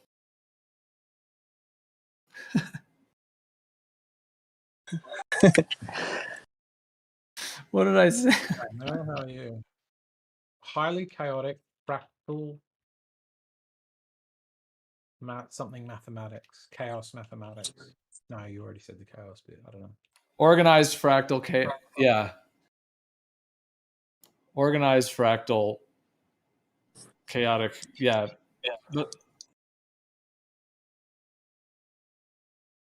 Yeah, I just my major, because I was for a while thinking about getting into it, and then I did do some trading on CFDs for a bit. But as I kept reading all these like basically analysis from skeptics, it seemed to be like my belief was, unless you've got some wicked insider info, there's no way to tell whether I'm the rube or the, whether I'm the mark or the whether I'm the customer or the product, basically. Yeah, because the article I'd started talking about before, these guys just said he's like, he realized that the work they did to pick who was he did a statistical analysis on the work they did to pick an officer for the IDF. And he's like, when we went back and did the statistical analysis on it, our conclusion was we were actually no better than chance. We were just as good as flipping a coin. And so then he started looking for those patterns elsewhere. And he said he had this conversation with some person at one of the biggest investment firms of New York. This guy's got this big trophy on his wall there, and he's talking, and he says, okay, so how do you predict the markets? And he gives this very long, complex answer, and there's a bit of this, a bit of that, sentiment, and fundamentals, and you've got to do your maths, and he says, well, who do you sell to when you sell? And he said the guy kind of like waved his hand and was like, oh, some other trader. And he's like, okay, but is the other trader like a mum and pop trader? Are they dumb? Are they like somebody, like, who are they? And he's like, oh, it could be a guy in the next room. And he's like, well, then how can I trust that what you're doing is some way smarter if the other guy buying from you is just as smart? And so then he did this statistical analysis on people who are the best traders. Do they win for multiple years in a row, like you see with sports people or other people who have excellence at something? They typically like come up through the ranks and they're getting like, not quite getting on the podium, but they're in the running in 1 year, and then a few years later they're on the podium, and then they stay on the podium for a few years, and then they cross back out of the winning. And no, it's a good question. Yeah, I mean, you wonder that. Yeah, with that on the stock market as well. Yeah, and he said he'd started doing an analysis of the people who won in one of the years. Did they win again the next year? Like, were people winning for like multiple years in a row? And he's like, it was chaotic. It was like the person who won this year was almost fired the previous year for really poor performance, and then was the best trader in the firm, and then goes back to being the worst trader in the firm and goes out of the finance industry. And he said it was just standard. There was just no pattern to it. There was very few people who did anything. And then the other thing that seals it for me is Warren Buffett's thing, where he does all these really aggressive things and says, the best thing you can do is put your money in a CFD and don't touch it. And I was like, oh, okay. So I took all of my money out of different CFDs and things like that. I was like, I'll do as Daddy Buffett tells me. There, it just sits there, makes 15% and rarely goes down. but it's, you know, pretty much guaranteed to never make over 15%.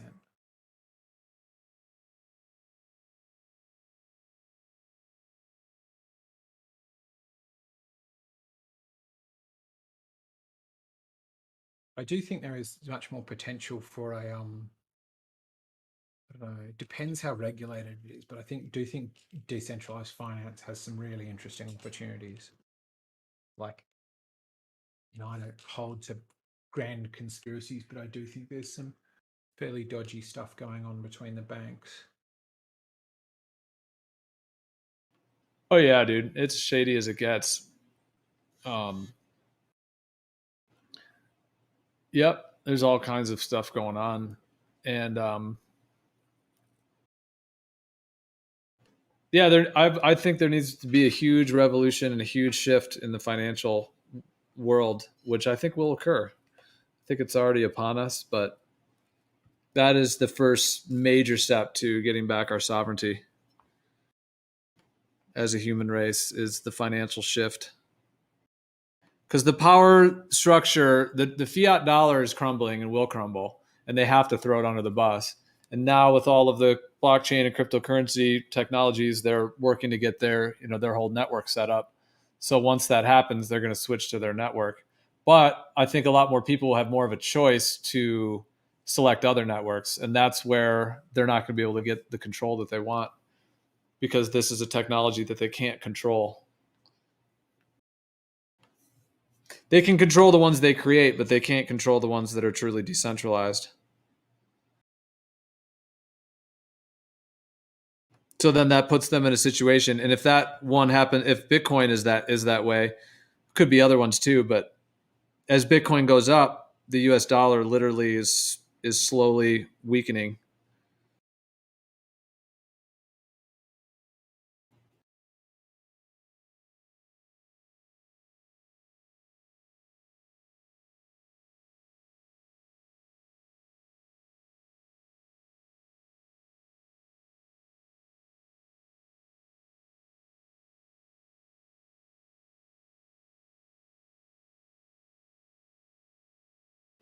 What if they make it to where you have to get the treatment, as it were, in order to even get onto their like new banking system? Oh, that would be dark if they do that. It's possible they may. I couldn't get a haircut today. Yeah, I wouldn't put it pretty past good. them. I had to do like get a whole bunch of things, and I have to show my treatment to get a haircut. And Yeah. Are you serious? Also, where did I go out the other day? Yeah, I'm serious. Merle. even to go to JB Hi-Fi to buy a new modem. Really, you couldn't get in? Yep, they were like, please show me your papers. Oh my god. I'm definitely... No, I'm not. I'm not going to say that, because it'll be used against me in a court of law. That's funny. Yeah, very, very strange. I just can't take it seriously. Looking for an ATM. Yeah. Have you seen these Mandelbrot fractals, Merle? No. I'll have a look. Are you familiar with Benoit Mandelbrot? Yeah. Yeah. I kind of... I used to look at stuff like that, like, in my 20s. It's like a never-ending fractal. You just keep going into it, and you never quite get there. Worlds within worlds.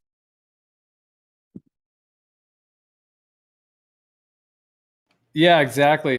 I'll post this one. I mean, there's a bunch on YouTube, but I think this is one that is, I think I've seen parts of it. But yeah, well, the Mandelbrot one, there's a particular Mandelbrot like ratio and formula that creates this particular data set. And then people have taken that data set and then added all, some extra, components to it. But it is that original data set of that fractal pattern. Oh. Yeah. The Buddha brought, you mean?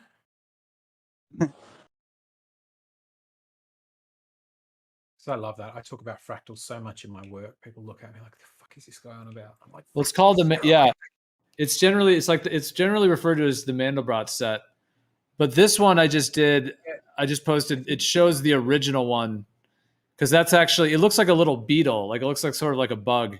But then as you keep zooming into it, you get an entirely new one. Like as you keep zooming in, that's the actual original set. So that's the one there's a little bit of coloration to it, but at least that original part of it. And then as you keep zooming in, you keep seeing more and more of those.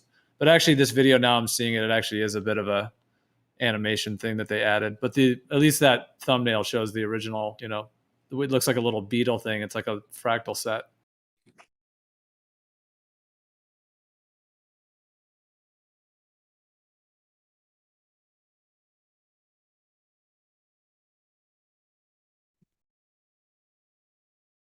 Do you know who Dallas David is, Gio? Oh yeah. Yeah. Good old Dallas Dave. Yeah. I kind of wanted to get him over here.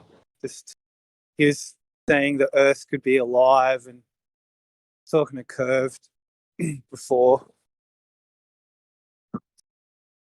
I think it's starting to work, like because we're actually having a proper conversation.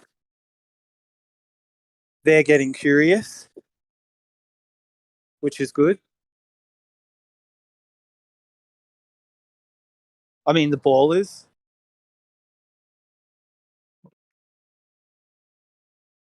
So I think you'll find that, like, the more we talk it out and then put forward different possibilities, you know, it definitely gets people thinking. Not really. It does. I agree. Absolutely. Yeah. To bring our minds together and to actually decipher various things, truths, and more truths. Yeah, it's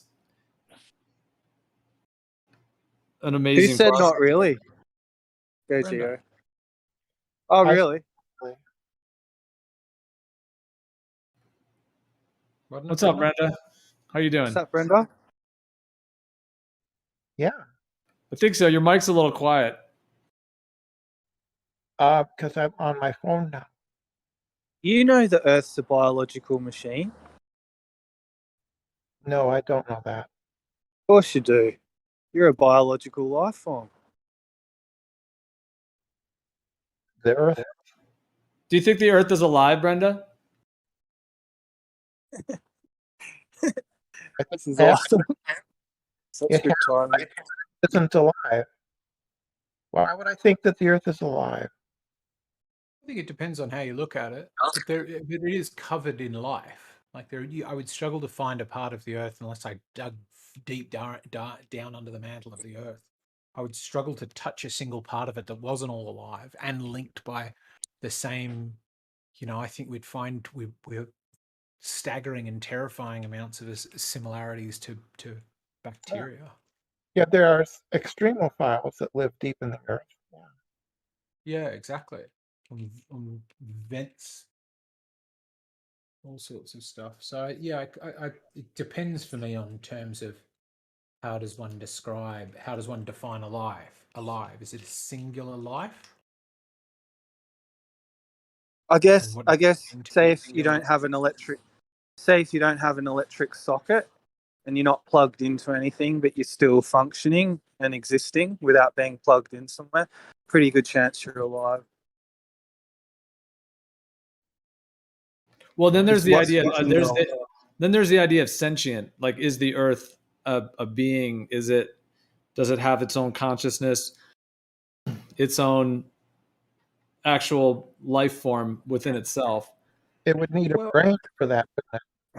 Well, I think for some forms of sentience, yes, but like I think that one could look at sort of emergent intelligence that, like many relatively stupid things, following very simple rules, can do quite complex things. And one of the things I would point to is an ant's nest. Like, I would struggle to I struggle to conceive that an ant is like, oh, death brings decay, and that's why I have to, throw these dead ants out. If an ant dies inside the nest, they'll pick it up and they'll take it to the outside and chuck it.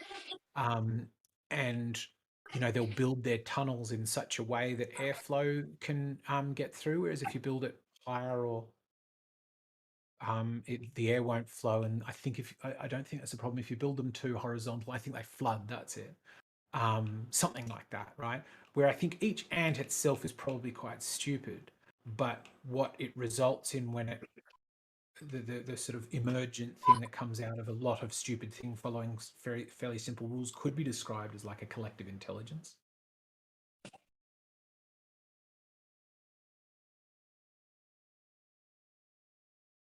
What about like the idea of Mother Earth?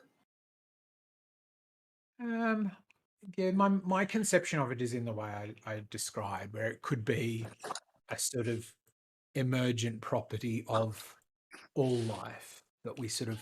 I think you could call the Earth Mother Earth because this is where we were born and evolved and developed.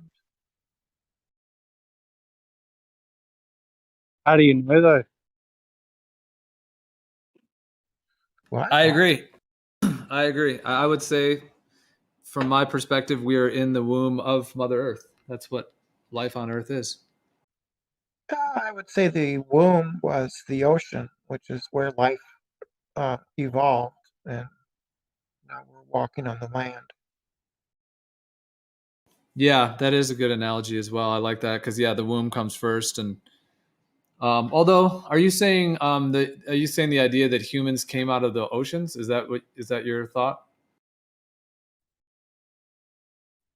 Because No, I don't think humans came out of the oceans. Fish came out of the oceans. They walked. Did you say fish come out of the ocean and walk? Yeah, but there are fish that can walk on land now. Not very on their fins. They can walk. They walk across highways in Florida and go from one pond to the other pond. Really? That's wild. Yeah, axolotls. That's funny. Well, yeah, but I know what you mean. Yeah, the womb of the Mother Earth. Yeah, I do think the oceans. Well, to me, it's the oceans that were separated, the waters from the waters. So the plasma field from the water that we experience from the physical Earth water element, and then the plasma fields are the plasma liquid above us and around us are the two parts of water that were separated to create the physical plane. There's no plane and there's no plasma above us. It's just a vacuum of space.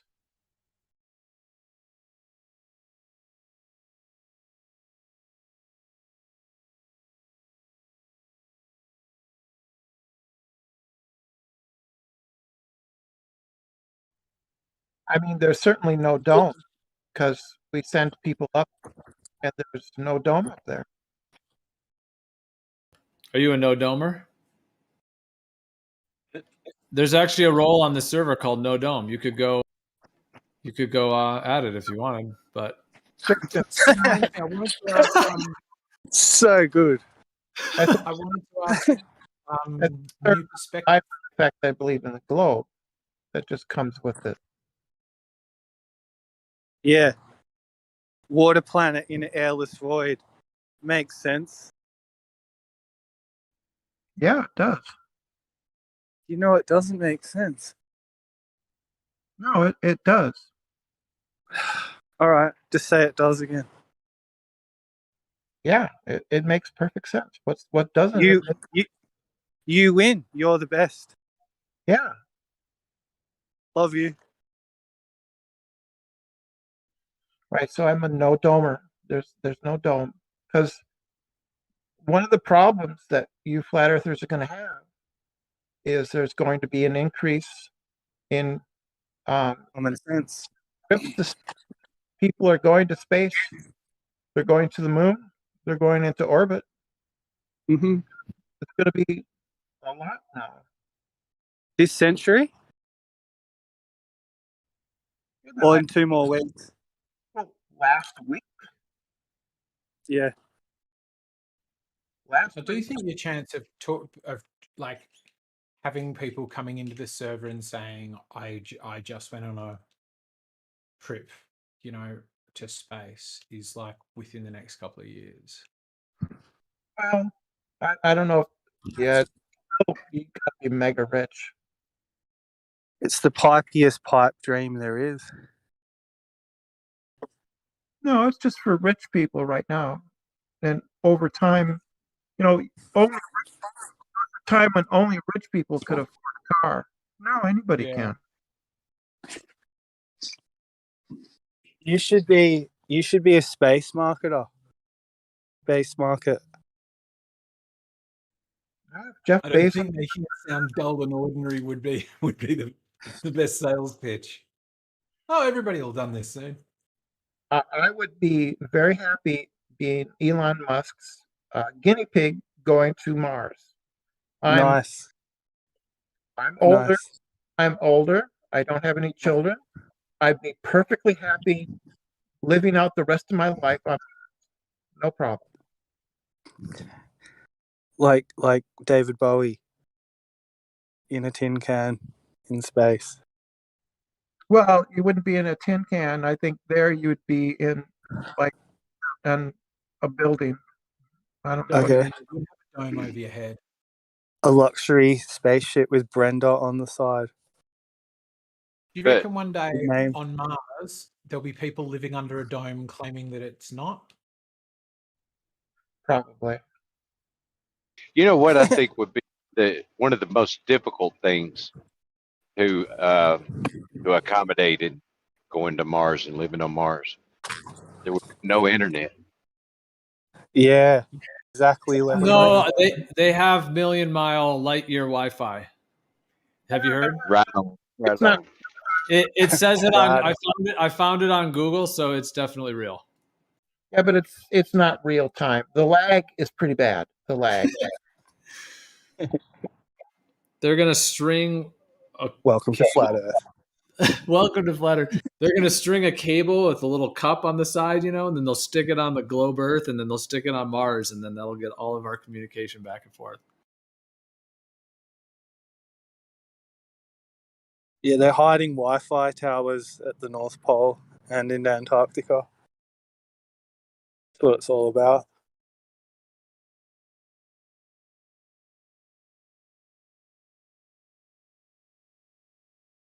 Merle kills the chat. At the end of the day, Brenda, I really think it's good news that the Earth is not a globe for everyone, and that's the good thing. So,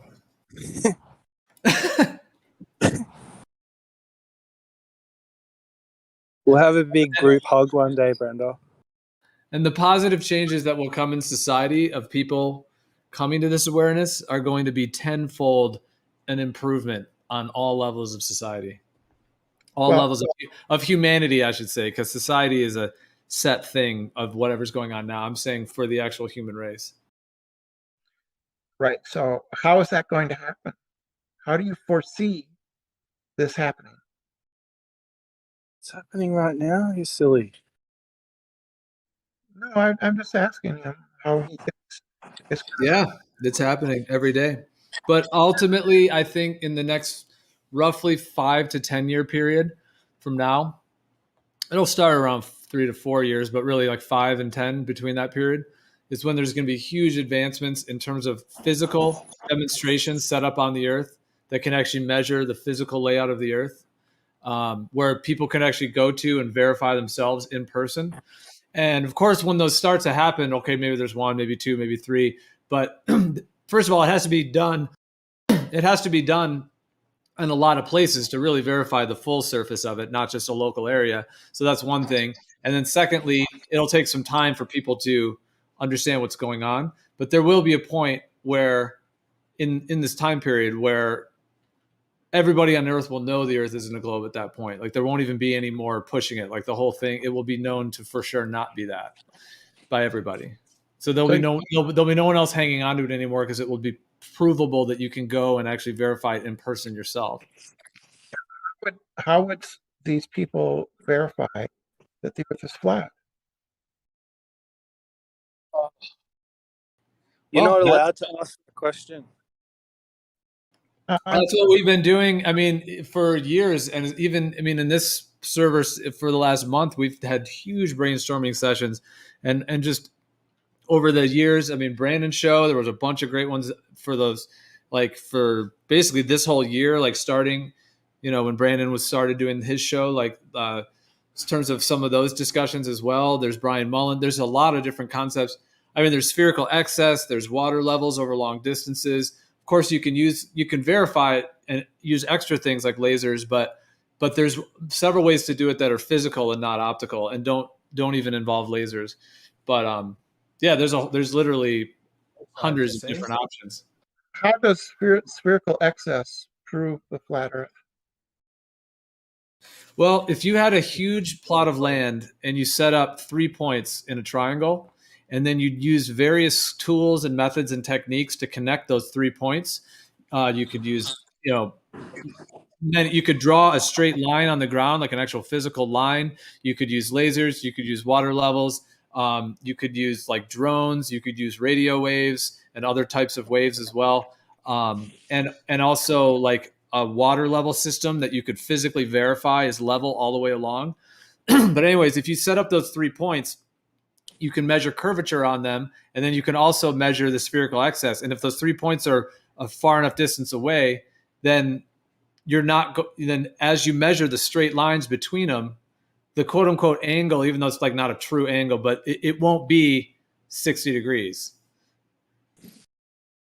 They're going to total more than 180 in terms of the three, quote unquote angles. So you're not going to get a proper triangle as you would on a plane. And if we were to do this and we get a proper triangle, then that would be physically verifying that portion of the Earth is planar. And then if you did it in more and more places and it's planar everywhere, Earth is planar. Yeah, but well, for one thing, Bev is never going to do his water level test. Never.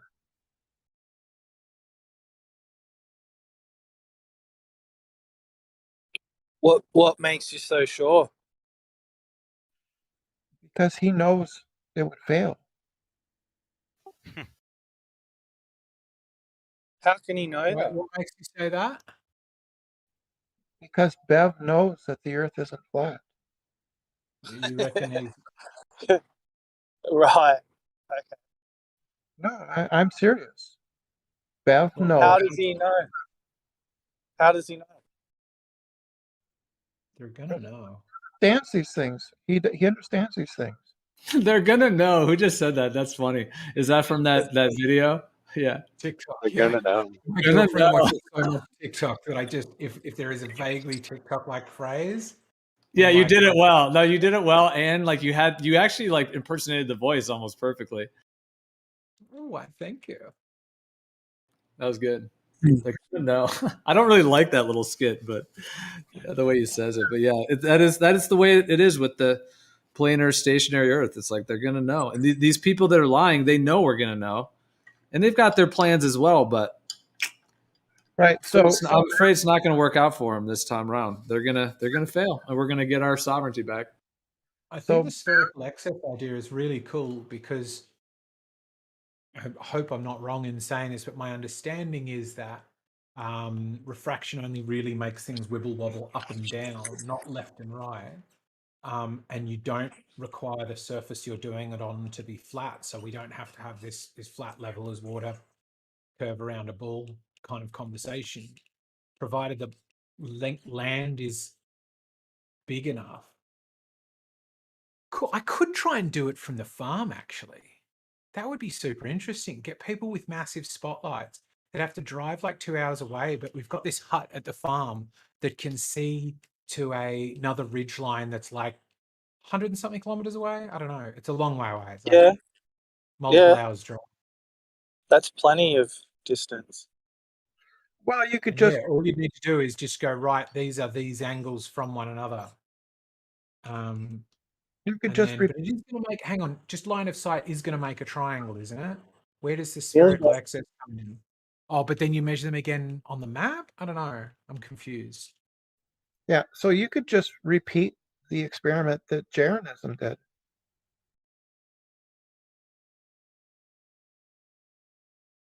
Let it go away. Oh no, I don't know. Wouldn't I be just No. raising myself up off the earth and then making a Euclidean triangle? I don't fully understand this stuff.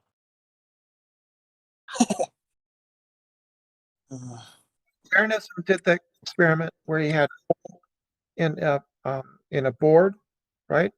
And then when he raised the light, he could see it. When he held it at chest level, he couldn't, which thus proved the.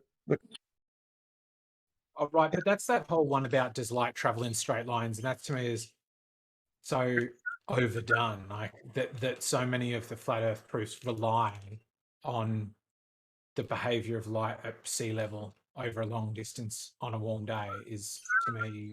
It does. There's a change in the density. It travels in straight lines.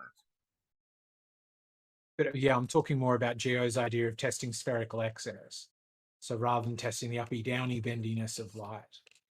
Yeah, well, you can measure the amount of spherical excess. They do it. Well, that's what your connection cut out there. But yeah, that's what I'm talking about. Like, actually, well, I don't know who, when you say they did it, I'm aware of the ones that are claimed, like McToon has a couple on his site, but those really are not verified in any way. And I don't trust that just using what they claim to use, those old, was accurate. I think that it needs to be done properly and fully and to really verify it. So that's the bottom line. And I can guarantee you, Brenda, that in this lifetime, this will occur, and I will know for myself as well. And if it comes curved, then that will be published. That will be released. That will be known that the curve was found. What would you think if the curve was found? If you did find spherical excess? It'd be gobsmacking. It would be a first.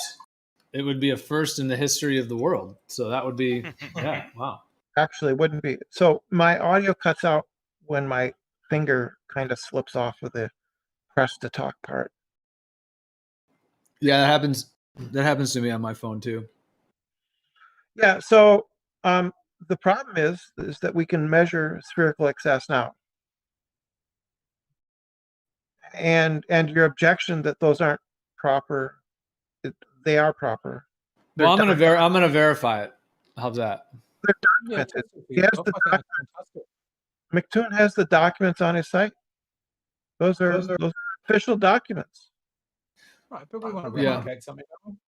I want to replicate I'm talking replicating it in the physical world that we can all go and visit and look at and verify. Yeah. I'm not talking about just some papers on the internet or someone's numbers that they claim they got from this and that. I'm talking about an actual physical place that you can go and even verify it yourself and completely witness.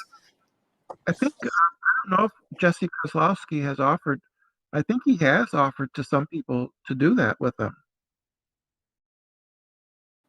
Yeah. I mean, it could be done as a joint effort with everyone in the community, no matter what their thought on the shape of the earth is, or, so yeah, I think that's awesome. And I think that's what this is all going to move into. Like, as we're starting to move out of the whole like fighting phase about like, oh, globe flat, like I really think that's kind of on its way out. And it's much more going to be the discovery stage and the verification stage moving next, which is where it gets exciting. And yeah, both kind of sides, quote unquote, or whatever thought someone's is, can work on it together. And these things, I mean, it can be physically verified in person. Like, it doesn't have to just be someone's data or someone's video. So yeah, the first to do it. I mean, it's already been done, I think, but the first to do it to the next level, as it were. Well, you could repeat the Eratosthenes experiment. Yeah, that one to me works perfectly with a close and local sun, the way sundials work and everything. So that one works on a plane with a more local light source for me. So that wouldn't really help me at all. It doesn't.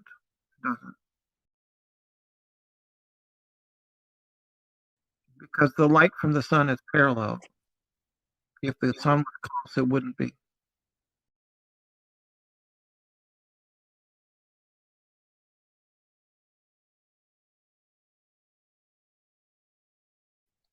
See, I think this is the real problem, which is that you simply dismiss anything that goes against your belief. Have you ever heard of this idea, Brenda, that the 3959 is actually the distance between the plane of the Earth and the sun? And so Eratosthenes, if it's a 3959 sun, then essentially we're talking about the radius of the interior of a sphere on a flat plane.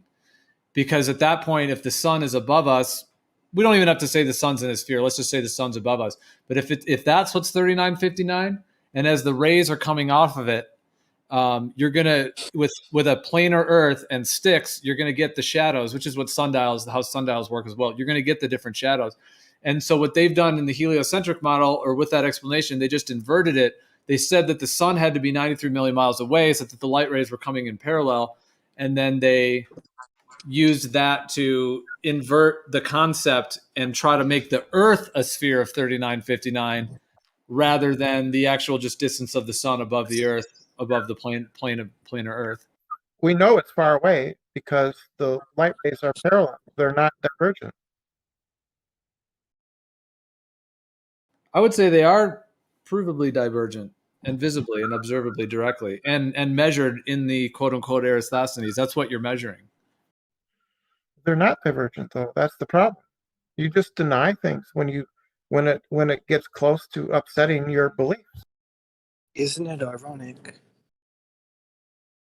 So Gio, if you do find spherical excess, will that change your view much about the shape of the Earth? Of course. Absolutely. Yeah, but we have spherical excess now. But I can understand. You can't fit a triangle on a sphere. So a triangle is 3 coplanar points creating a real true plane. You can't have that on a sphere. You could have it on a small section of a big sphere. Like, of course, you could have it on a 10 by 10 foot little area, even though technically that actually would have a little as well. But in theory, you could have a flat little piece of land on a globe anyways. But real spherical excess, like over a significant enough distance, yeah, you can't have a planar triangle on a sphere. At some point, it will, the middle of the sphere will the curvature will come up in the middle of the triangle. You know, like if you put like a total flat triangle on a sphere and then you push it into the sphere, like the curve of the Earth would pop up between the 3 points, creating an interference because of the lack of planar nature. But if it's planar, then you can get these perfect triangles. Yeah, and we get the spherical triangles, not the planar ones.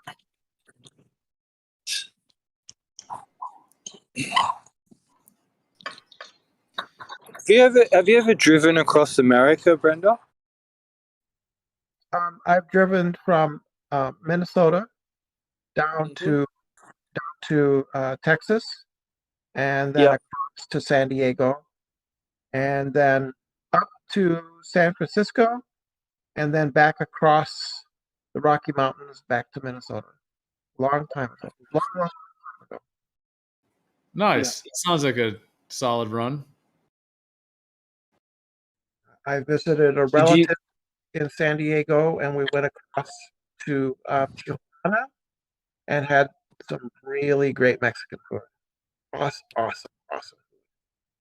Have you ever been to a rave? Oh, I'm being scammed. Can't go to answer this call. Sorry. No, we never had those when I was that age. And then really? Not interested in. No, you didn't have raves. You had concerts. Techno party.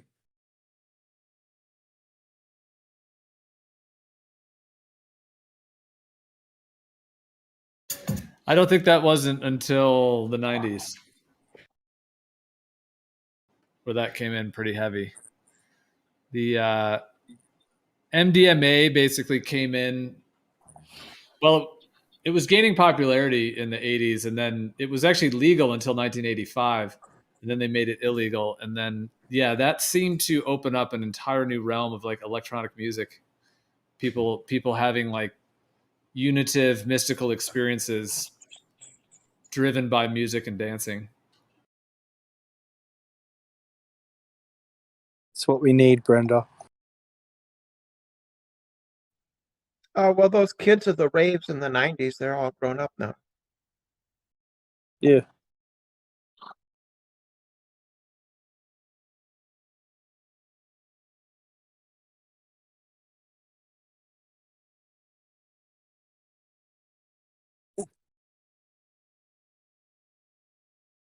Merle, have you ever done MDMA? Yeah. Do you feel like it opened your heart? Do you feel like it was heart opening for you? Always. Yeah, totally. Me too. Yep. Yeah. Almost like we've got a force field, and that somehow brings it down. Because I'm quite wary of people, to be honest, especially these days. When I was younger, not so much. But yeah, so when you feel that your sword and your shield come down, it's like, whoa. And then there's all this empathy and love, and you're just like, what? No, it's a great experience. Especially if you do it once in a blue moon and you're in the right setting and with some good people, it can be beautiful. It can be a bit hectic at a festival, I've found. Everyone on chemicals, that's not really me these days, but I'm more like, I like intimacy if I'm going to do that. Yeah. You know?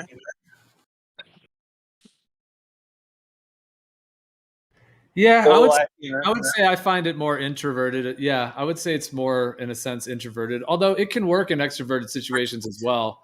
But either can be good. But yeah, I know what you mean. Well, they're like different. Yeah, different types of experiences. Like I've been at a few parties, and candy flipped, and I've DJ'd in that state too. But I don't really like it because I'm just a bit sorry if the wind's coming in, but yeah, it's just a bit much. Well, that is a lot. Yeah, that's I don't even know if people in this room know what that is, but yeah, that I definitely do, and yeah, that's bringing in a whole added component. Yeah, and I mean, that's beautiful. I kind of I like the in real life thing of being in a house and everybody's in a different state of mind, and then you find other people who are on the same level as you, and Yeah. Well, the interesting thing about this druggy. No, I mean that's a profound experience. I mean that's yeah. But the first time I did DMT, I was on MDMA, and it was amazing because since I was already on the MDMA, like the DMT, it was just so blissful and positive on every level. Like the synergy was incredibly positive because like DMT can be very intense, but to have this just like endless feeling of how everything is just okay and perfect in that moment, and just it just had this very, very like buoyant, like joyous energy to it because of but MDMA kind of brings back everything. It seems I mean, my experiences with it, whatever mood or state you're in psychologically, just seems to be if it's a stereo and you just turn the volume up, that's kind of what DMT does. It just accentuates what's already there. Really has its own thing too, but it just amplifies everything on every level. I had a lot of experiences with like electricity, like a kind of electric charge that went with it too. That Yeah, and the colors are so rich and deep. And I often have where, in a sense, everything looks digital, but it looks like perfect. It's almost like looking at reality from outside of reality and seeing like the entire matrix of the actual structure and how consciousness is actually being created rather than only through like a physical means. yeah.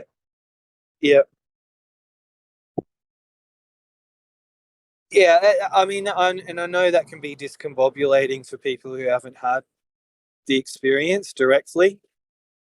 I know once upon a time, if I was listening to this, it would have been like, what the hell are these guys talking about? But I mean, my personal journeys and experiences, I've never had anything even remotely negative with DMT. Every single, I mean, it can be very strong and very deep, but yeah, every single joining with that compound is always a positive unfolding of events.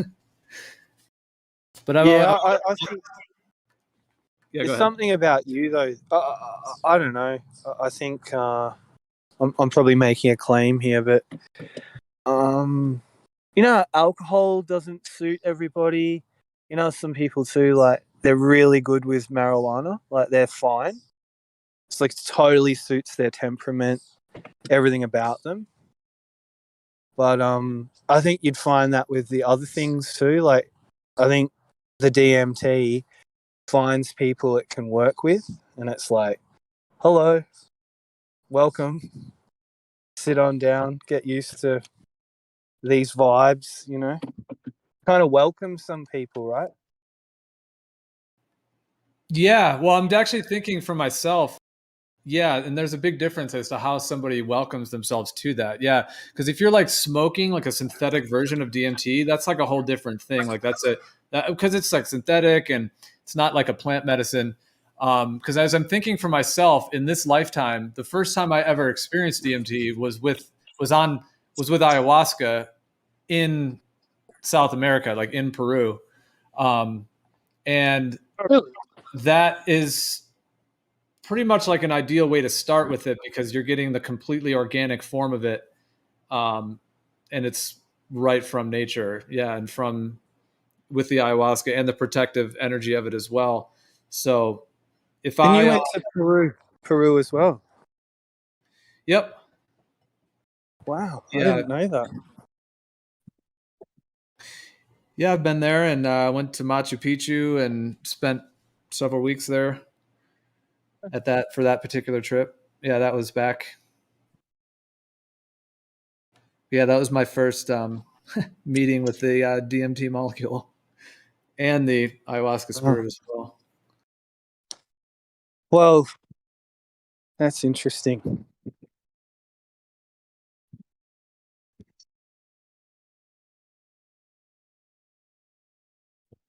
Something about ayahuasca, doing it in South America is a completely different thing than doing it elsewhere. Like the actual land that you're on makes a difference. If you're actually there in that etheric field and in those lands, it comes alive in a way that is completely unlike any other time I've done it, like in Hawaii or in the United States or in other places. It's something very unique about the space down there. And it seems like since the plant grows there, there's some like native quality to it being there as well. Like that's how to unlock the full experience, is to actually be in those lands and have it brew correctly. And that's like the quintessential right there. And that's pretty hard to find actually these days. Do you guys know that like this is kind of a separate thing but plays into it? Well, actually I won't even say it because it's just a bummer topic. I'm just going to pause there. I said too much. Do you ever have flashbacks? What was that? I was wondering if you have flashbacks. I don't think you so much get that on DMT stuff, do you? No. The only thing I've ever had like that, well, there's different kinds of flashbacks as well that people have.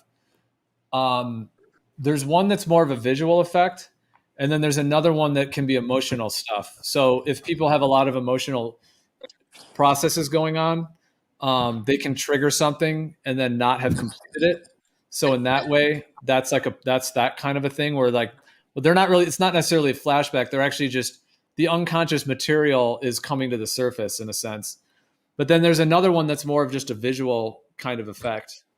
And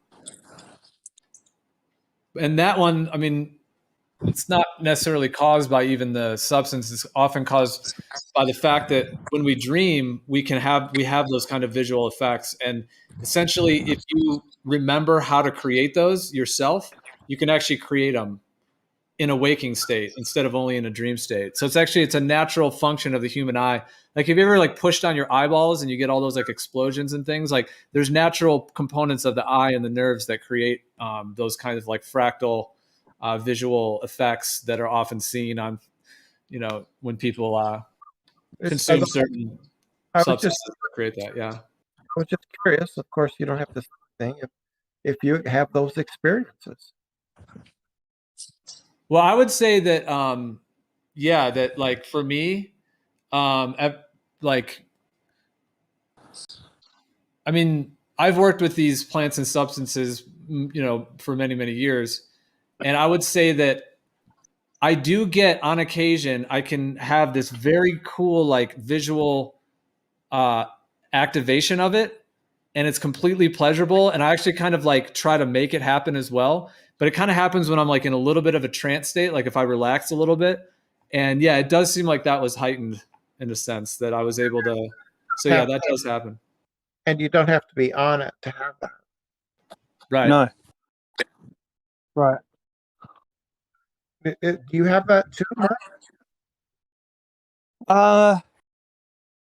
Without sounding like an egomaniac, I think I came out of the jungle with ESP, yeah, and it never switched off.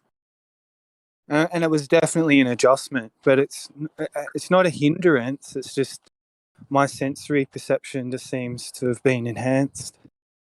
So it was a positive. It just took some getting used to it first.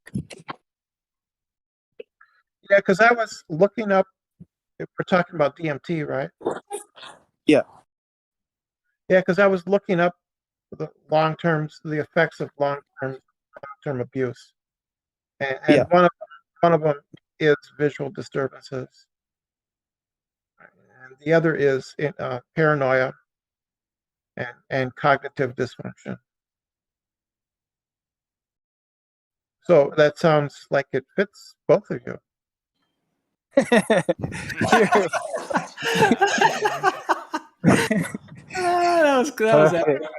was perfect.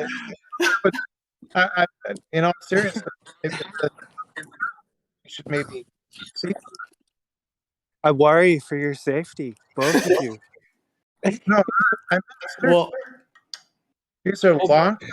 I get up these long-term effects, and you told me things that, when I looked it up, it says that are long-term effects.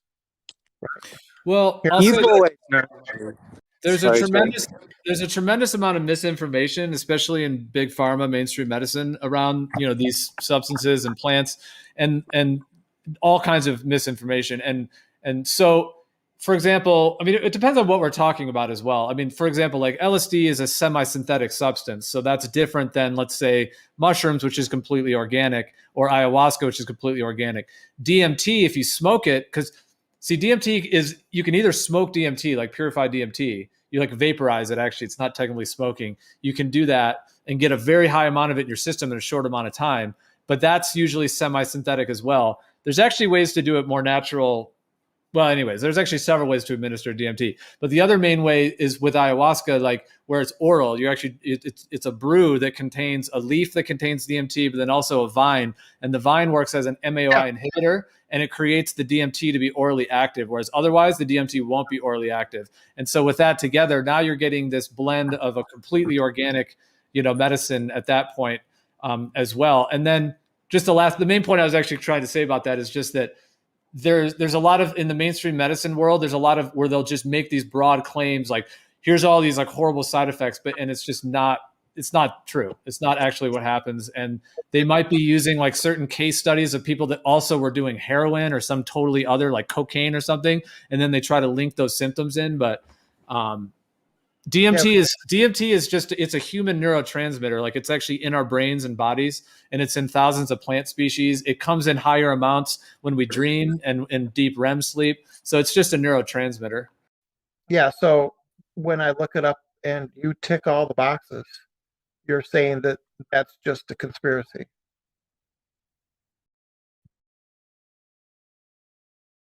What are your boxes? Tick all the boxes for what, Brenda? I'll just come in on this. Tick all the boxes for what?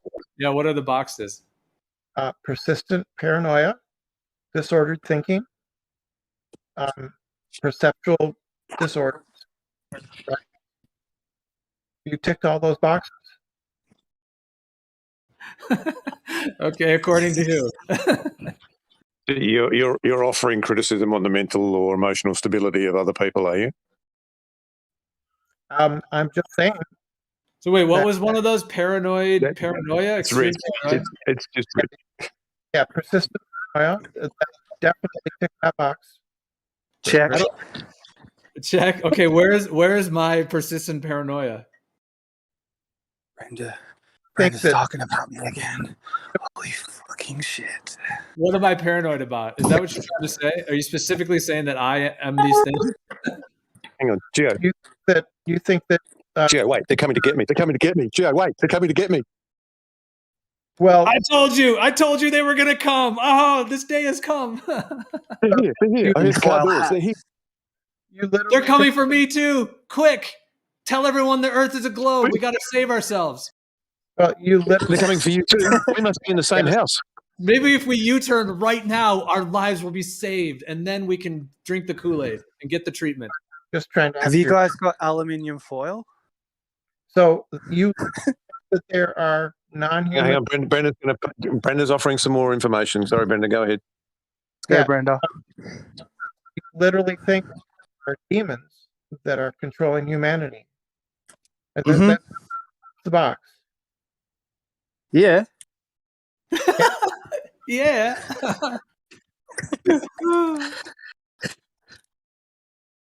Well, I'm just telling you.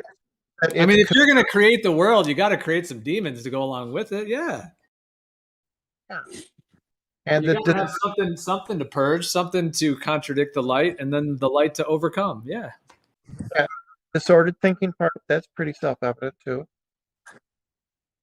And then you talked about having visual disturbances.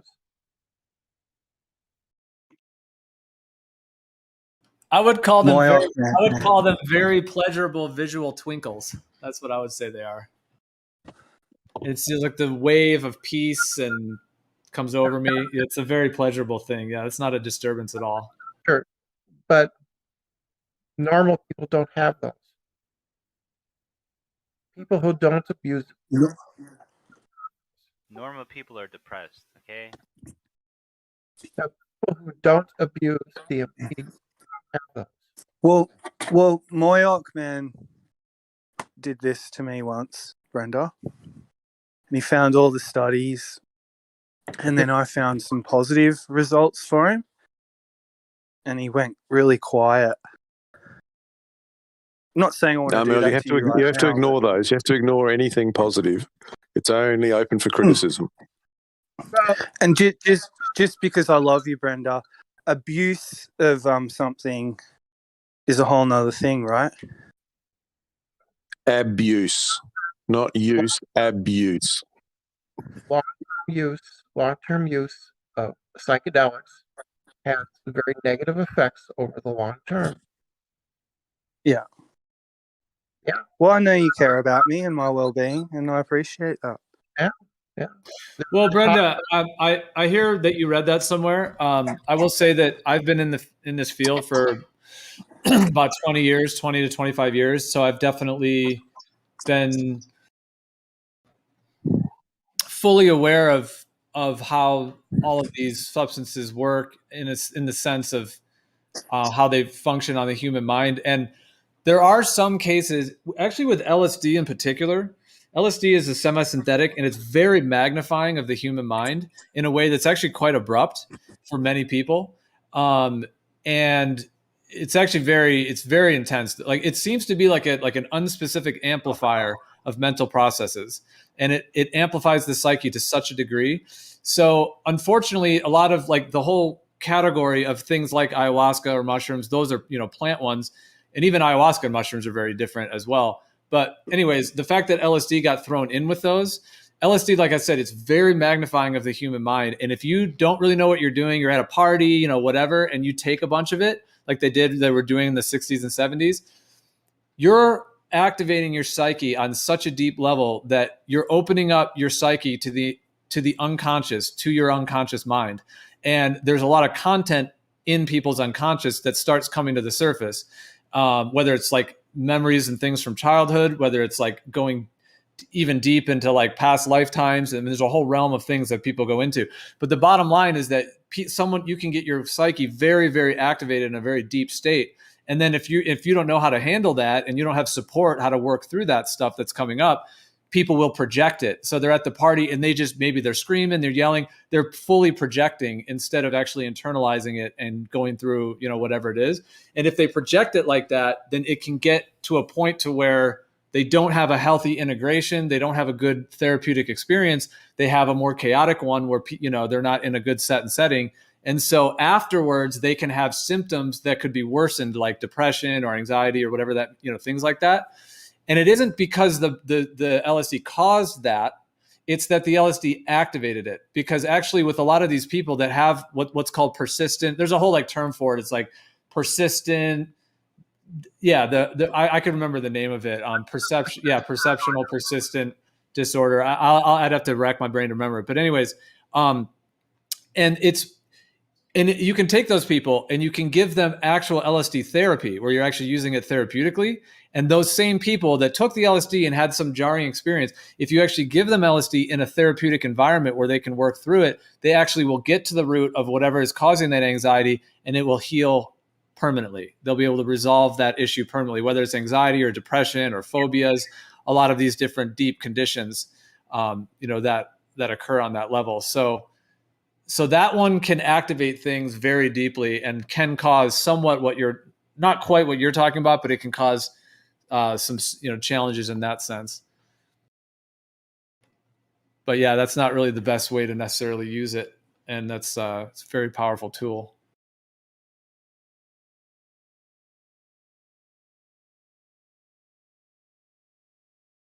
But yeah, Brandon, do you think Gio sounds like he might know something about this subject?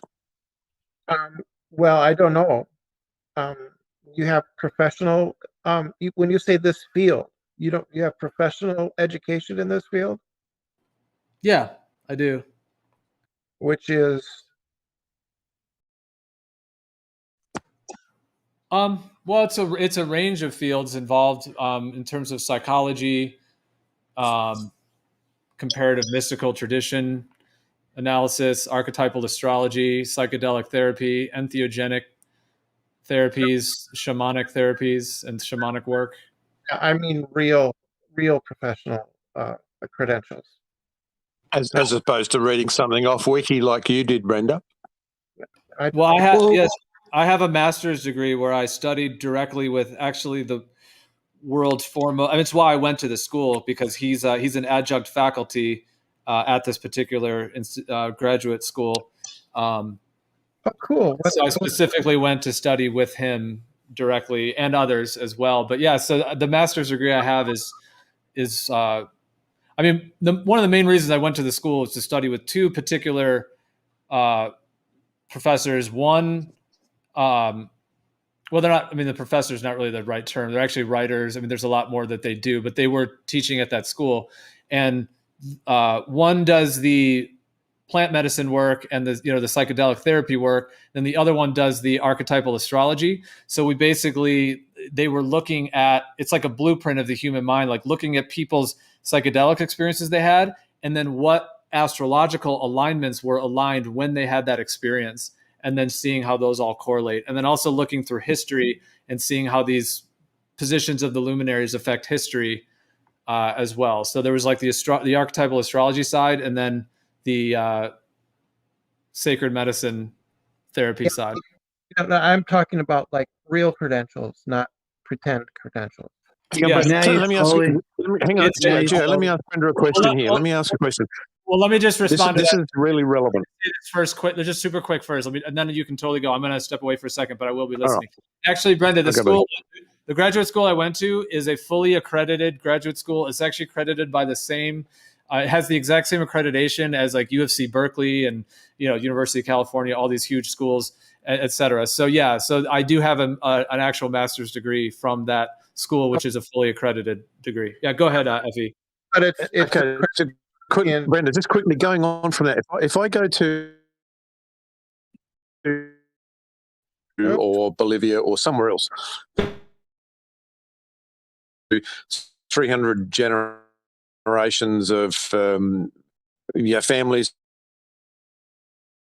a master's degree or a PhD at that facility on a particular subject, do you just out of hand dismiss everything I've spent 7 years studying because that same course isn't available at UCLA or Berkeley or Harvard? What's your benchmark for what is valuable information and credible information versus, nonsense and something to be thrown in the trash? Just because it hasn't got UCLA over the top of it, is that what you do?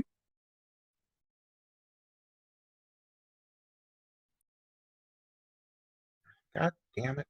It's not because it doesn't have UCLA over it. It's because it's pseudoscience. Yeah. No, hang on, but those two,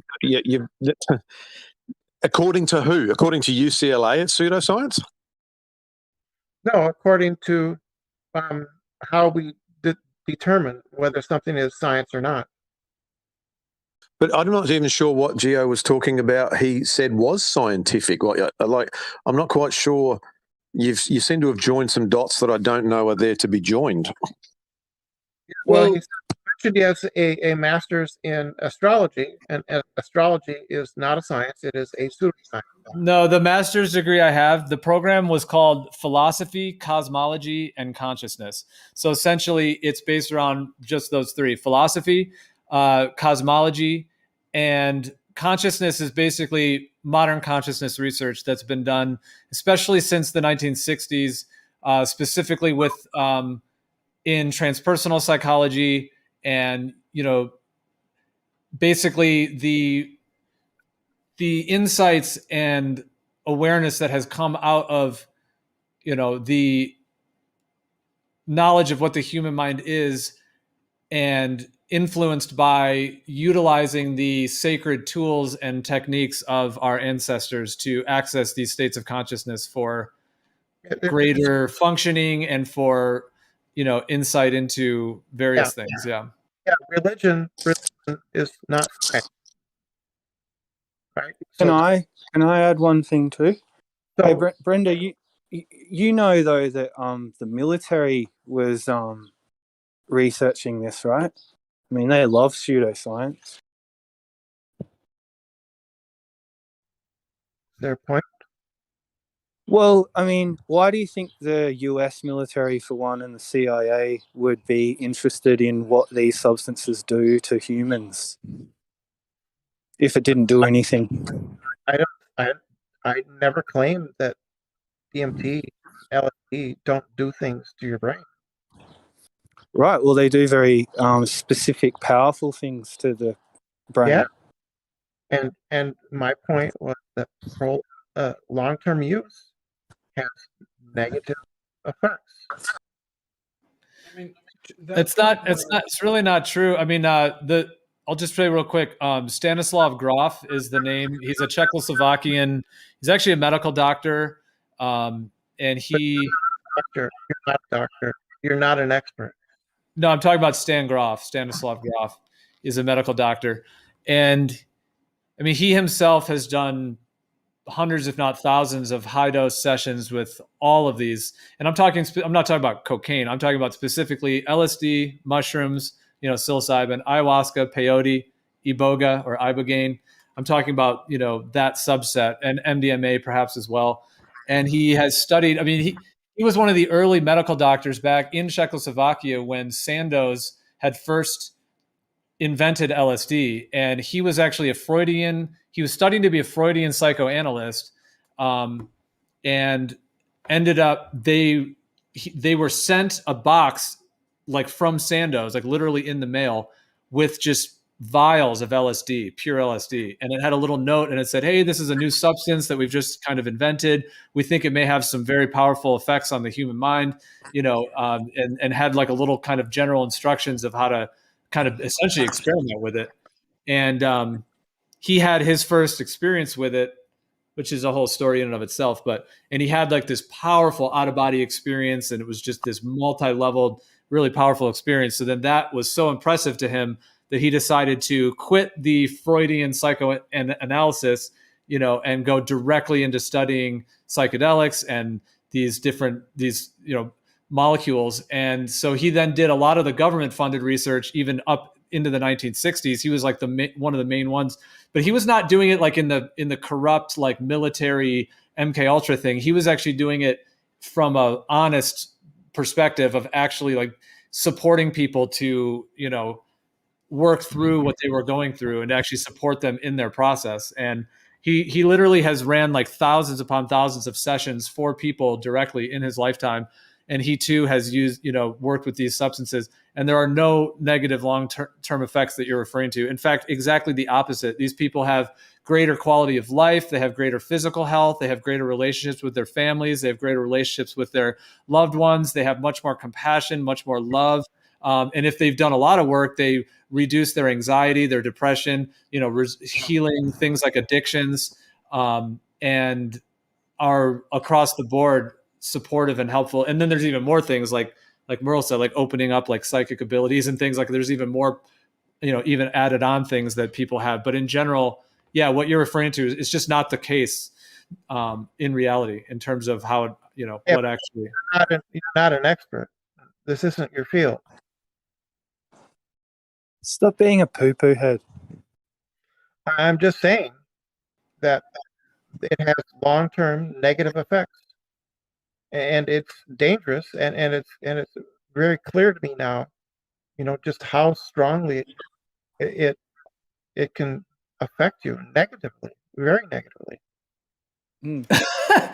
Brandon, you're being so like toxic right now. It's funny. It's really just sad actually that you have to be that toxic in your way. But hey, Brendan, you're putting yourself in everybody's crosshairs, and yet you're very fortunate nobody has pulled a trigger here. Okay, so just tread carefully, darling. Otherwise, someone might pull that trigger. Was that a death? No, it wasn't. So don't be an idiot. You know it wasn't. I was talking conversationally. You know that. Well, it's definitely not a interesting conversation if it's to the point where you're trying to make up. Basically, what you're doing is called gaslighting. So gaslighting is when you try to convince someone that they're insane, and you use different you use these different manipulative techniques to try to convince them that they've lost their mind or they're insane, so you can gain some kind of control over them. It's precisely what you're doing. Shout out to Moyoc, man. That's not what I'm doing. Of course you are. No, what I'm trying. Anyone can wind the tape back and hear that that's what you've been doing the last 20 minutes or so. I've been trying to alert you to negative effects that you seem to be disregarding. Tell me you love me. You take a cavalier attitude that I think is very dangerous. Brenda's the voice of reason. Yeah, that's right. Well, what I would say is that our ancient ancestors on the planar stationary Earth for literally thousands, since the dawn of time, have always used different plants and techniques to access these very unique spiritual states of mind, which is in my opinion, the real human spirituality. I don't mean that you have to use these substances for that. I'm not saying that, because it's not necessarily for everyone, but they do tend to activate that very strongly within people. So you can have all kinds of spiritual experiences without them as well. But the techniques, like essentially breath work, meditation, and then there are, the plants as well, allow humans to seemingly access these very unique states of consciousness. And I would say that our ancestors were always using these for healing and for keeping everybody healthy in the tribe. And in fact, that these types of experiences are what kept humanity in a state of health. Whereas now these practices, these methods, these plants, all of these things have been removed, and then trauma has been added. So now we don't even have the plants and things to heal these deep things, and they've been made illegal. And no offense to you, Brenda, but we have people like you telling us that, false information about it, trying to spread fear and say that the opposite. So I'm just relating medical information, and it's clear. You talked about you're having HPPD. Well, then I don't have that at all. I'm fully aware of HPPD, and I do not have it one bit. And in fact, it's the opposite. Like my work in my life, my work with these plants and medicines has been foundational and fundamental for me healing severe. I had quite severe anxiety for most of my childhood and teenage years. That was very, very intense. So I had a lot of things I had to heal within myself, and it took me a long time to do it and a lot of work. But for me, I mean, that's why like you saying that is just sort of strange, because it's like the reality of it is that for me, working with these medicines has been foundational for me actually healing myself on so many levels, that for you to say it's the opposite is just, no offense, but it's nonsensical to say that. I have said that there are positive effects. I'm saying that there are also these negative effects, which you see. Yeah. And you are not qualified. Having a master's degree in astrology doesn't qualify you. I don't have a master's degree in astrology. I have a master's degree in what I mentioned before, philosophy, cosmology, and consciousness. That's the name of the program. No, part of it but was having an official qualification in anything doesn't necessarily mean anything. The field of work that I do, I don't have any actual qualification in it, but I'm very, very good at it because I've spent 25 years doing it. So what you're saying is a little bit non sequitur. No, it's not. Well, I'm never claiming anything about me having degrees that backs up any of that. You kept bringing that up, and so I told you. Do you think the Peruvian shaman? Do you think the Peruvian shaman who helps his people and people in his country? Do you think he has anything you would recognise as an official qualification that makes him valid in what he does, or just the fact that he gets good results? What would you say to that? Well, both. I mean, that's actually a deep question there, but yeah, that's a. No, but Brenda would say, "Oh, he's not qualified to do anything." Well, clearly he is, because he helps his people. Right. No, absolutely. Yeah. No, that's. Well, actually, I mean, the real ayahuasqueros down in the jungle in South America, the ones that are really the true, that are carrying the lineage of the ayahuasca. I mean, yeah, they have capacities that. But they're not qualified, Gio. They're not qualified to do anything or say anything because they haven't been to Stanford. Well, in the actual medical, healing and benefits that the results that they get are hundreds of times beyond what mainstream medical doctors could even hope for. Medicine and shamans are not experts. They are not doctors. They do not know what they're doing. Yeah, they're not doctors because they don't doctor people's bodies. They're medicine men because they supply medicine and support medicine, the medicine work. Yeah, you said they don't know what they're doing, Brenda, but all evidence to the contrary. They do know what they're doing. And they're very effective. Yeah, if you go to South America to work with a real ayahuasquero, any condition you have, cancer, severe anxiety, whatever it may be, if you go there and you're fully willing to work with that, it might take a month, it might take a couple weeks, it depends, but the results occur at the end of the day. Ayahuasca can cure cancer. Yes, I'm not trying to claim that as some medical advice, anything, but absolutely it can resolve that and has done so many times. Yeah. That's why they are not helping their people; they are harming them. I mean, there's actually like PubMed articles that are peer reviewed on that anti-cancer effects. That's actually mainstream quote unquote science. Yeah, go ahead, Mark. Like there's two things here, Brenda. Like there's two things. So the other thing that not many people talk about, it was actually used at night to hunt with. So hunters would take DMT, ayahuasca, and hunt because it gave them extrasensory perception and night vision. And they were more in tune with the environment they were in, i.e. sensing and detecting movement or motion. So there's the first thing. That's a positive. But to play devil's advocate, but this sort of steel man's my position to what I was saying before, like whatever it's there is there in the intention of a human being is enhanced or amplified. And Gio was saying that too. So if you're a deceptive shaman and using sorcery and manipulation and deceptive techniques, and that is in your intent, ayahuasca will scan you, find that, and fuck with you. That's what people. That's where this, because you're dealing with the spirit world. No, you're not. It's you are. You are 100% dealing with spiritual, supernatural entities, and this is a fact. No, it isn't a fact. It's a fact. No, science doesn't go near it because it's scared to. No, that's not it. Well, yeah, ayahuasca is the most potent purgative. It's a purger of demonic energy, just foundationally. It literally extracts deeply demonic energies that are causing all kinds of blockages within people. I mean, it's like it's foundationally life-changing. You know that this is just talk. There's no evidence with any of this. There's so much evidence for it. That's the problem, old man. And it's real. I can affirm it because I've actually experienced it.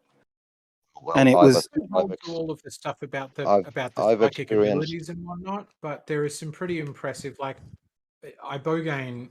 Using ibogaine to get people off heroin seems to be extraordinarily effective. They can go have a week in the bush taking this ibogaine stuff, and then they come back and they just are no longer addicted to heroin, and it is like ridiculously effective. There are some of the interventions these guys are talking about.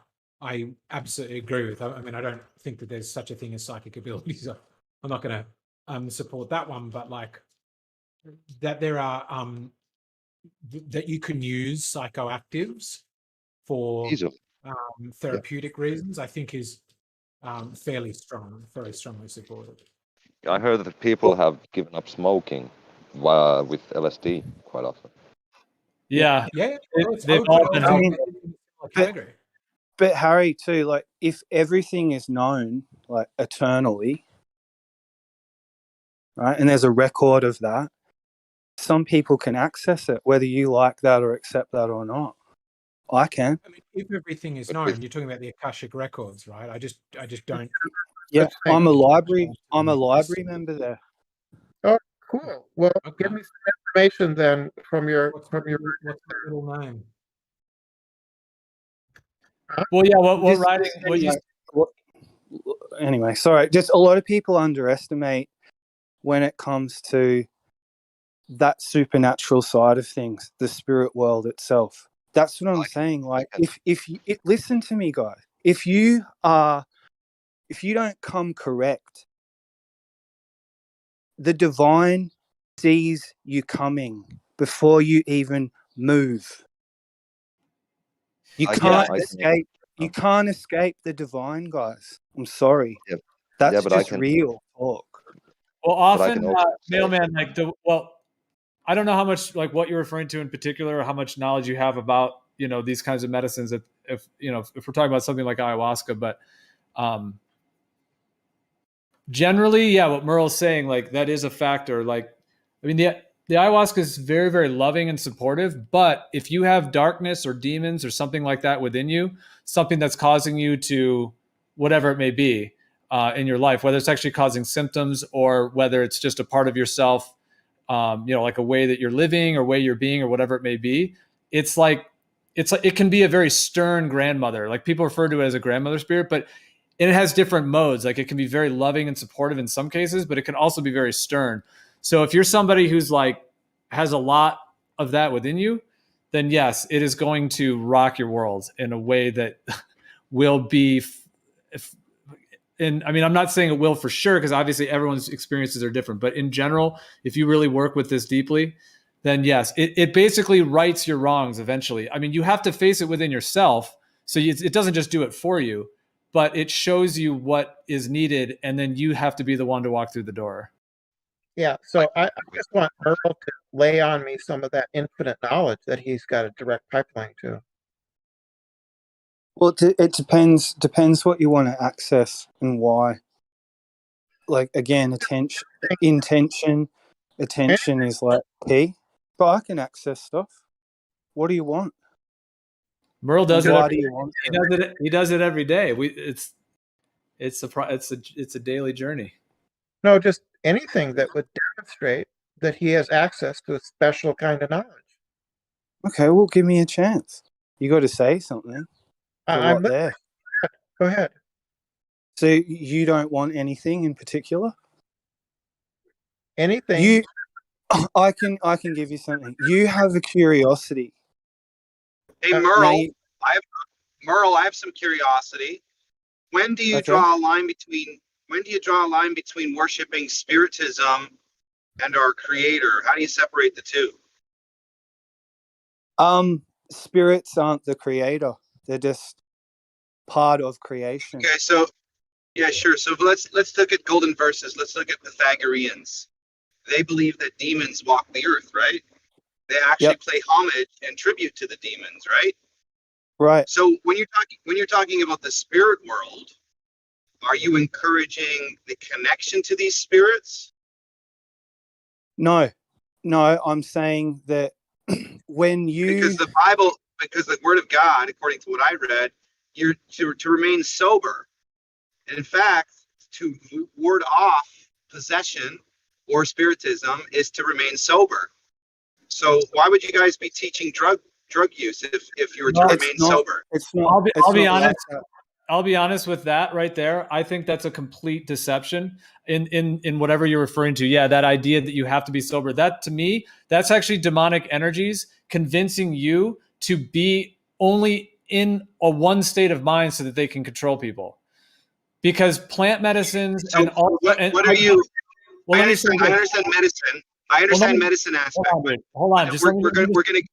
Hold on. Let me just finish your thought, which is just to say this: that you don't have to take plants necessarily. There's other ways like meditation, breath work, like actually just doing breathing. Like there's a bunch of ways. But to me, these are actually natural states of consciousness that are like native to the human body. And whatever that is, whatever experience you have, that's you. Whatever the one I have, that's me. And so on. But people have been working with these kinds of experiences, and that's what generally people use to keep, psychologically healthy and physically healthy. And so this idea that like of some religion that comes in and says like, you have to be sober and just follow me, I think that's actually just a demonic deception. Isn't it, if I'm not mistaken, a lot of suffering has been caused by the abuse of these medicinal products, let's say, or whatever you want to call them, plants, right? There's an abuse of everything through our culture is very abusive when it comes to anything beneficial. It's always excessive. We live in an excessive world, let's say. Don't you think that it's best to be sober in an excessive world? Well, I guess everybody's unique and has their own journey. I mean, if you choose sobriety in that sense, that's obviously your choice. I would never follow a doctor that tells me I have to be sober, because I absolutely love exploring my consciousness and doing what I want with it. And so I would never want to follow someone that told me not to do something that I wanted to do. But yeah, I mean, so just to be clear, it says you're best to remain sober because of influences of other spirits. I'm paraphrasing. I can't remember the actual scripture. The point is that when you're under the influences of alcohol or another substance, you are now you're easily influences or more susceptible to influence when you're under substances. What's right? whiskey called? What's another name for whiskey? Spirits. Right. Okay. So we're on the same page, right? And I agree with you for the most part.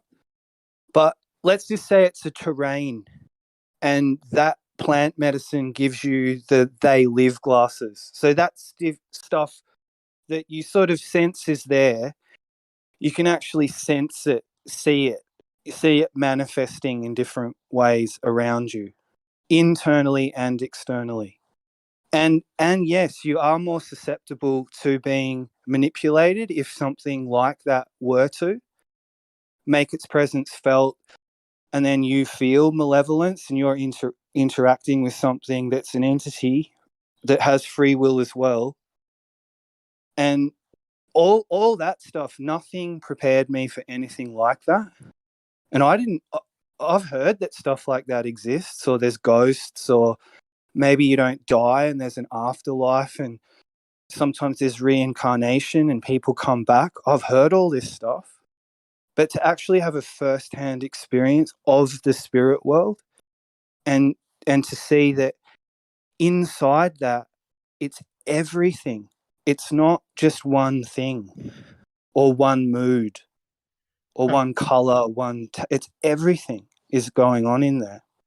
So that for me, the last point is that's been the most valuable thing. Just to know on a very slight, minuscule level that it does exist. And it's given me a respect for those just kind out of of things. curiosity, you agree that modern science has hid a lot of our chemistry from us, right? What certain natural foods will do to our brain chemistry, our diets, our sleep patterns, they've hidden a lot of stuff, right? Or let's say confused it. They didn't hid it, they showed us to us, but they confused a lot of the information. Would you agree? Yes. Okay.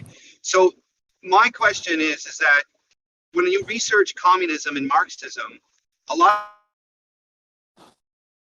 of communists and Marxists really promote the idea of opioids and drug use among an experience as an entity on this earth for those very reasons that you guys are talking about, which is to explore the conscious, subconscious mind. In fact, communism and Marxism wants little children, particularly around the ages of 12, to experience hallucinations. Right? Do you guys kind of see the dangers in promoting these hallucinant opioids as a practice for medicinal use? You are mixing a whole bunch of different things there. You're mixing a whole bunch of different realms. You just said opioid, psychedelic. I don't know. I'm not sure what you actually like. What are you actually saying there? That was a so Marxist ideologies. Okay, they want all drugs legal. Okay. In Canada right now, our government is going to legalize all forms of drugs, heroin, DMT, all opiates, everything is going to be legal here in Canada in the next year or two. Right? Decriminalized or legalized? Decriminalized, my friend, pardon me, decriminalized. So this comes from a communist agenda. They already know what happens to when you legalize or you decriminalize all drug forms, you end up with major overdoses and major addicts and major drug problems. It spreads really, really fast. So why would you guys want to be promoting communist ideologies? I don't understand it. You should be promoting. You should be promoting sobriety, health. Oh, listen, and we not haven't even practices got of off drugs. the starting block, really. And Brenda was trolling us. But just know this. Just know this. Listen, I went to the Amazon when I was 33 years old. Like, I'm not that age anymore. And it was, some time back. But it was exactly what I needed at that point of time in my life. And I was looking for a healing experience. And I'm glad that I have experienced that. That's the full stop. But to come to what you said, I think it's true what you said, to be aware on your game, alert, good food, organic food, good water, optimum health. I agree with you. That's going to help the awakening process anyway. The less synthetic and artificial substances you're putting into yourself, the better. And come back to simple living and eating. Well, you realize, and you'll function much better. Yeah, and Data, I'm not sure that we're talking about the same thing. Like, do you have much knowledge? I mean, are you talking? about, you know, ayahuasca, mushrooms. Are you familiar with what these are and what their effects are? And because I mean, they're very close. They're very close to being legalized for therapeutic use. So they never. I got it. Yeah. Psychedelics are on the process of being legalized right now for PTSD. Yes, I understand all that stuff. They're treating post-traumatic stress disorder with hallucinogenics like mushrooms, ayahuasca, things like that in that nature. I understand that. And yeah, I do believe there's some medicinal purposes for all of these plants put forward, 100%.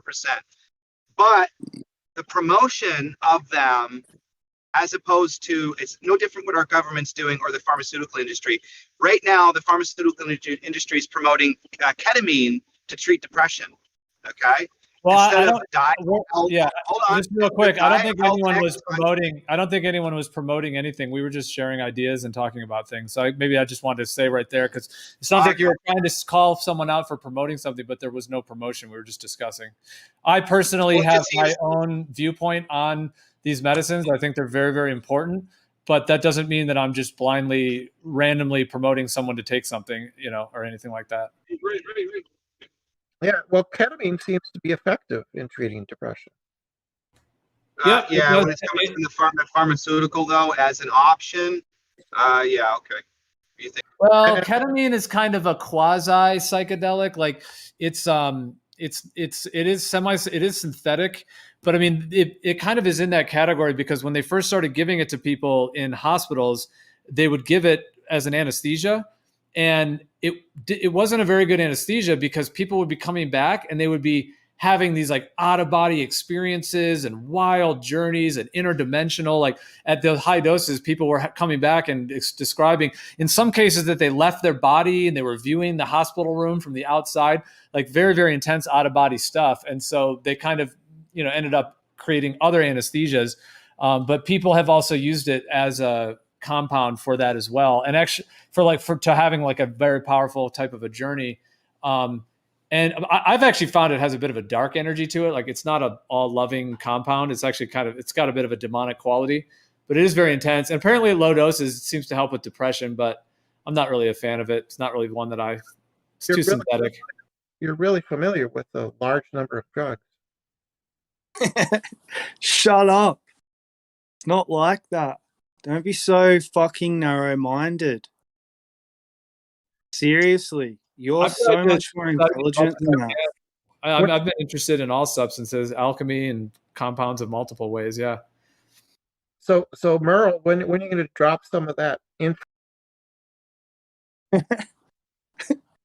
You've got to give me something. That's how it works. He's been doing it every day on this server for the last month since we launched. I can give some info. I can just make sure. If you go to sauna, everyone's demonically possessed by an evil god unless you go to sauna, and that's where you cleanse yourself from your sins, and only that way you can find Satan, who is actually the good god, because God is pure evil. And let's make things up as we go. Yep. Well, works. You can't prove me wrong. Thanks, mailman. I'll consider it. Yeah, just look into it. Go into a sauna. Sure. Well, saunas actually are very detoxifying and healing. Yes, they are. And they can purge demonic energy because demonic energy can be stuck physically. Like demonic energy has to interface with the body. So that's why they love all the GMOs. The more genetically modified foods and chemicals and things that can get in our body, it literally creates like the demonic energies can resonate with that. So that's why they've toxified. That's why they poison our bodies so severely with heavy metals, in particular, like mercury, for example. The mercury that people have in their bodies is not the natural mercury on the earth. It's a synthetic version of mercury, methyl mercury, which is a completely demonically synthesized substance. It's very demonic in and of itself. So you start getting that in people's body. Yeah, it solidifies that thing. So when you do a sauna, if you detox things like mercury, heavy metals, and other toxins, then it can actually have a very anti-demonic effect. People feel a lot better afterwards. Probably not going to like get to the root of the real dark stuff, but yeah, it definitely can do that. It's like peeling out the layers of an onion in terms of detoxification.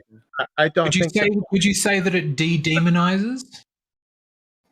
Do you have a Well, it's mustache, detox. Moldman? It's not okay. It's not doing it on the spiritual level. Like it's something like ayahuasca can actually do it on a much different level. And the sauna, that's just doing it on the. You're just physically purging toxins, which can give the demonic energies more of a resonance with your physical body and cause like physical illness or psychological illness. Gio, what about those patches on your feet?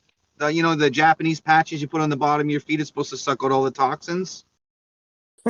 Yeah, I've heard about those, and I've never done those, but I've heard people like have done them, and afterwards, like the foot pads are like black, and they go get them tested, and it does have a bunch of shit in it. So I don't know. Yeah, it's kind of wild. Your feet are dirty.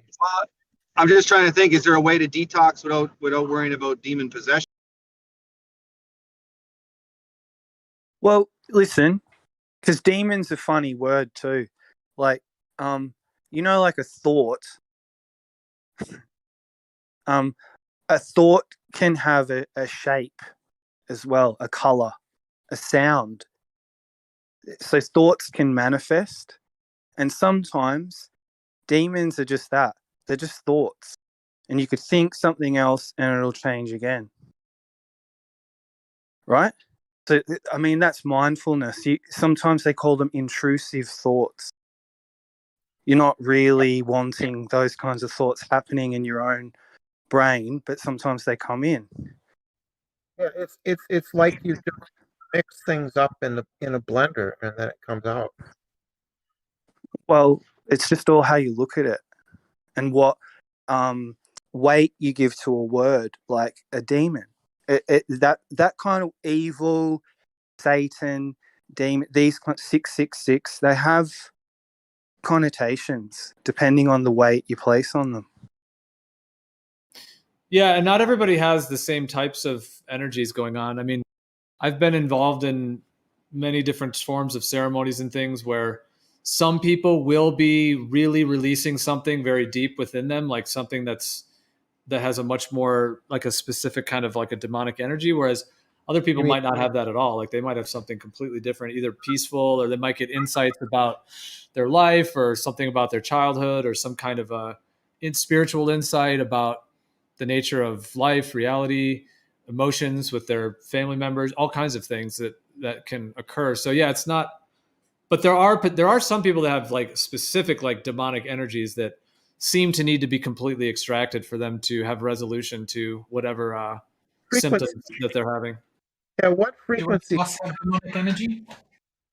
Can I tune in to demonic? Yeah, what frequency? Energy, yeah. What's the frequency? Can I tune in?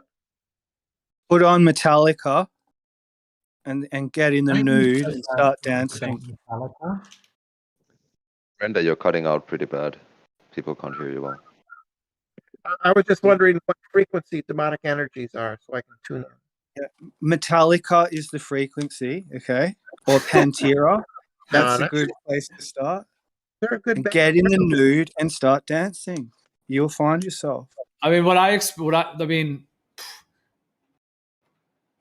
they're basically the opposite of light. So they're light in void, and they're attracting towards light, but are void from it. And they're usually extremely desperate and clingy, and they can be aggressive in some cases. They can be very self-destructive, or they can destroy other people. Like flat Earth. They're kind of like the way that like a storm is like a raging thing, you know? It's often how they are, and that's often how they play out, like in people's lives and of course on the grand world stage in terms of what they're doing on that level. Yeah, it's just to the max. Yeah, after a while, though, this just making shit up just gets pretty boring. Well, I mean, you can call it. I guess you can call it what you want, but like, here's like for example, somebody. I'll just say this briefly. Like, I guess you could just call it making up whatever you want, but like, just very briefly, let's say somebody like has something going on, depression, addiction, whatever, and they're like, you know what, I'm going to go to South America. I'm going to drink ayahuasca for a whole month, and they just go heavy doing it. So all they're doing is just drinking it.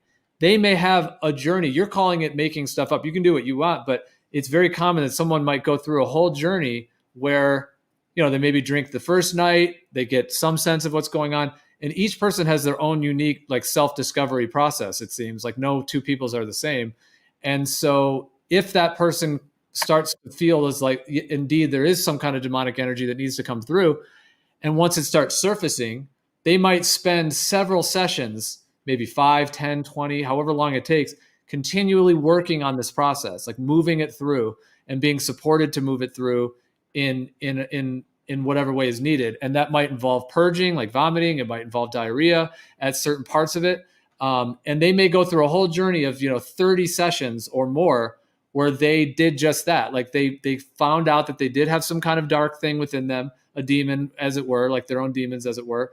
And it might be connected with some painful thing from their life or whatever it may be. And as they work it through and do all the purging that's needed, 30 sessions later, it's resolved and they have peace and they have love and they don't have that particular symptom any longer.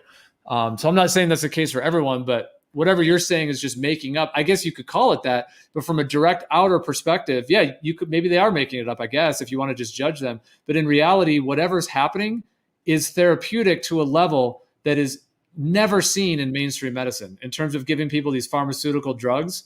They don't ever get these kinds of results. So whether you call it making up or not, it seems like by supporting people to go through whatever they need to go through, the therapeutic effects are there and are statistically provable from that, framework. They're just tired I'd say it's kind of like stagnation of chi and bad energy, and probably I would say it's more like a negative energy and maybe a parasite, rather than going to the Christian side of things and having to invoke this word demon, because that's really a one-sided, narrow-minded view. It's more like your body is experiencing some type of a something that's holding your flow of your energy from being able to express itself positively. Yeah. I got you, but I don't think, for me, demon is not a Christian term. They might have co-opted it and used it, but to me, that's a very ancient, because there's like shamanic, demonic are essentially kind of similar resonances where, shamanic is the opposite of demonic essentially. And so I think the word demonic is a very deep word, but I know what you mean that in modern day it does, because I'll say that word and somebody will think I'm talking about some Christianity thing when I'm not, but yeah, go ahead. The Greeks mentioned the demons and paid tribute to them. In historical books of all other religions, it doesn't matter what it is, they all pay tributes to demons. They all were aware of it. Because they're real. Well, I'm just saying they're all aware of it, so it's not just a Christian thing, is my point. Correct. Yeah, but religion's that it was, yeah. Religion's a way to access that Try stuff. Do you summon through I was going to say that's. Hold on, Sorry, Earl's getting talked over. Let's let him go. Yeah, I know. I'm sorry, he's clipping for me. I didn't realise to talking. Sorry, Mel. Go on, mate. Well, I'll be as quick as I can. Just through reading prayer, sometimes you're invoking the dead. Okay, it's as simple as that. Do you ever summon demons? No, but I know people who have. I think the trouble is we westernise the view under sort of the Christian mythos, because when you look at the word demon, it's a German origin word from daemon, or evil spirit, which is different to the devil, and I think that's where I have a problem with this. Is it's not all the same, because everything's really, really subtly different as you spread out. Yeah, lots of different cultures have the concept of evil spirits.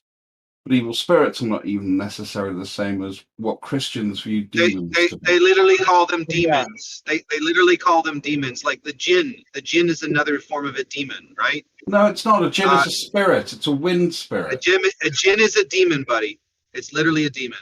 Well, in the particular context I was referring to it as, is that in some people's own like self-exploration journey of figuring out, getting to the root of their psyche and everything else, they often do experience something that could be, and there's even some severe cases. Like there was this one woman, it was actually in this LSD therapy that was being done at Maryland Psychiatric Institute back in the 1960s, where they were basically going into these mental institutions where the people had some of the most severe psychosis, and were actually doing high dose LSD therapy. And a lot of them actually came out of their psychosis. Like they actually were able to come out of being insane with LSD. And in one of these in particular, I won't say the whole story right now, but basically like this woman had severe psychosis. Like she basically was always trying to commit suicide. She had extreme anger, totally possessed. And that was in her sober state. That was not in any LSD state. That's just the way she was. And she had to be like tied up because she would try to kill herself, like really severe shit. Like all day she had to be tied up. Otherwise she would just try to kill herself with anything she could. So we're talking like severe shit. And they did 3 high dose LSD sessions, which is giving her 500 micrograms. And then, a therapist was sitting there with her and, supporting her. And the first journey, she pretty common. She went to childhood and experienced some different things and some traumas, some things with her father and this and that.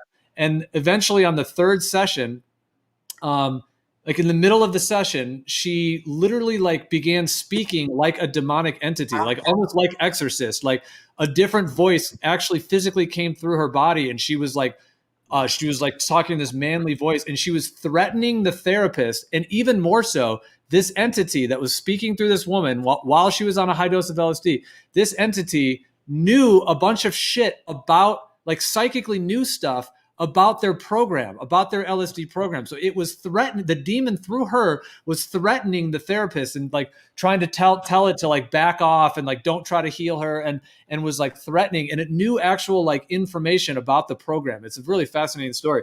Anyways, then at the end of that session, she popped out of it and she went back into her normal state. And she had this like profound resolution. Like she was able to be released from the mental institution. She was able to go back in the world and have a regular life at that point. So like that's one case that was like dramatic in that sense. And it was literally like the therapeutic event that got her to get out of being in like a mental institution and being in a state where she was just like absolutely trying to kill herself and everything. So like that's a very extreme example. Yeah, I don't believe you. I'd say that would be. It's very well documented. Yeah, it's very well documented. I like the David Icke explanation is possessed by parasites is probably more accurate. I mean, this was at the Maryland Psychiatric Research Institute, so this is documented stuff. It's not just someone in there, just saying it. I mean, but I mean, yeah. So I mean, whatever those are, yeah. I've seen them come out of people. I've seen people that are lovely people that I know, the good friends, and there they are. Like when they're going through something, they're releasing something very deep, and then it's very healing for them. So, in my experience, these energies can come in a lot of different forms. I think they're in a lot more people. Just like Carlos said, yeah, they are parasitic as well. They're connected to that level. I mean, I think the problem I have with the sort of description of jinn is they're just spirits. They're neither good nor bad, and you kind of, in the old sort of more pagan traditions, you would sway them one way or the other. If you annoy them, they'll be a bit naughty with you. If you kind of placate them, they'll be sort of reasonably supportive and helpful. And that's pre-Islamic. And the trouble is, as soon as you get the monotheistic religions in, what they do is they demonize. Good use of the word there. Older beliefs, and that's exactly what we see. Yeah, and I can point to exactly the same thing with the Ainu from Japan, or the Jomon, and their cultural beliefs, and how that also resonates with a very, very similar thing. That animistic, all things have spirit view. Yeah, anyway, that's enough. I'm going to stop. That was the old way, though, right, Dross? Yeah. That was the way. Just hate it when people mischaracterize things. I don't know why the ancients, in a way, get dissed.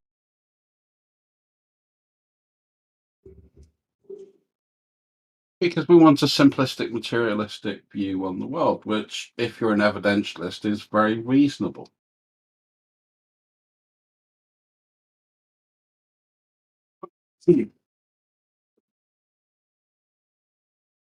I think sometimes our ancestors would roll in their graves if they saw us now. Hey, I'd just be disturbed if I saw a dead person rolling. Well, unless they're going down a hill. I guess you'd shout. Yeah, well, there's been a, I mean, in this current situation of these controllers, whoever they are, doing all this, the globe, the medical mafia, all the stuff that's going on, like, yeah, they've had a huge attack against the traditional medicine peoples, the medicines themselves. It's been a full on. I mean, they've tried to exterminate it to an extreme level. Back in the 1970s, the FDA went through like on the right by like Mexico and Texas, like in southern Texas, there was tons of peyote growing everywhere, and they went through and just torched it all. So yeah, I mean, it's sad. Like they've been going against our traditions, whether that's nutritional, spiritual, plant medicine, on all levels. They've been going after it, and now that's what they're doing in the Amazon, trying to destroy all the medicines there. The last thing I'll just say is, oh no, go ahead. I've said too much. No, go on, Jake. I don't want to stop you. Well, no, I'm going to step away for a minute because I've been talking a lot. And I'm going to mute. But I got to go do something for a second. But no, just the last part of that is I was just going to say that in link with that, I was just found out yesterday that the United Nations, I didn't know this before, and maybe you guys haven't heard it either, perhaps, when the whole this whole thing the last 2 years, went down, the United Nations had a specific team that went into the jungle in South America, in Brazil and Peru, and found these small tribes that do ayahuasca and all of that, went there and literally gave them the treatment. Like the United Nations went into the jungle, out of their way to go into the jungle to convince all of these native tribes, like specifically like the Hunikun tribe. If you look them up, they're fairly well known. The Hunikun, also the Yawanawa, a lot of these tribes that have been working with these medicines. That was the first thing they did with this current treatment thing, was literally the United Nations went on a specific thing there. Like as if those are the most important people to get shot up. I mean, come on, they're not even sick. They drink ayahuasca. They're all healthy. They don't have medical problems. And now they're just coming. And anyways, that was just so sad that they literally, those were the first people that they pushed it on. And I think it's another way of targeting who they want to, well, yeah, it's bad. They always experiment on the third world first. That too. Luckily, their tribe, they use ayahuasca regularly. So I'm pretty, I think ayahuasca can definitely eject. Like if somebody gets this jab thing, the only ways I know currently to get it out are ayahuasca, peyote, iboga, and combo. Those 4 are the only ones I currently know. There might be some other ways, but you'd have to actually get it out, purge it out, because it's the only way I know to get it out currently. Yeah, I think it's yet to be seen when they start messing with your RNA. We really don't have a clue what they're doing. Yeah, and I'd kind of push back a little on that, because everybody who took the vaccine in Brazil was voluntary. No one was forced to do it. Unless you think these are stupid, simple people without the capability of making a rational choice, and therefore they need their Western overlords to tell them what to do. Yeah, I don't know. I mean, I think it's sad because a lot of those tribes have already been invaded upon by a lot of things. Their waters have been poisoned. There's been a lot of struggle as it is. And so, yeah, I don't know that they forced them to. I agree with you. But I think probably the way that they sold it and the way that they have certain control over the resources. I mean, I don't know how it all went down, but it's pretty messed up. I think that's what you need to do, is find out how it all went down. I don't know. I just give indigenous people credit of being intelligent. And I think sometimes, we brush over that naivety. Or we want to make them naive and simplistic and sort of archetype. No, they're the same mean bastards we are. They're just in a smaller society. Well, they're clearly being taken advantage of it. I think, when you look at Brazil and the logging, sort of illegal logging and everything else that goes on, damn right. I'm not saying that there aren't other evil bastards that want their stuff.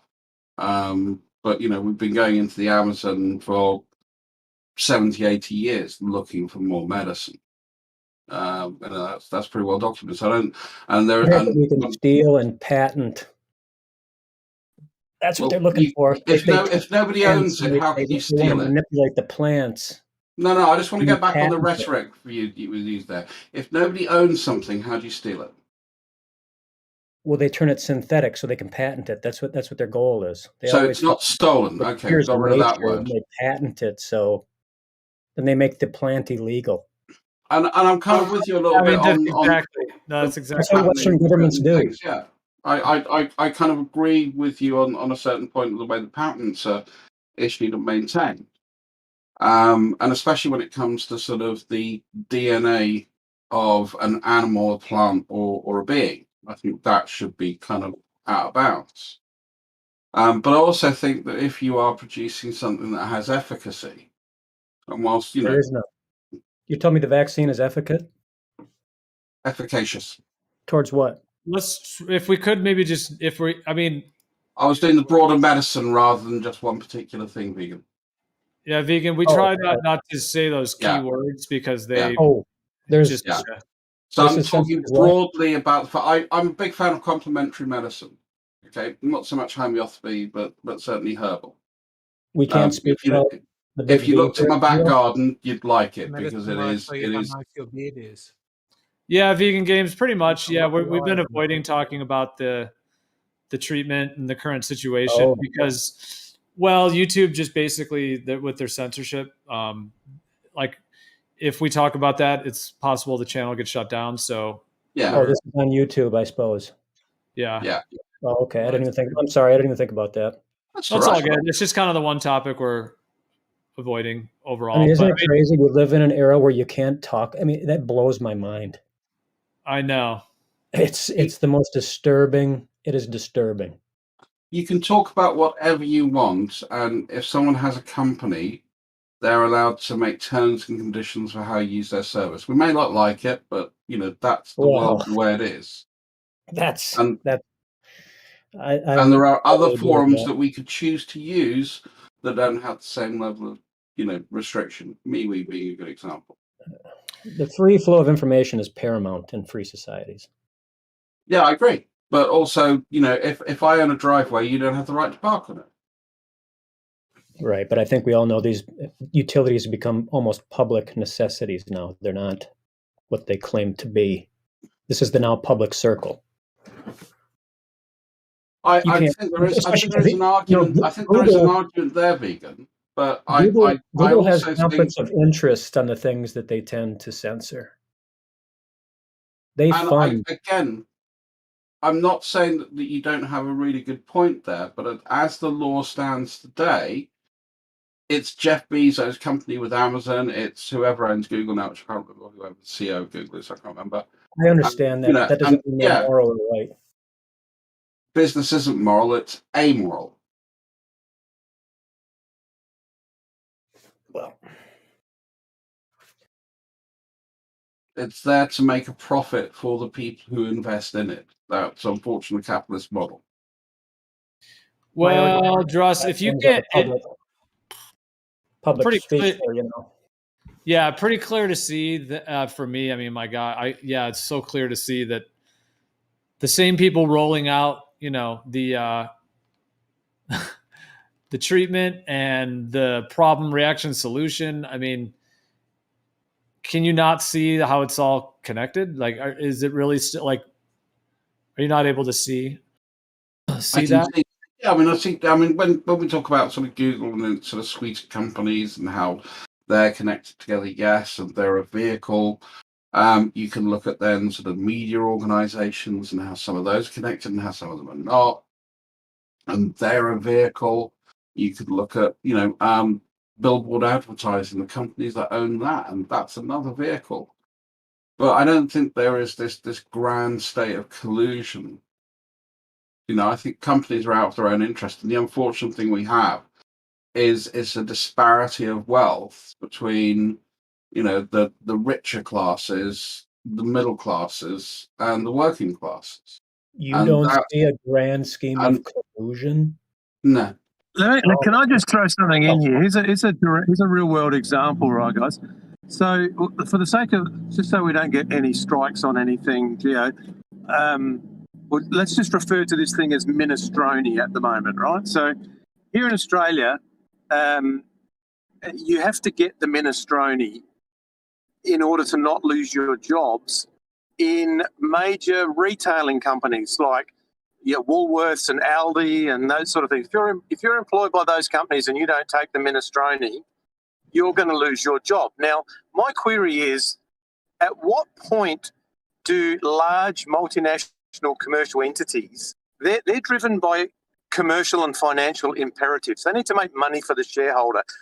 Their imperatives are not about social constructs or societal health or anything else. So Druss, where you're saying there's no collusion, how is it that the boards, the controlling bodies of all of these conflicting oppositional retail companies all join together in a single pledge that has nothing to do with commerce or fiduciary duty to shareholders, and they all hold hands and say, unless you get the minestrone by Christmas, we're going to sack all of our employees? How on earth can you not see collusion in that, buddy?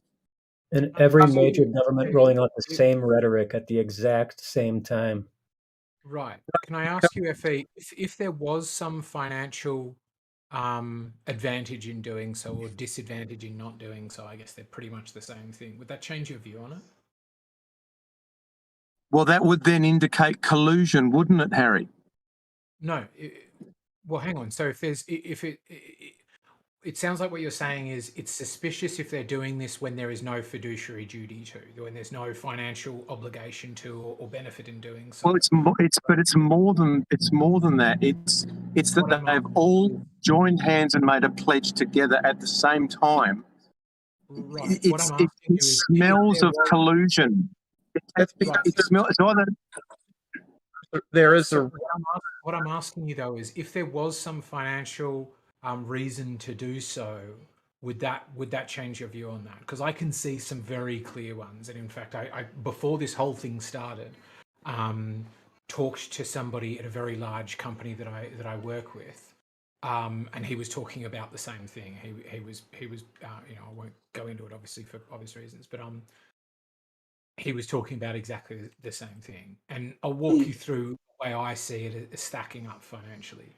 If you eat minestrone, you are safer and at your desk longer. If you've got it for this whole next bit, so I can get all of it out, just buy all of the stuff that they're saying. If it's safer and at your desk for longer, that's a huge advantage. But a far bigger point is that if you say, hey, I came to work and the person sitting next to me didn't eat minestrone, and as a result, me and or my grandma died, then that could expose the company to liability, which is a far bigger incentive, right? Where they could go, okay. we could be facing. Let me respond to that one thing rather than just shotgun 15. Let me give you a counter position to that one part of the argument, which is, let's say we're talking about even public servants, police, nurses, whatever, or employees of one of these large entities. If you have long-term, trained, loyal,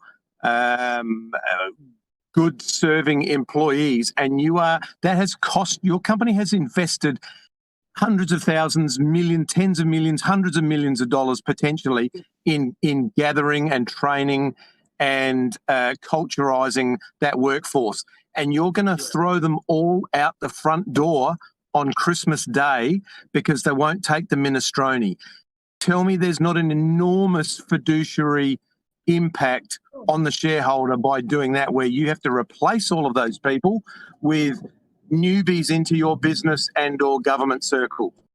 Yeah, that's a great point. And I think that's, I mean, what would convince me of what you're saying is, because I think it's a very good point, is if you found that the sort of the turnover rate suddenly jumps from, what is it for a standard company across a year? I think sort of 15% might be pretty good on the low end. And you go, wow, this has actually jumped up to 40% as a result of this one thing. And the difference between the 15% and 40% in terms of cost to the organisation to refill those positions and lost productivity while those positions are unfilled, or, you know, while we're training up the next person, is greater than the cost they would project on the other side, yet they were still going ahead, then that would be interesting to me. But all I meant to do was present to you possible explanations that could be financial, that could explain why they want people to eat minestrone soup. But I'll just respond on that because I've literally got to leave in a second. So, yeah, the problem I have with your minestrone soup is the fact that in my country and in most of the countries around me, nobody is forced to eat minestrone soup, and nobody can lose their job for not eating minestrone soup.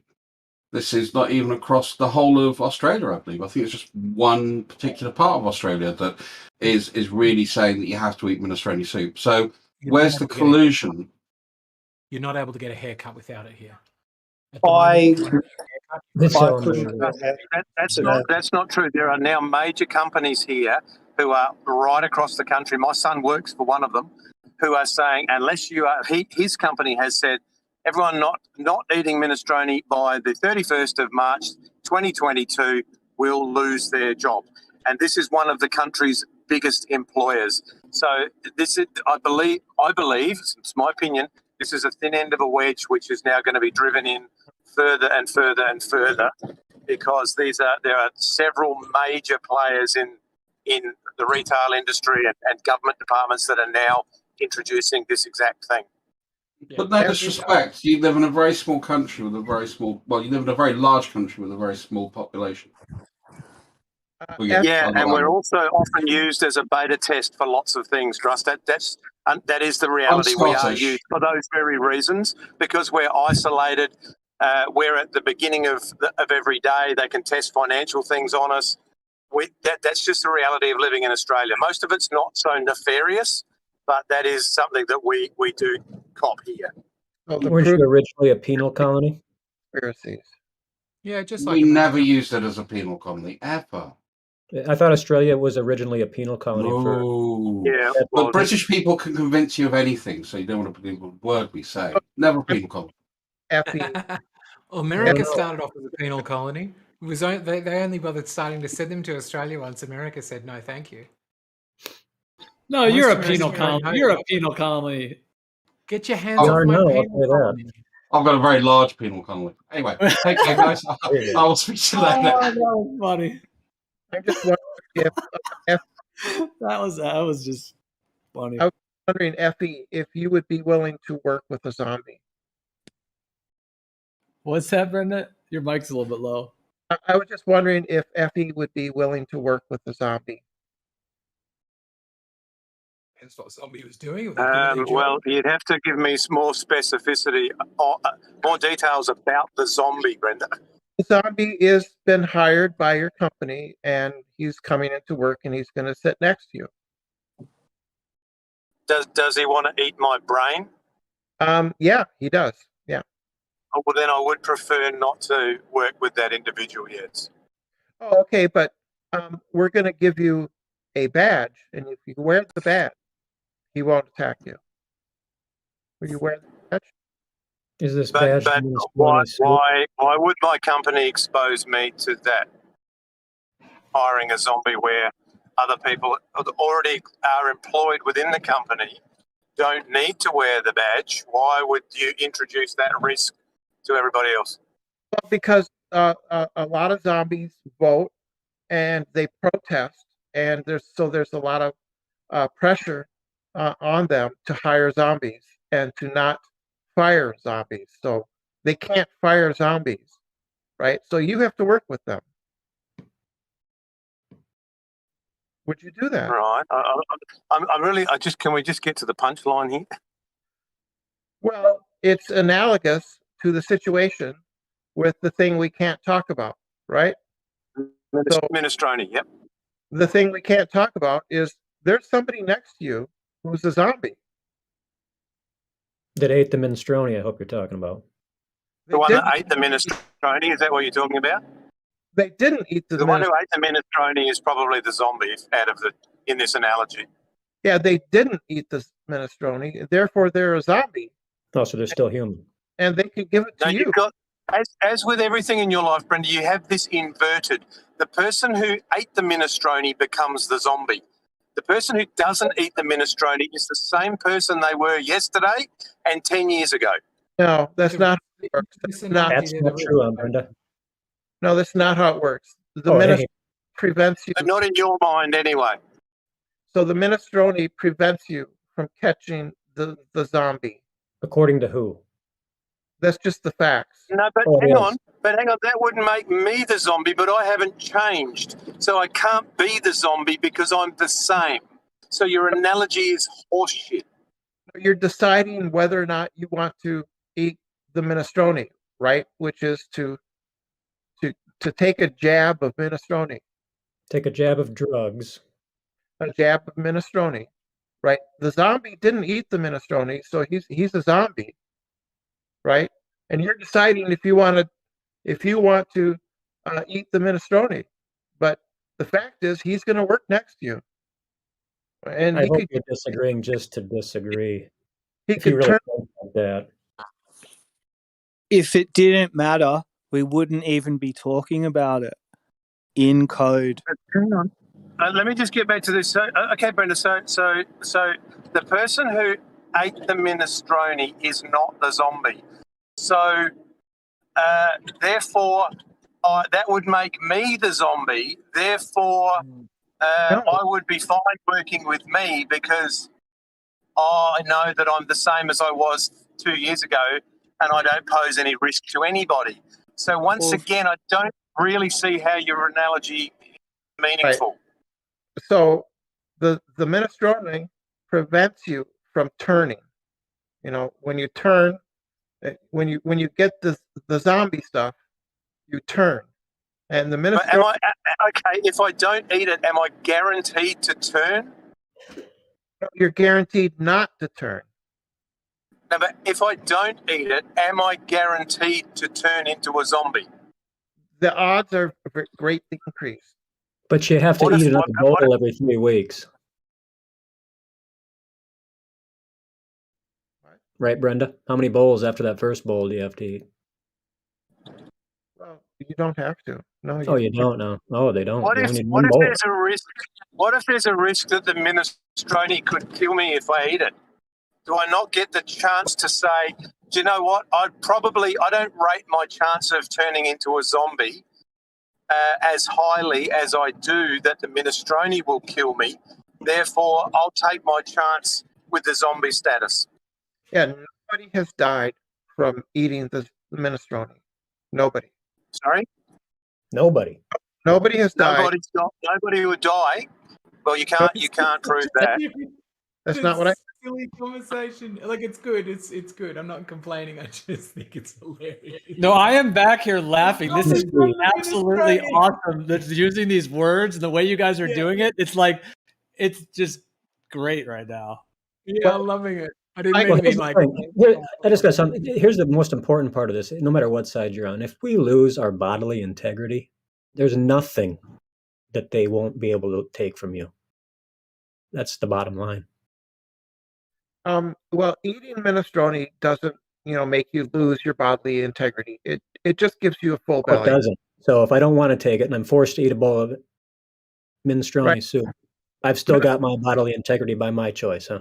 Delicious. It's delicious, and it makes you feel warm all over, and it's healthy. Brenda, That's you're insanity. If you make me eat the minestrone, if I'm made to, then I have lost sovereignty over my body, and I refuse to give that up. No, well, I'm not going to make you. I'm not going to make you eat the minestrone. It's just that if you don't, you can't work here anymore. Well, then you just agree with what I said. Okay, hang on. But you've employed me. We have an employment contract, and I've been working for you for 5 years. And when our contract was drawn up and we both signed off on it, eating minestrone was nothing to do with my employment terms and conditions. Now, you can't retrospectively change our contract without mutual consent.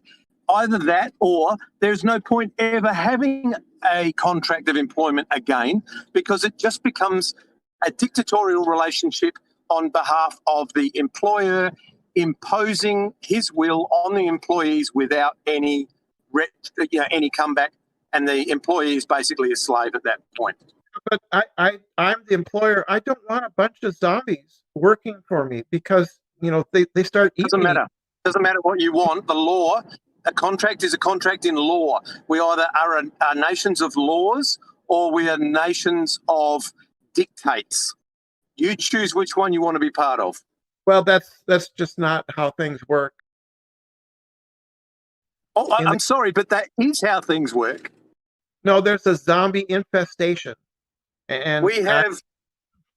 Well, then you need to get the constitution of your country rewritten to accommodate for a zombie infestation. Until such time as it is, the constitution says what it says, and it is the highest form of guidelines and guidance when it comes to the law. There's nothing higher. Your country and mine are the same. Do we have anything in our constitution about this, though?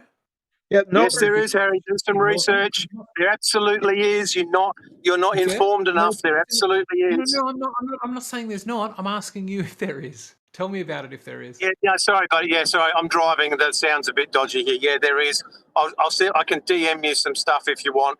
Very clearly, the stuff that's being done regarding the minestrone it does contravene. There is no minestrone abilities within the Constitution, and it's very, very clear. Well, you're certainly not like America, because America virtually has at-will employment. Like, you could be fired on the spot because somebody doesn't like a cut of your jib in America, whereas we've got much better worker protections. Yeah, I've read the U.S. Constitution. Yeah. It doesn't mention soup anywhere. Yeah, not specifically, but the guidelines of what here, I can only speak for our country, Brenda. The guidelines of what the government can and can't impose, of which minestrone would be part of that, are very, very clear. You know what's really concerning about it as well? It's so funny that we're able to almost talk like more or less just with the minestrone keywords here.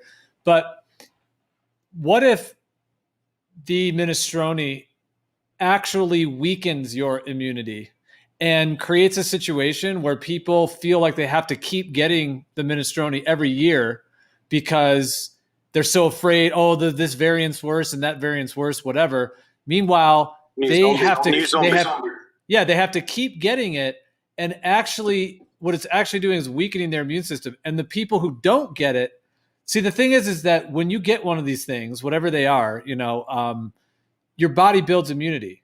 And so you can either, in my viewpoint, you can either build immunity naturally with, herbs, organic foods, the best. And if you get one of these things, you'll what doesn't kill you makes you stronger.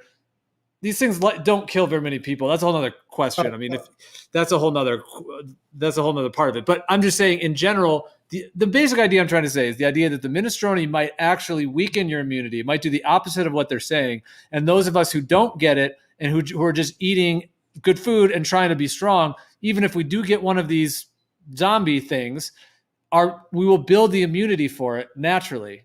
And it's the only way to do it, to actually build it naturally. Yeah, that's. But the problem is that absolutely none of that is true. People who turn to zombies tend to die, and people who eat that is nonsense. That is nonsense. I can't believe you'd say that. They eat their brains. Yeah, but we're in the terms of our analogy, Brenda, that's utter nonsense, and you know it. Some may, some with who have comorbidities and other issues, they may. Yes, I've no denying that. But the vast majority of people get go into zombie zone for a little while, and then their body fights it off, and then you know what? They never become a zombie again because they've got natural zombie immunity. Well, the hospitals are filled with zombies. No, your TV screen is filled with images. That doesn't necessarily mean that's the reality out in your town. Well, actually, in the United States, we had a large number of right-wing radio hosts who turned into zombies and they died. Like all in 1 week, like 6 or 7. Like Joe Rogan. Name one. he right wing? I was No, he I didn't. I was in another state, and it was, you know, like Australia's got tight border security and all that, right? And when I drove down a trucking highway and I was stressing, I was like, oh my God, what am I going to be met with? There was one police car, and I just drove in to like where I live now. No one stopped me. But on the news, it wasn't like that. There were two realities that day. Which one was real? What was on the news? The one on the TV or the... There you go. Brenda, Colin Powell recently died, and he had 3 full bowls of minestrone soup. There you go. Not Now, to listen, I got to go, mention- guys. I got to go see my family. Love you all. Have a good discussion. It's been fun talking about soup. Yeah, he also had cancer. All right, later, Effie. Have a good one. He had cancer. I'm not laughing at the fact that that person that passed away. I'm laughing at calling it minestrone. It's just hilarious. So Colin Powell had cancer and Parkinson's. And the zombie and the minestrone, he had all of it. What if the minestrone soup turns off your toll-like receptors and allows cancer to run furious throughout the body of the zombie? It doesn't. Oh, it doesn't. Oh. Another thing that I've heard, which I don't have verification of this, but apparently a lot of people that are getting the minestrone, women in particular, are noticing that their period is off cycle. Like specifically, the cycle of it is altered. So that's another possible. That was. It could change in the future the ability to. That was 6 carry women. children. No, it's not going to, because that was 6 women.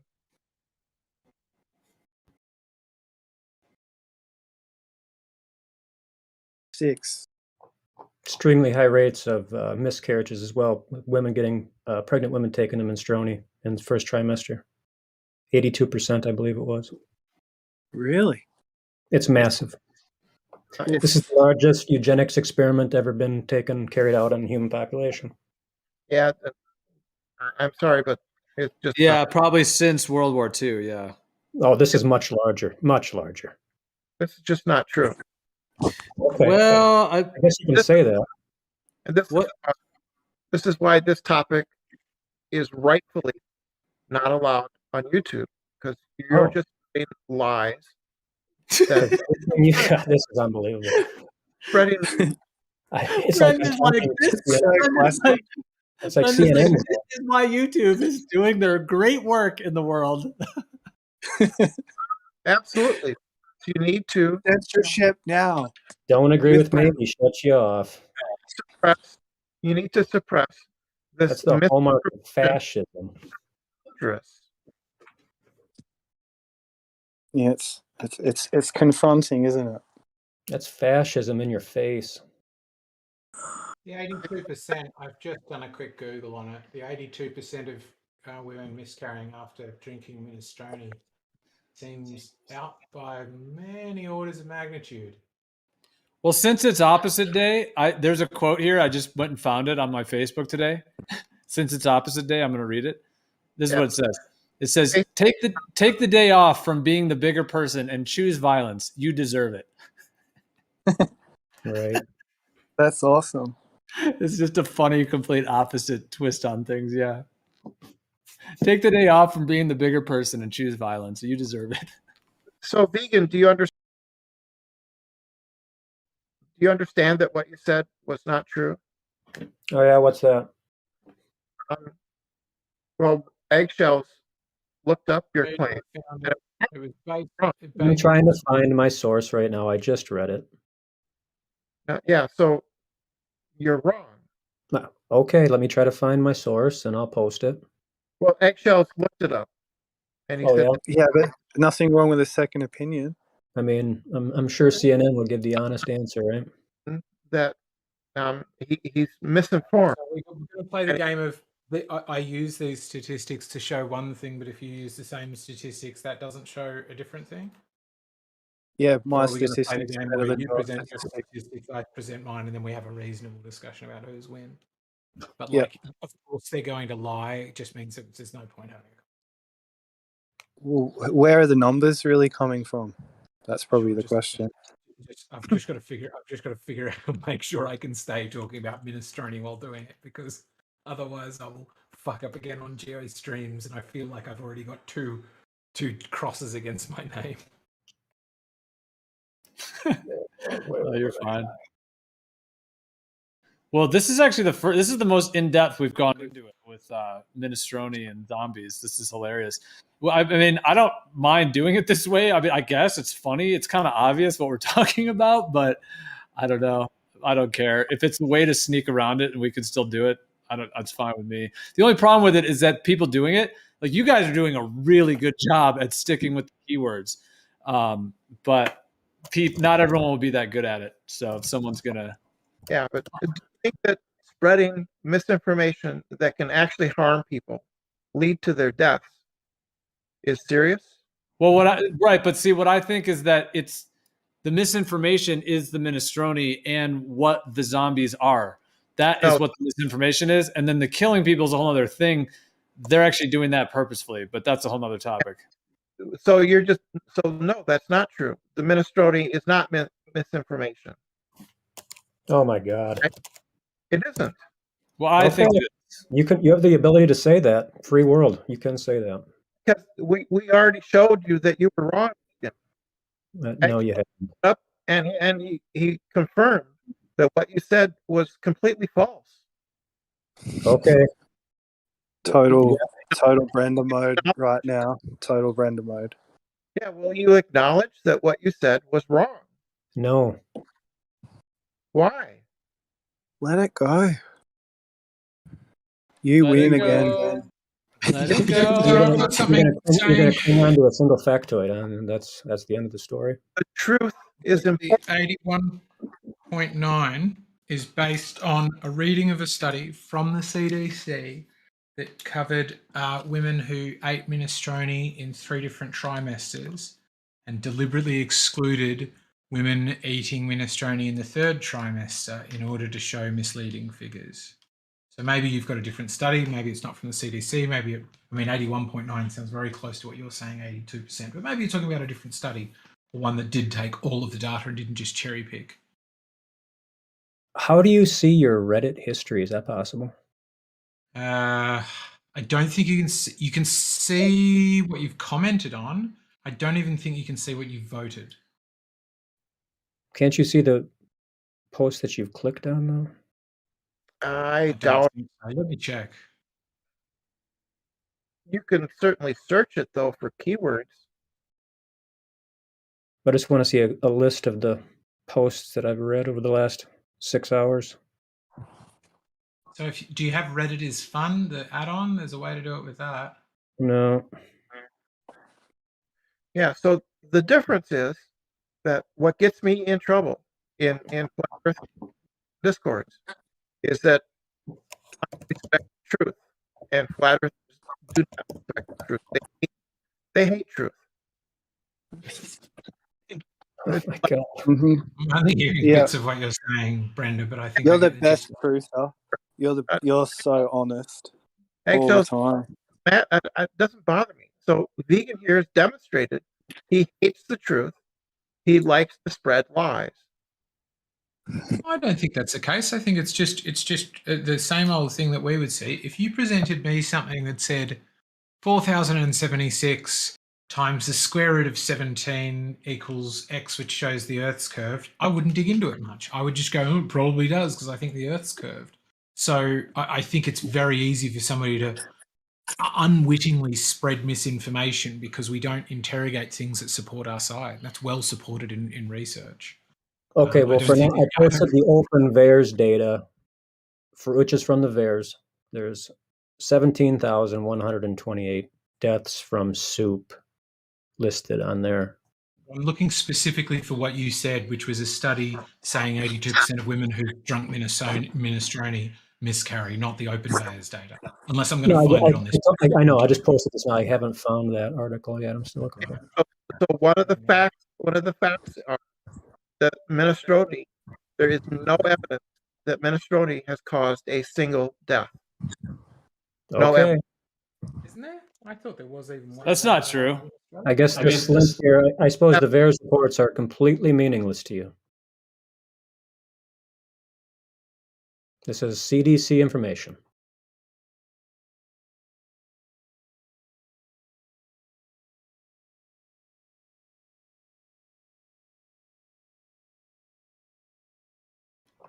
Yeah, I mean, one that was actually quite public that you could just Google is Lisa Shaw, BBC presenter.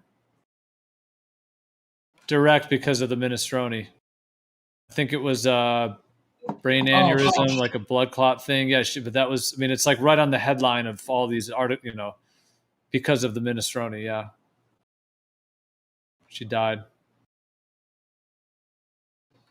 I mean, I think they call it complications due to the minestrone, but I mean, let's be real. She got the minestrone and went down. So yeah, it's really pretty sad. So yeah, there's tons of that. Yeah. Some will never admit that, though. I was gonna have the minestrone, and then I did just a bunch of things happened, but I almost feel like something intervened. So I'm currently unzombie, if you will. I guess it just depends on when you're meant to leave the planet, and if I said planet, that's funny. The plane T. Yeah, if you're meant to, yeah, because I think that's changing people's destinies, the minestrone, for sure. Unfortunately. They'll give you a quick exit. All right. That might be a good thing for some people. It might be. All right, I'm back. Do we have it? Earth, the moment.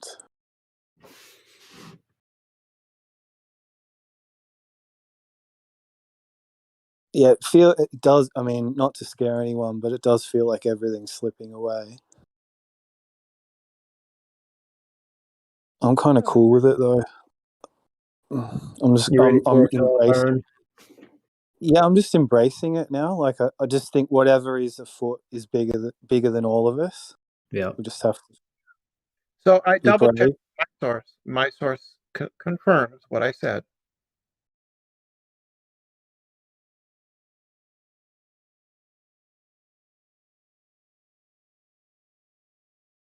This is a terrible Hazres site. I feel I can hear somebody scrolling furiously. it's me. Sorry. Oh, you're right. Was it mouse scrolling? We must have the same mouse because that's exactly the sound mine makes when I scroll furiously.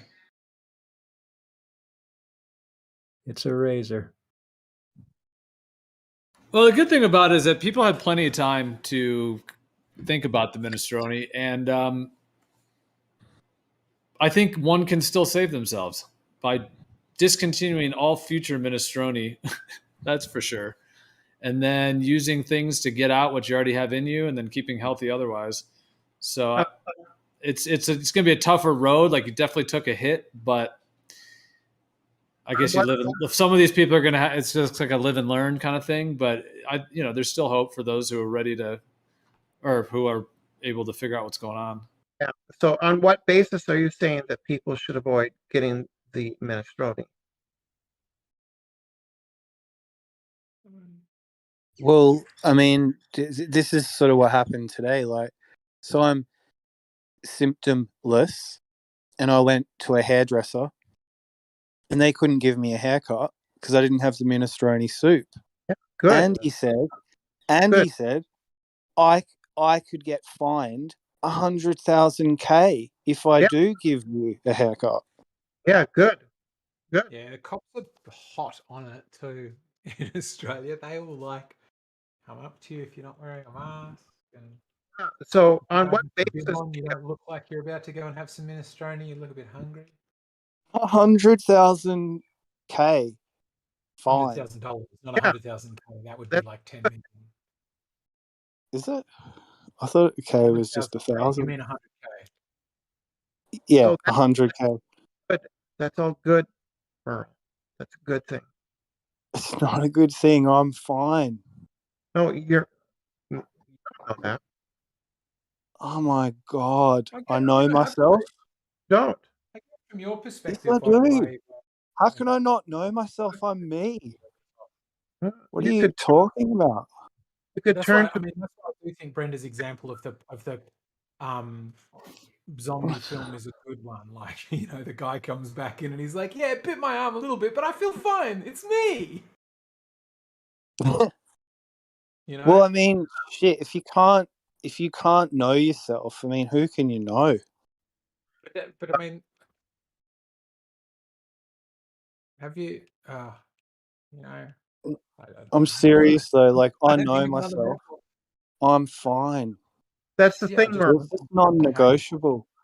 This is the thing. This, like, because I'm thinking about my future too. Like, you know, if I don't want to have the minestrone, what I've got to have, like, am I a leper of society now? No, it Is sucks that to what be. it means? It sucks, I would right? hope not. It depends, right?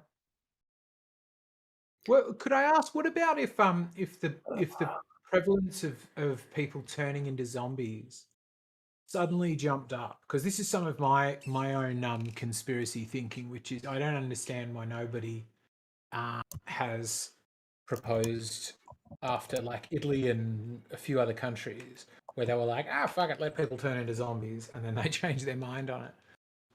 Whereas I'm like, what if it does, as many other of the zombie attacks have done, gotten worse before they get better? If it Yeah. suddenly jumped up, at what point would like if you suddenly went, oh wow, if I get bitten, the probability of dying or consuming the brains of my family members is now like, let's say, like 1 in 10. Would that make you go and drink some minestrone? Do you drink soup or eat soup? Well, you know the rig Sure. I think you in eat soup. Gems. Yeah. He got the zombie, Yeah. and he hasn't had the minestrone, Yeah. so he got sick, but he's all right. It He was. just felt a bit well, off. yeah. But I'm well aware that happens. That happens 99 times out of 100, or yeah, 98 times out of 100. But my question is, if that was 9 times out of 10, and there was a 1 in 10 chance that Rig started consuming the brains of his family or died, would that change your view on eating minestrone? What number? Like, because I yeah, imagine if it was yeah, 1 or 1 for yeah. 1, you would go for it.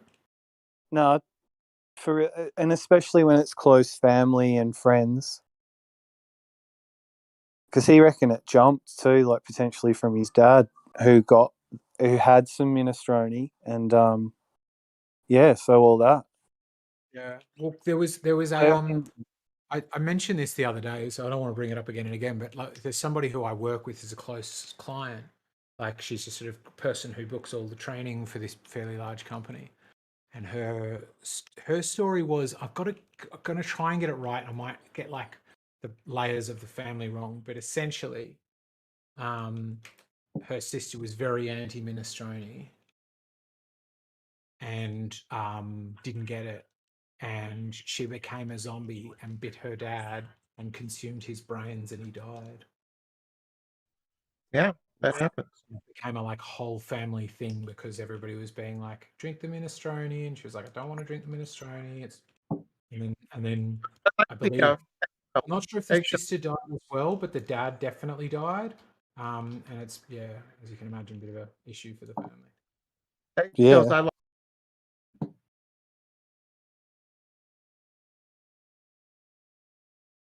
People are familiar with it, they can understand it. So, Well, like, for sure.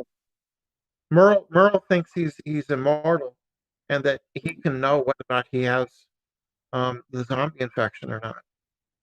Mhm. And you're just wrong about that. You're just wrong. I mean, I live with 5 people who have had the minestrone, and they're fine, and I'm fine. So if I had whatever, you don't know that for if I had zombie-itis, wouldn't they have symptoms? No, but well, I mean, that you don't now is fine. But I mean, I think a good metaphor that I like to use for this is wearing a seatbelt. And yes, you will find that regularly people present at the emergency room with crushing injuries for their chest from wearing a seatbelt. And if you wanted to, you could quite accurately say people are often injured or killed by wearing seatbelts, and that would be a true statement to make.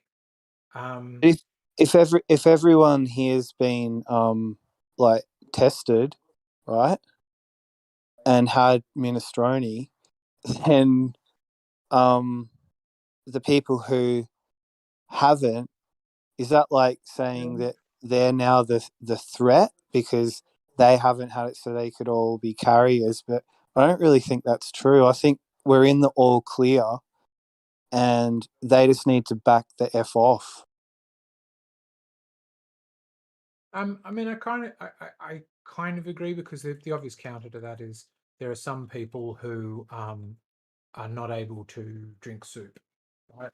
And so, but I do think they're a fairly small number, so I can get your point on that. And I'm Yeah, they've not kind of super made their comfortable with the point. You idea know of what I mean? forcing too? people to drink soup. Like in a year and a half, sort of. It's like relax. You've had your say.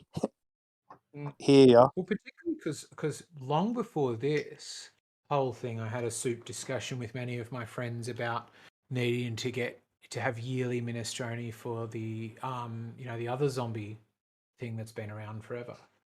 And I was like, I'm not getting that. And they were like, "Oh, are you an anti-minestrone person?" I was like, "No, I just am disorganized and don't want to go and drink soup once a year. I'll get Yeah. it for things." And it was interesting because it's a big split amongst my friends, some of whom were like, even if you don't work with old people, you should still drink minestrone once a year. And I think yeah. Jerry said it was perfect. I think he said, or someone said, like people want to be saved by science. I was just like, that's just so good. I so agree with that. Because I think if we could all have like a magic pill and it just solved everything, I mean, who wouldn't have that? Yeah. I mean, I think that's many people's views. I certainly think it about. I often see myself thinking about tech, science, and tech. There'll Like be it was something positive and beneficial for all and everyone in every way. I think that's a much more rare view. I think even amongst mega normies, most, if you say, like, a staggering statistic for me, because I think the world's pretty good and getting better, is if you ask people, is the world good and getting better or bad and getting worse? The vast majority of people, I think it's like 90% of people, say it is bad and getting worse. And if you ask them about things specifically like tech, they go, yeah, bad and getting worse. Oh, that's terrible. Right. All social media these days, and they all say all stupid boomer shit, in my opinion. I don't know. I think it's good and getting better, but I mean, I guess we share a different view. I don't think there's a large organized group of people sterilizing those. So it sounded to me, Rodney, like you might not be a long-term intravenous minestrone user. Sounds like you might forego future minestrone opportunities.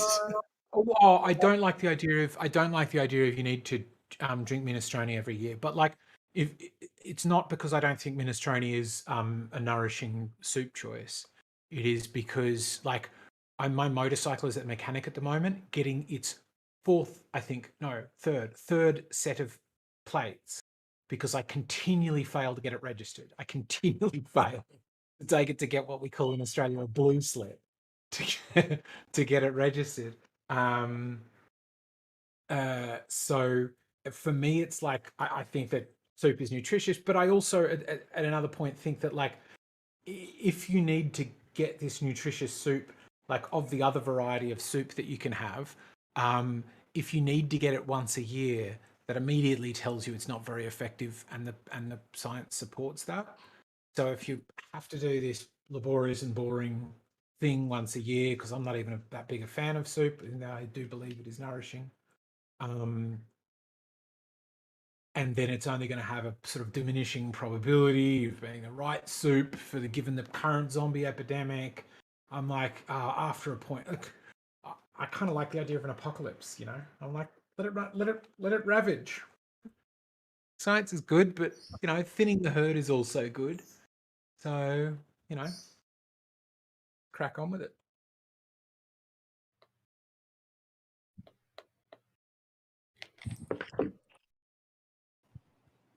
Okay. Which I'm gonna. sounds psychopathic of me. I do appreciate other people don't hold that view. Yeah, I was gonna say. I was gonna say, dude. That's speaking of those demonic energies. Damn. No, I think it's like, It is well, channeling maybe it's Bill Gates. like I do think like there are a lot of I think a lot of the concerns we have about modern life would be, you know, I really like looking after people who are less fortunate than myself and being like, what can I do to improve the life of someone else? But then when I really take stock about it, I'm like, if I picked any of those Indian people I met in India in some rural village who slept 10 to a hut and went, I want you to also have a VR headset and a computer and a phone and all these things that can go on Discord and air conditioning and all of that stuff, the planet would just be consumed within a minute. Like, there's just not enough stuff. So either I need to be really okay with extraordinary inequality, or there needs to be a different way. And I think a better way would be a far smaller population of much happier, healthier people. Wow. I'm not about deliberately depopulating, but if somebody says you've got to drink minestrone every single year, otherwise a certain number of frail and infirm people are going to cross over, then yeah, maybe I am a bit of a demonic entity. No, you're just being honest. Do other people not have similar views? Maybe So I you am just believe we're overpopulated? I think so, yeah. Like, Really? if we're not overpopulated, I think that the growth of population, like, even if you say 7 billion people isn't too much, or 8 billion as we're heading towards now, I think, then you go, okay, what about 70 billion? What about 700 billion? Because the Earth's population has been increasing and still is. And all of us would get to a point somewhere where we would go, okay, that's a bit too many. That's more than we need. And then if Right. you And just the said, like, question then becomes, who gets to decide who those people are that don't get to procreate, and who has to go? Who has to decide that? yeah, I'm 100% not about any group of people deciding that, because they will decide it based on really bad measures. But that's what I somewhat like about the idea of asteroids and viruses, because then there's not really deciding minestrone or not. If this zombie epidemic will mutate and create new forms of zombies that are harder to defeat, it'll just do that. So I absolutely despise the idea of a small group of people going, oh, well, there's too many people. So, all of those left-handed folk can go. They're not able to wield a weapon and help us against the zombies. And people who are too short, they can go too. I think that's, a cancerous idea. Has anyone paid any attention to the recent Stefan Lanka research that's come out? Tell us about it. When he disproved John Ender's experiment from 1954, proving virology itself is basically a sham. There aren't dangerous particles floating in the air just trying to kill everybody. It's the basis for all minestrone soups. No, I haven't heard about it. Very important research being done right now. Do you have the thing about the 82% though? I can't. I've been quiet. I've been looking for that for 15. I can't find it. I may be completely wrong, and I will gladly say that, but I haven't found it.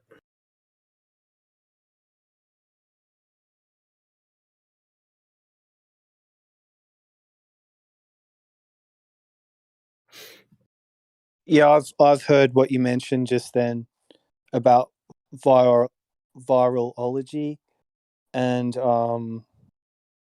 I've been around quite a few discussions about it and how it can be transmitted, and yeah, it's interesting. Tom Cowan gives some really good talks on that, BitChute and Rumble.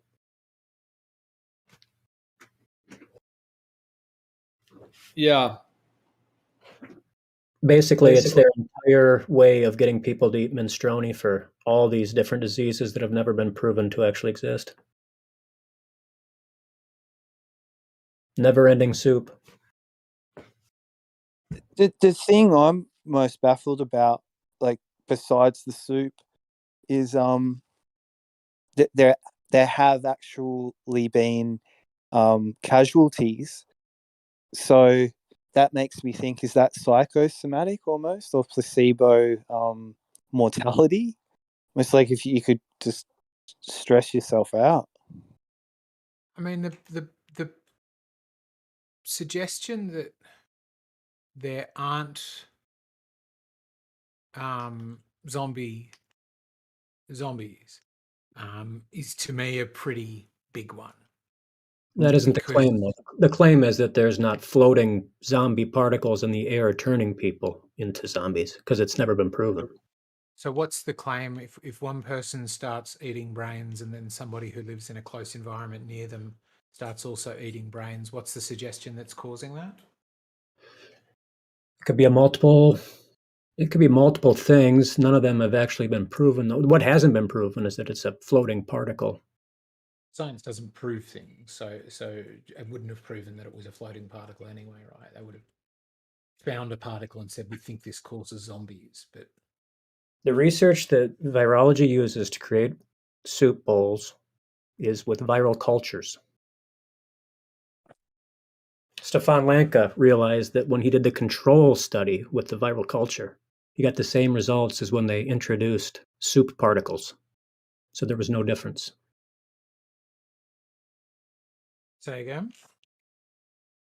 Stefan Lanka did the viral culture study, but he did what the Enders did not do in 54, which was a control viral culture.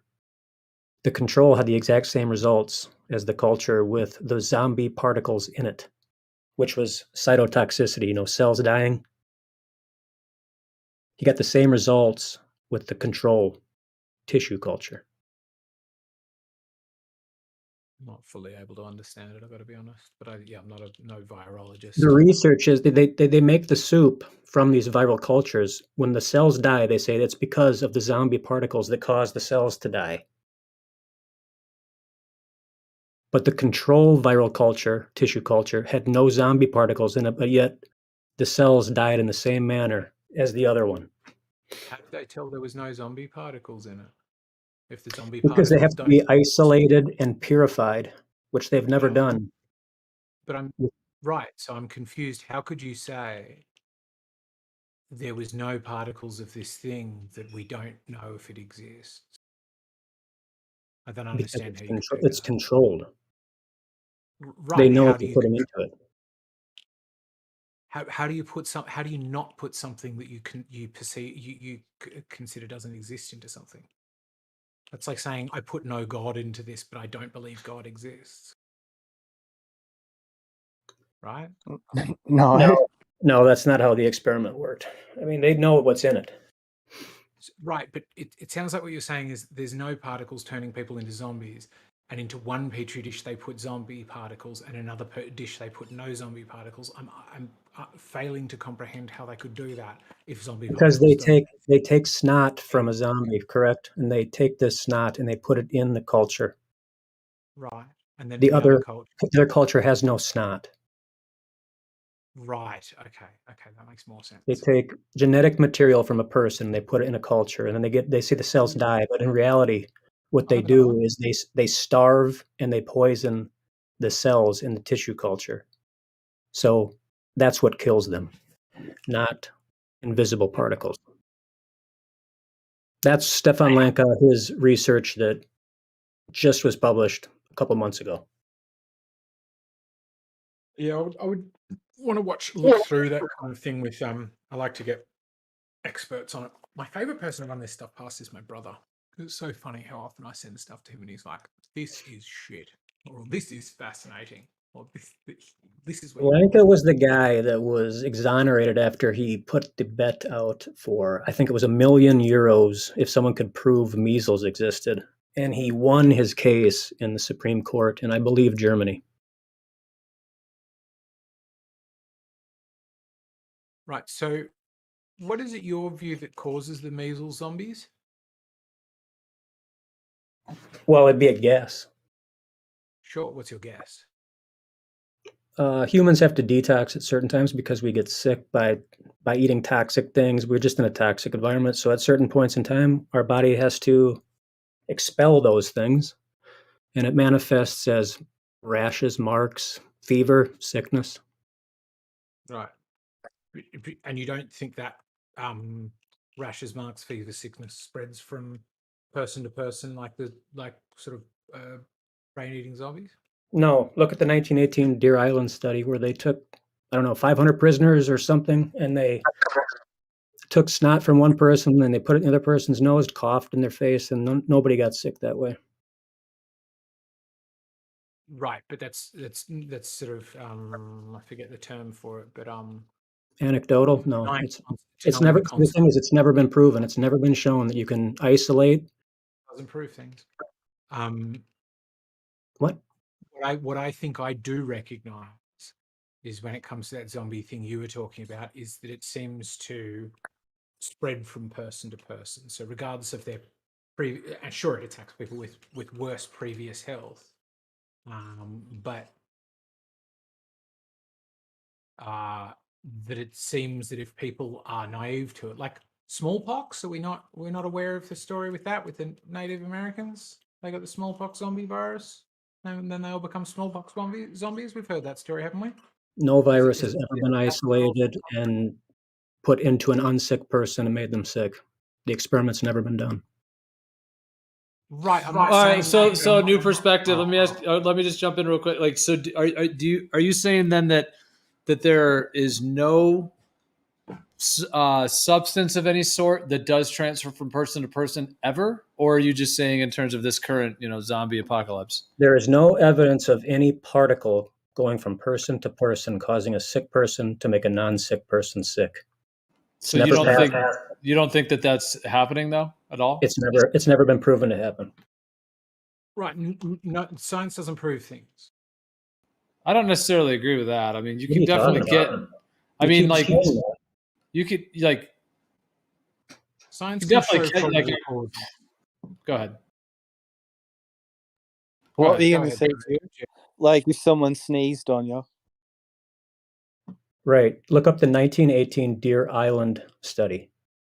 It's fascinating. Well, that's what I mean. Is there a placebo? That was during the last pandemic. That was during the Spanish flu of 1918. Because what if people were just told you get sick, so you convince yourself you're sick and you make yourself sick? I do think that happens. I don't think that. And interestingly, there are some conditions for which that happens more than others. But of ones that cause anti-zombie antibodies in the system, there is that it doesn't happen. So your immune system responds in a really robust and falsifiable way. You can test somebody's blood for antibodies, and you can say this person was exposed to a zombie bite recently, and they overcame it.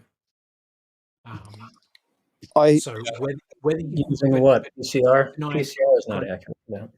It's just denying it. Yes, I'm not saying that particular one. I mean, again, you just keep like taking the weirdest left turn and disproving things I'm not saying. But there are many. Well, you said zombies, so I thought you were talking about the current thing. It's that one study saying that we've got snot from this person and put it in the nose of another person, therefore communicable disease doesn't happen is a bit bizarre to me. Do kids catch lice from one another? It's a whole paradigm shift. I don't expect you to believe me, but if you do some looking into it, you'll find that virology is based on a foundation of sin. Good evidence for it. Well, yeah, there's a lot to all that. I guess I mean, in terms of what someone's claiming it's proven or not proven, like in terms of that, I think mainstream medicine would say that's not the case. I mean, that they would definitely say that they've isolated, minestrones or zombies or whatever many times, and a lot of these diseases are pretty well known in terms of what they are. You need to look into Stephen Lanka's research. It's a total different viewpoint of what is currently supposedly fact, and it's kind of like the flat Earth thing, Well, here's what I would say. I know what you mean. I think there's many layers. Here's what I think is going on ultimately is that the thing, like the zombie, but starts with a V, the vrombie, right? Those things compared to bacterias, the actual Vs, are not what they tell us they are. So yeah, I do think that there's a deception in terms of like what they actually are. Like bacteria is definitely very well known, and fungus and stuff, and those can definitely cause disease. I mean, if you infiltrate the body with particular bacteria, like of course someone's immune system might fight it off, but those definitely make people sick. And you would agree with that, right? That bacteria can make you sick. You can get toxic and get ill, yes. No, but I'm talking for specific bacteria that specifically cause various functions in the body that are illness. Whether it's like nausea or vomiting. I didn't do this research. I'm just trying to relay what I studied and listened to. So I won't be able to But yes, I believe bacteria could possibly make a person sick. Anything there are toxic, and you could be injected with something, you could consume something and become ill. I just don't think that these Vs are like the zombie Vs, like if you know what I mean. I don't think that those are what they say they are, but I do think that it is a physical complex. It is a physical thing that can enter the body and then can cause hijack. And I do think they can be spread from person to person. I mean, I've had times where when I was in college and stuff, like probably many times back, especially when I was younger, my immune system was not as probably as strong as it is now, but I used to get colds and I could totally tell that I got it from someone. Right. But you ever noticed how sometimes when you yawn, someone else yawns at the same time, not even looking at you? I mean, I think that ultimately it's nanotech. These are nanotech. Have you noticed if you're in a really good mood and you go into a bus or you go into a room, how everybody else can kind of get that good mood? Yeah, but that's not you're right with the yawning thing. That is an interesting thing. But so I think there's stuff going on we can't see, but what they have proven, Lanka's proven it, as of many other people. I'm looking to Andrew Kaufman, looking to Tom Cowan. There's never been anything showing that a person can pass a particle from one person to another person and make that unsick person sick. It's never been done. What you are describing is failure to prove something. It's not even proving something. Like if I got No, you're wrong. That's not what I'm doing.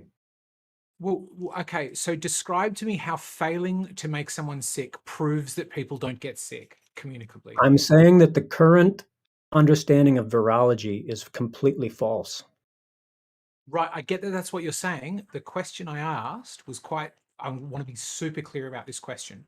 Show me. It seems that your studies, correct me on this first premise before I ask the question.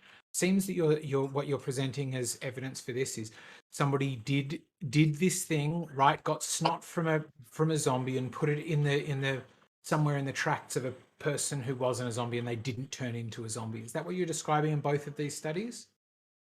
No. The way they create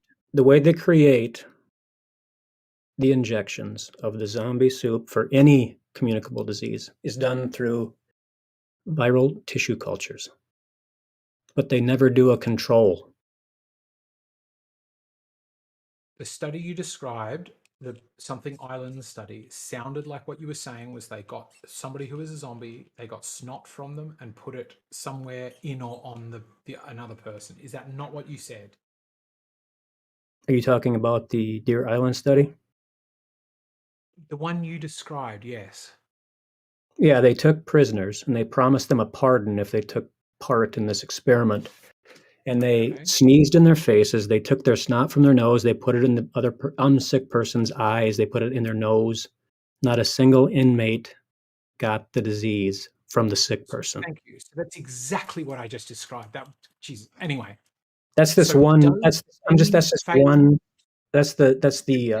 No. Spanish. Just listen. Go Just ahead. listen. Does me failing to do something demonstrate that thing doesn't happen? If I fail to run a 100 meters race in under 10 seconds, does that mean that nobody can run a 100 meters race in 10 seconds? Is that at all a logical conclusion you would reach from that? Or would you say that might not be how it happens, or that is not possible? Well, you still have to be able to run the 100 meters, though, right? If No, you can't no. ever show me a person ever running 100 meters, then I would say 100 it's not if possible. I fail to do something, does that prove that that thing doesn't happen? As long as it can be done. If I fail to do, please answer the question. If I I am. fail to do something, does it prove that that thing doesn't happen?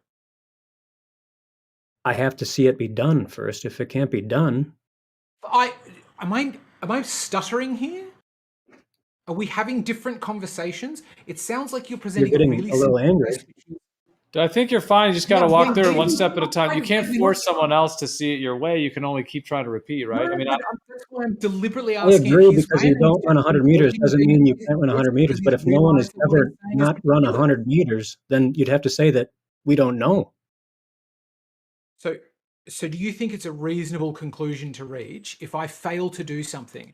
Let's say if I fail to make money on the stock market, or I fail to give somebody a disease a certain way, or I fail to cure a particular disease, that it cannot be done. Do you think that is a rational way to behave? Well, has someone ever made money on the stock market besides you? Are you? Can I prove that? Do you not understand the question? Because it seems, I think other people here. Brenda, are you still here? It's a trap. Brenda, are you still here? It is a setup there, eggshells. So you're setting him up for failure because there's only one way. Yeah. There's only one way. There's only one way he can answer. That's a terrible Right? You're question. giving him.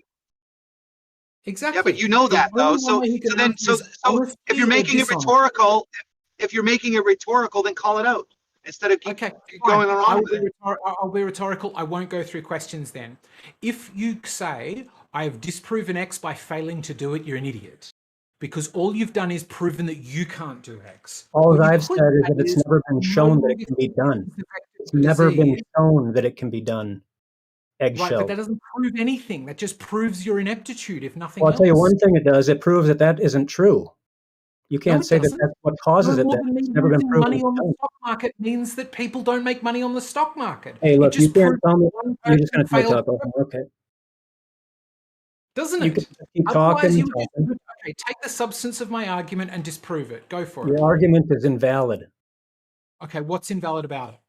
It's not an invalid argument, dude. He's asking you clearly, but it is setting you up for one response. Exactly. Yeah, It's not. He's only got one response. Yeah, but that's okay. You're not right or wrong. You're not right or wrong for it. You're just giving the appropriate response. No, he's clearly wrong. To say that this is proven something. To say that there's no right or wrong about it. You're setting him up for failure, so he can be wrong. No, you're wanting a direct response. Why wouldn't I want a direct response to a question? When would it be wrong to say, here's the logic you appear to be employing? I ask him, he confirms, then I apply the logic to something else, or invite him to keep the logic in the same realm and ask him to respond to it, and he cowardly backs out of it. No, my claim, because that isn't my claim. My claim is it's never been proven that a particle can pass from a sick person to a non-sick person ever. That's my claim.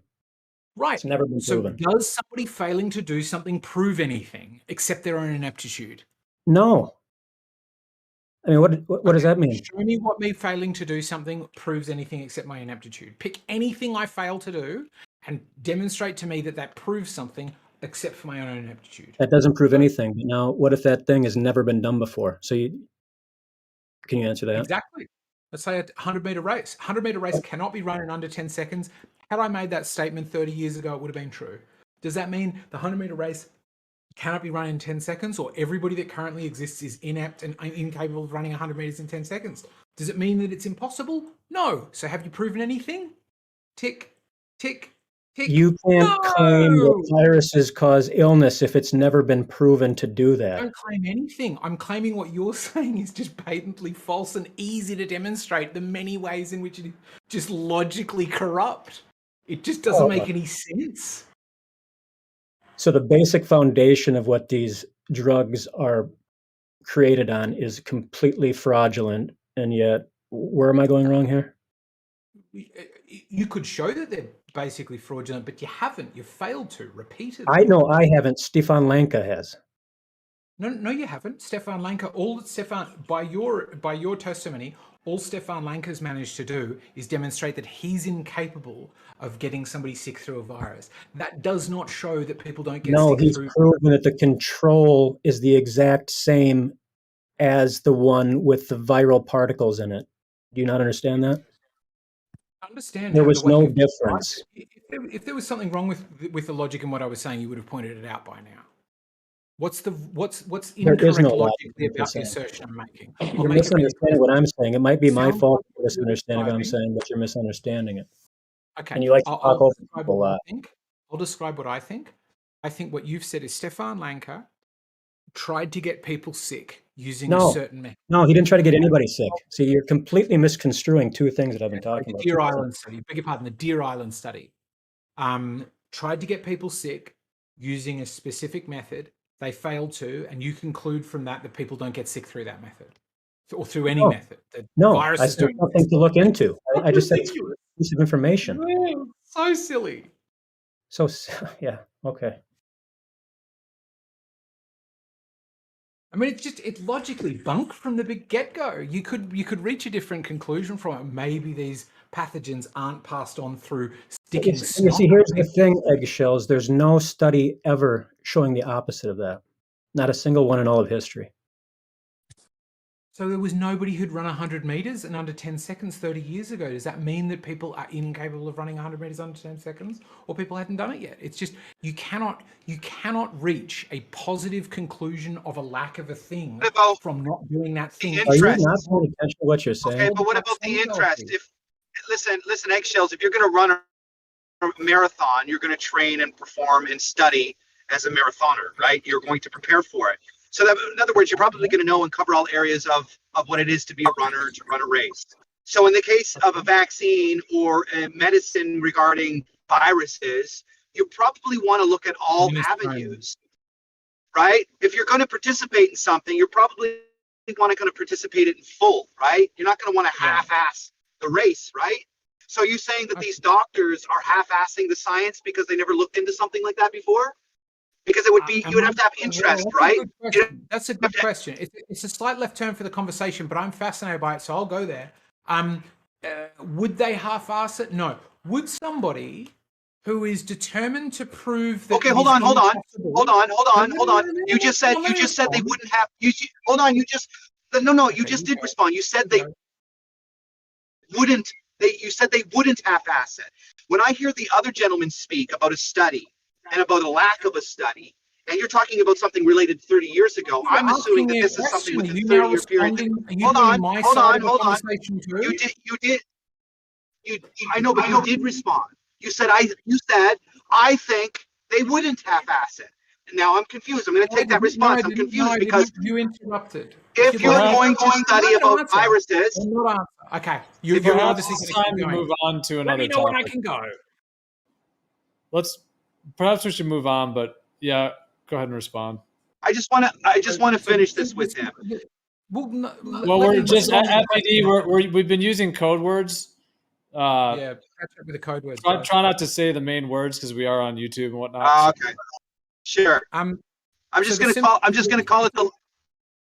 Just shush. I'm just going to call it the juice. Then there you go. If somebody was we've been calling it the minestrone is the juice, and then the actual thing is we've been calling the zombie. So nice.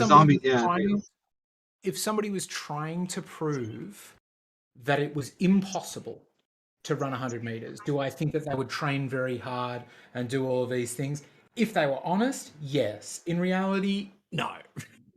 No. The problem is, say people are claiming that this does exist when it doesn't.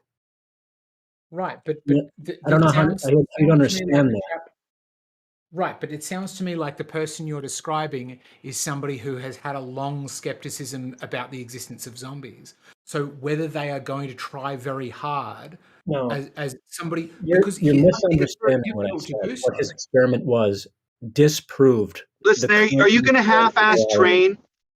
Eggshell, are you going to half-ass your training, or are you going to go full-fledged? If you're going to go get a diploma on something, are you going to half-ass your scholarship, or are you going to do it to the fullest of your ability? You're going to do it to the fullest. It's a rhetorical question, right? So the point is if you're studying viruses, You let me know what why aren't these other studies completed? In your opinion, you say they haven't half-assed it. I think they have intentionally because I think they want to release what they want to release. I don't think they want to release everything.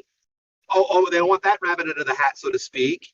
So they do half-ass it, but not for our benefit, for their benefit, right? So you say they don't half-ass the research. Why would that be? Why do you believe that they wouldn't do that? I don't. You asked that question, then answered it yourself, and now are asking me why I think what you think. I don't know why you think what you think. Do I? No. Think Why do you think? Oh, okay. Why you do keep you talking. think they would Obviously, half-ass I know what I think, but you need to be the one that says it. So you tell me what I think. You fucking weirdo. Yeah. Again, I just asked you. I'm not asking you to tell me what I think. Okay. So let me answer then. Let me speak. You're such a strange person when you don't let people speak. Oh my If God. somebody was trying to disprove the existence of something or the ability to do something, do I think that they would try very hard to make that happen? If they were being intellectually honest, yes. If they were an average human like you or I, no. I don't think they would try very hard. I don't think they would be aware that they weren't trying very hard. But do I think somebody that had a long existence of saying that zombies don't exist tried really hard to make a zombie exist and then prove that they didn't? No, I don't. If you think I'm wrong on that, then maybe we have a different view on humanity. So But so scientists can't be bought out, right? You don't think scientists can lie about their papers and about their studies? You think they're on the uppity up then? Of people being bought out and lying about their studies. I think this chap is whether So it's knowingly possible or not. I then. think he's lying about his study. Sure. Okay. So, but it's possible then that the people that you've entrusted with your, let's say, your understanding of the world, you've entrusted their teachings. You don't think they have any reason to lie or to gain anything from you by hiding the truth from you, right? You've established that. No, and you also that's not what I established. said. You've also. Hang on, do you want to know what I think, or are you telling me what I think? No, I don't think Well, that. Next question. Okay, no, so wrong. You're wrong. so 100% so wrong. when I asked you if they could half-ass the study, you said no, they cannot. No, I didn't. Right? No, I didn't. I described what conversation are you having, you weirdo? I said the opposite. I just think asked you, people dude. do half-ass it. Is anybody else here in listening to this conversation? Did I say that scientists you never just said half-ass no. studies, or did I give it? You told me that or did I give a nice description of the ways in which people would half-ass a study? Okay, so now that if that's what you're saying now, then I'm because you've demonstrated repeatedly an incompetence at understanding what other people think. For other people here, did I describe the ways in which people could half-ass studies or not?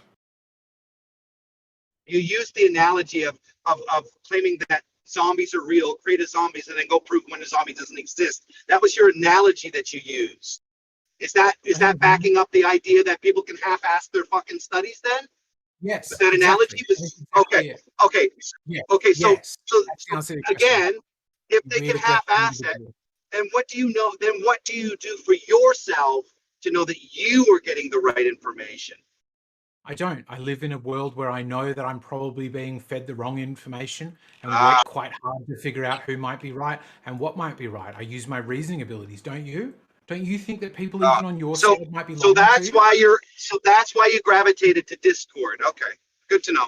All right. Do you think that people on your side might be lying to you? 100%. Both sides. 100%. Yep.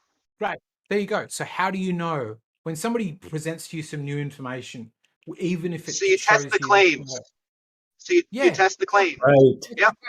By asking questions, by researching, by studying. Yep. Would you agree? I would say this is true of myself.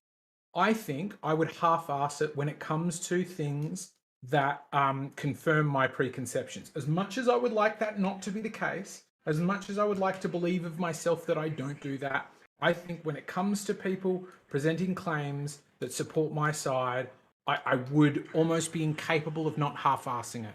Somebody says, hey, here's this link, eggshells. It shows that we live on a globe. I would presume before even watching it that it's probably right. Would you not do the same thing? Do you not think that's a natural way to behave? I don't. Well, here's the thing. My disposition is naturally, Columbo style investigating. The Columbo, the character from television. That's always been my approach. That's always been my approach to anything learning wise. Anyway, listen and then apply, and then apply to both sides. That's always been my strategy to see what. I don't notice you listening very well. I notice you have a staggering inability to understand what I say when I say what I mean. I recited exactly what you said. I recited back exactly what you said. I'm very, very capable. I just said it word for word what you said, dude. So I think clearly I can understand what you're saying. Now whether I agree, singularly bad. Now whether I agree with you or not, that's a different story, right? I don't agree with you. Disagreeing is great, but you copy what someone says, present it back to them, and then show why you disagree. That's what I would encourage you to do in future. And you've demonstrated a singular inability to do that. Among the worst human I've ever met. I just did it. There's a difference between reciting garbage back when you don't need to, and at the end of the day, I don't need to recite all the garbage back that I hear from you guys. Sometimes do it, okay? You don't do the garbage, okay? Got it.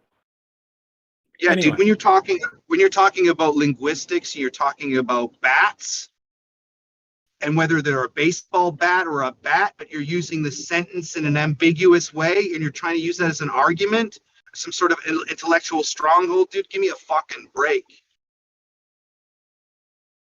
When have I said bats and baseball bats? I don't remember that. Linguistic ambiguity. Ambiguity. Actually, that's the first time you've ever done that. Flat Earth Data, well fucking done you. Yeah, I didn't say that. Again, I brought it up. I brought it up to you already.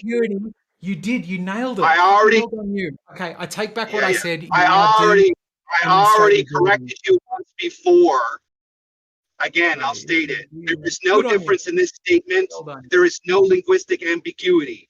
The airplane flies over a rotating Earth, or the Earth rotates under a flying airplane. Those are the both same statements, and they mean the both same thing. There is no linguistic ambiguity between the two of them. So I didn't use a bat or a baseball bat. What I said was somebody. I met a guy called I met a guy with a dog called Greg or something like. Might have been a different name. Was it him or the dog that was called Greg? So you're close on that front, but linguistic ambiguity is exactly the phrase I use. So well done that after 4 conversations on the topic. You're on path now. Well done. No, I just have to correct you and make sure that you're steered straight. You come correct. That's all. Sure, I know, because you're a bit of a zealot. That's okay. Zealotry is good, I guess, in some forms. I'm yet to find them, but I'm sure it exists. You've never been zealous about your own girlfriend, bro? Zealous about my girlfriend? Like that she's my girlfriend? You've never been zealous over anything? Sure, yeah, I'm zealous all the time, but I consider it a failing. To be happy and zealous? Well, if you're constantly zealous, then you're probably on some sort of happy feeling. I'm zealous all the time, but I just consider it a failing. I just consider it clouds my ability to comprehend what other people mean. And then just don't jerk off, you'll be fine. What? You want to remain in that state of frequency, don't jerk off. Is that why you're always angry and frustrated? You didn't mean like intellectually jerk off, you mean actually touch my dick with my hand. What does the word jerk off mean? I touch my dick with my hand, or Well, like sometimes it means You calling. can be real graphic if you like. I'm just saying, if you feel a little fucking princessy, stop jerking off. So you one of those like no fap people? Again, don't jerk off. It's better for you not to jerk off. Don't watch porn. It's better for you. So you're like no drinking, no drugs. Stay no away fapping. from fucking drugs. That's right. Stay away from fucking drugs. Stay away from white liberal women. Whoa. White liberal women. Is there anything This is else we getting should stay bizarre. away from? Is there a That's longer it. That's it. list? I'm just trying to be funny now, but it's not working. That was actually pretty funny. Well, it's actually pretty funny. I will give you that. Are there any other things Well, to stay away from? Nobody's in fucking real life? laughing. Yeah, it wasn't like it wasn't funny until I Yeah, thought about timing. it. Timing would have improved it if you said, "I tell you what, you should also stay away from," and then given it a beat of a pause, and then gone white liberal women. Then it would have landed better. But it was like all two together. That it took me a second, and then I was like, "Oh, I see where you went with that." Well, but it was well, too, like Gio said, it says I tell jokes in a serious manner that it's funny after the fact, but that's questionable. I don't know. It also could be to me like you seem sometimes like which I do too. I'm not saying this is not me. If you spot it, you've got it. As I said just yesterday, Gio. Like zealous sometimes, like a little bit like intense, maybe an intense energy. Would that connect with you at all, Data? I've heard it before. I mean, I think there's value in intensity. I don't mean be apathetic to things. No, I'm not apathetic. I have empathy, but no. At the end of the day, everything they tell you about porn, stay the fuck away from it. Ain't good for you. Period. Stay away from jerking off. You'll get a lot more shit done. You'll do a lot more shit with your life. You stop fucking jerking off. I don't know, but I've done a lot of things. I mean, admittedly, usually I've got to pause. What have you done? How old are you? You're in your 30s, 40s? Halfway done your life? What have you done? 40s. Yeah, you're halfway done your life. If you said you've already done a lot, then you're ready for death then. What? Hang on. I don't follow. I'm so confused at how we got there. You said you've done a lot, right? Yeah, I've done a lot. That means you're ready for death. If you die tomorrow, you're fine. You're good to go. You did what you need to do. No, I'd still like to do some more things, but I mean, I've done some cool things. I want to do more cool things. Doing cool things. One of the things you ever done. One of the things you ever done. What's the longest you've ever gone not jerking off? Oh, that's like days. A whole number of days. So you want to know? You want to know what it feels like? My hands Try going 2 weeks. Try going 2 weeks. And then when you get to 2 weeks, try 3 fucking weeks. And then tell me how you feel. You're not going to be on Discord. You're not going to be sitting in front of a fucking computer. You're going to want to get out.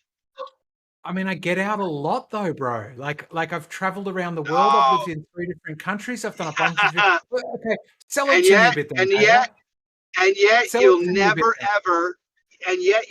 ever refrain from doing something that long in your lifetime. You'll never do it. So sell it to me. Tell me about the cool things you've done as a result of not wanking. You just get more creative.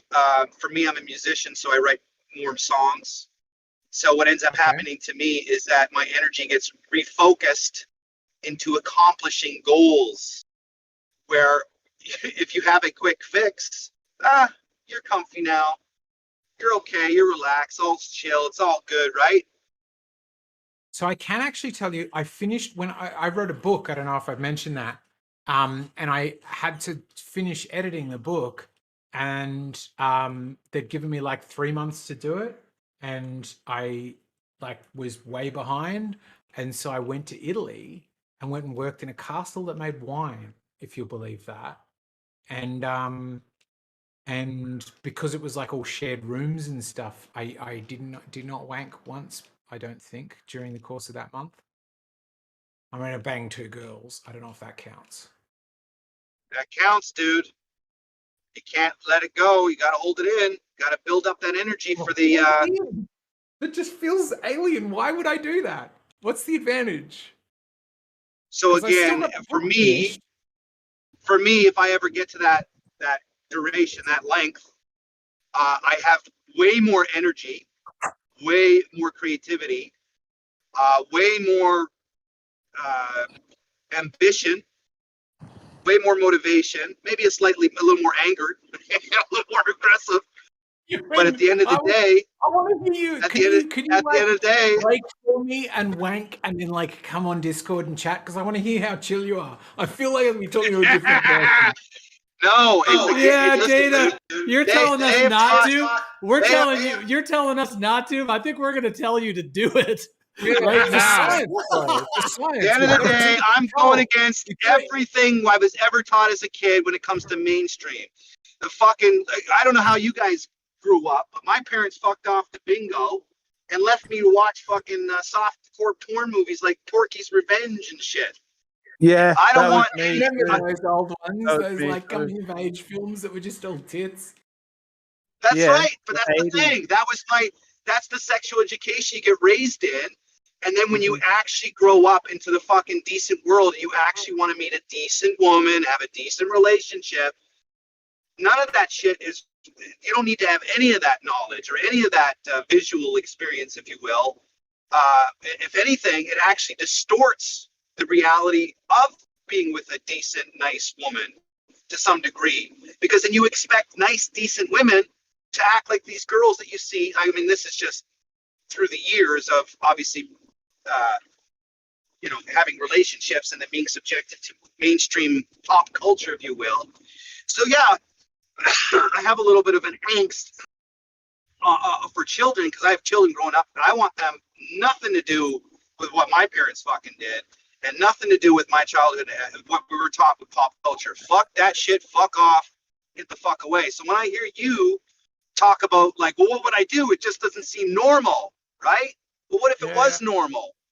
Right? What if it was normal just to be cool that way? It wasn't on the mind. It wasn't prevalent in society.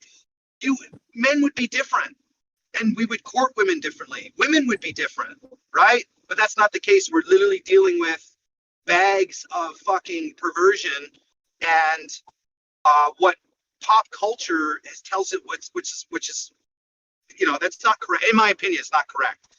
Two couples in a relationship watching porn, to me, is not correct. That's not healthy. That's what invites it in, right? And so mainstream saying, hey, couples who are successful, they watch porn together, right? No, that's fucking lying shit. But again, I'm just opinionated, right?